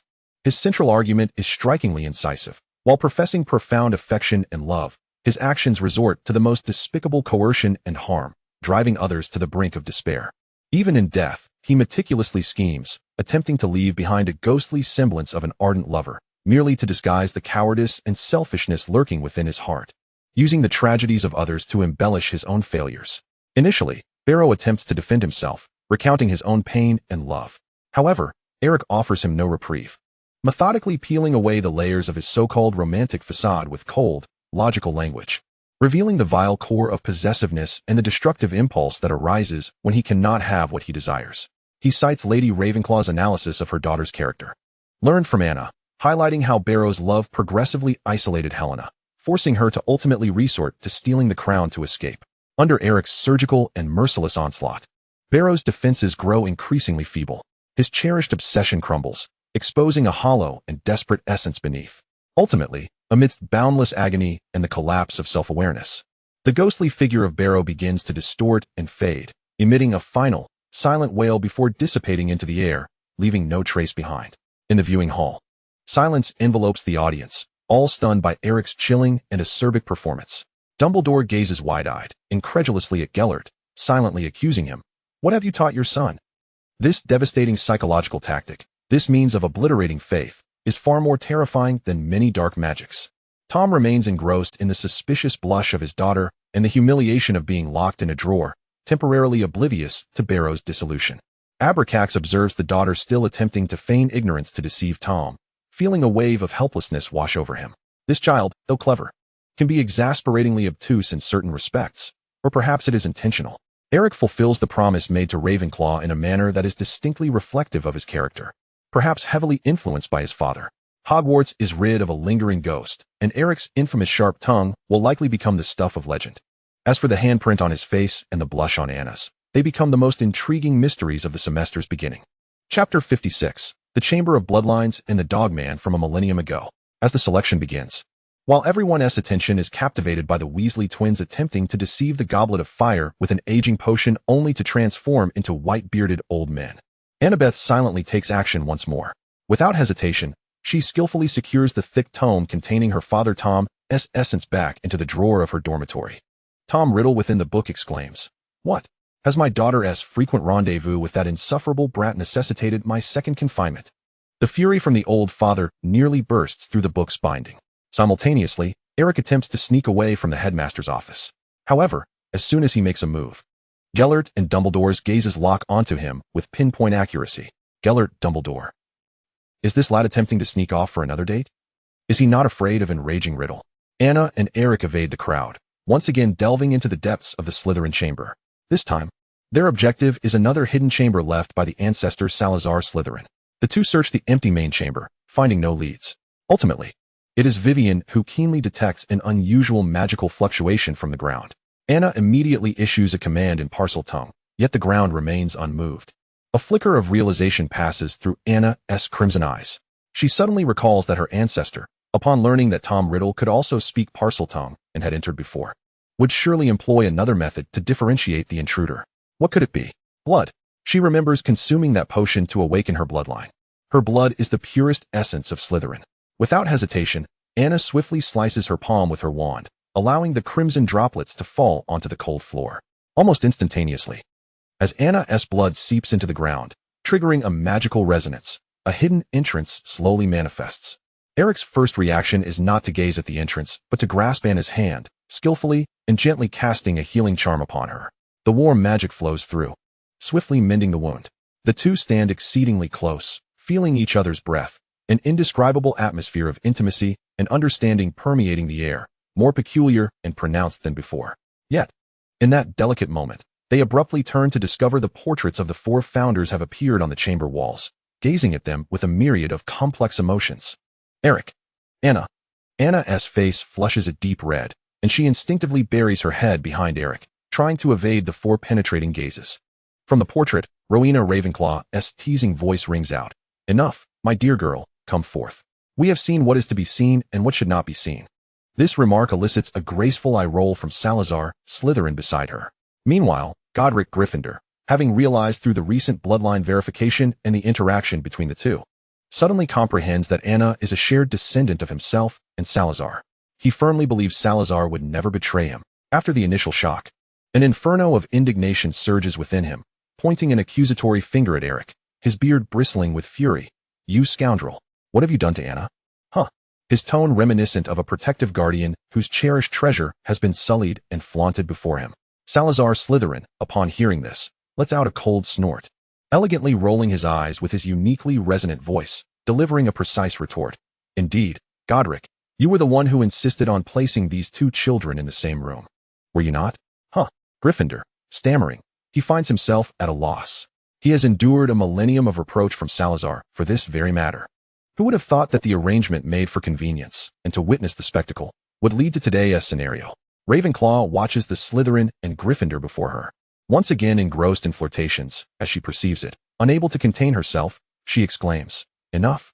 I have endured this for 1,000 years. Who knows how I have spent that millennium, constantly witnessing this pair of dogmen prance before me. Do you have any idea how much I long to toss you both out? Anna peeks out from behind Eric, surveying the chaos that resembles a scene of spilled ancient vinegar, and helplessly inquires, So where do you all plan to go? Indicating the portraits and how they wish to be situated. Without hesitation, Ravenclaw points towards Slytherin and Gryffindor, her tone resolute. If you take that pair of dogmen away, all our troubles will be resolved. She pauses to add, Oh, I mean your two esteemed ancestors. Eric. Anna. In the viewing hall, the revelation sends shockwaves, erupting into chaos. Every individual realizes that this world has indeed gone mad. James Potter and Sirius Black's jaws hit the ground, their eyes wide as saucers. Slytherin and Gryffindor, Merlin's most flamboyant ties. After a brief moment of astonishment, the Weasley twins erupted into thunderous cheers. Hooray! Canon pairing. A millennium of canon pairing. Our founders of the house. They found this revelation more exhilarating than any prank. Lily Potter and Molly Weasley covered their mouths, their faces a blend of disbelief and a perplexed expression that seemed to ask, What just happened? Professor McGonagall's teacup clattered to the ground as she glanced from the portrait of Godric Gryffindor to that of Salazar Slytherin, feeling as though the very foundations of her beliefs had been shaken, yet upon reflection, it somehow seemed plausible. Severus Snape's face twitched violently. He felt his mental barriers nearing collapse. Draco Malfoy wore an expression of utter disillusionment, muttering, Pure blood glory, so the bloodline of House Slytherin has always intertwined with Gryffindor? Tom Riddle, the original, appeared as if he had swallowed an entire giant, unable to accept that his noble, pure Slytherin bloodline had been tainted from the very beginning by the essence of his arch-nemesis, Gryffindor. Gellert Grindelwald, after a moment of shock, erupted into laughter even louder than when he had mocked his son, pointing at Tom Riddle. Ha ha ha. Riddle, did you hear that? You're pure blood. Ha ha ha. Abraxas pressed his forehead, feeling overwhelmed by the weight of the revelation, his head buzzing. Dumbledore, with his mouth slightly agape, looked at Godric, then at Salazar, finally revealing a smile filled with understanding and deep intrigue, murmuring, So it is. The truth of history is always more splendid than one imagines. The deepest secrets of Hogwarts are not merely another hidden chamber, but the vivid and intricate relationships that have intertwined the four founders for a millennium. Unbeknownst to Anna and Eric, they had not only discovered a new legacy, but had also unveiled a tale of love and rivalry among the founders that could overturn all the perceptions of young witches and wizards. Chapter 57. The Legacy of Slytherin and the Weight of a Surname. After a chaotic farce concerning the Dogman and early romances, Salazar Slytherin finally recalled the matter at hand. A glimmer of reminiscence and sorrow flashed in his gray serpent-like eyes as they fell upon the platform in the center of the chamber, recently activated by Anna's bloodline. An ancient key, shimmering with an eerie green luminescence, slowly materialized. This was the key to Slytherin Manor. Slytherin's voice was deep, tinged with the weight of years. As he recounted, many years ago, Slytherin had a generation with but one precious girl. She was a member of the Gaunt family. His tone turned frigid, and Godric Gryffindor beside him clenched his fists, indignation etched on his face. At first, all was well, but after they had a child, the man's true nature was revealed. What he coveted was never anything but Slytherin's wealth and bloodline. Slytherin's voice brimmed with suppressed rage as he continued, upon learning the truth, my descendant, that Slytherin lady, in her fury, sealed the castle at the cost of her life, severing that man's greed. Yet, she ultimately fell victim to that scoundrel's vengeance. Gryffindor interjected, his voice heavy. That was the closest the Slytherin bloodline ever came to extinction, and it remains a lasting pain in our hearts. As they recounted this sorrowful tale, the faces of the two founders were filled with anguish. Once the story concluded, their gazes, along with those of Ravenclaw and Hufflepuff, turned fiercely toward Eric Grindelwald, who stood beside Anna. The warning in their eyes was unmistakable. Boy, learn from the past. If you dare lay a finger on Anna or harbor any inappropriate thoughts, the four of us will emerge from these portraits to ensure you regret it. Eric. He was utterly speechless. He was not that kind of person, was he? Moreover, the Grindelwald family was among the wealthiest and most esteemed magical families in Germany. Eric Grindelwald was far from desperate enough to resort to selling his charms to scheme for another's fortune. The concerns of these ancestral figures were entirely unwarranted. Besides, that dark wizard, who had instilled countless fears in Britain, would be the first to tear himself apart. Just as Annabeth took a deep breath and solemnly extended her hand to grasp the heavy key, symbolizing legacy and responsibility, an unexpected change occurred. The key in her hand grew warm, and an invisible wave of magic radiated outward from her. Almost simultaneously, on the enchanted list in the Hogwarts headmaster's office, which recorded the names of all students, the name Annabeth Malfoy was mysteriously altered as if rewritten by an unseen quill, transforming into Annabeth Slytherin. In the headmaster's office, Dumbledore and Gellert, who were managing paperwork while discreetly monitoring their son, instantly noticed the change on the list. They both looked up simultaneously and met each other's gaze, finding the same astonishment mingled with a hint of madness reflected in their eyes. No way? What have these two children done now? How could even the surname change? This commotion is too great. In the viewing hall, the audience, stunned by Slytherin's account, felt a surge of indignation and sorrow for the plight of their ancestor. Yet, as they heard Eric's internal musings about a grand family alliance, they couldn't help but feel a mix of amusement and disbelief. James Potter clicked his tongue. Goodness, so it's a tale between two rich kids, or even rich in generations. Sirius Black wore a peculiar expression. Although he despised certain pure-blood families' behavior, he had to admit that the Grindelwald family's reputation and wealth were indeed substantial. The Weasley twins began playfully calculating whether the Grindelwald fortune or the Slytherin inheritance held more value, only to receive a light smack on the head from Molly Weasley. One for each of them. Tom Riddle's expression darkened upon hearing the tragedy of the Slytherin lady, but when he saw Anna's surname change, he instantly turned anxiously to Abraxas beside him. He understood the depth of Abraxas's feelings and expectations for his daughter and feared that Abraxas would be saddened by her change of surname, as if she were no longer part of the Malfoy family. Riddle's thoughts. If Abraxas is upset, once I get out, I will magically weld the Malfoy name onto my daughter. No Slytherin, ancestors be damned. Slytherin and Gryffindor. This kid is rather protective of her, isn't he? However, Abraxas's face showed no signs of distress. Instead, he appeared calm, even somewhat relieved. In his relationship with Tom, he had always accepted being in a subordinate position, and Anna's bloodline was more aligned with Tom Riddle. More importantly, he had deeper considerations. If Anna retained the Malfoy surname, there would inevitably be a contest for the Malfoy family heirloom between her and Draco in the future, a scenario he wished to avoid at all costs. Allowing Anna to reclaim the Slytherin surname and inherit her rightful legacy was beneficial for all. Meeting Riddle's worried gaze, Abraxas gently shook his head, offering a reassuring look that conveyed, I am fine. This is for the best. Annabeth held the weighty key in her hand, feeling the ancestral call and responsibility coursing through her bloodline. She understood that this was not merely a change of surname, but the commencement of a new path filled with challenges and missions. And beside her, Eric, along with those behind her, some apprehensive, some supportive, some warning, would be an indispensable part of this journey. Chapter 58, An Embrace Across Millennia. After enduring the penetrating gazes of the four founders in silence, Eric exchanged a tacit glance with Annabeth. It was time to unveil the true gift they had prepared for this chamber of secrets. He turned towards Rowena Ravenclaw, the wise yet heartbroken mother, whose sorrow spanned a millennium, and slightly bowed, his tone imbued with a rare solemnity. Lady Ravenclaw, we have another gift for you, which we hope you will cherish. Annabeth nodded in agreement, her blood-red irises glimmering with a hint of warmth. With a gentle wave of her wand, a translucent figure enveloped in a soft glow gradually materialized in the chamber. It was Helena Ravenclaw, or rather, the specter of Lady Grey.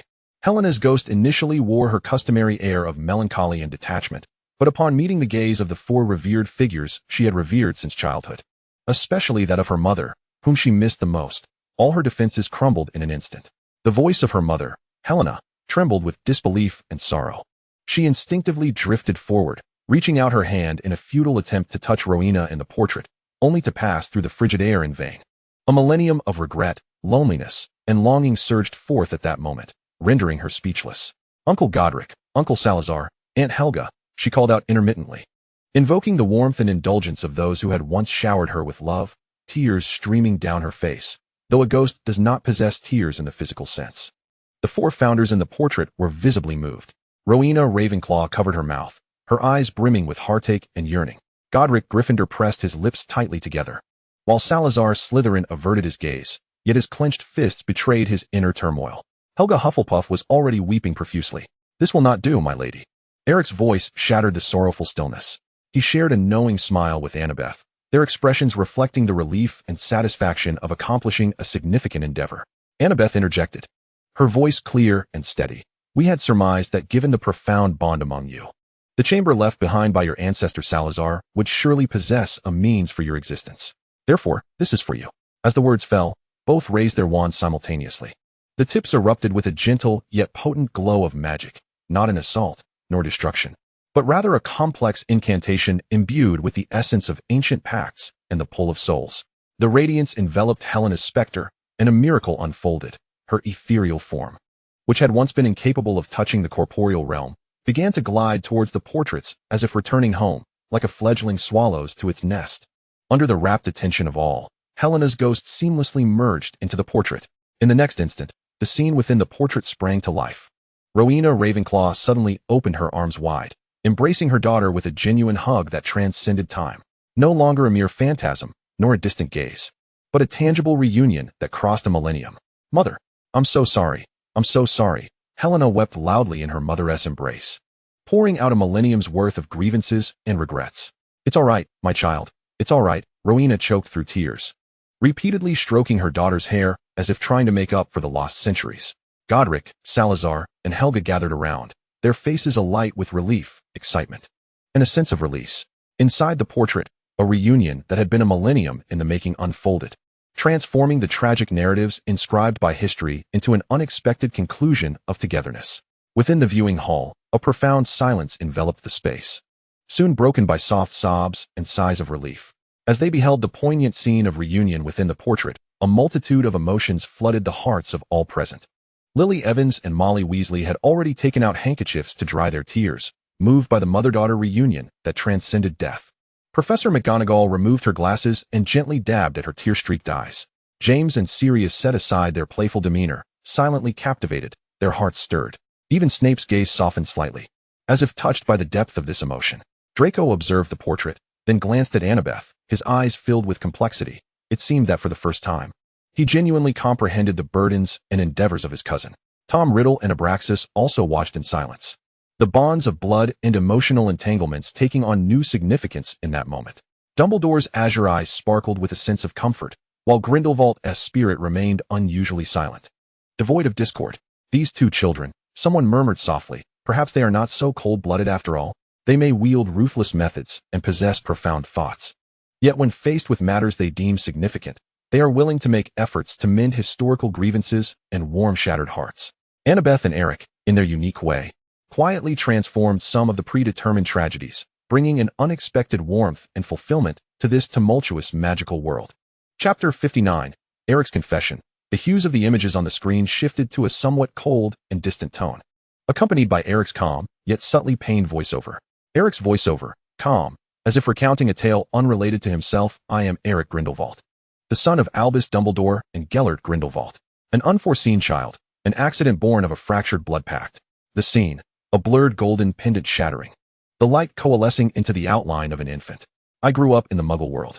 In the depths of my memory, a singular image lingers. My father, Albus Dumbledore, in a duel, resolutely destroying the blood pact, which is my very essence. He loathed my existence. I am the reckless proof of his youthful madness. The byproduct of his entangled ambitions with the Dark Lord, a stain on his illustrious legacy. In the viewing space, Dumbledore closed his eyes in agony, his body trembling slightly. Overwhelmed by the tides of that day's resolve and subsequent regret. Beside him, Gellert silently gripped his hand. I was raised under Gellert Grindelwald's guardianship, if one could call it that, frantically absorbing everything. Magic, Muggle technology, their culture, their history. I am a prodigy. A fact I never doubt. I am also an ambitious soul, a reformer yearning to shatter the existing order. The surname Grindelwald is destined to incite storms. The scene, young Eric, under the guidance of Grindelwald, in spirit form, peruses texts far beyond the comprehension of his peers, encompassing both ancient magical scrolls and Muggle engineering treatises. The voiceover remains calm, yet the content sends chills down everyone's spines. One year, when I was around 10, I was cornered by a group of children from the Muggle world in a park. They mocked my heterochromatic eyes, shoving me around. I had just learned the killing curse and was eager to test its effectiveness on them. The screen, young Eric is pushed to the ground. His heterochromatic eyes reflect no fear, only a cold, predatory assessment, his fingers twitching slightly, as if searching for his wand. In the viewing space, a 10-year-old child? He intends to use Avada? After a brief silence, gasps erupted in unison. Merlin. I previously thought his encounter with Riddle as his misfortune, but now it seems. This entire family, from old to young, what kind of monsters are they? 10 years old. Avada. Is it normal for a child to contemplate such matters? Professor McGonagall's complexion turned ashen in an instant. She could scarcely fathom the implications of a 10-year-old student at Hogwarts mastering the unforgivable curses. Professor Snape's lips pressed into a thin line, his dark eyes brimming with profound astonishment and trepidation. Despite his self-proclaimed genius in potions, he felt woefully inadequate compared to this child's innate talent for dark magic. Professor Flitwick was nearly sent tumbling from his chair in shock. Meanwhile, Dumbledore abruptly turned his head, gripping the collar of Gellert Grindelwald with fervor. His usually gentle blue eyes blazed with a fierce anger, his voice trembling with disbelief and fury. Gellert, what have you taught him? A 10-year-old child. The killing curse. After a moment of stunned silence, Gellert Grindelwald revealed a blend of innocence and concealed pride. He shrugged his shoulders, attempting to adopt a nonchalant tone. Just some basic dark magic, really? He wanted to learn. I couldn't very well stop him. After all, he is our progeny. An exceptional talent is to be expected. The crowd gasped. A 10-year-old mastering Avada Kedavra. He is a monster. To possess such a gift at his age is even more terrifying than his father. A shift in the narrative introduced an unusual cadence. Yet, as I lay on the ground, I refrained from immediate action. I beheld a golden-haired girl with blood-red eyes approaching, accompanied by a beautiful little snake. With effortless grace, she used the serpent to scare away the bullies. Visual, Annabeth. Appearing as if an angel had descended, from Gato's perspective, alongside Vivian, dispersing the Muggle children. She glanced at Eric, sprawled on the ground, her crimson eyes devoid of sympathy. Only a faint curiosity, as if she were observing a kindred spirit. In her gaze, I recognized a fellow soul, one who, like me, did not belong to this world. Her spirit ablaze with a unique fire, yet compelled to navigate her solitary path, masked and alone. Narrative tone tinged with the monotony of life at Hogwarts. Subsequently, at the suggestion of my other father, Grindelwald, I attended Hogwarts and encountered the so-called savior, whom everyone idolized like a fool, enduring what was, for me, a rather tedious semester. Naturally, I also observed my father Dumbledore, who regarded Anna and me with a mix of caution and suspicion. Visual, in the Hogwarts Great Hall. Eric coldly surveyed Harry Potter, surrounded by admirers, while occasionally glancing at Gato and Anna, his expression fraught with concern and scrutiny. Harry Potter mused. I actually found that semester quite thrilling, recalling his encounters with Quirrell and Voldemort. Ron Weasley fervently nodded in agreement. Exactly. We faced Voldemort. The onlookers remarked, perhaps you should consider whose child he is. Compared to the offspring of these two dark wizards, your experiences seem rather trivial. Narrative voice finally infused with genuine curiosity. Except for that girl, who bore a striking resemblance to me. She was intriguing and certainly deserving of my attention. Being another Dark Lord's daughter. Narrative tone brightened with a hint of warm reminiscence. During the summer, I encountered her again at a prestigious summer program in the Muggle world. She excelled in both magic and the dreary Muggle subjects, just as I did, embodying a similar solitude. We studied cutting-edge physics together in a lab run by a professor who recognized our brilliance, believing us to be talents of a century. Upon learning that we were alone at school, with no family, in name, nearby, he kindly invited us to stay at his home. Visual, a kindly, scholarly muggle couple, smiling as they welcomed Eric and Anna into their clean, book-filled home. There, we met the professor's amiable wife. As they had no children, they doted on us immensely. They took us grocery shopping, inquiring about our preferences, purchasing us new clothes and books, embodying the warmth of a typical family. Visuals flashing moments of warmth. The four of us shopping together, the professor's wife patiently asking Anna about her favorite fruits, and in the evening, under the soft glow of lights, we read or discussed topics, a simple and pure warmth that Eric and Anna had never experienced before. Viewing space, a complex silence mingled with the fury of one father. Observing the fleeting yet genuine warmth on the screen, a complex silence enveloped the viewing space. Many, particularly those fortunate young wizards from happy families, began to realize for children like Eric and Anna, with their intricate backgrounds, such seemingly ordinary familial warmth was indeed precious and extravagant. However, this silence was soon shattered by a furious roar. Tom Riddle sprang to his feet, his blood-red eyes locking onto Eric, who was enjoying a harmonious moment at the Muggle professor's home with his daughter, his handsome face contorted with extreme anger. Did he find my daughter interesting at that time? Merlin, how infuriating. Are they still living together? Oh, Gellert Grindelwald. Look at your fine son. He was so incensed that he nearly drew his wand to strike the screen, or Eric. In the face of Tom's wrath, Gellert Grindelwald exhibited no remorse. Instead, his golden eyes sparkled with delight, a smile of pride illuminating his features as if he wished to applaud his son. Hey, well done, son. Good taste. Just like me. Dumbledore, quick on his feet, covered Gellert's mouth to prevent him from further provoking the father-in-law, signaling Tom to remain calm. He felt akin to a weary old father mediating between two children. Meanwhile, Eric, the focal point of the two fathers' attention in the viewing, felt a flicker of helplessness in his heterochromatic eyes and chose to remain silent. At this moment, any words would be a misstep. As the spectators witnessed this chaotic scene unfold, they fell into a state of speechlessness once again. So, this is what it means to be childhood companions. Drawn together by genius, while also meeting the pseudo-parents. Mr. Riddle's reaction resembled that of a father discovering his cabbage had been ravaged by a pig. The key point being, this pig was no ordinary pig. How old was Miss Anna at that time? Chapter 60, Eric's Confession 2. Eric's voiceover, calm. Tinged with a hint of frustration from thwarted inquiry, the subsequent tale has been largely revealed, so allow me to recount it from my perspective. The second semester commenced. Everything appeared normal, yet I distinctly sensed that the memories associated with my blood pact were fading, or rather, being sealed away by some unknown force. It felt as though the most crucial piece of a puzzle had been forcibly removed from my mind. Visual, Eric, late at night in the library's restricted section, or perusing the secret tomes provided by Grindelwald in his soul form, frantically searching ancient texts regarding the memory sealing of blood pacts, his brow furrowed, yet yielding no results. I scoured every tome Grindelwald could provide, finding no records regarding the potential loss of memories following the transformation of a blood pact. Moreover, my dear father, Gellert, remained utterly reticent on the matter.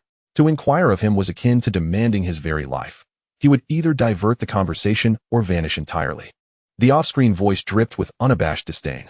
What an utterly useless father. The tone of the off-screen voice shifted to one of danger and provocation.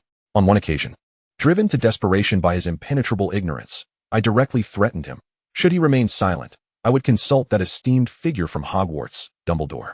The light screen, in that moment. The soul form of Gellert Grindelwald's expression shifted dramatically upon hearing my words, a fierce glare erupting from his golden eyes. He almost instantaneously solidified a portion of his magical power, grasping his wand, unleashing a blinding green light imbued with pure intent to kill. Pressing the wand's tip against Eric's throat, the off-screen voice offered a calm post-event assessment. Merlin. He held a wand charged with the Avada Kedavra curse against his own son's neck. Viewing space. A scene of horrifying silence and domestic violence. This sudden tableau of paternal violence, unilaterally inflicted, plunged the entire viewing space into sheer terror and paralyzing silence. To brandish the killing curse at one's own offspring? A Hufflepuff student screamed, shattering the stillness. Merlin, that is the killing curse. This is no jest. Even if Grindelwald exists in a soul state, the fluctuations of his power are undeniably real. Could he truly bring himself to do it? All because Eric threatened to consult Dumbledore? What a grotesque father-son dynamic is this? All the professors, particularly Professors McGonagall and Snape, wore expressions of profound dismay. They could scarcely fathom how a father, under any pretext, could wield an unforgivable curse against his own child. As Gellert Grindelwald, within the viewing, beheld his impulsive and perilous actions on the light screen, His golden eyes flickered, as if he wished to offer a justification, perhaps something along the lines of, "I merely intended to frighten him. How could I possibly strike him?" Yet, before he could voice his defense, an overwhelming fury erupted beside him. Albus Dumbledore, upon witnessing the green light poised against his son's throat, felt an inferno of wrath ignite within his azure eyes. His long-held indulgence and complex emotions toward Gellert were eclipsed in that instant by pure instinct to protect and unbridled anger. He spun around. No longer the gentle and wise old headmaster, but a lion provoked, seizing Gellert by the collar, the sole form making contact, and nearly roaring, "Gellert Grindelwald! How dare you point the Avada at Eric? He is but a child. Have you lost your mind?" Accompanied by his roar, Dumbledore did not even resort to his wand, delivering a punch, imbued with magical force, squarely upon Gellert's shoulder. The effect on the soul was profoundly felt. Following was a torrent of scolding laced with anguish, anger, and fear. This abrupt scene of domestic violence left the onlookers utterly astounded once more. The crowd. Today's revelations are increasingly explosive. First, paternal affection turned physical, and now, a domestic altercation between old partners. Gellert was taken aback by Dumbledore's reaction, particularly by the solid blow. Though the soul state felt no pain, his pride certainly did. He attempted to evade while explaining, "Albus, you must listen to me. I only wanted to. I just did not want him to know. To shield him from knowledge, you wield the killing curse." Dumbledore's fury remained unabated. The scene grew increasingly chaotic. However, Anna, who had also undergone the blood bond transformation, retained her memories intact. Isn't that intriguing? The scene. Eric noticed Anna secretly perusing certain esoteric tomes on magic. Their brief, yet meaningful exchanges in the corridors or the room of requirement held a weighty significance. She proactively sought from me texts concerning soul fusion. The off-screen voice carried a hint of understanding. I immediately recognized that this must pertain to the resurrection plans of the missing and enigmatic Dark Lord, Tom Riddle. Yet, I refrained from inquiring. Individuals require personal space. Overly probing into an ally's secrets is a cardinal sin of collaboration. The off-screen voice conveyed a sense of mutual understanding. I explicitly communicated my needs to her, my desire to recover the memories concerning the blood bond. We entered into a pleasant alliance. Light screen.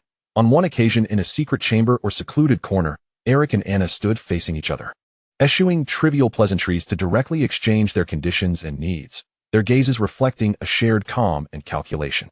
Engaging with astute individuals is most gratifying. The off-screen voice transitioned into an efficient collaborative mode. Before long, I provided her with a detailed recipe for an alchemical product capable of concealing one's presence, as well as an ancient diagram for a soul-binding ritual recorded by the Grindelwald family. These two items held considerable value. In return, she furnished me with a copy of the records concerning the blood bond bequeathed by the Slytherin ancestors. The off-screen voice offered precise analysis.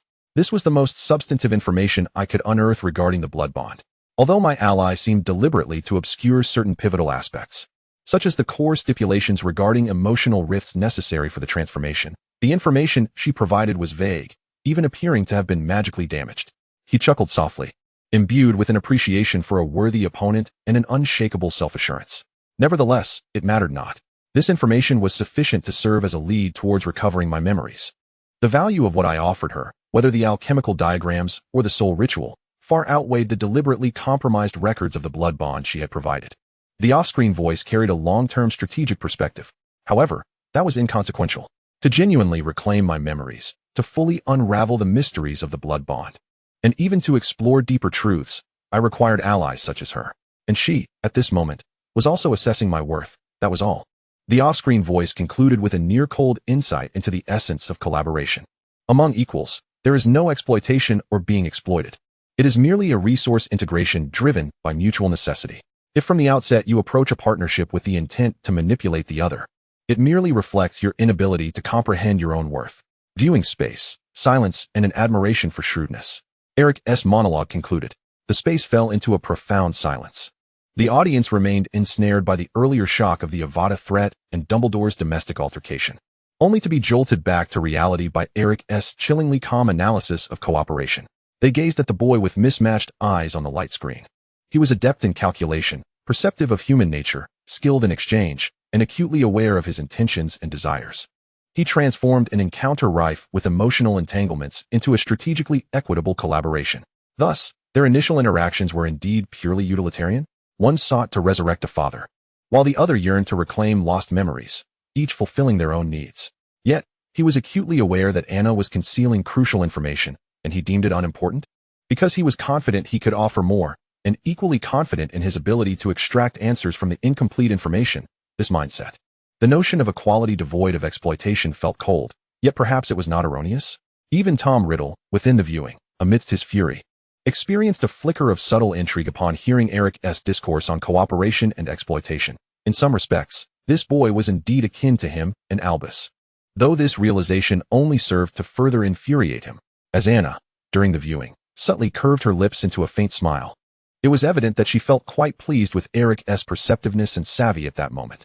This recollection, which commenced with a perilous confrontation and culminated in a shrewd alliance, once again unveiled the essence of Eric Grindelwald, a being who inherited the ambition and intellect of his forebears, yet possessed a distinct demeanor of calmness and calculation, rendering him both exceedingly dangerous and irresistibly captivating. The alliance between him and Anna was established atop an icy pinnacle, rational and steadfast, laying the most crucial groundwork for the subsequent tumultuous waves that would ensue. Chapter 61. Eric's Monologue 3. The images on the screen shifted, focusing on the escalating atmosphere of panic within Hogwarts Castle, while Eric's voiceover served as a detached commentator, calmly dissecting each move on the chessboard. Eric's voiceover, tinged with a sense of vindication and indifference indeed, my conjecture has proven correct. It won't be long before Hogwarts descends into chaos. Some students have been petrified. Scene: a chaotic corridor where the petrified Colin Creevey is being carried away. The faces of the students etched with terror. My Patronus, that phoenix, the voiceover carries a hint of disdain, is rather eager, flapping its wings, urging me to alert someone. Or rather, to intervene. The voiceover exudes the clarity of an observer. However, I remain unfazed. I am aware that it is my ally who has commenced her actions. She is instigating panic. A classic strategy, chaos, serves as the ladder to ambition. I surmise her next move will be to inadvertently reveal Harry Potter's ability to speak Parseltongue. This not only thrusts the savior into the eye of the storm, attracting all attention, but also perfectly conceals her own involvement. After all, who would suspect a quiet female student, equally at risk of attack? Meanwhile, she, the true heir in every sense, will dwell in the shadows of panic, orchestrating her plans with poise. The voiceover reflects a modicum of admiration for the efficiency of the ally. Soon enough, she sought my assistance. Unsurprisingly, she wished for me to subtly redirect Harry's overly righteous and impulsive gaze towards the simple-minded Rubius Hagrid, known for his past with dangerous creatures, using some seemingly innocuous hints and guidance. Scene: Eric, while conversing with Harry and others, artfully mentions Hagrid's fondness for peculiar creatures and events from 50 years past, successfully steering Harry's suspicions towards Hagrid. The voiceover exudes unmasked mockery. Ah, my clever ally. Look at Harry Potter, our illustrious savior, being led in circles by her. Or rather, by us. He is like a puppet, maneuvered by invisible strings, bravely advancing towards our predetermined direction. The voiceover's mockery expands. Oh, but he is not the only one being played. There is also our esteemed headmaster, my dear old father, Albus Dumbledore. Watching him and the professors being led by the nose by these superficialities, investigating, enhancing patrols, and eventually being temporarily ousted from the school by the board, fills me with concern. My dear father, do exercise some caution. What has become of your wisdom that perceives the hearts of men? How could you be so easily deceived by such trivial tricks? In the viewing space, Harry Potter's expression darkens as he recalls how resolutely he believed Hagrid to be the culprit, how he was misled, and a surge of anger and shame at being duped overwhelms him. Lily and James, in their spectral forms, are equally incensed. Their faces pale as they watch their son being so cunningly manipulated. Sirius Black exclaims in frustration, "These scheming Slytherin miscreants." The voiceover shifts to the climax of the battle in the Chamber of Secrets. Infused with the delight of witnessing a farce, the battle for the Chamber of Secrets has finally commenced. Through the portraits within the castle, which always possess a wealth of intriguing tidbits, I learned that Harry had brought along that dim-wit Gilderoy Lockhart to confront my astute ally. The voiceover pauses, as if searching for the right descriptors. Truly, they are two fools. He quickly corrects himself. Oh no, to say that would be somewhat insulting to fools. At least fools do not willingly court their own demise. Scene: a blurred image transmitted through the portraits, as Harry and Lockhart enter the chamber. Lockhart attempting to use Ron's broken wand to cast a memory charm, only to hit himself. While Harry faces the basilisk and Tom Riddle, the diary. The voiceover brims with appreciation for the ally's success. The outcome was, of course, predictable. Anna succeeded. She not only resolved the issues posed by the basilisk in the diary, but even, The voiceover carries a genuine note of admiration, acquired another Horcrux. I presume it must be that golden cup or diadem. The voiceover concludes with satisfaction. My clever ally. I am confident that I have encountered a most intriguing companion. The voiceover ends, imbued with the delight of a successful investment, as if admiring a meticulously crafted work of art finally radiating its anticipated brilliance. Viewing space, anger, shame, and cold calculations.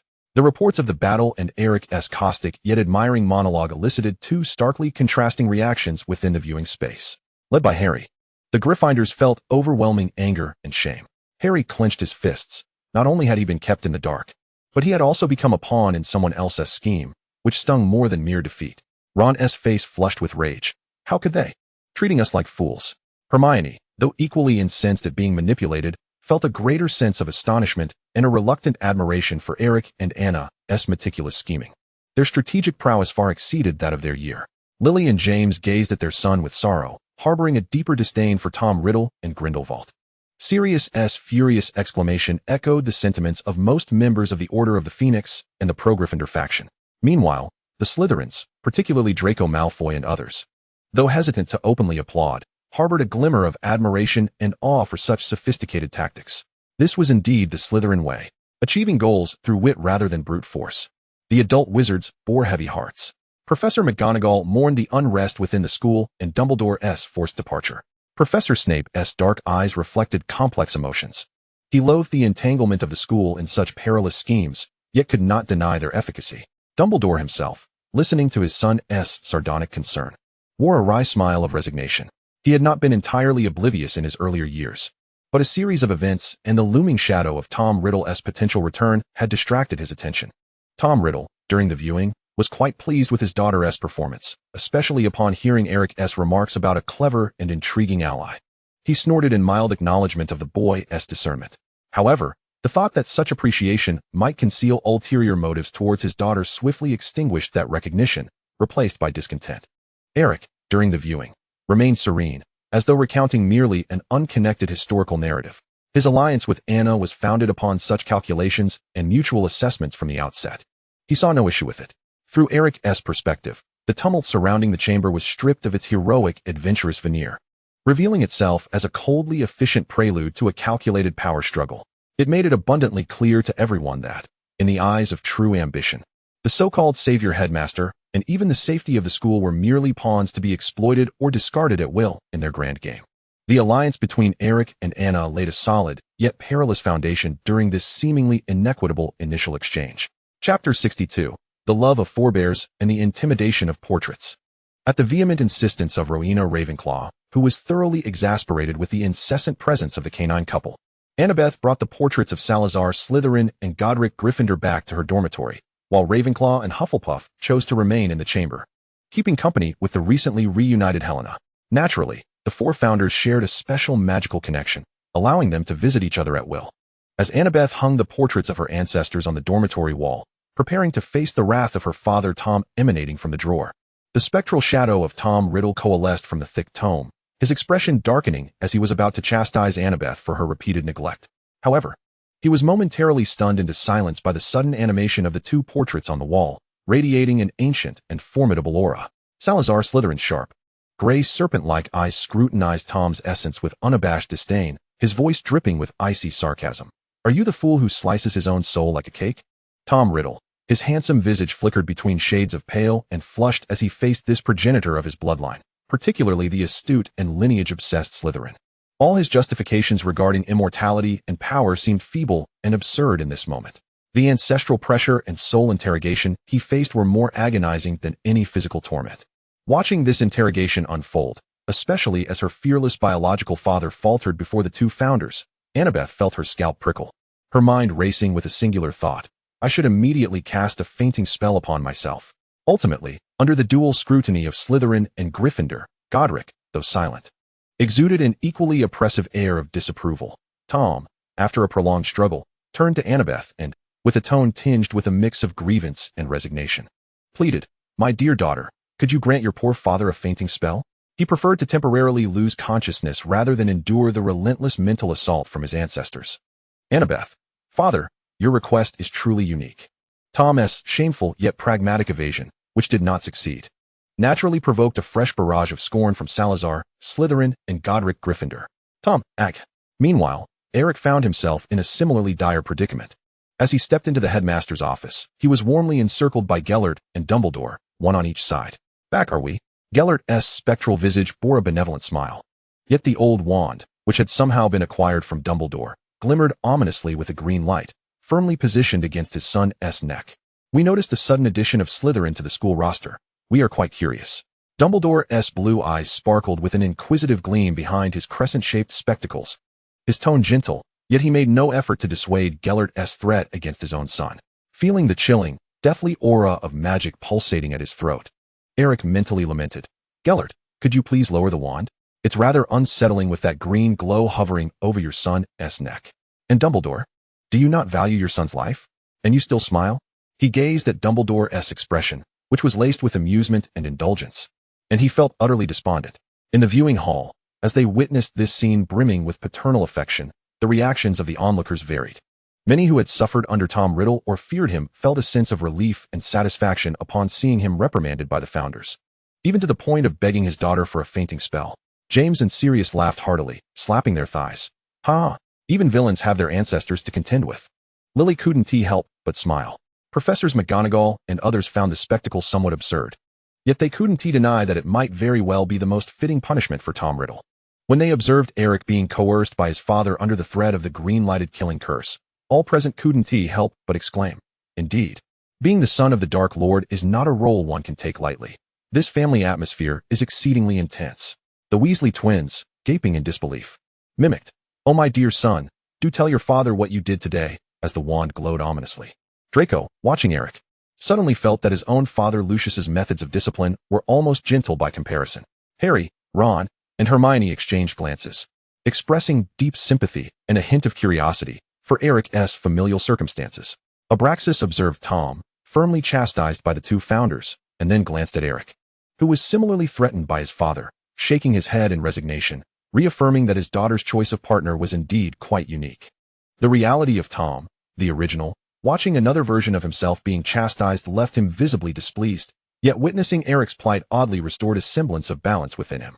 The reality of Gellert, the spirit, felt no guilt, even believing that this educational approach was perfectly justified. Meanwhile, Dumbledore maintained his innocent bystander smile, as if he were not the one threatening his son with a wand. As the night at Hogwarts descended into this chaotic tableau, filled with paternal affection, both Tom, tormented by ancestral portraits, and Eric, physically threatened by his father, came to deeply understand that having such powerful forebears was not always a blessing. Annabeth, in turn, pondered how to balance the relationships among her three fathers, Tom, Slytherin, and Gryffindor, a task seemingly as daunting as collecting Horcruxes. Chapter 63, Classroom Turmoil and Unspoken Guardianship. Annabeth managed, through a combination of playful antics and topic diversion, to temporarily quell the undercurrents among her three ancestors, Tom, Slytherin, and Gryffindor, in the dormitory, diverting attention from Tom's foolish actions and rescuing her biological father from the ancestral mental pressure. Tom, the book spirit, woe is me, my daughter is so filial. Truly, the little cotton-padded jacket knows how to care for her old father. If only her judgment were better. Why must she be enamored with that brat Eric? Meanwhile, in the headmaster's office, Eric finally recounted his and Annabeth's experiences in the chamber, including their discovery of the other chamber that granted Slytherin's legacy and their assistance in reuniting Helena with her mother to his two biological fathers, Dumbledore and Gellert. Upon hearing this, were filled with a sense of wistfulness. Even they were struck by the magnitude of this millennia-spanning legacy and reconciliation. Feeling a modicum of pride for the two children, despite the peculiar manner of their expression, the scene shifted to a defense against the dark arts classroom. Mad-Eye Moody, actually the young Barty Crouch in disguise, was demonstrating the unforgivable curses when he cast the Cruciatus Curse on a massive spider before the entire class. The room erupted in a cacophony of gasps, filled with terror and discomfort. However, one individual reacted with greater intensity. Just before Moody raised his wand and uttered the name of the curse, Eric keenly observed Anna beside him. Her body tensed instantaneously, her knuckles whitened from gripping the table, and her typically calm, pale visage drained of color, while her lips quivered slightly, revealing an unmistakable flicker of pain and fear within her crimson pupils. This reaction stemmed from the haunting shadows of her childhood, a searing memory of anguish inflicted by her biological father. At the moment when Moody, Barty Crouch Jr., was about to direct his wand at the spider and unleash the dreadful curse. A clear yet undeniably furious female voice resounded, "Disarm." Annabeth sprang to her feet, the tip of her wand bursting forth with a fierce red light. Striking Moody's wand with precision, not only did it send his wand flying, but the sheer force of the impact propelled the foe Moody 6 meters away, crashing heavily against the wall. The classroom was enveloped in an instant of utter silence. Annabeth's blood-red pupils coldly surveyed the disheveled foe Moody, leaving behind a scathing remark. "It appears that your retirement as an Auror has led you to forget the most fundamental classroom rule against using dark magic on students, Professor Moody." With that, she did not spare another glance at anyone else, turning on her heel and striding away, leaving a classroom full of stunned students and a flustered foe Moody struggling on the ground in a mix of shock and rage. Eric, having grasped Anna's intention the moment she stood, hesitated not for a second. He too rose promptly, pausing beside the foe Moody who was attempting to retrieve his wand. He looked down with his strikingly heterochromatic eyes and, in his characteristic calm yet acerbic tone, delivered a cutting remark. "How remarkable that the most basic disarming spell can yield such formidable results in the hands of a seasoned Auror like yourself. Truly impressive." He paused, his tone shifting to a more earnest suggestion. "It seems your most pressing need at the moment is not to showcase dark magic, but rather to study how to securely grasp your own wand. Would you like me to enroll you in a basic wand-handling class?" The foe Moody trembled with rage, momentarily at a loss for a retort. Eric, having spoken his piece, ignored him and hastily followed after Anna, leaving the Gryffindor and Slytherin students exchanging bewildered glances, utterly astounded by the rapid turn of events. Hermione gaped. Ron dropped his quill without noticing. Draco wore an expression of pride for his cousin, while others whispered among themselves. "Merlin, was that Annabeth Malfoy? Did she just send Professor Moody flying? And what was that from Eric? Who is truly the Gryffindor here?" In the viewing auditorium, the crowd was equally taken aback by this sudden upheaval in class. James Potter and Sirius Black were first stunned by Anna's unexpected outburst and formidable magic, then amused by Eric's precise and cutting retort, both exchanging glances that reflected a newfound understanding of Eric's sharp tongue. "This lad, he cuts to the quick," James exclaimed, Merlin's beard. "This fellow manages to insult without a single curse word. Each remark strikes right to the heart." Sirius added, "If I had possessed such wit back in my day, Snape would have been bald at least a decade earlier." Lily Potter watched Anna's retreating figure with concern, sensing the trauma that lay beneath the girl's sudden emotional explosion. Professor McGonagall furrowed her brow, angered by Moody's brazen use of the Cruciatus curse in class, while also finding Anna's direct assault on a professor quite troublesome. Yet, deep down, she understood and even felt a tinge of approval. Snape's lips barely twitched, seemingly reveling in the foe Moody's embarrassment. The Weasley twins gazed at Anna and Eric with admiration, deeming their actions far cooler than any prank. Draco puffed out his chest with pride. Meanwhile, Harry and the others looked utterly bewildered, still processing the whirlwind of information. Amidst the astonishment, the portrait of Abraxas bore a clear expression of heartache, fully aware of why his daughter reacted so vehemently. The agonizing pain that pierced to the bone was something she had endured herself. Tom Riddle, the original, felt his heart constrict as he witnessed his daughter's pale countenance and uncontrollable fear. He lowered his head, his crimson eyes filled with regret and sorrow. It was his madness and actions that had cast such a deep shadow over her life. Seeing his daughter suffer because of him was a pain surpassing any backlash from a curse. Meanwhile, Gellert Grindelwald's spirit remained unfazed by the classroom chaos, observing his son's frantic dash to pursue his girlfriend with an unmistakably teasing expression, casting a glance towards the blushing Eric, who appeared as if he wished to vanish from sight. Eric's defense of Anna and her explosive reaction not only stunned the classroom, but also resonated deeply with every observer, revealing the hidden wounds and protectiveness beneath their icy exteriors. Chapter 64. Whispers and Information Trading by the Black Lake. Eric swiftly caught up with Annabeth in the corridor outside the castle. He did not inquire further, but instead walked silently beside her, a wordless companionship flowing between them. Anna did not speak, allowing him to accompany her as they moved in silence, which felt anything but awkward. Directly exiting the castle to the tranquil shores of the Black Lake, the gentle breeze rustled the lake's surface, bringing with it a fresh, moist scent. Gazing at the shimmering waters, Annabeth broke the silence, her voice restored to its usual calmness, yet laced with gravity. "I feel that this Moody is quite off. His gaze, his subtle mannerisms. Furthermore, I've noticed that Professor Snape's private storeroom has recently lost quite a number of rare potion ingredients." Eric observed his pensive companion, her profile illuminated by the lake's glimmer, revealing an unusual seriousness. A smirk tugged at his lips as he leaned in slightly. lowering his voice to a tone filled with mischief and allure. As for that, I happen to know a few intriguing insights. He paused, noting Anna's curious glance, her crimson pupils locking onto him, before he leisurely added, "Do not forget, I am the seer. At the beginning of this term, I made some rather amusing predictions." He intentionally left a cliffhanger, the glint in his heterochromatic eyes sparkling with mischief, raising an eyebrow as he continued, "If Miss Anna wishes to know, I could graciously divulge more. However," he prolonged the last word, "you must indulge me with a bit of charm first." "You." Anna's face flushed instantly, resembling a ripe apple. She shot Eric an indignant glare, and almost instinctively, she splashed some icy lake water at him. Caught completely off guard, Eric was doused, droplets cascading from his hair. He paused for a moment, then instead of being angry, he burst into laughter, shaking his damp hair, his striking eyes gleaming even brighter in the sunlight. He grinned at the still fuming Anna, teasingly asking, "Are you satisfied now?" Anna looked at his disheveled, yet beaming visage, and the remnants of her earlier annoyance melted away. She averted her gaze slightly, responding in a voice so soft it was nearly inaudible.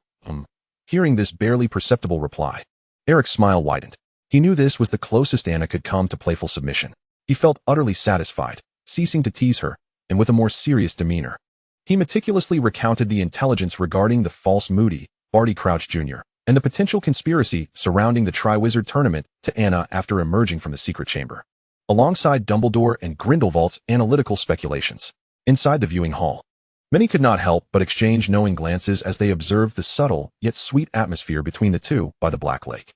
The Weasley twins, naturally, displayed the most exaggerated reactions, elbowing each other and making exaggerated pouting faces, their expressions brimming with delight. Some younger students couldn't suppress their amused smiles, feeling that this couple was entirely different from the cold-faced enigma they encountered in class. However, not everyone shared in their merriment.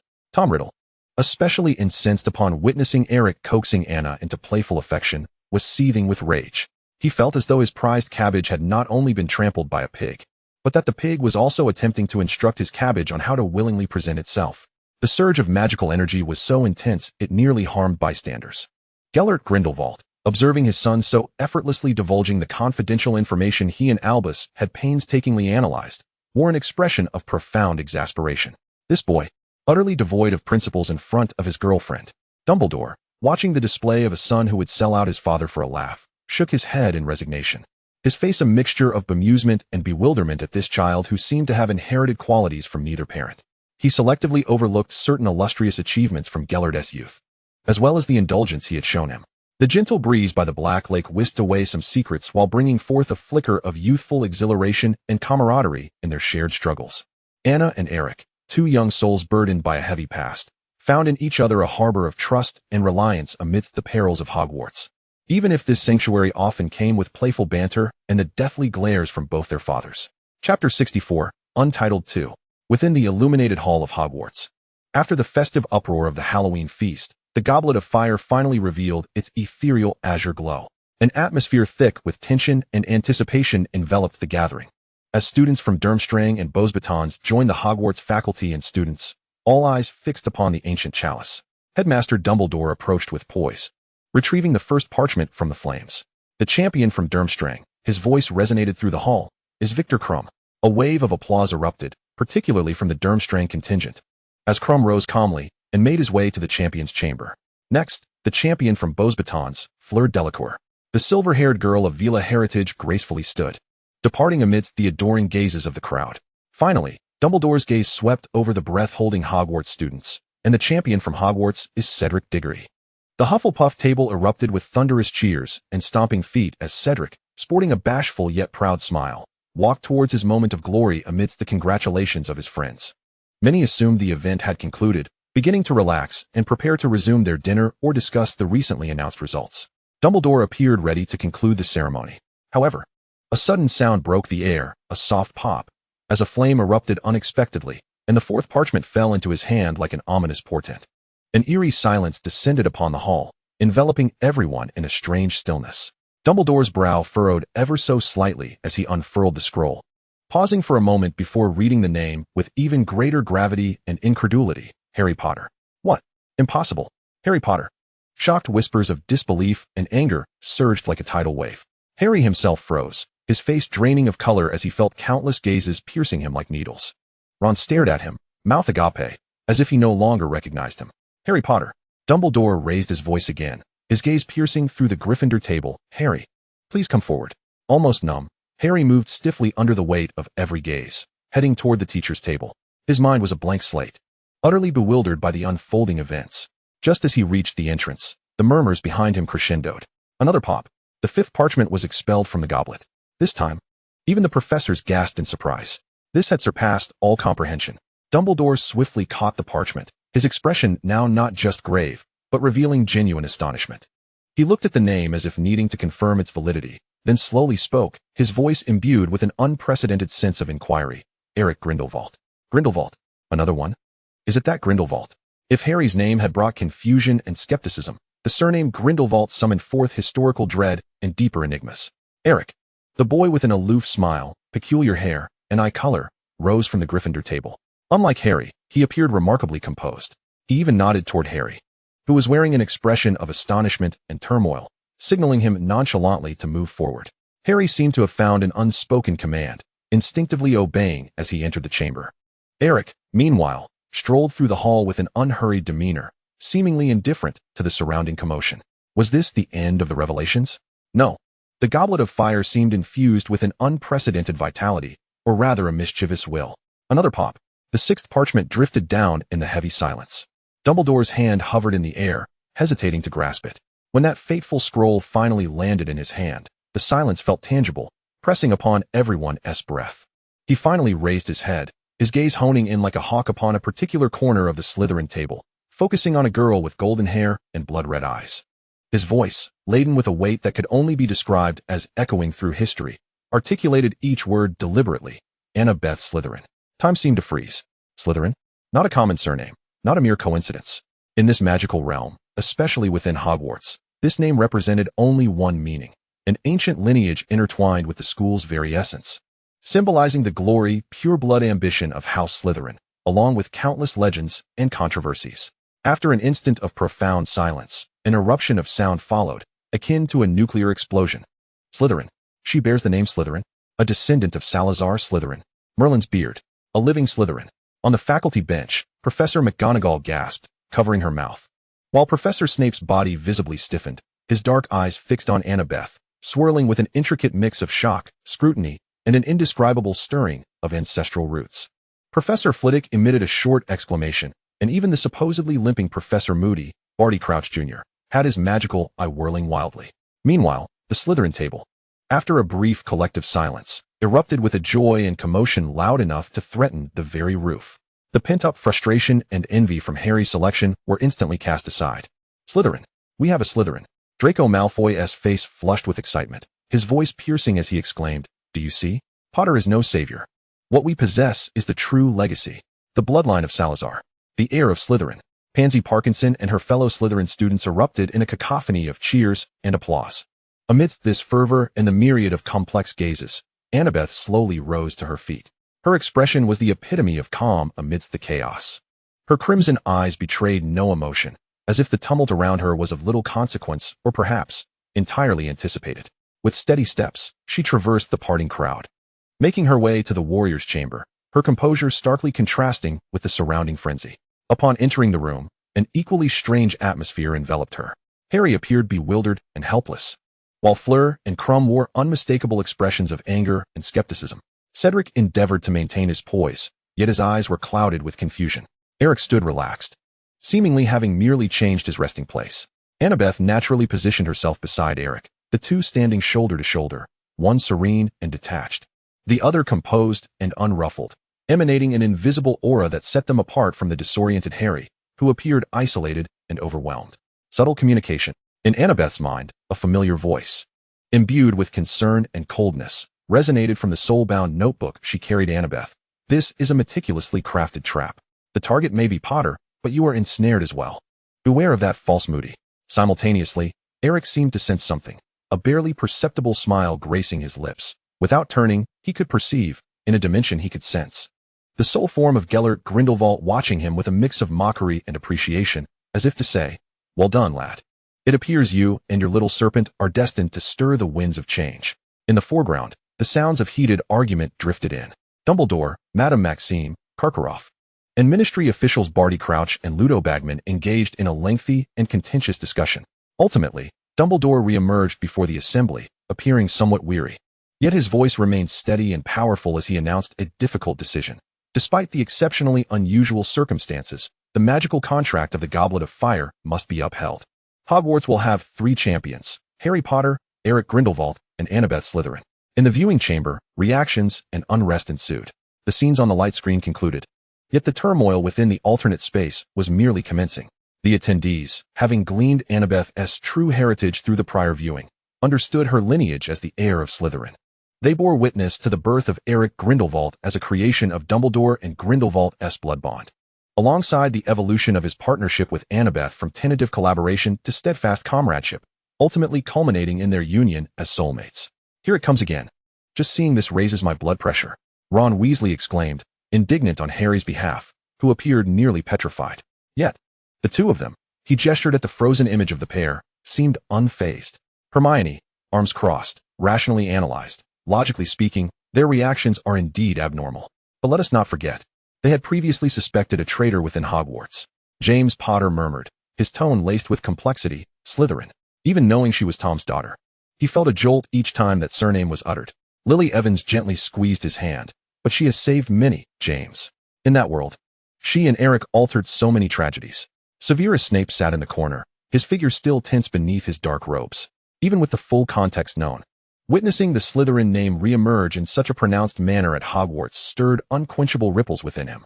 It symbolized his lifelong faith and sense of belonging. TSK. My daughter certainly possesses presence. The soul form of Tom Riddle, rational version, spoke, his tone brimming with pride. Yet his gaze turned disdainfully towards Eric's image, irritated by the presence of that boy beside her. Enough, Riddle, Gellert Grindelwald's soul form scoffed, elegantly crossing his legs in light shadow form. Without my boy here to stand guard, your little princess would face even greater scrutiny and pressure. Their unity formed the most formidable barrier. He observed Annabeth and Eric standing together in the light screen, a flicker of satisfaction crossing his eyes. He understood the arduous journey these two had undertaken. Their union was a confluence of fate and resolve. Sirius Black snorted. No matter how many times I see it, the cheers from those Slytherin brats are still grating. Yet he had to concede that in that timeline, this Slytherin and Grindelwald were indeed engaged in monumental deeds that challenged the darkness. Draco Malfoy held his head high in the Slytherin section. Despite merely observing, he reveled in pride. This is the moment of glory that Slytherin deserves. The entire space buzzed with discourse, reflecting on the past, analyzing the situation, and expressing sentiments regarding the young couple. They beheld Annabeth and Eric as they navigated their way through trials, evolving from burdened youths to formidable forces capable of reshaping the tides of destiny. At this moment, the scene beside the Goblet of Fire appeared as their declaration of ascendance onto the grand stage of history, replete with drama and infinite possibilities. All understood that the true tempest was on the horizon, heralded by the emergence of these 3 names. At the storm's heart stood the composed soulmates, seemingly prepared to confront any challenge. Chapter 65, Bloodlines Beneath the Armor. Within the light screen, Hogwarts Castle loomed. The Savior's days were far from easy.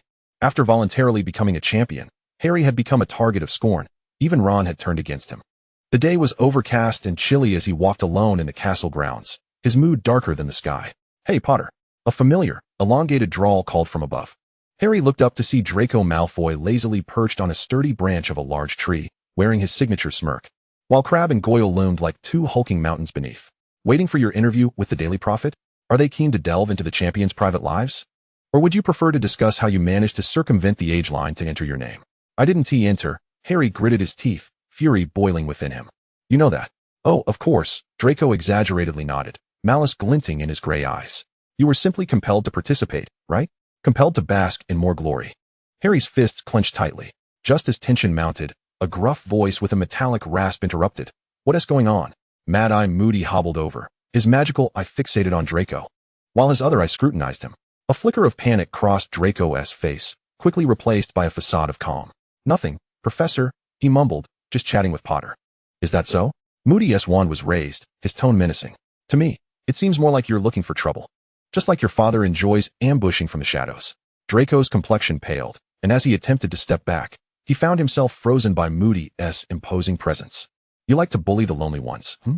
Moody growled, the tip of his wand beginning to glimmer with a menacing light. Let us see what transformation would best suit your behavior. Perhaps a weasel? Draco cried out in terror. Just as Moody was about to unleash his spell, a voice rang out. Armoris. An invisible barrier materialized instantaneously before Draco, absorbing the brunt of Moody's transformation curse and dissipating it into nothingness. All eyes turned toward the source of the sound. Annabeth Slytherin had seemingly appeared from nowhere, her wand still raised, her golden hair remaining perfectly still in the gentle breeze. And her blood-red eyes shimmered with a glacial intensity. She stepped forward with a resolute stride, positioning herself unwaveringly between Draco and Moody, shielding her cousin securely behind her. Almost simultaneously, the specter of Eric Grindelwald emerged beside Anna like a wraith. He did not draw his wand, but casually stood there, his hands perhaps resting in his pockets. His mismatched eyes, one blue and one gold, casting a calm, yet piercing glance at Moody, exuding an oppressive aura far more formidable than any threat. The simultaneous presence of the two seemed to render the surrounding air momentarily still. Moody's normal eye narrowed sharply as he regarded Anna. The Slytherin who had once humiliated him in defense against the dark arts class, having been repelled by a disarming charm, and had coolly pointed out the flaws in his teaching methods. He then glanced at Eric, the incisive young man who could always see through the unnatural veneer of his madness. Memories of the two troublesome students joining forces to humiliate him surged in his mind, igniting a flame of rage within his chest, which he fiercely suppressed. He was acutely aware that facing these two enigmatic prodigies simultaneously was anything but wise. Slytherin, Grindelwald, Moody's voice emerged, strained from his throat. Are you challenging my authority to discipline a student? Discipline? Anna's voice was calm, yet laced with a sharp edge. To cast an unauthorized and derogatory transformation curse on a student? I believe that exceeds the bounds of discipline, Professor Moody. Draco, sheltered behind Anna, felt an unprecedented sense of security, emboldening him. He peeked out from behind Anna's shoulder, color returning to his face, even adorned with a hint of pride and provocation. Yes. How dare you use such a spell on me? I shall inform my father. The ministry will not permit a former Auror, especially a former madman, to treat a Hogwarts student in such a manner. He deliberately emphasized the terms former and madman, attempting to incite his adversary. Moody's cheek muscles twitched, his magical eye whirling as he assessed the situation. Eric seized the moment to interject, his tone gentle, yet imbued with undeniable authority. I believe an unnecessary conflict benefits no one, Professor, especially with a head of house approaching. No sooner had he spoken than the stern and hurried footsteps of Professor McGonagall echoed from afar. Alastair, what is happening here? Professor McGonagall's fierce gaze swept over the standoff, finally settling on Moody and Draco, who had been threatened with a wand. Moody grimly retracted his wand and muttered a few explanations regarding Draco's provocation. McGonagall frowned, clearly not wholly convinced, yet she disapproved of Moody's handling of the situation even more. Mr. Malfoy, Mr. Potter, return to the castle. And you, Miss Slytherin, Mr. Grindelwald. Your presence is no longer required here. McGonagall commanded in an unequivocal tone, bringing the farce to an end. From behind Anna, Draco cast a final glance at Moody, one filled with a mixture of resentment and triumph, before departing with Goyle and Crabbe, sheltered under Anna's silent protection. Throughout the ordeal, Anna had been an unyielding barrier, only lowering her wand once she was certain that Moody posed no further threat. She exchanged a meaningful glance with Eric, and together they walked away. In the viewing area, reactions and emotions stirred. As the conflict on the screen concluded, the atmosphere within the space shifted subtly. Wow, James Potter whistled, his tone complex. Honestly, I'm not fond of that little weasel Malfoy, but seeing someone, especially Anna, stand up for him is quite, well, special. He scratched his head, glancing at Lily beside him. Lily nodded, her gaze softening. He is her family. Regardless of Draco's many flaws, in Anna's eyes, he is first and foremost a brother in need of protection. That bond of blood is quite moving. Ron scoffed, saying nothing but visibly displeased with Draco's escape from punishment and his newfound arrogance. Hermione, however, focused on another aspect. The synergy between Anna and Eric is remarkable. They don't even need to communicate to know how to respond. Anna takes the lead in defense, while Eric exerts an invisible pressure, precisely anticipating Professor McGonagall's arrival. Sirius Black crossed his arms, smirking. I have to admit, while the whole affair was frustrating, it was rather amusing to see Mad Eye humbled before those two youngsters. But, is he really disguised as little Barty? His acting is quite impressive. In the Malfoy family's vicinity, Narcissa Black Malfoy clutched Draco tightly as they watched the scene unfold, her eyes glistening with unshed tears. Anna's unwavering bravery struck her deeply as a mother. Thank you, Anna, Narcissa whispered, her gaze cutting through the crowd to rest upon the image of the golden-haired girl with blood-red eyes, filled with genuine gratitude.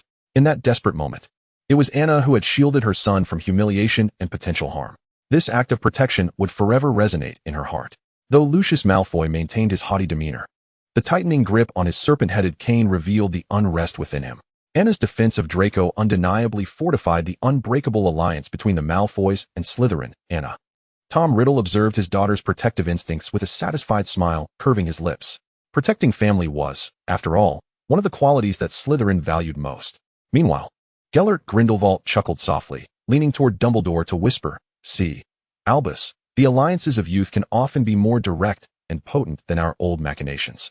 Dumbledore remained silent, his gaze fixed on the young figures departing side by side on the screen, the lenses of his half-moon glasses concealing a profound depth of thought. Their existence was gradually altering the predetermined trajectory of events, introducing new variables, whether for better or worse.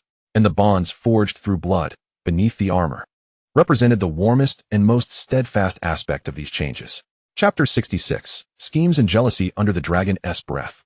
In the illuminated scene of Hogwarts, Hagrid's massive figure stealthily led Harry toward the edge of the Forbidden Forest, a great worry etched across his furry face. "Harry, the first task," he whispered, almost as if sharing a secret, "is a dragon." Harry's complexion drained instantly, his stomach churning. "A dragon?" he stammered. "We have to face a dragon?" "Yes. Different kinds. They'll be asking you to retrieve something from them," Hagrid stammered, attempting to reassure him, but to little effect. Harry felt his legs weaken, gripped by an unprecedented fear. Confronting a dragon? It was nothing short of a death sentence. Meanwhile, on a nearby castle terrace, Annabeth and Eric stood side by side, a gentle breeze ruffling their cloaks. They too had spotted Hagrid and Harry in the distance, and naturally, they had deduced the implications of Hagrid's revelation.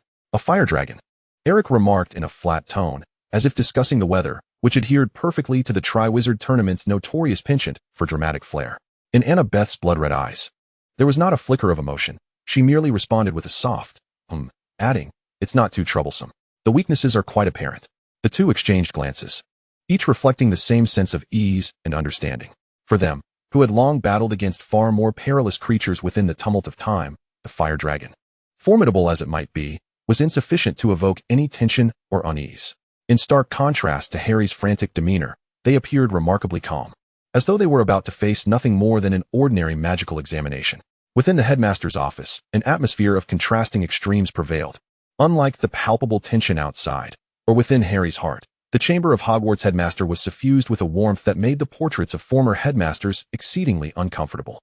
Thanks to an ancient and arcane magical contract, the ethereal form of Gellert Grindelwald was presently coalescing into a near-corporeal shape, languidly leaning against Albus Dumbledore's desk. Dumbledore wore a rare, unclouded smile as he offered a steaming cup of honey tea to Gellert. As their fingers brushed during the exchange, an almost imperceptible connection sparked, and their eyes met, conveying a complex tapestry of emotions that had spanned over half a century. "Enough. This is utterly indecent," bellowed a portrait of a stern male headmaster, adorned with a wig of curled hair, as he shielded his eyes with the frame. "Albus, mind your position. This is the headmaster's office, not your private tea room." A female headmaster chimed in sharply, her pearl necklace trembling with indignation. "We never behaved so recklessly in our time," Phineas Nigellus Black remarked with his characteristic oily tone, though his eyes betrayed a sense of disdain. Dumbledore merely chuckled, seemingly unperturbed by the commotion. Gellert, in a provocative manner, sipped his tea, his slate-blue eyes casting a sidelong glance at the portraits, exuding an air of defiance that suggested, "What can you do to me?" In the depths of the Slytherin chamber, a delicate tension enveloped the atmosphere. Annabeth found herself amidst a tempest of concern from her elders. Tom Riddle, having regained his composure yet still indulgent towards his daughter, radiated an intense aura of resentment. "A fire dragon? That madman Dumbledore dares to use a fire dragon. Anna, withdraw from this tiresome competition. It is far too dangerous."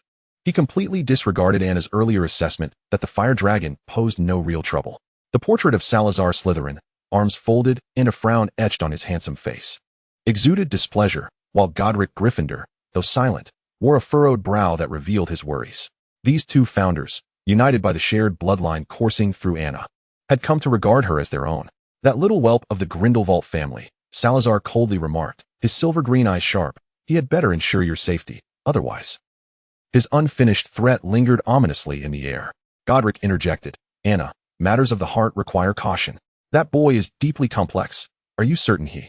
Though Salazar and he were a pair, Their stances were in perfect accord concerning the perceived impropriety of their beloved cabbage being pursued by a pig. Anna, somewhat exasperated, rubbed her temples. "Father, Ancestor Salazar, Ancestor Godric," she stated with a calm yet unwavering conviction, "the fire dragon is not to be feared. Eric and I can handle it."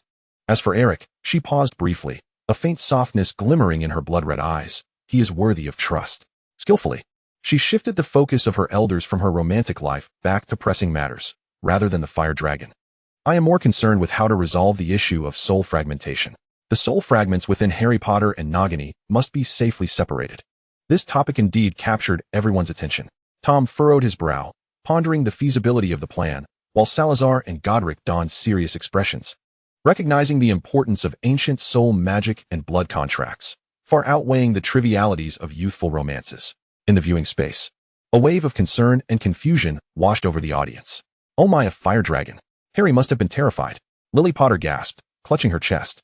"Anna and Eric are far too composed, aren't they?" James exclaimed. "What on earth have they been through?" Hermione's brow knitted in worry. "They are planning to separate the soul fragment from Harry. This is exceedingly dangerous. What if they fail?" Ron's face paled. "Are they going to target Harry?" Upon witnessing Anna propose the separation of the soul fragments from Harry and Nagini, many privy to Harry's status as a Horcrux gasped in alarm, filled with trepidation. Meanwhile, the sight of Tom Riddle seething with jealousy over his daughter's entanglement, juxtaposed with Salazar and Godric, two legendary figures, fretting over Anna's romantic affairs, elicited a peculiar sense of contrast and amusement among the onlookers. Yet, this warmth was swiftly shattered. "Gellert, mind your progeny." Riddle, in his ethereal state, finally found an outlet for his fury, his scarlet gaze fixed upon the nonchalant Grindelwald. Gellert scoffed, his golden eyes gleaming with provocation. "What's this, Tom? Jealous of the young people's affections? Stop fixating on my son and your daughter. You." Enough.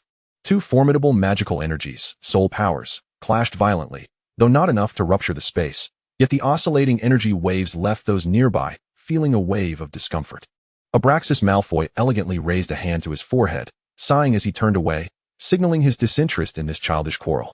Dumbledore, too, shook his head in resignation, popping a lemon sherbet into his mouth, feigning concentration on the candy's tartness to avoid engaging in the farcical disputes of these two ancient figures, whose combined ages exceeded 2 centuries, yet still bickered like school children over their offspring's affairs.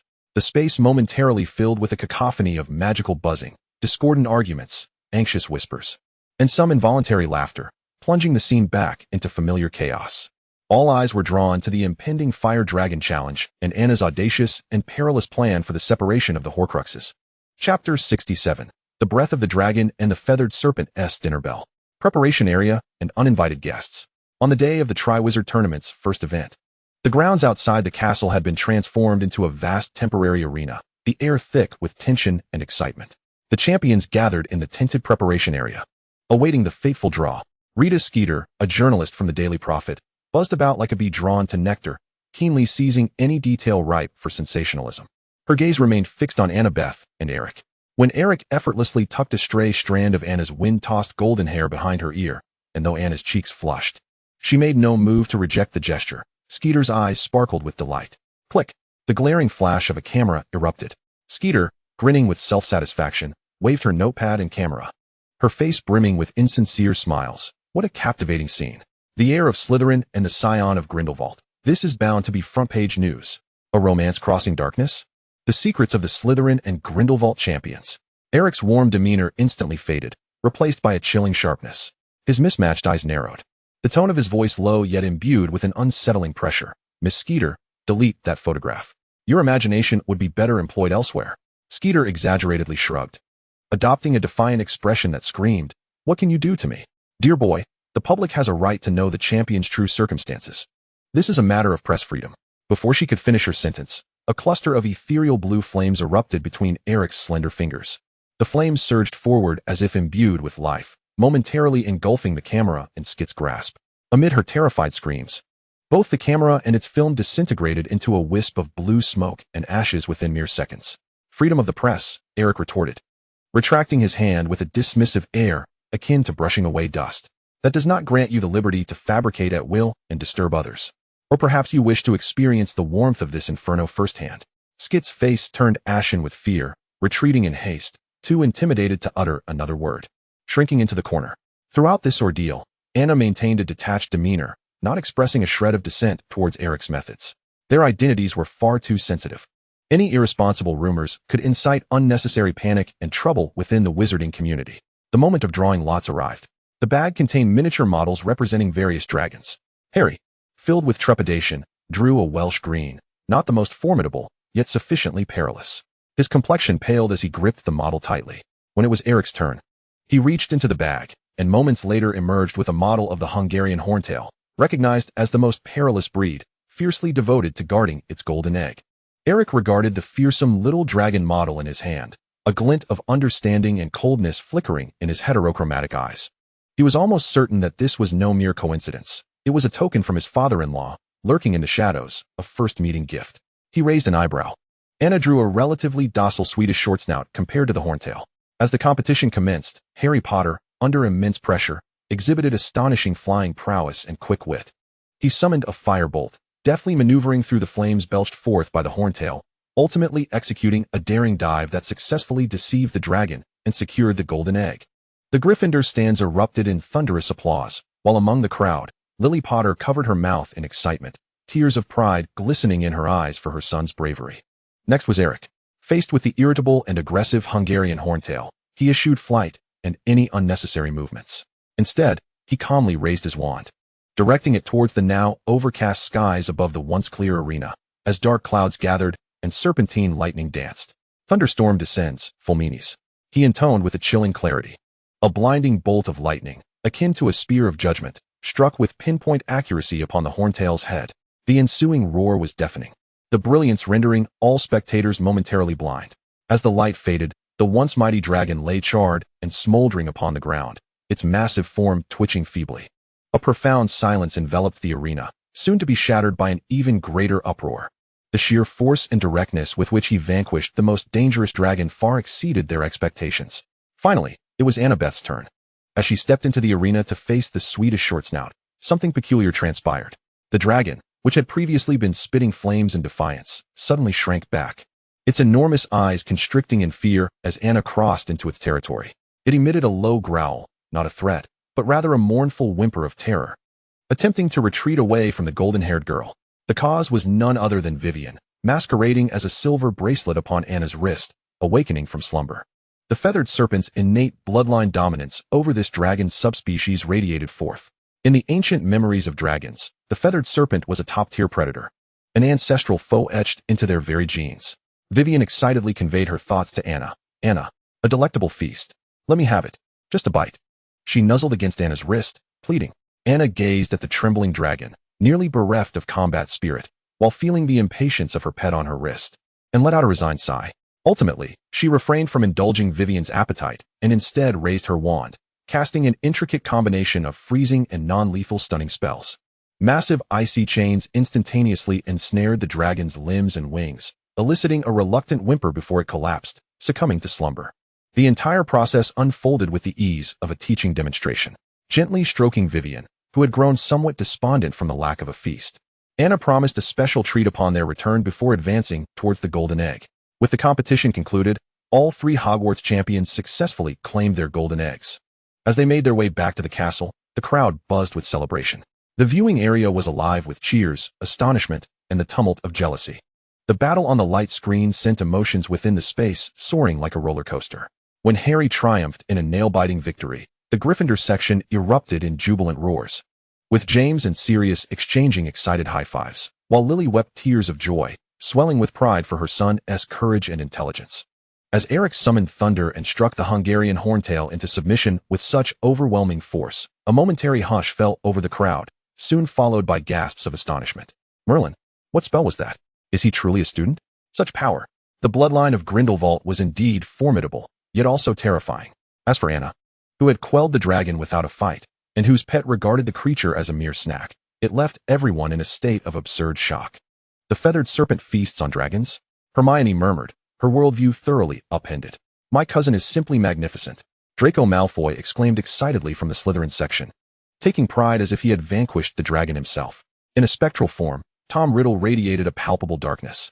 His scarlet eyes fixated intently on Eric's image on the screen, then abruptly shifting to the reality of Eric seated not far away. The look in his eyes was unmistakably one of a vengeful curse. Should any young man dare to lay a finger on my daughter during their private meetings? Tom's voice oozed with malice, the magical energy around him fluctuating erratically. Beside him, Gellert Grindelwald reveled in the spectacle, fanning the flames. Oh? Is the young man's state to be disrupted by the old fogey? Tom, are you perhaps being a tad too overbearing? He gazed at his son with pride, as if to say, well done. Eric's face flushed with embarrassment. Abraxas Malfoy, unlike Tom, maintained a composed demeanor, but his elegant brow furrowed with deep concern. He cared little for dragons or competitions. His sole focus was on his daughter, Anna. Witnessing her formidable strength brought him solace. Yet the proximity of his daughter to the equally powerful and complex Grindelwald filled him with unutterable anxiety. He observed his daughter's calm profile on the screen, his gaze tender yet intricate. Within the space, the cacophony of cheers and discussions intertwined with the low pressure of a father's jealousy, creating a unique and familiar atmosphere as the first event of the Triwizard Tournament came to a close. The next encounter between Anna and Eric would undoubtedly tug at the heartstrings of many. Chapter 68, A Father's Love and a Son's Duty, the enchantment of sound and the affection of the headmaster.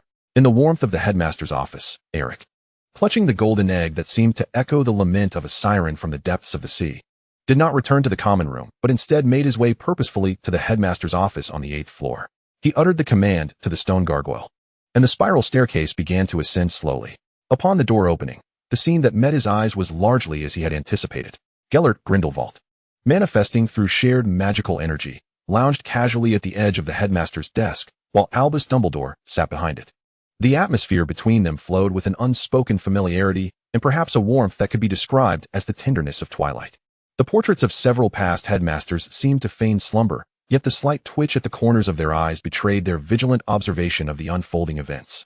Father. Dear grandfather, Eric greeted respectfully, an elusive expression dancing between innocence and cunning gracing his features. Dumbledore lifted his gaze, his gentle blue eyes peering through his crescent-shaped spectacles. Ah, Eric, the competition is indeed riveting. Is there something you wish to discuss? Gellert merely lazily flicked an eyelid and emitted a non-committal grunt in response. Eric presented the golden egg before them, his expression artfully mingling confusion with curiosity. Yes, regarding this golden egg. I attempted to open it. Yet the sound within is exceedingly peculiar and difficult to comprehend. Might you, with your vast knowledge, assist me in discerning its meaning? He deliberately emphasized the words father and vast knowledge. Dumbledore seemed to sense an undercurrent, his smile faltering slightly. Gellert furrowed his brow, poised to suggest Eric conduct his own investigation, but Eric was quicker. Click.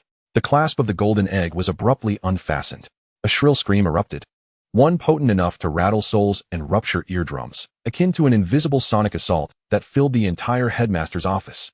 All the portraits of the seemingly slumbering headmasters jolted awake, emitting anguished groans and indignant reproaches. Phineas Black screamed, nearly tumbling from his frame, while Madame Dolores Umbridge, devoid of her usual elegance, clamped her hands tightly over her ears. At the forefront, Gellert Grindelwald visibly recoiled, his solid form wavering as his handsome visage darkened like a soot-covered pot, veins bulging at his temples. He sprang from his seat, an uncontrollable surge of magical pressure radiating from him, his gaze fixated on Eric, conveying a clear message. I am currently very eager to experience the sensation of throttling my own offspring. Meanwhile, Albus Dumbledore, despite hastily plugging his ears the moment the sound erupted, found his benevolent smile frozen on his face, his hand trembling slightly as it grasped the lemon sherbet. Amidst the chaos and murderous glances, Eric calmly closed the golden egg. Silence reclaimed the room, leaving only the portrait's lingering breaths and Gellert's heavy panting. Gellert forced out a voice as cold as ice between clenched teeth. Eric Grindelwald, you have 3 seconds to vanish from my sight with that accursed noisy egg. Go to any damned bathroom or the depths of the Black Lake. Should I hear that sound again, I shall allow you to experience the permanent silencing effects of the killing curse. Eric appeared utterly unfazed by the palpable fury, maintaining an air of elegance and innocence as he slightly bowed. Thank you for your guidance, father. Grandfather, I take my leave. He even thoughtfully wiped away the minor water stains left by the egg with a cleaning charm before briskly departing the headmaster's office. As the door clicked shut, Gellert slammed his fist against the nearby bookshelf. Thankfully, it was sturdy, growling, Albus, is this the fruit of our love? He is a harbinger of death. He comes to exact revenge upon us. Dumbledore did not respond immediately. He slowly lowered his hand, retrieving the lemon sherbet that had nearly fallen from his grasp. A gentle smile returned to his face. Yet in the depths of his azure eyes flickered a glimmer of calculating intent, starkly contrasting his benevolent exterior. "Oh, Gellert.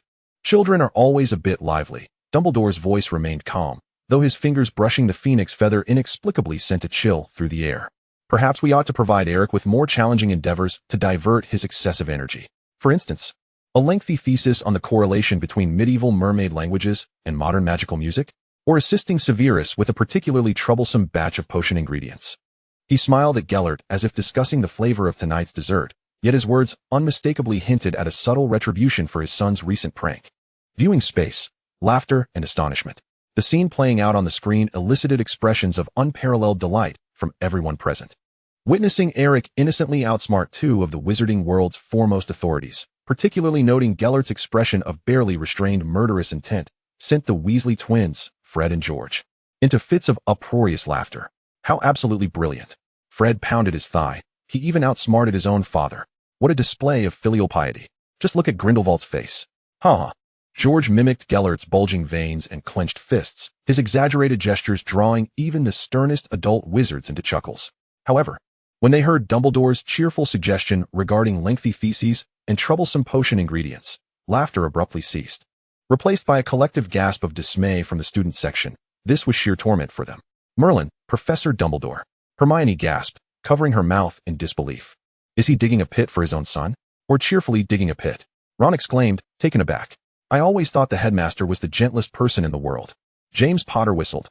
"Wow, is it Snape's potion ingredients?" Eric is in for it now. He found himself feeling a twinge of sympathy for the once astonishing Grindelwald boy. Sirius laughed maliciously. "Serves him right. Let that boy become arrogant. Now he has offended both the light and dark forces."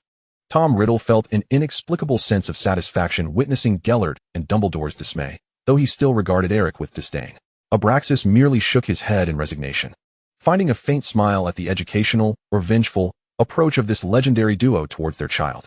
Gellert and Dumbledore contemplated tossing their beloved son back into the rebellion to start anew.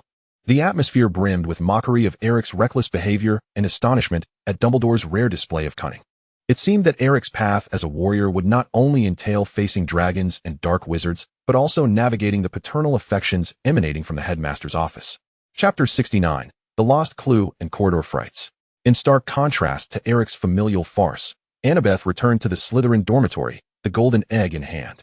She glanced at the portraits of Salazar Slytherin and Godric Gryffindor, who were either deep in thought or engaged in conversation, showing no inclination to torment her elders with the egg's jarring sound. Calmly, she picked up the golden egg, simply stating, "I shall uncover the clue," before departing the dormitory.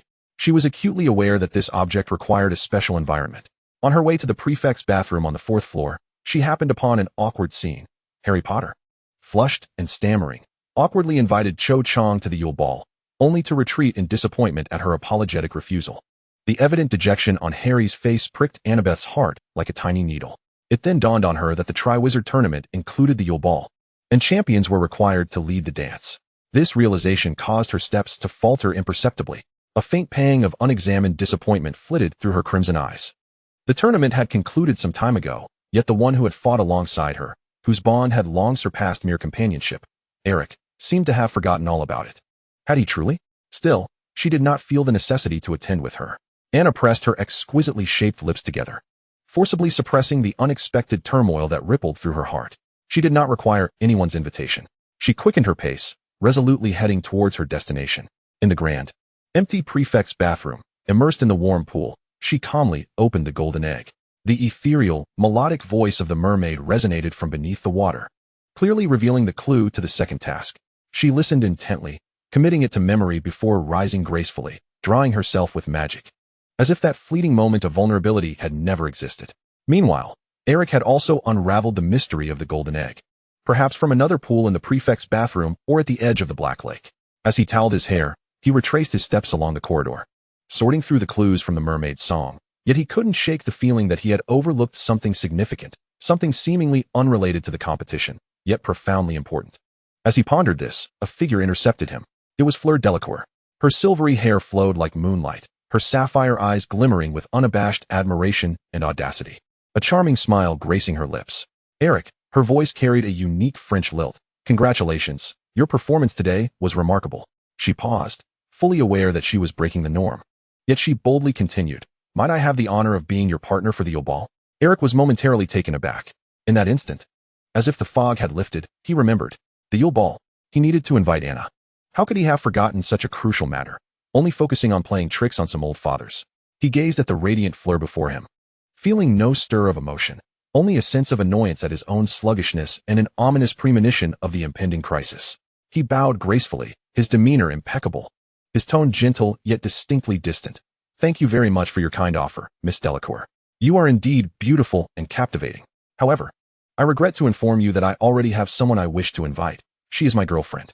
A flicker of disappointment crossed Fleur's face, but she maintained her composure, nodding lightly before turning to leave, her skirts trailing elegantly behind her. Eric watched her retreating figure, his mind racing with thoughts on how to explain to Anna, though he felt he had done nothing wrong, and how to extend the invitation in a manner that seemed natural yet sincere. Everyone had left, and if he liked her, he should pursue her. There was still time, surely. A voice so cold it seemed capable of freezing all the torches in the corridor echoed unexpectedly from behind him. Eric felt his blood freeze in an instant, his body going rigid.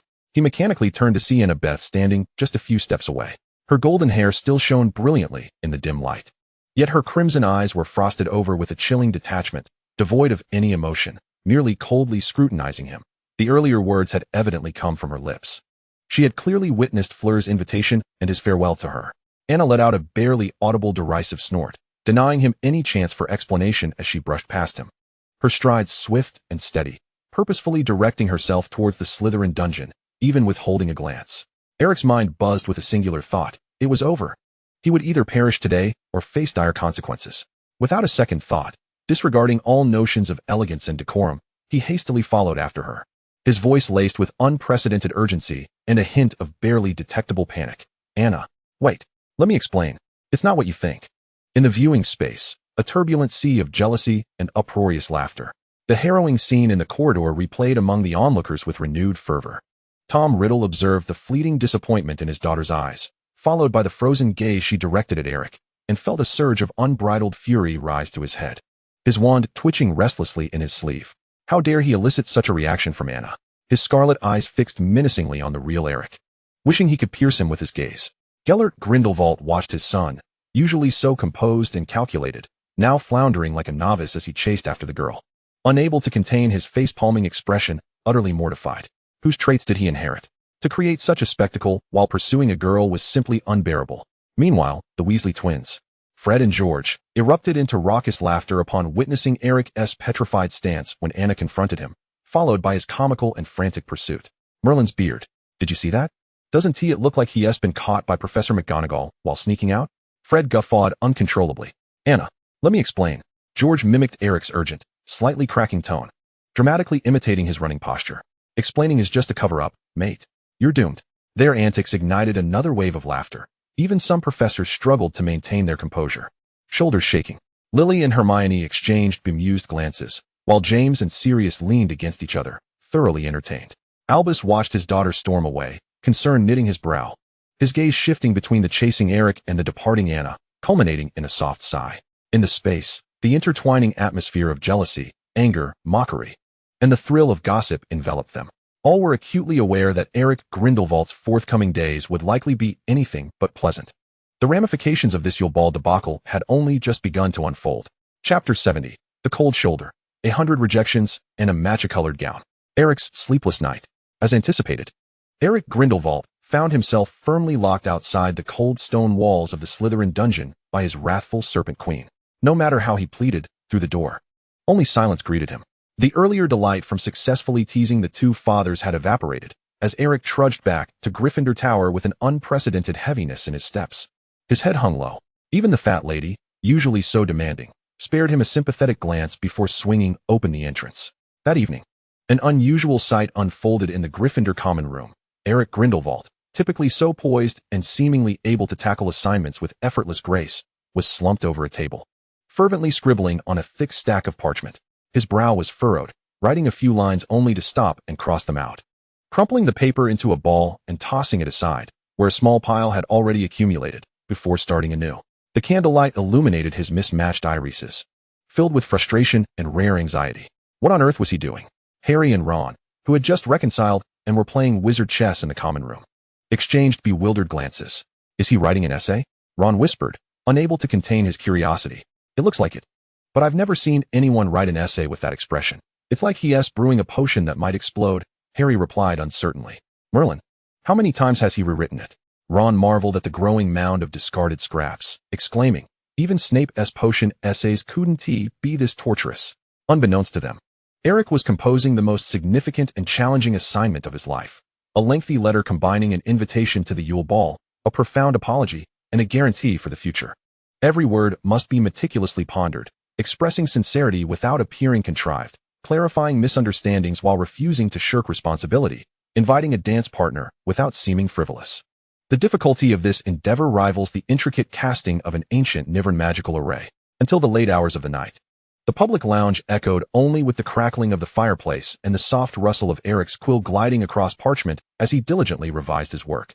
The following day, when Annabeth received a thick stack of parchment delivered by a keen-eyed golden eagle, where had Eric procured such a creature, she unwrapped it, and upon reading a few lines, her previously frozen expression began to thaw. Upon reaching the middle, she could not help but place a hand to her forehead, and upon reading the end, particularly the elegantly scripted formal invitation to the ball, akin to a diplomatic document, along with 3 accompanying assurances, including but not limited to the vow that his gaze would never linger on any woman other than Miss Annabeth Slytherin. She finally let out a soft chuckle, though she quickly composed herself, the ice in her eyes having already melted away. She took up her quill and penned a single line of succinct elegance. See you at the ball. However, this magnanimous forgiveness was perceived by several parents as being easily duped by flowery words. So, just like that, she forgives him? The spectral essence of Tom Riddle flitted about the chamber of secrets in agitation. That boy had penned an abundance of nonsense. Those Germans only knew how to play with words. Salazar Slytherin crossed his arms and snorted, ornate language, deceitful heart. Even Godric Gryffindor, in a rare moment, aligned himself with Salazar, raking a hand through his red hair. Annabeth, should we not test him further? Letting him off so easily is far too lenient. Annabeth simply collected her reply with a nonchalant demeanor, ignoring the discontent of her elders. She understood that Eric was earnest. The thick stationery and the marks of repeated revisions were undeniable evidence. Yet, it seemed prudent to occasionally keep him on his toes. The rigorous selection of the gown commenced. As the Christmas ball approached, Annabeth began her preparations. However, this process proved far more arduous than facing a fire dragon. Tom Riddle, in his spectral form, Salazar Slytherin, in portrait, and Godric Gryffindor, also in portrait, formed the most stringent dress review committee in history. This one will not do. The back is too low. The slit of the skirt? Don't even think about it. The neckline. Mind the neckline. It must not dip below 2 inches from the collarbone. The fabric is too sheer. Not secure enough. Annabeth stood like a human mannequin, required to try on a succession of lavish or innovative gowns, each rejected under the critical gazes of the 3 male elders. Even the stylish suggestions from the portraits of Rowena and Helga were largely dismissed on grounds of being overly revealing or insufficiently safe. Ultimately, after countless fittings, the judges finally reached a consensus, zeroing in on a long, matcha-colored gown. This dress, designed with simplicity and elegance, utilized a sturdy silk fabric, perfectly accentuating Annabeth's slender waist, exposing her collarbones while maintaining a secure back, with the hem reaching her ankles and no unnecessary exposure. It was dignified and elegant, radiating a serene beauty that aligned impeccably with her father's and ancestors' highest standards of safety and propriety. Looking at her reflection, the matcha hue enhanced the brilliance of her golden hair, while her crimson eyes softened. Despite the tumultuous process, the gown was indeed beautiful. She nodded, signaling the end of this prolonged tug-of-war over attire. Upon witnessing Eric being denied entry and staying up late in the Gryffindor common room, penning a heartfelt apology to the point of despair, the Weasley twins erupted into laughter. Merlin, I bet he has never been this serious about writing Snape's potion essays. Fred pointed at the screen, displaying Eric's frantic demeanor. This is the consequence of offending your girlfriend. Brothers, let this be a lesson. George humorously mimicked the ceiling gesture, inciting more laughter. In reality, Eric, watching himself in that embarrassing predicament on the screen, felt his ears flush uncontrollably, his mismatched eyes shimmering with a desire to vanish into the ground or to strangle the version of himself that had forgotten to invite a dance partner. Gellert Grindelwald observed his son in this rare display of youthful embarrassment, though he feigned sympathy, uttering, "Serves you right, for toying with your poor fathers," a trace of almost imperceptible amusement flickering in his golden eyes.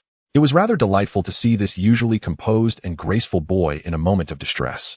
When everyone observed Annabeth being scrutinized over her gown by the three parents, they first found it amusing, yet soon expressed understanding, though somewhat exaggerated. Considering Annabeth's status and that boy's background, caution was not unwarranted. Molly Weasley whispered to Arthur, "It's clear they genuinely care for Annabeth." Lily Potter nodded with a smile. Indeed, their love for her is evident. James and Sirius exchanged knowing glances, suggesting that if they had daughters, their reactions would likely be the same. Tom Riddle and Abraxas Malfoy both expressed strong agreement with the scene. This is entirely necessary precautionary measures. Tom's tone was firm yet assured. Abraxas elegantly nodded, drawing his daughter closer. Certainly, the daughters of Malfoy and Slytherin deserve the utmost protection, especially in the presence of those with ulterior motives like Grindelwald. His gaze pointedly swept over Eric, who still bore a hint of embarrassment. The atmosphere was filled with benevolent laughter at Eric's plight, understanding regarding Annabeth's pampering, and boundless anticipation for the upcoming Christmas ball. One wondered what Eric's reaction would be upon seeing his meticulously reviewed dance partner. Chapter 71. The Thunderous Ball and the Beautiful Duet Amidst the Jealous Roars. The highly anticipated Christmas ball finally commenced in the splendid Hogwarts Great Hall. The hall was adorned magnificently, under a starry ceiling, filled with eager students and professors. Everyone assumed that the esteemed Professor Dumbledore would, as in previous years, invite Professor McGonagall as his opening dance partner. However, when the music began and Dumbledore stepped onto the stage, the hall fell into an immediate silence, which was soon shattered by a wave of astonished murmurs stronger than any before. Standing there was no longer the silver-bearded, robed elder adorned with stars and moons, but rather a handsome man, appearing to be in his 40s, with rich chestnut hair and keen, wise eyes. He wore a well-fitted, deep blue formal robe, exuding a distinguished aura. Yet this was not the most astonishing reveal. What truly left everyone agape was that he was not accompanied by Professor McGonagall, but rather by a similarly youthful man with striking golden hair and mismatched eyes, one blue, one gold, whose handsome features bore an almost fierce allure, radiating both danger and charm, Gellert Grindelwald. As for the source of the youth potion, Eric could almost still feel the cold touch of that wand glowing green around his neck, along with his father's undeniable, affectionate threat to contribute to the happiness of your old fathers. Dumbledore, with a hint of barely perceptible exasperation and indulgence on his face, cleared his throat and addressed the audience in his still warm, yet more magnetic voice. "Welcome, everyone. As you can see, I was unable to invite a certain beautiful lady, so I had to bring along my long-lost dear friend to partake in tonight's festivities."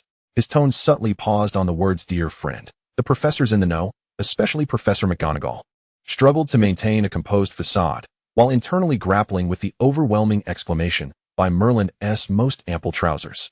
Other informed teachers had become numb to the situation. Meanwhile, the young wizards were largely immersed in astonishment and curiosity, exclaiming, "The headmaster was so handsome in his youth. And who was his friend? Such an extraordinary aura." After all, they had never seen an image of the young Grindelwald.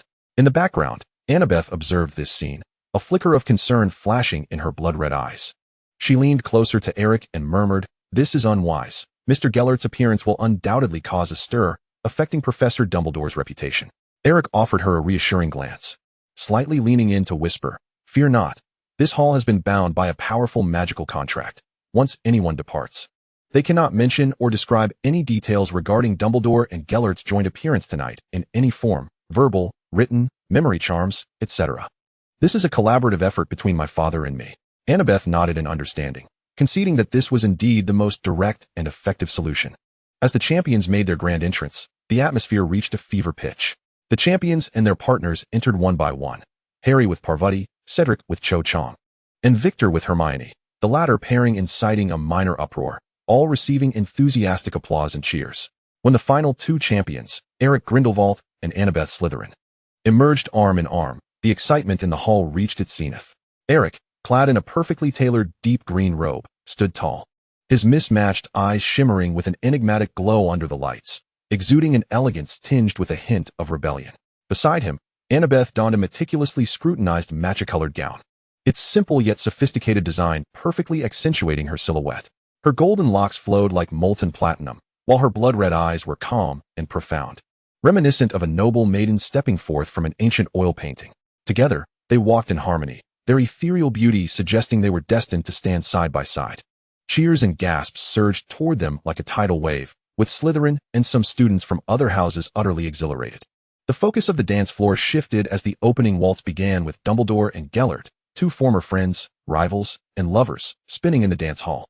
Their steps remarkably in sync, as if the half-century that had passed had never existed. Their complex gazes intertwined, narrating a story only they could comprehend. Soon, other champions and students joined the dance floor. Eric gracefully extended his hand to Annabeth, who gently placed her hand in his. The music shifted to a lively yet intricate waltz.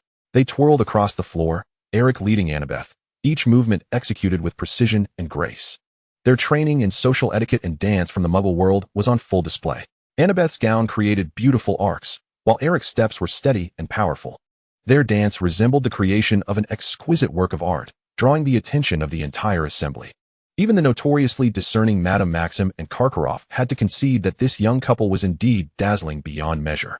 In the viewing space, the spectacle of the ball scene left everyone momentarily stunned. Dumbledore and Grindelwald.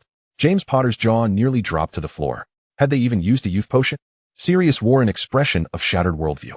Lily and Hermione covered their mouths, their eyes wide in shock at this astonishing pairing.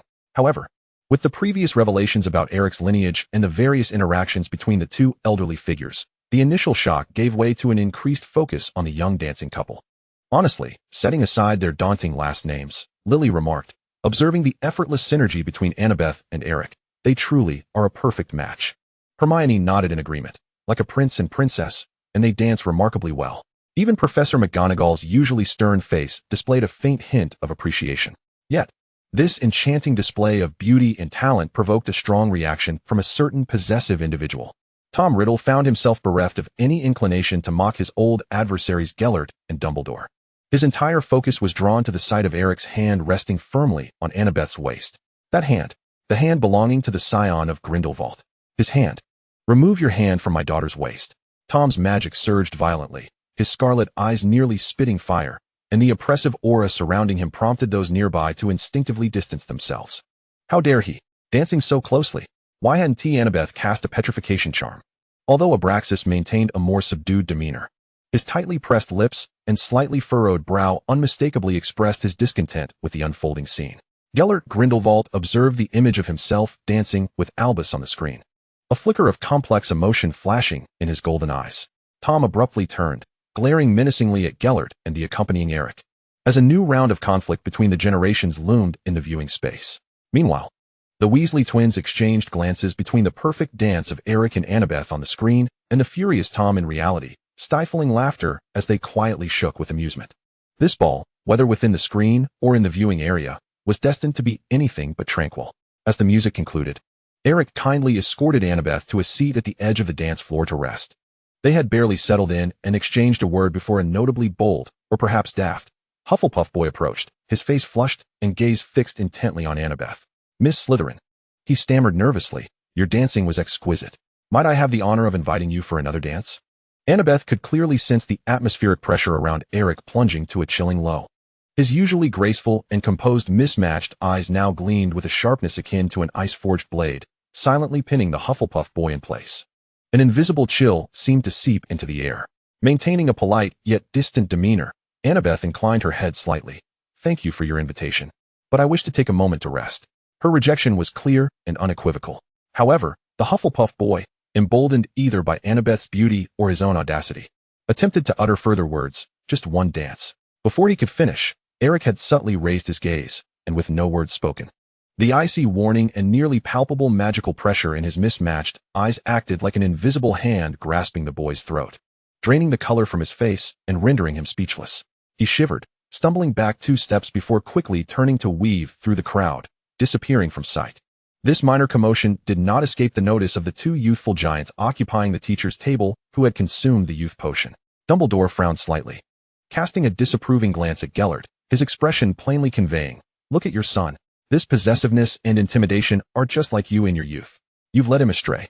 Gellert, receiving his friend and lover's reproach, felt no remorse. Instead, he was reminded of the culprit responsible for his rift with Albus, that wretched Newt Scamander, along with his equally troublesome Niffler that had stolen his blood pact pendant.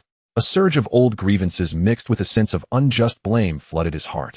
Gellert immediately turned to Dumbledore, his mismatched eyes deliberately blinking a few times, striving to adopt an expression of innocence and grievance that was utterly uncharacteristic of him.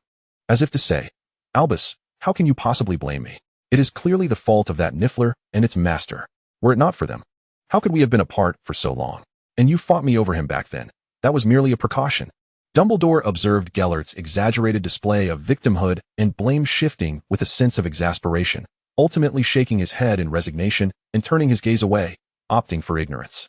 After dismissing the tactless inviter, Eric's simmering frustration remained unrelieved. He fixed his gaze on the direction in which the Hufflepuff boy had vanished, nearly gritting his teeth as he quietly repeated his father's famous words that once echoed through the Parisian cemetery. Damn that Hufflepuff. Anna watched the black phoenix beside her, which appeared ready to erupt in flames, its jealousy akin to that of a raptor defending its territory. She couldn't help but feel a mix of amusement and helplessness. Letting out a gentle sigh, she reached out, her fingertips lightly brushing against Eric's tightly clenched fist, her voice softening with an unintentional hint of affection.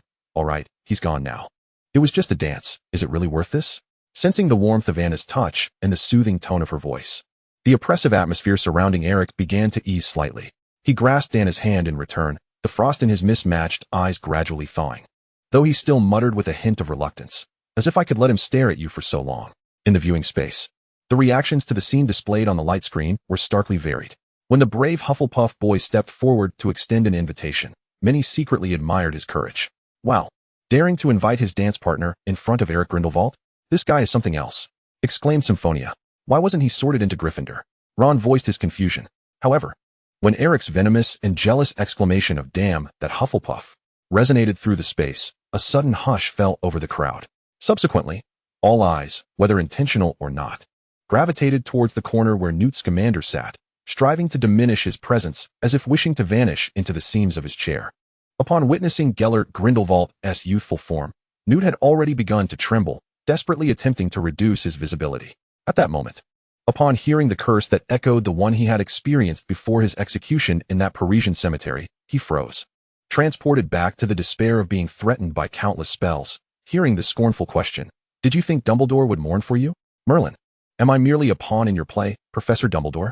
Newt's mind screamed in anguish, feeling as though his life had reached its end once more. Trembling, he fumbled through his seemingly ordinary but magically charmed suitcase, retrieving a neatly folded parchment, evidently a revised version of his will, which he solemnly presented to his equally anxious wife, Tina, his eyes filled with a farewell that implored her to care for their beloved creatures. As for Gellert Grindelwald, upon hearing his son echo his words, he was momentarily taken aback before his sharp, hawk-like gaze instantly zeroed in on the attempting to hide Newt. A glint of dangerous light flickered in his golden eyes, mixed with dissatisfaction at Newt's continued existence, weighing the possibility of casting a malevolent curse upon this instigator of his long-held grievances. Dumbledore, watching Gellert slip into a combative and mocking state and seeing Newt nearly fainting in the distance, could only sigh in resignation and rub his temples. The complicated entanglement between these two men, or rather this family, including his son, and Newt, seemed irreparable. Within the space, some expressed admiration for the brave and fortunate Hufflepuff boy. Others found amusement in Eric's astonishing jealousy and the revival of classic phrases, while many felt sympathy for the poor Mr. Scamander, who had once again found himself in a life-or-death predicament due to a mere line. The surprises that this ball had delivered were indeed relentless. Chapter 73, a 5,000-word reflection from Weasley and a meaningful glance. The commotion from afar contrasted sharply with the crisis nearby. The revelry of the ball did not last until its conclusion. Soon, a quarrel tinged with tears caught the attention of some. Hermione Granger, her eyes glistening, was furiously confronting Ron Weasley, who appeared impatient and inexplicably irritable, loudly rebuffing her accusations, insisting that Hermione was being unreasonable. "You saw I was without an invitation the entire time. Why couldn't you speak up sooner?" Hermione's voice was filled with indignation and grievance. "How was I to know? You didn't say anything. Besides, you ended up coming with Crumb anyway," Ron shouted irresponsibly, completely oblivious to his own failings.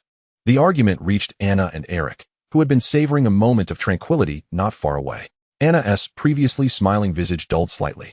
Her blood-red eyes glanced towards the source of the dispute before shifting back to Eric. Although she said nothing, her gaze unmistakably conveyed, "See, this is the consequence of neglect and disregard." Eric's alarm bells rang in his head, a chill running down his spine. "Merlin, damn the Weasleys. Why must your quarrels involve the innocent?" He felt as though he had only just clawed his way halfway out of the pit of forgotten invitations, only to be kicked back down by Ron's foolishness. He seriously contemplated how he might deal with that insufferable Weasley. He straightened up, attempting to speak. "Anna, however, To his astonishment, Anna did not respond with anger or reproach as he had anticipated. Instead, she tilted her head slightly, her tone seemingly casual, yet laced with a hidden edge, leisurely stating, "It seems that the reason for forgetting is likely due to a lack of importance. Wouldn't you agree, Eric?" Eric, could he dare to respond? He was utterly afraid to, all right. Whether he answered affirmatively or negatively, it was a matter of life and death. He opened his mouth, feeling his throat dry, his mind racing to find the perfect response that wouldn't trigger any landmines. Beads of sweat threatening to form on his forehead. "Anna, please let me explain. This is entirely different." He spoke rapidly, trying to articulate the fundamental difference between forgetting a dance invitation and undervaluing his girlfriend, as well as the depth of his regret and appreciation. Watching his flustered and somewhat incoherent attempts at explanation, Anna finally couldn't hold back and let out a laugh, a mischievous glint flashing in her crimson eyes. "All right," she interrupted him, her tone light. "Given your earnestness, how about you write a 5,000-word reflection on the dialectical relationship between forgetting and valuing, and how to avoid the former to ensure the latter?" Eric was momentarily stunned before swiftly realizing that Anna was not angry at all. She was merely teasing him. A wave of relief washed over him, mingled with an exhilarating thrill at her playful side. With the crisis averted, his own Grindelwald-like mischievousness resurfaced. Not only was he unperturbed by the prospect of a 5,000-word reflection, but he leaned slightly forward, his mismatched eyes fixed intently on Anna. A lazy yet charming smile curving his lips as he lowered his voice. 5,000 words? Of course, I can manage that. However, I believe that my appreciation might be expressed more profoundly through actions than through mere words. Would you like to experience that now, my dear Miss Anna? He leaned in closely, his warm breath brushing against Anna's ear, imbued with a hint of provocation and undeniable intimacy. Anna's face flushed instantly, akin to the most beautiful hues of a sunset. Instinctively, she yearned to retreat, yet felt the gentle tightening of the arm around her waist. In this enchanting atmosphere, her peripheral vision sharply caught two discerning gazes from the faculty seats. A youthful version of Dumbledore and Grindelwald were observing them with significant intent. Dumbledore's eyes reflected a knowing amusement mingled with a touch of indulgence, while Grindelwald's gaze was unmistakably one of admiration, as if proud of his son. This scrutiny caused the blush on Anna's cheeks to spread rapidly to her neck, and she cast a sheepish glare at Eric, forcefully pushing him away. "Be quiet. 5,000 words, not a word less." Eric. The scene unfolding on the screen sent Tom Riddle into a furious frenzy. He watched as Eric, that insufferable brute, not only wrapped his arm around his daughter's waist, but dared to speak to her at such close proximity, even adopting that teasing tone. And Anna was blushing. That little wretch from the Grindelwald family. "Stay away from my daughter." Tom's magic surged violently, nearly brewing into a tempest. His crimson eyes fixated on Eric in the real world, exuding lethal intent. If looks could kill, Eric would be utterly devastated by now. Grindelwald observed his son effortlessly turning the tables, even inciting a blush from the young lady, and clapped his hands generously. With a light-hearted tone, reveling in the drama, he gestured toward his son. "The real-world image go on. My good son, spar amicably with your esteemed father-in-law. I shall support you in spirit." Eric. In the real world, he glanced at the enraged Tom, then at his father, who was mercilessly selling him out, feeling as though his future was shrouded in darkness. Abraxas Malfoy cast a disapproving glance at Dumbledore, his expression both elegant and piercing, clearly conveying, "Professor Dumbledore, is this the fine son you have raised and birthed? Plotting against my daughter, shouldn't you provide an explanation?" Molly looked at her foolish son Ron with exasperation, as the Weasley twins surrounded him, indulging in playful mockery. Lily felt that Ron's actions were truly excessive. Ron, his face flushed, offered an apology to Hermione. Under the weight of that scrutiny, Dumbledore, rarely feeling sheepish, lowered his head and discreetly retrieved a lemon sherbet from his pocket, popping it into his mouth. Alas, what could he do? After all, that was his own pig. Though this pig was excessively talented, it had still rooted through someone else's carefully tended cabbage, making him feel at fault. Chapter 74. The Fury of Reflection, Hostage Crisis, and the Triumph of a Father's Love. In the late-night interrogation of Gryffindor Tower, after the ball had concluded, Eric was once again seen bent over his desk, feverishly writing, though this time the atmosphere was more somber than when he had penned the invitations. Suffused with a palpable chill of misplaced anger, Harry and Ron, arm in arm, having seemingly rekindled their friendship after witnessing Hermione and Krum's intimacy, returned to the common room only to find Eric exuding an icy demeanor while facing a thick stack of parchment. "Hey, Eric, what are you writing this time?" "A potions essay?" Ron inquired with curiosity, leaning in carelessly. Without lifting his gaze, The quill scratching the parchment emitted a harsh sound as Eric replied coldly, "No. It's a reflection. A 5,000-word discourse on the dialectical relationship between forgetfulness and significance, and how to ensure the latter prevents the former." Harry and Ron exchanged befuddled glances. Utterly perplexed, Eric raised his head, his mismatched eyes narrowing at Ron, the coldness within them nearly palpable. It was this very fellow. His quarrel with Granger had almost cost him dearly, culminating in this 5,000-word reflection. The fire of resentment ignited within his eyes as they fixed upon Ron. "I owe you my gratitude, Weasley. If it weren't for your perfect demonstration of negligence and shirking responsibility at the ball, leading my dear Anna to draw unnecessary associations, I would not find myself in this predicament." He set down his quill, reclining back in his chair, hands interlaced, and spoke with an elegance laced with mockery. "However, I am now contemplating fundamental issues of etiquette and accountability. After all, not everyone recognizes that keeping a lady waiting or remaining indifferent without an invitation is a gross dereliction of duty and sheer folly. Even more absurd is that some can later brazenly accuse others of acting foolishly, as if the fault never lay with themselves." Each of his words struck like a cold needle, piercing directly into Ron's vulnerabilities. Ron's face turned as crimson as his hair, opening his mouth to retort. But upon meeting Eric's all-knowing and disdainful gaze, found himself utterly speechless, frozen in place. Harry awkwardly tugged at Ron, attempting to lead him away. Eric scoffed, resuming his writing on the dialectical relationship between significance and forgetfulness, dismissing Ron with a disinterested glance. Viewing room, wagering, and laughter. The scene on the screen where Ron leaned forward ignited excitement among the Weasley twins. The betting has begun. Fred produced a makeshift betting board from who knows where, wagering whether our little Ronnie will be brought to tears by the sharp tongue or outright pummeled. Odds are 1-to-1. George eagerly echoed, "Come place your bets." Witness a historic moment. Their antics elicited laughter throughout the viewing space. Even Harry, who had initially felt awkward, could not help but chuckle. Meanwhile, the real Ron, the viewing version, gazed at his speechless self on the screen, coupled with the laughter around him. His face burned as if engulfed in flames, wishing he could vanish into the ground. The second event, absurd hostages, and even more absurd rescues. Time swiftly passed to the day of the second event. By the shores of the Black Lake, the biting wind howled. The champions faced the task of rescuing their most cherished treasures within an hour. However, none anticipated that the selection process for the hostages would be fraught with surprises. Little Barty Crouch, disguised as Moody, to aid Harry, stole Snape's gillyweed and, according to plan, abducted several individuals dear to the champions. Hermione, Ron, and Cho were taken one after another. When Anna realized that Draco might also be chosen, it was too late to intervene.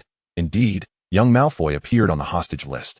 As it came time for Eric, Dumbledore and several professors found themselves in a quandary.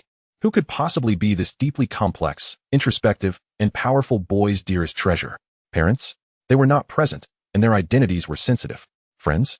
He seemed to lack any particularly close companions. Finally, Dumbledore's gaze fell upon the figure beside him, the one who had cast a powerful Confundus charm. Appearing as an ordinary blonde wizard, Grindelwald. Initially, Grindelwald had vehemently refused, feeling that playing the role of a vulnerable hostage was a grave insult to his dignity as a Dark Lord. However, under Dumbledore's gaze, which bore a hint of helplessness, a touch of pleading, and a rare glimmer of almost childlike charm, he begrudgingly acquiesced, albeit with a scowl. Thus, beneath the depths of the Black Lake, next to the enchanting Merfolk village, there unfolded a scene. Ron, Hermione, Cho, Zhang, Draco, and a seemingly expressionless yet profoundly impatient blonde wizard, all bound by magically conjured strands of water plants. The competition commenced. The champions showcased their prowess, diving into the frigid waters of the Black Lake. Eric, with his exceptional magic and underwater adaptability, quickly located the hostages. As he swam closer, before he could even initiate a rescue, the red-haired hostage, Gellert, impatiently severed the water plants binding him and deftly cast a silent spell to clear the troublesome vegetation from around his son. Then, observing his foolish son, who was unceremoniously propelling the opposing contestant out of the water, he followed closely behind. Dumbledore, witnessing his son emerge from the water, rushed forward to catch him, preventing a direct fall to the ground. The sight of his husband surfacing soon after nearly drove him to the brink of exasperation. The judges, particularly the one who had witnessed the incredible scene of the hostage breaking free and seemingly aiding the warrior, were left utterly dumbfounded. Yet, according to the rules, Eric was indeed the first to return to the shore with his precious prize. The result was valid. Eric Grindelwald triumphed, securing first place in the second event. As Dumbledore set his son down on the shore, he glared at Gellert, whose nonchalant demeanor seemed to convey indifference, having inadvertently aided their son in claiming victory. The gentle smile on Dumbledore's face faltered, replaced by a twitch of anger at his temple. Almost instantaneously, as Gellert reached the shore, he surged forward, forsaking any semblance of decorum, and seized Gellert by the ear. Despite the confusion spell, he certainly knew who it was. Lowering his voice and gritting his teeth, he hissed, "Gellert Grindelwald, come here this instant." Then, before anyone could fully comprehend the situation, he dragged the grimacing Gellert away with a speed unbefitting his age, vanishing from sight. Evidently seeking a secluded spot for a serious discussion, to reprimand his husband. Following closely behind, Anna successfully brought the still unconscious Draco to the surface, claiming second place.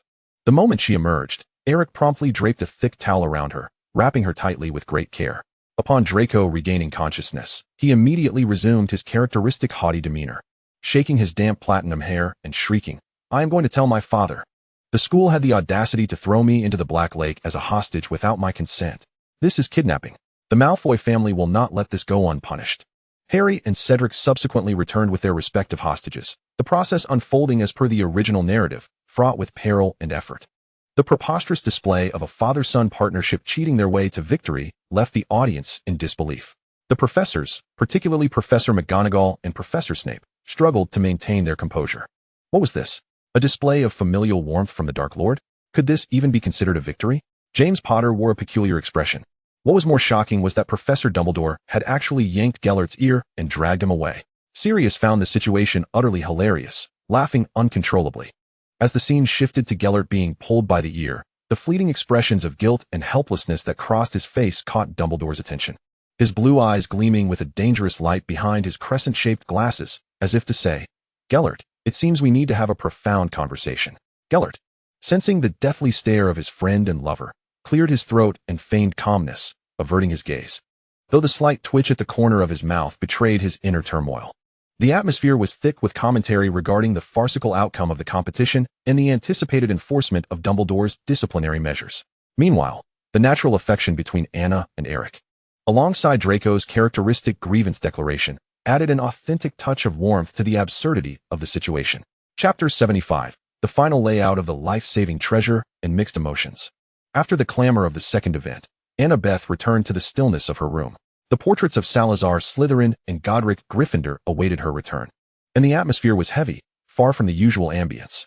Anna removed her damp outer robe, her crimson eyes shimmering with a calm, yet resolute light. "Father, ancestors," she stated directly, "I propose that in the third task, I follow Harry closely." The gazes of the three elders instantly fixated upon her. "I surmise that Voldemort will undoubtedly appear, accompanied by Nagini." My voice was steady, yet underscored with an undeniable force. "This is our final opportunity. I cannot return with two unmerged fragments of soul. The risk is too great. I must be on site to complete the final integration of all Horcruxes." In Salazar Slytherin's silver-green eyes flickered a complex mix of admiration and concern, and he slowly nodded. "It is indeed perilous. But it is the only way to resolve the issue completely. The disguised Moody, going to such lengths to assist Potter's advancement, is decidedly unusual. At this moment when the Dark Lord's strength has not yet been restored, such grand undertakings surely harbor significant intentions, likely related to resurrection." Anna and Salazar both turned their gazes towards Tom Riddle. As the former Dark Lord, he held the deepest insight regarding his own corporeal form.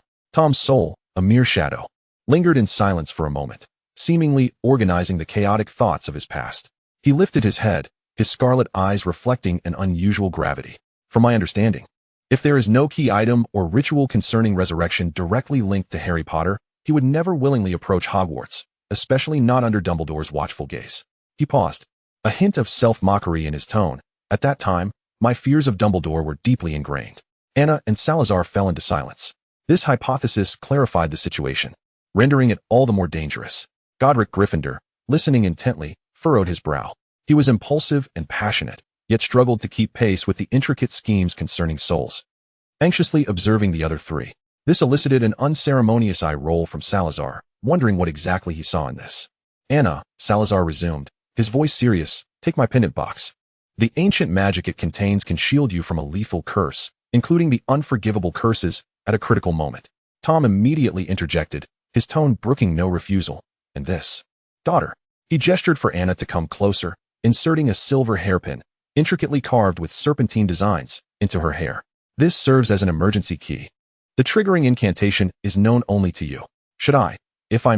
In the event that the situation spirals out of control, or if I lose my senses to my corporeal form, you must leave immediately. For both my sake and yours, ensure an absolutely safe escape. His eyes brimmed with profound concern for his daughter's safety. The atmosphere within the headmaster's office was equally fraught with tension. Dumbledore, Gellert, now restored to a spectral form or employing other means of concealment, and Eric were huddled together. Dumbledore began his analysis. Tom will undoubtedly appear at the third task. Yet, given his current weakened state, would he risk infiltrating Hogwarts merely to kill Harry? It seems illogical. Gellert lounged lazily against the back of his chair, casting a sidelong glance at his son, his tone laced with teasing mischief. Perhaps he wishes to meet his son-in-law. Eric, you're in danger. Your father-in-law is coming for you, but it appears he is not particularly fond of you. Dumbledore inhaled deeply, feeling the urge to strike something again. Yet he had to concede that, while ludicrous, Gellert's words hinted at a possible truth. Voldemort might have already recognized the uniqueness of Eric and Anna, contemplating whether to recruit or eliminate them and their connection to Harry. Eric disregarded his father's jibe, turning to Dumbledore, his mismatched eyes alight with determination. I believe the crux lies in Harry himself and the process of his resurrection. He needs Harry, whether alive or in a specific state, to complete some form of ritual. This conjecture aligns perfectly with Tom's assessment within the chamber. Regardless of his intentions, Gellert straightened his posture, suppressing his jovial demeanor. He retrieved an antiquated brooch, glimmering faintly with a silvery sheen, from his pocket and tossed it to Eric. Here, take this, lad. It can shield you from a killing curse or something of that ilk. It's always prudent to have additional assurance when confronting your rather unwelcoming father-in-law. Though his tone was casual, the concern in his gaze was unmistakable. Eric silently accepted the token, recognizing its practicality. Thank you, father. Gellert huffed softly and produced a ring adorned with a black gemstone, thrusting it into Eric's hand. This is a key. It's set to a predetermined destination. If you find yourself outmatched, or if your father-in-law descends into madness and seeks your demise, run immediately. Do not be reckless. He paused, adding, given the look of your father-in-law, he does not appear inclined to invite you for tea. Eric accepted this weighty paternal affection in silence. In the viewing chamber, a blend of shock, anxiety, and a myriad of emotions enveloped the spectators. On the screen, Anna and Eric's audacious, almost reckless scheme unfolded in near synchrony, leaving the audience speechless. They intended to achieve soul fusion beneath Voldemort's very nose. Hermione gasped, her voice trembling. This is utterly insane. What if they fail? The prospect of Voldemort's full return rendered James Potter pale, as he could scarcely fathom the consequences. Sirius and Remus exchanged glances, each registering the horror reflected in the other's eyes. If their plan succeeded, it would eliminate future threats. If it failed, they would face irreparable doom. As they witnessed Salazar produce the locket box, Tom offer a life-saving hairpin, and Gellert provide the protective brooch and key ring, a complex emotional atmosphere permeated the space. Merlin, these life-preserving items, Ron murmured, his tone laced with an envy he was unaware of. Those two are truly fortunate, Neville commented softly, referring not only to their material wealth, but also to the unwavering support of formidable elders. Yet this sentiment was swiftly overshadowed by a heavier reality. Many, particularly those from the older generation and those aware of Harry's role as a Horcrux, experienced an inexplicable pang of sorrow and apprehension. Lily Potter's eyes brimmed with tears as she clutched James's hand tightly. What of my Harry? Anna is Voldemort's biological daughter, and Eric is his son-in-law. Regardless of the circumstances, it's plausible that Voldemort may torment them, but the likelihood of him directly harming them is comparatively low. But what of Harry? He is Voldemort's nemesis, the one foretold to stand against him. Voldemort will certainly not spare him. In such perilous circumstances, who will prepare a life-saving key for her Harry? Who will provide him with magical artifacts to withstand a killing curse? Her child would face that battlefield armed only with so-called courage and a wand. The two, vastly more powerful than Harry, are ready to flee while he is left to confront the danger. What is to become of him? Abraxas and Tom were too preoccupied to consider the thoughts of others, their eyes fixed intently on Anna in the illuminated display, filled with boundless concern. Their daughter was about to step into the most treacherous battlefield. Within the space, the astonishment at the plan, the admiration for Anna and Eric's full armament, and the profound anxiety regarding Harry's future intertwined in the hearts of all, rendering the atmosphere heavier and more intricate than ever. The final battle had yet to commence. Yet an invisible pressure had already enveloped everyone. Chapter 76, Shadows of the Labyrinth and the Key to Destiny. The third task commenced before the towering hedges of the labyrinth, which loomed ominously, exuding an air of mystery and danger. The champions stood at the entrance, the atmosphere taut with tension. Harry Potter appeared particularly anxious and uneasy, isolated and acutely aware of the uncertain path ahead, observing his knuckles whiten as he gripped his wand. Annabeth felt a twinge of compassion for the fate he was about to confront. She stepped forward, her voice maintaining its usual chill but softened with rare warmth. "Potter, remain vigilant and trust in your abilities." This brief comfort ignited a spark of jealousy in someone nearby. Eric Grindelwald narrowed his mismatched eyes dangerously. Harry's situation was dire. What of his own? He had genuinely whisked away the Dark Lord's precious daughter. In terms of enmity, he was undoubtedly ahead of Harry. Why did Anna not come to soothe his own anxious heart, which was about to face a father-in-law's judgment? Thus, as Anna's words lingered in the air, and before Harry could fully absorb the warmth, Eric interjected ominously, adopting an exaggerated, chilling tone as he addressed Harry. "Indeed, Potter. Enjoy yourself. I hear the maze is filled not only with various magical creatures, but also countless dark magical traps, such as soul-sucking dementors and curses that can turn one to stone. Have fun." Harry's face drained of color, the flicker of courage he had recently mustered extinguished by fear. Anna shot a furious glare at Eric, her blood-red eyes filled with the unsaid words, "Immature fool." Eric, in turn, presented an innocent expression, as if to say he was merely stating facts, though a hint of smugness lingered in his eyes. As the competition commenced, the champions entered the labyrinth in turn. Anna and Eric exchanged knowing glances, silently opting for a path not far from Harry, akin to two silent shadows navigating the intricate passages of the maze. They effortlessly dealt with the blast-ended screwths and boggets, their speed eclipsing that of the others. Finally, in the central area of the maze, they witnessed Harry and Cedric Diggory discovering the Triwizard Cup almost simultaneously. The two honorable Hogwarts champions were engaged in mutual courtesy, each hoping the other would claim the honor. Just as Cedric was about to touch the cup, or Harry prepared to lift it alongside him, an abrupt chaos ensued. A crimson spell shot forth from the shadows, striking Cedric squarely on the shoulder with lethal precision. The tremendous force hurled him away, crashing against the nearby hedge, as he collapsed, rendered unconscious. Eric insisted there were no personal grudges involved. Cedric's last thought before losing consciousness. An ambush? Is this a game for the faint-hearted? Harry was stunned by this sudden turn of events. He whirled around to see Anna and Eric emerging from the passageway. Anna wore an innocuous, even sweet smile as she addressed Harry. "Come on, Potter, shall we take it together?" Her gaze swept over the unconscious Cedric, her intent unmistakably excluding him. Harry gazed at Anna's smiling face, then glanced at Eric, whose expression was inscrutable and whose eyes were deep. A flash of memory crossed his mind. Recalling Ron's face reddened from Eric's caustic remarks, sending a chill down his spine. Take the cup with Anna? Would Eric think he was trying to steal his fiancée? Would he be met with an Avada Kedavra? It seemed Eric could read Harry's apprehension. He calmly interjected, dispelling Harry's spiraling thoughts. "Do not misunderstand, Potter. It is the three of us, together." He placed emphasis on the three of us. Harry widened his emerald eyes, scarcely believing what he had just heard. "Three, together?" Did this imply shared honor for Hogwarts? Or, there was no time for him to ponder further. Under Anna's encouraging gaze and Eric's unwavering look, Harry hesitantly extended his hand. Anna and Eric simultaneously placed their hands upon the cold handle of the trophy. In that instant, as their fingers brushed against the trophy, an overwhelming sensation of vertigo and intense pulling enveloped them. The cup erupted in a blinding white light, like a vortex, yanking the three of them off the ground, vanishing from the heart of the labyrinth. In the viewing chamber, a state of shock and a profound silence of concern. The scene displayed on the screen left all present in utter bewilderment. The expressions on the professors' faces had completely unraveled, filled with shock and profound concern. Professor McGonagall covered her mouth, while Snape's countenance appeared even darker than usual.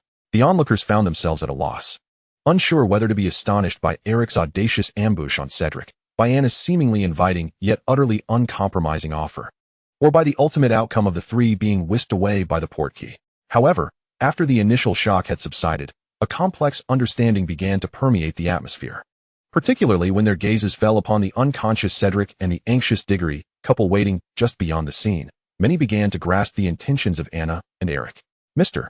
and Mrs. Diggory held each other's hands tightly, their eyes filled with both dread and boundless gratitude as they watched the images of Anna and Eric on the screen. They understood all too well that if their Cedric had truly touched that trophy and been brought before the resurrected Dark Lord, given his abilities and his unconnected identity to Voldemort, he would undoubtedly be the first to meet his demise. What seemed like a brutal assault by Anna and Eric was, in fact, a desperate act to snatch their son back from the hands of death. Yet, This relief could not alleviate the anxiety for the 3 children who had been taken. Lily Potter's heart twisted in anguish, nearly rendering her breathless. Her Harry had fallen into Voldemort's trap. Tom Riddle and Abraxas Malfoy also lost their usual composure, their gazes fixed on the spot where Anna had vanished, their worry unmistakable. The entire viewing area descended into an uncommon silence, a heavy, suffocating atmosphere enveloping everyone. They all knew that the true test was only just beginning. And in that distant, unknown graveyard, the 3 young ones awaited the resurrected Dark Lord and an ultimate confrontation where the outcome was uncertain and life hung by a thread. Dumbledore's brow was furrowed, his blue eyes, framed by half-moon glasses, filled with deep concern. He pondered the worst possible scenario. What if Anna's soul fusion plan were to fail? What darkness would the wizarding world face with a complete and more powerful Voldemort's return? Chapter 77. The Graveyard Duel, Soul Extraction, Fusion, and the Final Gamble. The eerie graveyard. Chilled by the night wind carrying the scent of decay, as Anna, Eric, and Harry steadied themselves from the disorientation of the portkey, a voice, hoarse and chilling to the core, slithered into their ears. Kill that heterochromatic brat. Voldemort's murderous intent towards Eric was unmasked. Peter Pettigrew trembled in fear, instinctively raising his wand and pointing it at Eric, shrieking, Avada Kedavra. A blinding green light erupted, hurtling straight towards Eric. His pupils dilated in disbelief. No way. They're coming at me with an Avada? He barely had the time to fully shield Anna beside him. At that critical moment, Annabeth suddenly sidestepped, resolutely placing herself in front of Eric. The Slytherin locket around her neck activated in that instant, a wave of dark green light rippling outward, colliding with the lethal curse. Bang! A dull thud resounded as the locket shattered, yet the power of the killing curse was entirely negated. Eric's heart nearly ceased to beat. He instinctively tried to pull Anna behind him, but she, using the force of the impact, locked eyes with him for a fleeting moment before they both fell to the ground, holding their breath, feigning death. At that moment, a massive stone arm roughly hoisted the struggling Harry away, while Pettigrew, trembling, began preparing the dark resurrection ritual. As he shakily severed his own arm and cast it into the cauldron, the searing pain elicited a horrific scream, completely diverting his attention. Now's the time. The previously unconscious Eric suddenly sprang into action, the tip of his wand erupting with an unprecedentedly concentrated green light. Avada Kedavra, without a hint of hesitation or mercy. This curse of vengeance and reckoning precisely pierced through Peter Pettigrew's heart, ending his wretched life of betrayal. A cold glint flashed in Eric's heterochromatic eyes as he unleashed that killing curse, paying the price for his actions against Anna. Soul extraction and fusion. A coexistence of cruelty and tenderness. The ritual was interrupted, and the potion in the cauldron began to churn violently. Anna immediately stepped forward, her wand swirling as she incanted a series of complex, ancient spells, temporarily stalling Voldemort's process of regaining his corporeal form, transforming the cauldron into an unstable focal point. Eric. The formation. Anna commanded sharply. Eric instantly understood, standing guard beside Anna, his wand touching the ground as he began to sketch the foundational lines of the soul fusion formation. Vigilantly watching their surroundings, particularly the cauldron, Anna turned towards the dark corner, calling out in a clear, icy parcel tongue, Nagini, come forth. The enormous serpent Nagini slithered out, its crimson tongue flickering. Without a moment's hesitation, Anna aimed her wand at it, reciting the ancient incantation to extract the soul fragments. Nagini emitted a pained hiss as a twisted, filthy shadow was forcibly torn from its body, swiftly sealed within a specially crafted soul container by Anna. Nagini collapsed to the ground, silenced. Next, Anna approached the bound Harry. Harry watched her approach step by step, his body trembling in terror as he beheld her eyes, which seemed to burn with blood-red flames in the darkness. Anna crouched before him, an almost relaxed smile gracing her face as she spoke in a tone that seemed to coax him. It'll hurt a bit, but just endure it. It won't last long. Harry gazed at Anna's smile, finding it more terrifying than encountering a demon. As the extraction spell was cast upon him, an indescribable pain surged from the depths of his soul, causing Harry to let out a blood-curdling scream, his body convulsing uncontrollably. Anna continued her steady, merciless extraction, her voice a peculiar blend of calmness and reassurance. It'll be over soon. Hang in there, brave Potter.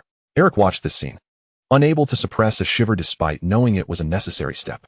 Once the fragment of Voldemort's soul within Harry was successfully extracted and sealed, Harry, like Nagini, succumbed to unconsciousness amid the excruciating agony. The final gamble, the hope and fear within the green light. Anna took a deep breath and retrieved the diary that contained the most original and complete essence of young Tom Riddle's soul. As she opened the diary, the apparition of Tom Riddle, the rational fragment, materialized. Almost simultaneously, Eric completed the initial stabilization of the formation and lifted his gaze. For the first time, Tom and Eric truly met. The atmosphere hung in a moment of suspension. With a stiff resolve, Eric awkwardly addressed the apparition of Tom in the diary, managing to stammer out, "Hello, Uncle." The diary's Tom, the young, handsome version, coldly regarded Eric with his scarlet eyes, letting out a disdainful snort from his nostrils. Anna shot an exasperated glance at the two men. There was no time for sentimental exchanges. She guided the diary along with the soul containers she had just collected from Nagini and Harry towards the cauldron, the focal point of the formation. This was the ultimate gamble, to fuse all the fragmented soul pieces at the very core of Voldemort's resurrection attempt in one decisive act. The moment all the soul fragments and light were cast into the cauldron, a tremendous roar erupted. The cauldron violently shook, unleashing a blinding green light, imbued with unfathomable darkness and life power, that shot skyward like a volcanic eruption. A powerful energy shockwave lifted the debris and dust from the ground, causing the entire graveyard to tremble. Anna and Eric were compelled to retreat repeatedly by this force, their hearts racing with trepidation as they fixated on the all-consuming green light. The outcome hinged on this singular moment. In the viewing space, a hushed intake of breath accompanied distorted expressions. The calm yet almost cold demeanor of Anna as she extracted Harry's soul fragments sent chills and fury rippling through the spectators. How could she treat Harry in such a manner? Lily wept, her heart torn as she recognized this was the only way to save Harry. Yet witnessing her son endure such agony felt like a dagger to her soul. James held her tightly, his expression a storm of fury. His fists clenched to the point of whiteness. Hermione and Ron paled in fear. Hermione covered her mouth while Ron murmured, "Merlin." However, as all the soul fragments were cast into the cauldron, and that terrifying green light surged skyward, all emotions were overtaken by an overwhelming tension. The space fell silent. Only the sound of collective gasps breaking the stillness. Dumbledore's brow furrowed deeply, his blue eyes sharp as an eagle's behind his crescent-shaped glasses. Leaning forward with fingers unconsciously twisting his beard, a sign of his extreme anxiety. Professor McGonagall clutched her chest tightly, her lips pressed into a pale, straight line, as if on the verge of fainting. Snape's complexion was darker than the deepest night, his body tense beneath his black robes, his gaze complexly fixed on the green light. The Weasley twins, unusually silent, had their mouths agape, eyes wide with unabashed terror. Who truly was the Gryffindor here? Anna and Eric declared they would not engage in trivial matters. Draco Malfoy turned pale, instinctively clutching his father's sleeve. Newt Scamander recoiled, as if the green light would burst forth from the screen. The Diggory couple held each other tightly, relieved that Cedric had escaped calamity while their hearts ached for the three children. Meanwhile, Tom Riddle, in his soul form, and Abraxas were rendered speechless upon witnessing their daughter shield Eric from the killing curse. In that moment, their hearts nearly ceased to beat. Grindelwald's gaze pierced the screen, fixated on the green light, a whirlwind of worry and anticipation distorting his once madly elegant visage. Each heart screamed in madness. Success or failure? A complete and rational Tom Riddle, or a more powerful, utterly insane Dark Lord? This pivotal moment determined the fate of the magical world, tugging at the nerves of every individual present. Chapter 78, The Fury of Rebirth, Accountability for the Son-in-Law and the Confused Savior. The soaring green light gradually receded, the violent energy calming. At the center of the magical formation, a tall, dark-haired man with striking red eyes and breathtakingly handsome features emerged. He no longer resembled the monstrous serpent-faced creature, but had regained the visage of Tom Riddle at the height of his power. Now imbued with a deeper gravity and authority due to the restoration of his soul and intellect. His gaze first landed upon Annabeth. Swirling with a complex mixture of relief at her return, profound love, and uncontainable dread and fury. He approached Anna step by step, his voice trembling with restrained emotion. "Anna," he began, his ruby-like eyes firmly fixed on his daughter. "Was he that important to you?" His gaze swept over Eric, icy and scrutinizing, as if to question how one could be so important as to warrant shielding him from the Avada Kedavra curse without hesitation. His voice suddenly rose, brimming with uncontainable sorrow and anger. "Yes. You possess Salazar's pendant box. You know it can block a curse once. But do you understand how I felt when I saw that green light aimed at you?" He seemed unable to continue, inhaling deeply to suppress the tumult within. His voice dropping to a hoarse whisper. "You are my and Abraxas's only daughter, our sole treasure. If anything were to happen to you, what do you expect me to tell your father, Abraxas?" Anna opened her mouth, but facing the unmasked panic and love in her father's eyes. All explanations and justifications choked in her throat. She lowered her head, her golden hair falling to obscure her crimson eyes, silently enduring the accusations born of deep affection. She realized her father spoke the truth. In that moment, she had not considered much, instinctively wanting to protect Eric from harm. Eric, filled with heartache and guilt, gazed at Anna, wishing the curse had struck him instead of her. Amidst Harry's confusion and Tom's disdain, a faint groan broke the tension. Harry Potter stirred awake, a sharp headache clouding his consciousness. He shook his head, coming to grasp the scene before him. Anna, Eric, and an extraordinarily handsome, yet dangerously intense dark-haired man. Harry's mind stalled for a moment, then suddenly clicked. Voldemort? He jolted with fear, instinctively reaching for his wand, only to find it absent, leaving him to stare anxiously at the man. Tom Riddle, naturally, noticed Harry's reaction. He cast a cold glance at this once, and perhaps still, formidable adversary. Feeling an inexplicable absurdity rise within him at Harry's terrified, bewildered, and somewhat foolish expression. How could this be my enemy? He struggled to comprehend how he had been driven to such depths by a mere boy and a flawed prophecy. He thought disdainfully, I must have been bewitched. You can leave now, Potter, Tom said coldly, his tone laced with impatience, as if shooing away an annoying fly. His attention was entirely off Harry. Harry was utterly bewildered. Was he just being let go? Wasn't he Voldemort's primary target? Why did it feel as though the other party found him a nuisance? He glanced at Anna, then at Eric, who seemed to be saying, I told you this would happen. Tom disregarded the bewildered Harry, channeling all his fury and focus toward the one responsible for blocking his curse and shielding his precious daughter. All his wrath and old grievances found a clear target. Come here, you. We need to settle our accounts. He paused, his gaze sweeping over Eric's still pained expression, maliciously adding, and put away that foolish look. A worthless coward who can't even protect Anna. Eric. He inhaled deeply, a flicker of resignation crossing his mismatched eyes as he silently stowed his wand, as a gesture of goodwill, stepping forward to follow the evidently displeased newly minted father-in-law. He had known it. In the realm of accumulating enmity, he was undoubtedly the reigning champion. Harry's status as the chosen one paled in comparison to the charge of abducting the precious daughter. Harry stood, dumbfounded, witnessing this dramatic scene unfold before him. Wasn't he supposed to be the one targeted for retribution? Why was he so lightly dismissed? Meanwhile, Eric appeared to be on the brink of peril. He stood frozen, indecisive whether to advance or retreat, casting a pleading glance back at Anna. Anna, observing Eric being summoned for a conversation and Harry's helplessness, sighed softly and said to Harry, just wait a moment, we will return together. In the viewing space, laughter intermingled with lingering anger. The sudden plot twist on the screen shifted the atmosphere from intense tension to a somewhat comical absurdity. Upon witnessing the handsome and formidable Tom Riddle resurrected, the first matter at hand was not the annihilation of the world, but rather to hold Eric accountable for his daughter's protective spell. The full brunt of Tom's ire was directed at Eric, who was summoned like a wayward chick to face the music. Eric's expression mirrored that of a resigned hero, one who has accepted his fate, evoking a chorus of laughter from the onlookers. Meeting the in-laws. An epic-level dungeon. I knew it. Being the Dark Lord's son-in-law is no easy feat. Grindelwald, you can do it. We support you in spirit. Yeah, right. Just look at Eric's face. It's as though he glimpsed death beckoning him. I always knew. Being a son-in-law is a high-risk profession. Harry appeared utterly bewildered, resembling a spectator who had unwittingly wandered into a domestic drama. The Weasley twins were doubled over with laughter, mimicking Eric's stiff gait as he followed his father-in-law. A visage of doom. When the camera panned to Harry, his expression a blend of confusion and existential crisis. Who am I? Where am I? Why is no one paying attention to me? The crowd erupted in a mix of exasperation and amusement. The chosen one's presence today seemed somewhat diminished. He appeared rather foolish. No wonder Riddle held him in disdain. Yet, not everyone was laughing.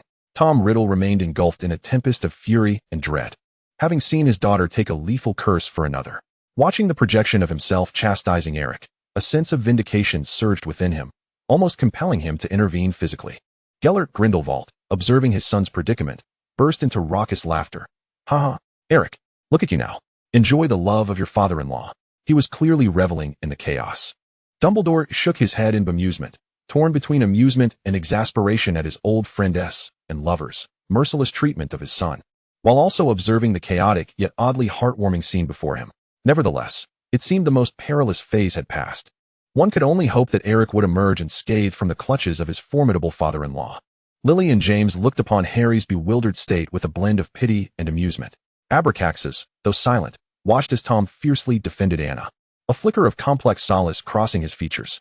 The atmosphere was thick with sympathy for Eric's plight, accompanied by laughter, playful jabs at Harry's condition, and an eager fascination with the sudden familial discord. As for the future of the magical world, well, for the moment, it seemed no one was particularly concerned, as the unfolding drama was far more captivating. Chapter 79. The affection of the father-in-law, the bruised return, and the deep conversation in the graveyard. Tom Riddle brought Eric to a dilapidated gravestone in the cemetery, ensuring that Anna was neither visible nor able to hear their discourse before halting. He turned, his crimson gaze swirling with suppressed rage and a deeply intricate paternal scrutiny. Without any forewarning, he struck. Of course, it was devoid of wands, purely a physical exchange. The muffled sounds of impact and suppressed grunts echoed in the silent graveyard. After a spell, Tom paused, his chest heaving, and gritted his teeth to pose the pivotal question. What stage have you reached? Eric wiped the blood from the corner of his mouth, enduring the pain. Yet his heterochromatic eyes retained a peculiar honesty as he candidly replied, "We've only embraced." After a moment's contemplation, he added, while dancing. This answer evidently exceeded Tom's expectations. He momentarily froze, a strange relief washing over him. Thankfully, it was merely an embrace. There had been no kisses, no further intimacy. Yet, this relief was short-lived. As fury surged once more, an embrace? While dancing, that boy's hand had been on his daughter's waist. Thus, Eric's unwarranted honesty resulted in a fatherly beating filled with love. Tom, panting, halted again, another question emerging, laced with deeper menace. When did you begin to harbor such feelings for Anna? This inquiry rendered Eric silent. He lowered his gaze, his mismatched eyes shrouded in shadow, seemingly lost in recollection or contemplation. After what felt like an eternity, he lifted his head, adopting an almost martyr-like tone to sincerely suggest, "Perhaps you should continue to strike?" This evasive attitude ignited Tom's wrath. The fleeting flicker of goodwill, born from Eric's candid admission, evaporated in an instant. This scoundrel's intentions were undoubtedly impure. Moreover, he might have begun far earlier than Tom had anticipated. The ensuing paternal affection was even more intense and profound. Time passed, until Tom felt the pent-up rage stemming from his daughter's protective act and the covetous gaze upon her subside slightly. He adjusted his perfectly unruffled robes and, with a limping, bruised Eric in tow, emerged from behind the gravestone. Return and farewell. Harry, witnessing the once elegant and formidable Eric now reduced to this pitiable state, was left utterly aghast. Merlin, Voldemort, no, Mr. Riddle, was rather merciless. Anna's heart ached upon seeing Eric's condition, though she stifled the impulse to rush to his side. She understood her father well. Any display of concern for Eric now would only exacerbate matters, likely subjecting him to yet another round of paternal affection. Taking a deep breath, she approached Tom, suppressing her reluctance, and softly said, "Father, you may return home now. Dad, Abraxas, is waiting for you." She solemnly placed the keys to Slytherin Castle and the Muggle World's door into Tom's hand, assuring him that they would manage matters here. Tom accepted the keys, gazing at the daughter who had grown into a young woman with her own convictions, even willing to take a fatal curse for another. A complex swirl of emotions culminated in a sigh. He reached out, gently stroking Anna's hair, his tone softening. "Very well.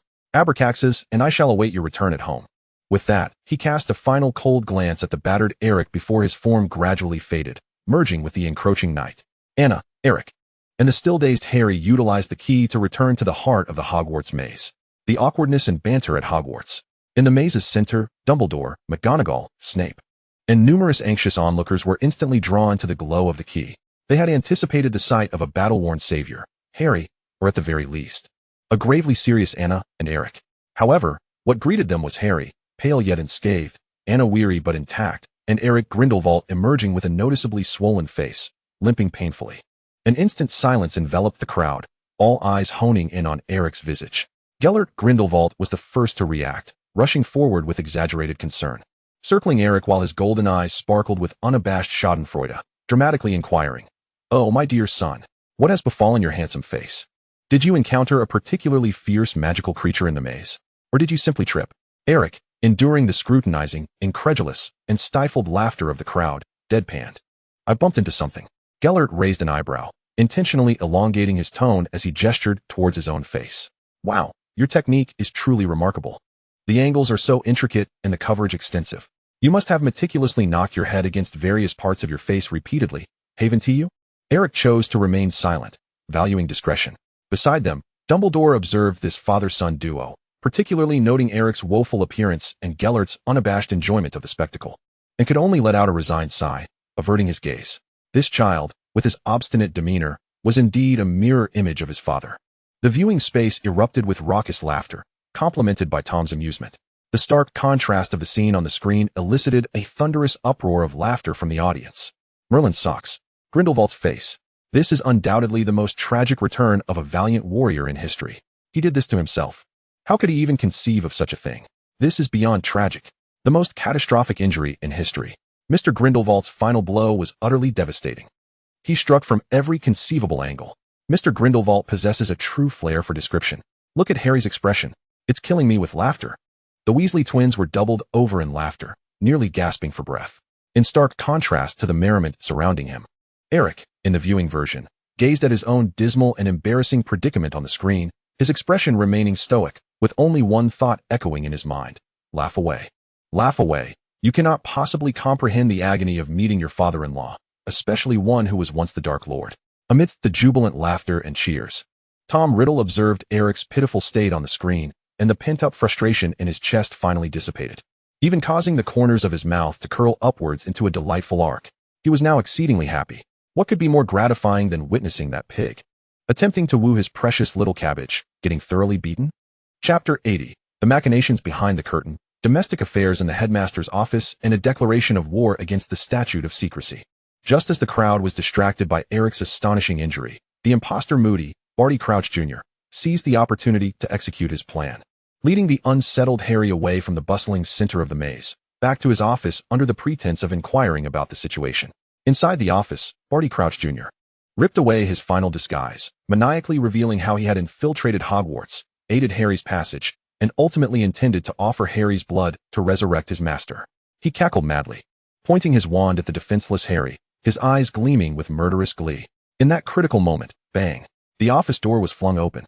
Albus Dumbledore surged in, followed closely by Professors McGonagall and Snape, their faces etched with unprecedented fury and resolve. The tip of Dumbledore's wand erupted with blinding white light, instantly disarming Barty Crouch Jr.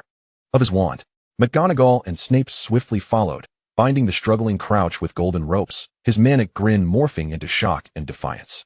"Where's the real Alastor Moody?" McGonagall demanded, her voice trembling with anger. Under the influence of the Veritaserum and Dumbledore's calm, yet powerful legitimacy, Barty Crouch Jr.'s conspiracy was entirely unraveled, exposing his escapades, deceptions, and the grim truth that the real Moody was imprisoned within his magical suitcase.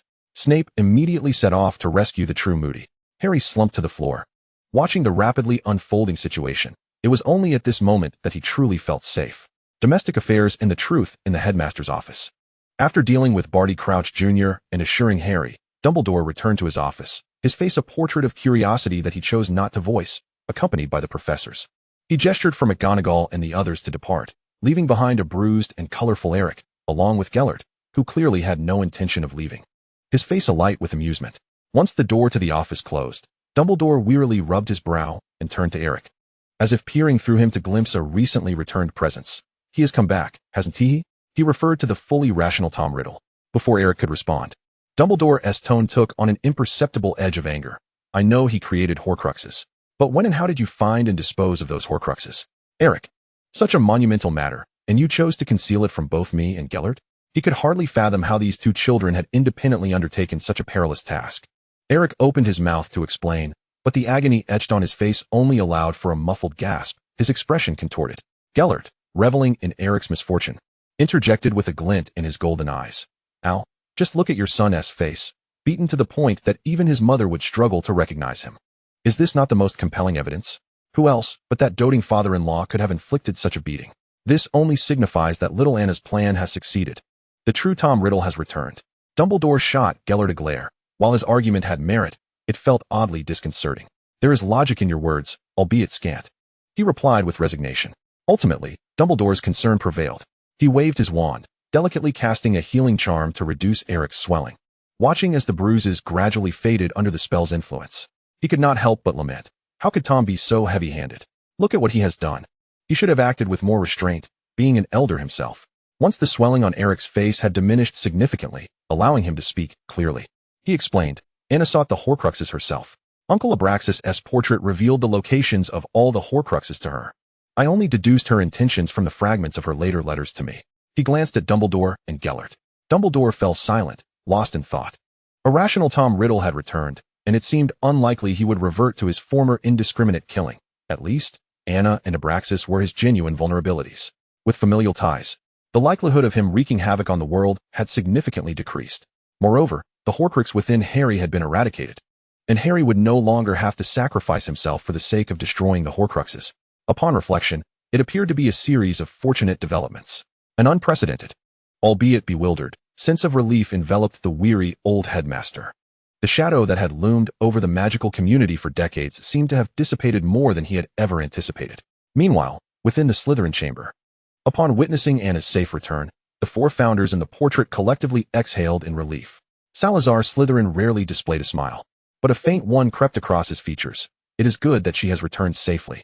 It seems that wayward descendant has finally regained her senses. Just as they began to relax, Anna's calm voice dropped a bombshell. Ancestors, what are your thoughts on the international statute of secrecy in the wizarding world? The chamber fell silent, the sound of a pin dropping audible. The four knowledgeable founders were momentarily stunned by the abruptness of her inquiry. Viewing space, gratified exclamations, and professors left in a state of shock.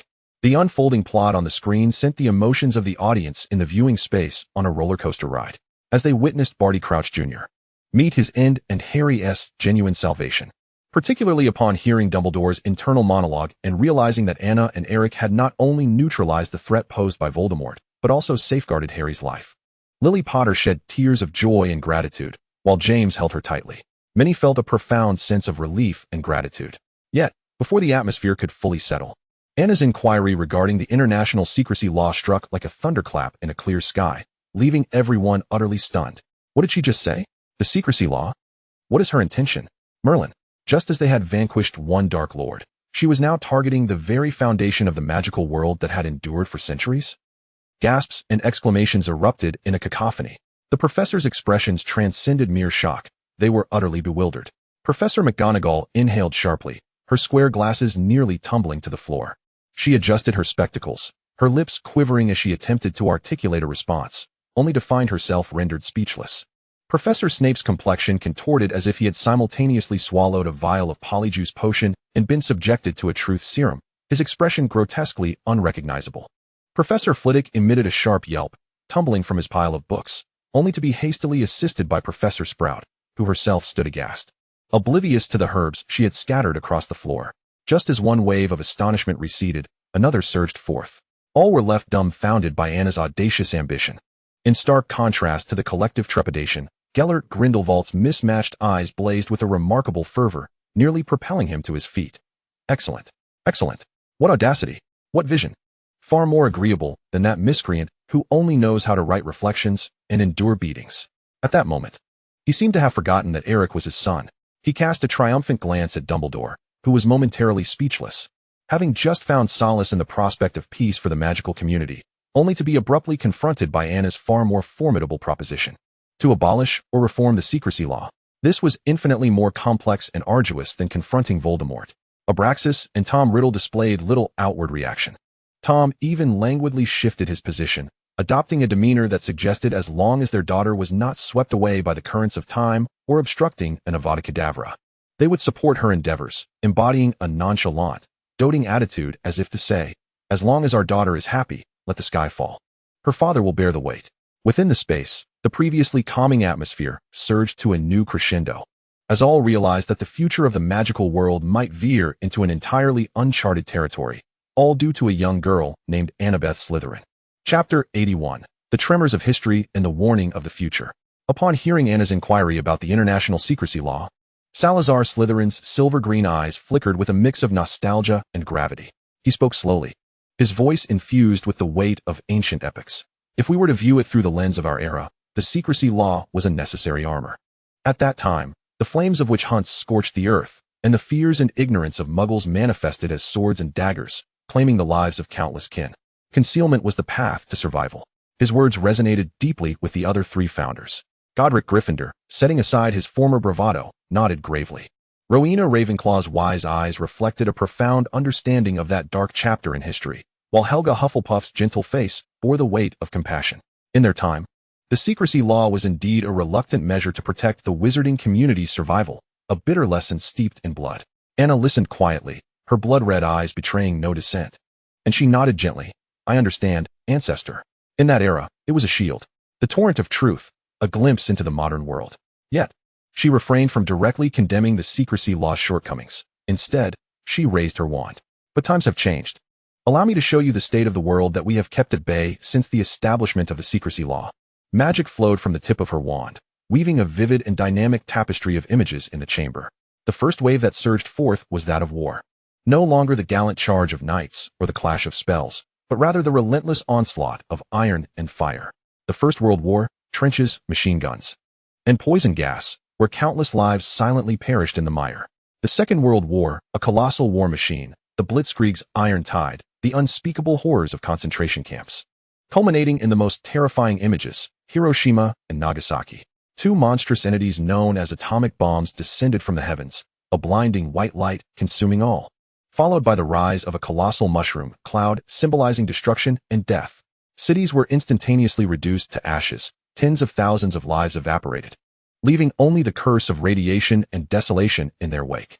Even Salazar and Godric, who had endured the age of magical wars, found themselves rendered speechless by the sheer magnitude of this unimagined destructive force belonging to the non-magical realm. That was not magic. It was the day of judgment for Muggles. The imagery did not cease. The brilliance of technology followed closely behind the shadows of war. Humanity set foot on the moon, treading upon the desolate surface of an alien world. Massive computer arrays processed vast quantities of information, their computational speed eclipsing any known magical means, uniting the entire globe. As information spread at an unprecedented velocity, genetic technology began to probe the very essence of life. The brutal scale of warfare and the terrifying rapidity of technological advancement crashed upon the Founder's consciousness like two colossal waves, profoundly impacting every viewer's heart through the shimmering screen. A profound silence ensued. Salazar Slytherin's expression turned gravely serious, his gaze fixed intently on the dissipating image of the nuclear explosion's mushroom cloud. Godric Gryffindor opened his mouth, only to find that the courage he once prided himself upon seemed pathetically insignificant in the face of such annihilating power. Rowena Ravenclaw's eyes brimmed with frenzied calculations, as if assessing the wizarding world's chances of survival against such might. Helga Hufflepuff clutched her chest, overwhelmed by grief for the innocent lives lost in the wars. Within the viewing space, a collective gasp and a profound silence enveloped the room. All mockery, confusion, and skepticism regarding Anna's aspirations evaporated in that moment. They finally understood. They grasped why Anna and Eric, these two young individuals endowed with ancient and potent bloodlines, who could have basked in privilege, were so fervently determined to dismantle the towering wall known as the secrecy law. This was not a quest for conquest, nor a pursuit of glory, but rather a fight for survival. A means to ensure that the wizarding world would not be crushed like ignorant children beneath the weight of the tides of time in the face of impending, greater conflicts. Initially, silence reigned, as all present were stunned into submission by the brutality and power that transcended their understanding. They had witnessed magical battles, seen the curses of dark wizards, yet had never before encountered such industrialized, cold-blooded slaughter on this scale, nor the ultimate weapon that rivaled divine retribution. Then, a tremendous uproar erupted. Merlin, is that the war of the Muggles? Those weapons, those mushroom clouds, could even Dumbledore and Grindelwald together unleash such devastation? They can even soar to the stars. They can create intelligence? Exclamations of disbelief and gasps of terror filled the space, each voice tinged with incredulity. Professor McGonagall's complexion turned pale, her body swaying slightly as she grasped the chair beside her to steady herself. As a witch well-versed in Muggle studies, she understood better than most the implications behind those images. Professor Snape's lips pressed into a thin line, his body tense beneath his robes, and in his eyes, usually filled with derision, only deep-seated apprehension remained. Professor Flitwick cried out, "This is too terrifying. Too terrifying." He nearly swooned from the weight of it all. Professor Slughorn produced a handkerchief, dabbing at the beads of cold sweat forming on his brow, murmuring, "Oh, Merlin, this is truly unimaginable." In that moment, they grasped the reason why Anna and Eric, the two young individuals well-versed in Muggle knowledge and acquainted with a broader world, had turned their attention to the Secrets Act. This was no longer merely a philosophical contention among wizards. It pertained to the survival and positioning of the entire magical realm within the future planetary landscape. Gellert Grindelwald's excitement intensified, compelling him to rise from his seat. "Do you see, Albus? Do you see? This is what I have long sought to convey to you. The power of Muggles has burgeoned to such an extent. Stagnation leads only to ruin. Change is imperative. Anna and Eric can see it. They perceive the future more clearly and sooner than any of us." Dumbledore remained silent, his blue eyes, framed by half-moon spectacles, reflecting a tumult of emotions. There was sorrow for the brutality of war, astonishment at the advancements in Muggle technology, and awe at the foresight and courage exhibited by Anna, far surpassing her years. The peace and order he had long championed seemed in need of reevaluation in the face of such monumental issues concerning the survival of their race. Meanwhile, Tom and Abraxas, though equally astonished by the content of the images, directed their gaze predominantly towards Anna. Watching their daughter articulate world-changing ideas with such poise and clarity, their eyes brimmed not only with unwavering affection but also with a newfound pride. Whatever Anna aspired to achieve, they would stand as her most steadfast supporters. As the initial shock subsided, a deeper sense of unease permeated the space.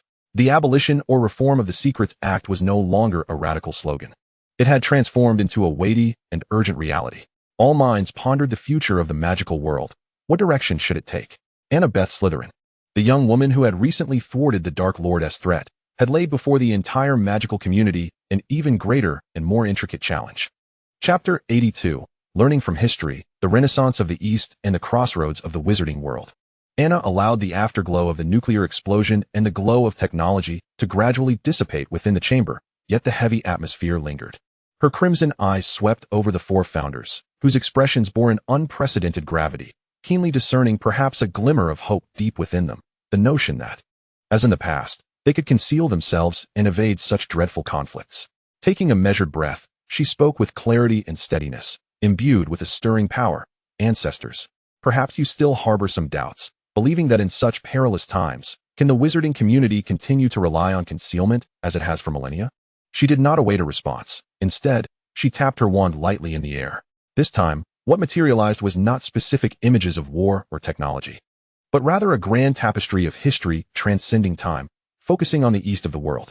Permit me to recount the epic tale of the rise and fall of a true nation. In the distant east, there existed an ancient land known as China. Its vast territories far exceeded any contemporary magical domain, its population numbering in the hundreds of millions, making it the most prosperous nation of its time. Its resources were abundant, its civilization resplendent, drawing admiration from all corners. For an extended period, it stood undisputed as the center of the world, global trade revolving around the exquisite silk, porcelain, and tea it produced, with all nations revering its existence. Anna's voice carried the weight of an epic narrative, irresistibly drawing the four founders and all viewers into that glorious era. However, it was this very pinnacle of prosperity that birthed a fatal arrogance. Its rulers, firmly believing in the supremacy of their celestial nation, regarded the outside world as barbaric, deeming there was nothing left to learn. Thus, they chose to isolate themselves. The term isolationism struck like a hammer, resonating in the hearts of every wizard aware of the Secrets Act. As time flowed into the 19th century, Anna's tone shifted to one of sorrow. From the west, a territory less than one-tenth the size and a population vastly inferior, armed with newfound power from the industrial and technological revolutions, forcefully breached its closed gates. The once mighty empire, in a matter of decades, faced unparalleled humiliation and plunder.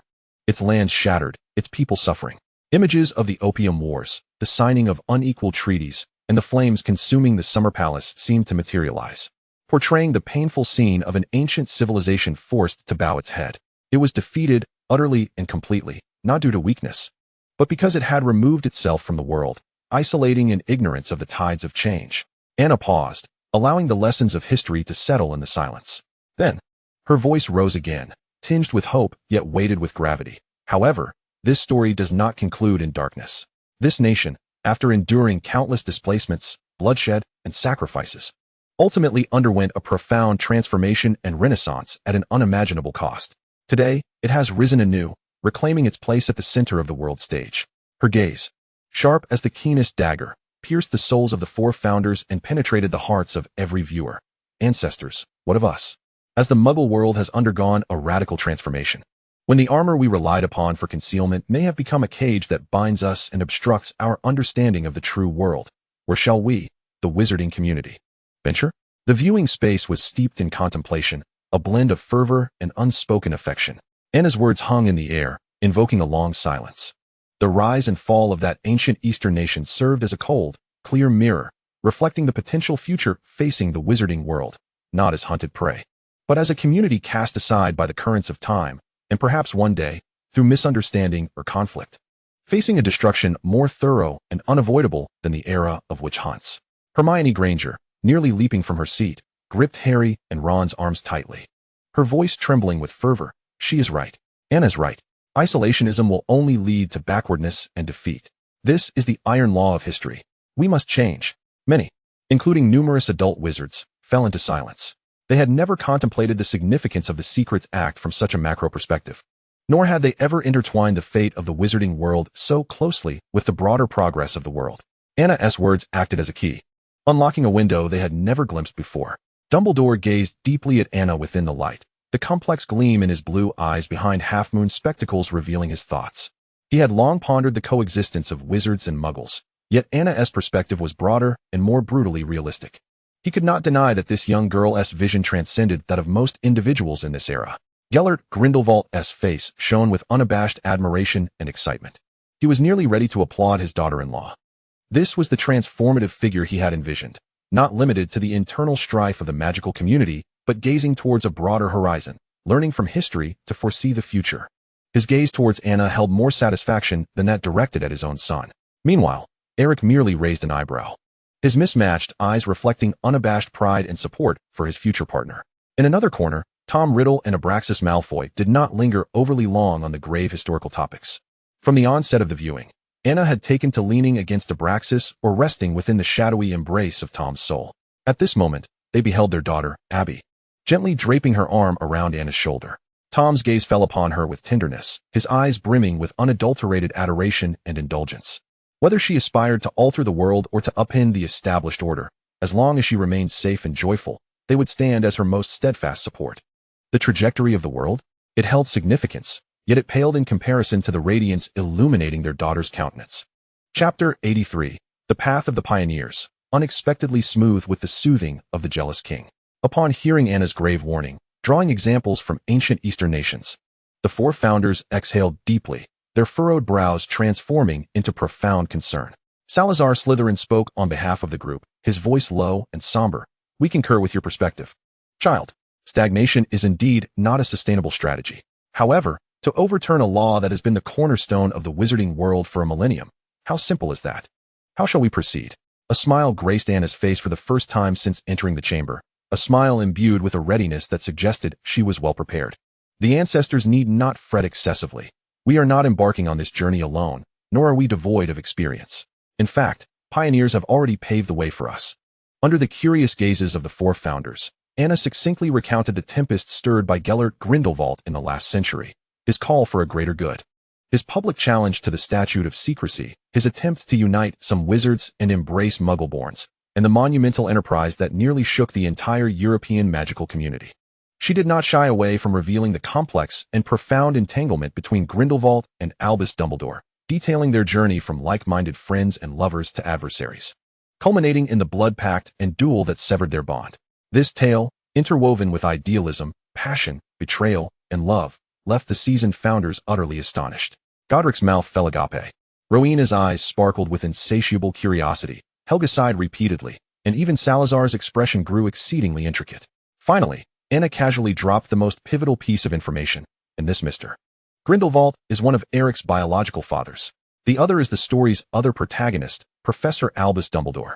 The four titans collectively gasped. So, that peculiar-eyed lad has such a formidable background. His forebears are two of the most influential figures who stirred the pot in the last century. Overwhelmed by the deluge of information, they felt somewhat dazed. Yet Anna pressed on, her blood-red eyes igniting with an almost fervent fire, her tone unabashedly admiring. Though Mr. Grindelwald's ambition to dominate Muggles was misguided and perilous, his audacity to challenge the old order and dismantle the confines of the statute of secrecy was undeniably pioneering. Had I been born in that era, I would have been a staunch follower of Mr. Grindelwald's vision. Salazar Slytherin, observing his granddaughter's idolization, facepalmed in disbelief. So, after all this roundabout discussion, his little princess had indeed aligned herself with Grindelwald, had she? Simultaneously, in the headmaster's office, Eric was engaging in similar persuasion with Dumbledore. He had prepared for a lengthy discourse filled with facts and rational arguments, even anticipating various concerns and objections that Dumbledore might voice. However, as he began to articulate the necessity of reforming the statute of secrecy, Dumbledore merely listened quietly, a peculiar expression of reminiscence and relief playing across his features, nodding gently in affirmation. Eric thought, is that all? No questions? No inquiries? Beside him, Gellert Grindelwald observed his son's astonished demeanor and chuckled, adopting a tone that suggested youthful naivety. What is there to be surprised about? The blueprint for our enterprise was crafted by Albus and me. Even that phrase about a greater good was first proposed by your father, Al. His voice carried a mixture of long-lost pride and complexity. Dumbledore finally spoke, smiling gently as he confirmed Grindelwald's words. Gellert is correct. Those ideals have never truly extinguished. He turned his gaze to Eric, his eyes sharpening with seriousness and wisdom. I concur with your assessment. The statute of secrecy must be amended. However, child, he cautioned earnestly, we must not tread the same path your father did, nor attempt to impose change through fear and violence. We must advance gradually, substituting domination with guidance and proof, requiring considerably more wisdom, patience, and time. Eric was taken aback. He had not anticipated that one of the most significant obstacles would acquiesce so readily. In the viewing space, the scene on the screen of Dumbledore's unequivocal nod of agreement stirred a tempest within the viewing area. Gasps of disbelief erupted among the student body. Professor Dumbledore agreed. He supports reforming the statute of secrecy. Merlin, it was Professor Dumbledore who proposed the greatest good. The professors, equally stunned, turned to their headmaster, with Professor McGonagall's expression resembling that of someone learning that Peeves had been elected as the next Minister of Magic. Under the multitude of shocked, perplexed, and scrutinizing gazes, Dumbledore adopted his characteristic demeanor, nonchalantly retrieving a lemon drop from his pocket, leisurely unwrapping it, and popping it into his mouth, all the while projecting an air of ignorance and innocence, as if he were merely an old man with a penchant for sweets, attempting to diminish his presence. Inner monologue. Don't see me, don't see me, don't see me. Only Gellert Grindelwald, observing Anna's fervent gaze on the screen, felt a twinge of both regret and admiration in his golden eyes. Had he possessed a follower like Anna back in the day, with such clarity of understanding, formidable strength, and unwavering resolve, rather than those fervent zealots or opportunistic sycophants, perhaps his vision might have been realized in a different light. Meanwhile, the soul fragment of Tom Riddle darkened at Anna's unabashed admiration for Gellert, his face a thundercloud ready to rain. His daughter. How could she idolize another? What was so admirable about that German madman? Nestled in Abraxas's embrace, Anna instantly sensed her father's surging jealousy and low pressure. Reacting swiftly, she spun around, gently tugging at Tom's sleeve with her small hand, her blood-red eyes blinking innocently, as she began to sweetly coo. Father, please do not be angry. In my heart, you will always be the most formidable person in the world. Mr. Gellert is merely an insightful predecessor. How could he possibly compare to you? This barrage of sugary flattery melted the storm cloud from Tom's face in an instant, a smile breaking forth as his eyes sparkled with pride and satisfaction. He even joyfully lifted his daughter from Abraxas's arms and planted a resounding kiss upon her forehead, the earlier discontent now entirely forgotten. Abraxas observed as Tom, effortlessly swayed by just a few words from his daughter, transformed from the brooding Dark Lord into a doting father in less than a second, elegantly rolling his eyes to signify his exasperation. Those who had witnessed the entire spectacle could only shake their heads in disbelief, a shared thought echoing in their minds. Truly, the best way to handle the Dark Lord is to let his daughter take charge. The effect is more immediate than any spell. Chapter 84. The Chasm of the Library, Strategic Formulation, Future Blueprints of Two Powers. In the depths of the Hogwarts Library, in a quiet corner adjacent to the restricted section, Annabeth and Eric sat across from one another. Before them lay not textbooks or essays, but several enchanted maps and reports, intricately crafted by specialized magic, subtly revealing the distribution of power among the magical ministries across the globe and the international circumstances concerning Muggles. Their conversation unfolded in hushed tones, rapid and grave, brimming with strategic considerations. The conservative faction of the German Ministry of Magic still held sway, yet within the younger generation, there were burgeoning calls for reform, ripe for exploitation. The influence of Beau's batons in the African wizarding community had waned, presenting a prime opportunity for infiltration. In North America, the tenacity of the Purger's descendants proved more resilient than anticipated. However, their covert ties to the Muggle government might serve as a potential breakthrough. The next summit of the International Confederation of Wizards was scheduled for March of next year. We must secure at least the clandestine support of 3 core member nations before then. Anna, tracing her finger across the map of Europe, her blood-red eyes focused direct engagement with the upper echelons of the Muggle world poses excessive risks, lacking any buffer. I lean towards initiating a discourse through public opinion. The Muggle realm possesses a profoundly influential medium, cinema. We could harness it to create subtle narratives that allude to the existence of magic, cloaked within fantastical tales. To gauge the populace's receptiveness, Eric, his heterochromatic gaze scanning a report on Muggle communication technologies, nodding slightly. Film is indeed a commendable choice, with extensive reach and profound penetration. Yet, we require a reliable collaborator grounded within the Muggle world to ensure the content remains controllable, averting any adverse repercussions. Perhaps we could commence in Britain, where the Ministry of Magic is comparatively sluggish and Muggle society remains traditional. Changes here are unlikely to provoke immediate backlash. Anna, shaking her head, her finger pointing to another location on the map. No, Britain is too conspicuous. Professor Dumbledore and Hogwarts are both here, drawing undue attention. I propose that our initial pilot should be situated in a locale where the Ministry's control is relatively weak, and Muggle society possesses a degree of openness and a foundation of fantastical culture, such as Scandinavia, Norway, or Sweden. Their Ministry of Magic is modest, and the Muggle society is more accepting of ancient legends. Eric, pondering for a moment, picking up another document that makes sense. Yet, we must consider the broader international context.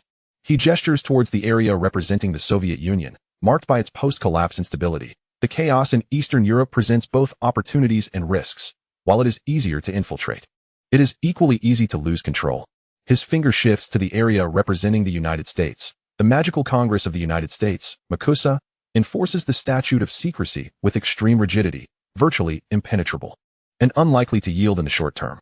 As for Western Europe, he gazes at the emblem of the emerging European Union, which is moving towards unity. This could be a fortuitous moment, a unified European market. If we can influence its core, the results could be exponential. Anna, taking up the thread, her tone calm thus. The optimal moment is not now. We should await a deeper integration of Europe, allowing Muggle technology, particularly the internet. She gestures to the report detailing the burgeoning World Wide Web, to become more widespread. The velocity of information flow will become our greatest ally. Simultaneously, we must penetrate the ministries of magic in key nations during this window of opportunity. Eric, we must also assess the resistance. Beyond the conservative factions within each ministry, we need to consider entities like the Order of the Phoenix, which, while opposing Voldemort, may also adhere strictly to the statute of secrecy. As well as, he hesitates, my father and godfather's excessively fervent old guard. Their methods could jeopardize our incremental approach. Anna, her lips curving into a chilling smile that necessitates stringent selection and control. We are not waging war, we are guiding change. Any actions that might incite widespread hostility and panic within the Muggle world must be categorically excluded. This demands an entirely new set of refined operational protocols.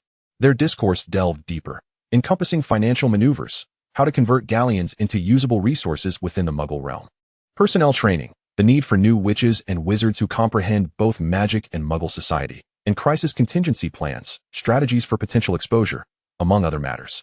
Within their dialogue, a grand and meticulous blueprint, capable of altering the world's landscape, was gradually being sketched. In the very same library, not far from them, the atmosphere was starkly different. Harry, Ron, and Hermione were huddled at a table, buried beneath a mountain of textbooks, notes, and parchment. The air was thick with the scent of parchment and ink, accompanied by an overwhelming sense of anxiety. Harry cast a furtive glance at Anna and Eric, who seemed engrossed in some clandestine conference, and whispered to his companions, "What do you think they are discussing? It looks so serious." Hermione, not lifting her head, scribbled furiously with her quill on a paper concerning the history of magic, her tone imbued with resigned acceptance. "Give it up, Harry. What they are discussing is too far removed from us. I dare say, every word they utter is beyond our comprehension." She finally paused, exhaling deeply. "But I am certain that the challenging questions in our upcoming finals, which have us tearing our hair out, must seem as simple as sipping pumpkin juice to them." Harry and Ron exchanged glances, their expressions a complex mix of envy, despair, and the all-too-familiar feeling of inadequacy. Ron groaned, burying his face in 1,000 magical herbs and fungi, muttering sullenly, "Well, I might as well continue my battle with the mandrake leaves. At least it won't discuss how to change the world." The trio resumed their studies, striving for their OWLs, their troubles palpably real, yet separated by an invisible chasm from the pivotal discussions determining the future of the magical realm occurring at the other end of the library. The viewing space was filled with a blend of concern, reflection, and mockery. The stark contrast displayed on the luminous screen evoked a complex array of emotions among the spectators. Observing Anna and Eric as they earnestly deliberated the amalgamation of the legacies and resources left by the two former Dark Lords, Riddle and Grindelwald, and charting a vast plan to subvert the statute of secrecy, many could not help but feel a profound worry. Should this alliance materialize, its power would be incalculable. "They are poised to join forces to change the world," Lupin murmured, incredulity lacing his voice. I can only hope their methods are as gradual as they promise. Kingsley Shacklebolt stated gravely. They intend to integrate Grindelwald's followers and the potential remnants of Riddle's supporters? Lupin furrowed his brow. If this power truly falls into their hands and is directed towards a specific goal, Sirius too had set aside his usual humor. Meanwhile, Lily Potter, a fellow Hogwarts student, observed her son, distressed over his impending exams, and glanced at the two young individuals who were effectively reshaping the world's map. Her gaze laden with complexity. The disparity is too vast. James ruffled his hair, uncertain whether to feel relieved that his son was spared from such perilous undertakings or to lament that he seemed to be lagging far behind his peers. The world's disparities. Professor Flitwick murmured softly, shaking his head. The Weasley twins, however, perfectly played their role in lightening the atmosphere. Pointing at Ron's woeful expression on the screen and unleashing relentless laughter. Look at Ron's face. Doesn't it resemble a plush toy squished by a giant? Keep it up, little Ronnie. At least you needn't worry about how to overturn the statute of secrecy. You only need to concern yourself with surviving Snape's potions class. Ron, thanks guys. Their teasing alleviated some of the oppressive atmosphere, yet it caused Ron in reality to flush anew. Within the space, a tapestry of concern, reflection, and jest intertwined, forming the most immediate reaction to the daunting gulf that lay before them. Chapter 85, Untitled 3. As the summer holidays commenced, Eric barely had time to collect himself before urgently traveling via a port key to the headquarters of the Saints, hidden within a secret mountain range in Europe. As he stepped into the imposing and austere fortress, imbued with the somber grandeur of the Grindelwald era, he found that his sole father, the once commanding Gellert Grindelwald, was conspicuously absent. Only a languid magical echo lingered in the air. I have taken your father, Al, on a vacation, during which we shall discuss the joys of old age. The headquarters is in your capable hands. Make your own decisions on minor matters, and refrain from troubling me with the significant ones. Oh, by the way, I am retired. Eric collected his thoughts and promptly sought out one of his most trusted aides, the ever-loyal Wendell Rocher, a steadfast follower of his father's. Aunt Wendell. Eric's voice regained its usual calmness and resolve. Please summon all available core members of the Saints hierarchy immediately. We have a new direction to pursue. Shortly thereafter, a diverse assembly of wizards, each adorned in distinctive attire, yet sharing a keen gaze imbued with the wisdom of years, silently converged upon the headquarters. Among them were high-ranking officials from the German Ministry of Magic, influential merchants from the French magical community, and those hidden within Italy's ancient families. These were the finest embers left from the era of Gellert Grindelwald, who, despite decades of failure, had never truly extinguished the flames of their convictions, quietly rooting themselves in various magical ministries while holding significant positions. Standing before them, Eric exuded a calm maturity that belied his youth. He spoke plainly. Ladies and gentlemen, I have resolved to forge an alliance with Tom Riddle, or rather, the restored and rational Voldemort and his following. A slight murmur rippled through the hall. The name Voldemort still carried a heavy weight. Raising his hand for silence, Eric did not inherit his father's flamboyant passion that burned all in its path, yet he possessed a quiet, resolute strength. His voice resonating clearly in the ears of all present. I am aware there are concerns among you, but let us remember. We gather here today not to revisit past conquests, nor to seize any individual power or accumulate mountains of galleons. He surveyed each weathered or mature face, their eyes seemingly ablaze with stars. We are here to ensure that our descendants, our brethren, can walk boldly in the sunlight. No longer shall they hide their identities, nor scurry like rats in the shadows before a world that ought to coexist with us. We must elevate the wizarding community, allowing it to hold its head high and engage with the entire world on equal and dignified terms. His words fell like stones cast into a tranquil lake, creating ripples that sparked long-forgotten glimmers of hope in many eyes. Eric continued, his voice low yet piercing. Perhaps this path will be strewn with thorns, and many among us may even pay the ultimate price with our lives. Our names may fade into obscurity, our sacrifices may go unnoticed, but, he emphasized, if our blood and tears can awaken even a single more slumbering compatriot, if they can hasten the wizarding world's liberation from these invisible shackles, then all of this will be worth it. Finally, he opened his arms, as if to embrace a future yet to arrive. His voice imbued with prophetic certainty. When the light of the new world pierces through the dark clouds and bathes this ancient land, the barriers of the old era shall surely crumble. We shall usher in true hope and a future for our world. As his words echoed, the hall fell into a profound silence, only to erupt into a fervent yet restrained applause and murmurs of approval. These saints, who had endured failure and hidden in the shadows for decades, rekindled a flame in their eyes, one that was more resolute and mature than in their youth. They envisioned the arduous yet glorious path ahead, eager to dedicate themselves to the greater, clearer cause led by this new generation of leaders. Anna, a longing for home and a father's embrace. Meanwhile, Annabeth returned through the door key to the restored, yet still ancient and mysterious Slytherin castle. As she stepped into the hall, she spotted Tom Riddle standing before the fireplace, his back turned to her, seemingly absorbed in something. The composed and distant demeanor she maintained in public melted away, and she dashed forward like a small cannonball, wrapping her arms around Tom's waist and burying her face in his broad back. "Father." Tom staggered slightly from the impact, his body instantly stiffening. His first thought was of Eric, that scoundrel. Had he bullied his daughter? He spun around, his crimson eyes ablaze with fury, yet his voice bore an almost imperceptible hint of tension. "Anna? What is it? Did that little Grindelwald boy trouble you?" His words halted abruptly as he beheld Anna gazing up at him, her blood-red eyes devoid of grievance or sorrow, radiating instead complete reliance and the relaxation of returning home, even embellished by a hint of playful mischief. "No, no." Anna's voice carried a slight, endearing lilt. "I just wanted a hug." Tom paused, the overwhelming fury dissipating like a deflated balloon, replaced by an indescribable warmth and contentment. His stiff body relaxed, and he awkwardly yet tenderly embraced his daughter, gently patting her back. So, it was merely a plea for affection. This sensation felt rather delightful. Viewing space, passionate clarity, and a smile. In the viewing space, Eric's impassioned oration stirred a fervor among many young wizards, even some of the older ones, igniting a wave of excitement.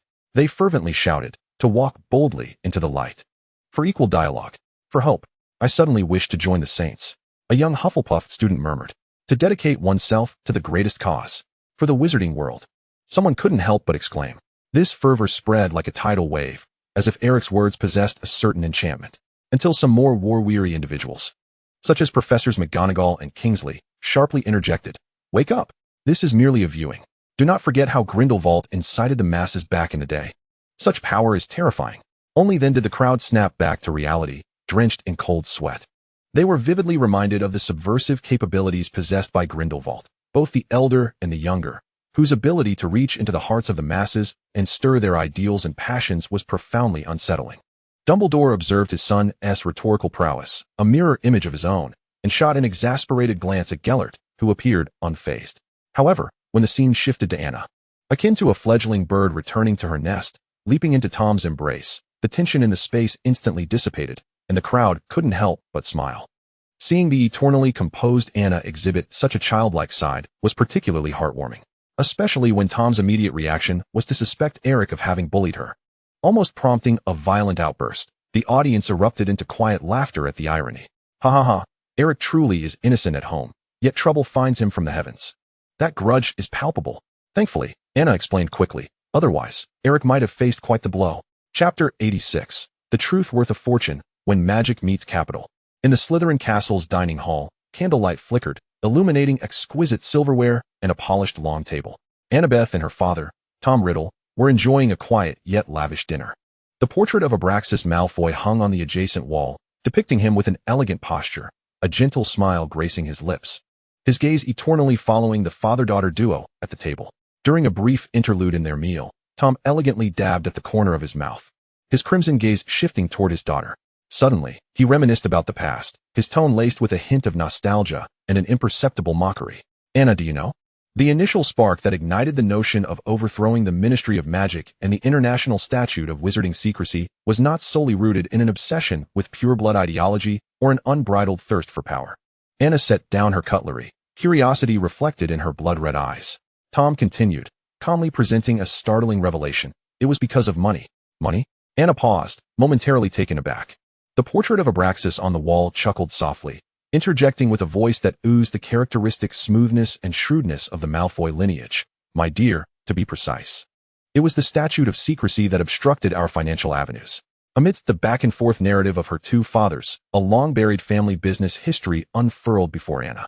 In the era of young Tom Riddle, the Muggle world was amidst the throes of the Second Industrial Revolution, with capitalism flourishing and mechanized production significantly enhancing efficiency. The astute businessman Abraxas Malfoy quickly recognized the monumental opportunity within this landscape.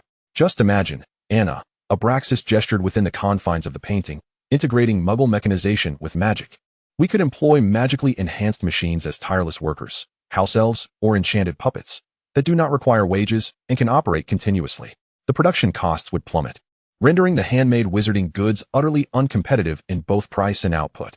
Tom added coldly, a flicker of disdain for past obstacles flashing in his eyes. However, the international statute of wizarding secrecy loomed like an iron curtain, strictly forbidding the introduction of Muggle mass production techniques and ideologies into the wizarding realm, and disallowing the use of magic to manufacture products that would undermine what the ministry deemed traditional craftsmanship.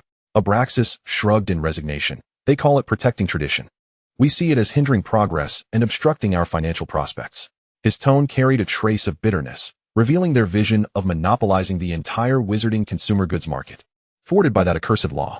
This mounting frustration, coupled with an insatiable desire for immense profit, became one of the initial driving forces behind the young Tom Riddle and Abraxas Malfoy's intentions to upend the existing order. Power, indeed alluring, was not the sole pursuit. Unblocking the wealth pathway sealed by the statute was equally vital. Yet a smug smile curled at Tom's lips. There are always loopholes in the rules. We have not given up entirely.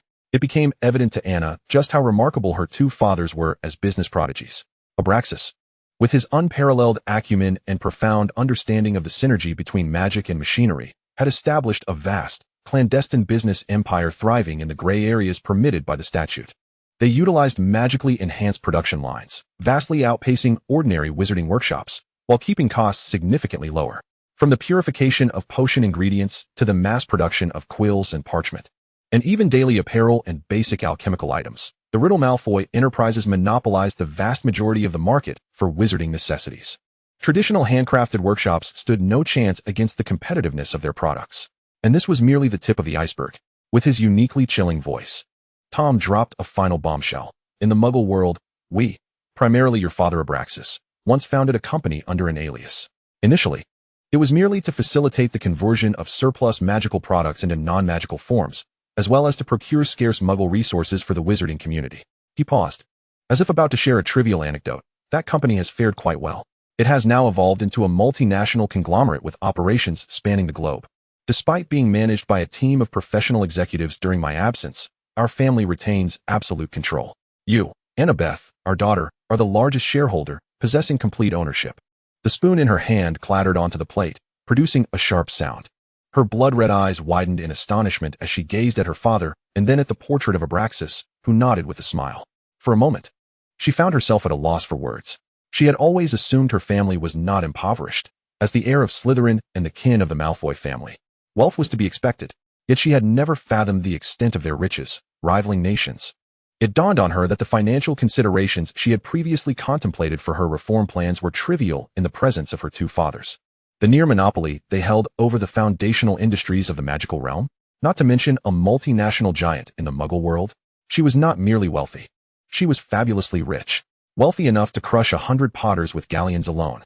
She mused that had her father used galleons to eliminate Potter and the opposition back in the day, they would not be facing such predicaments now.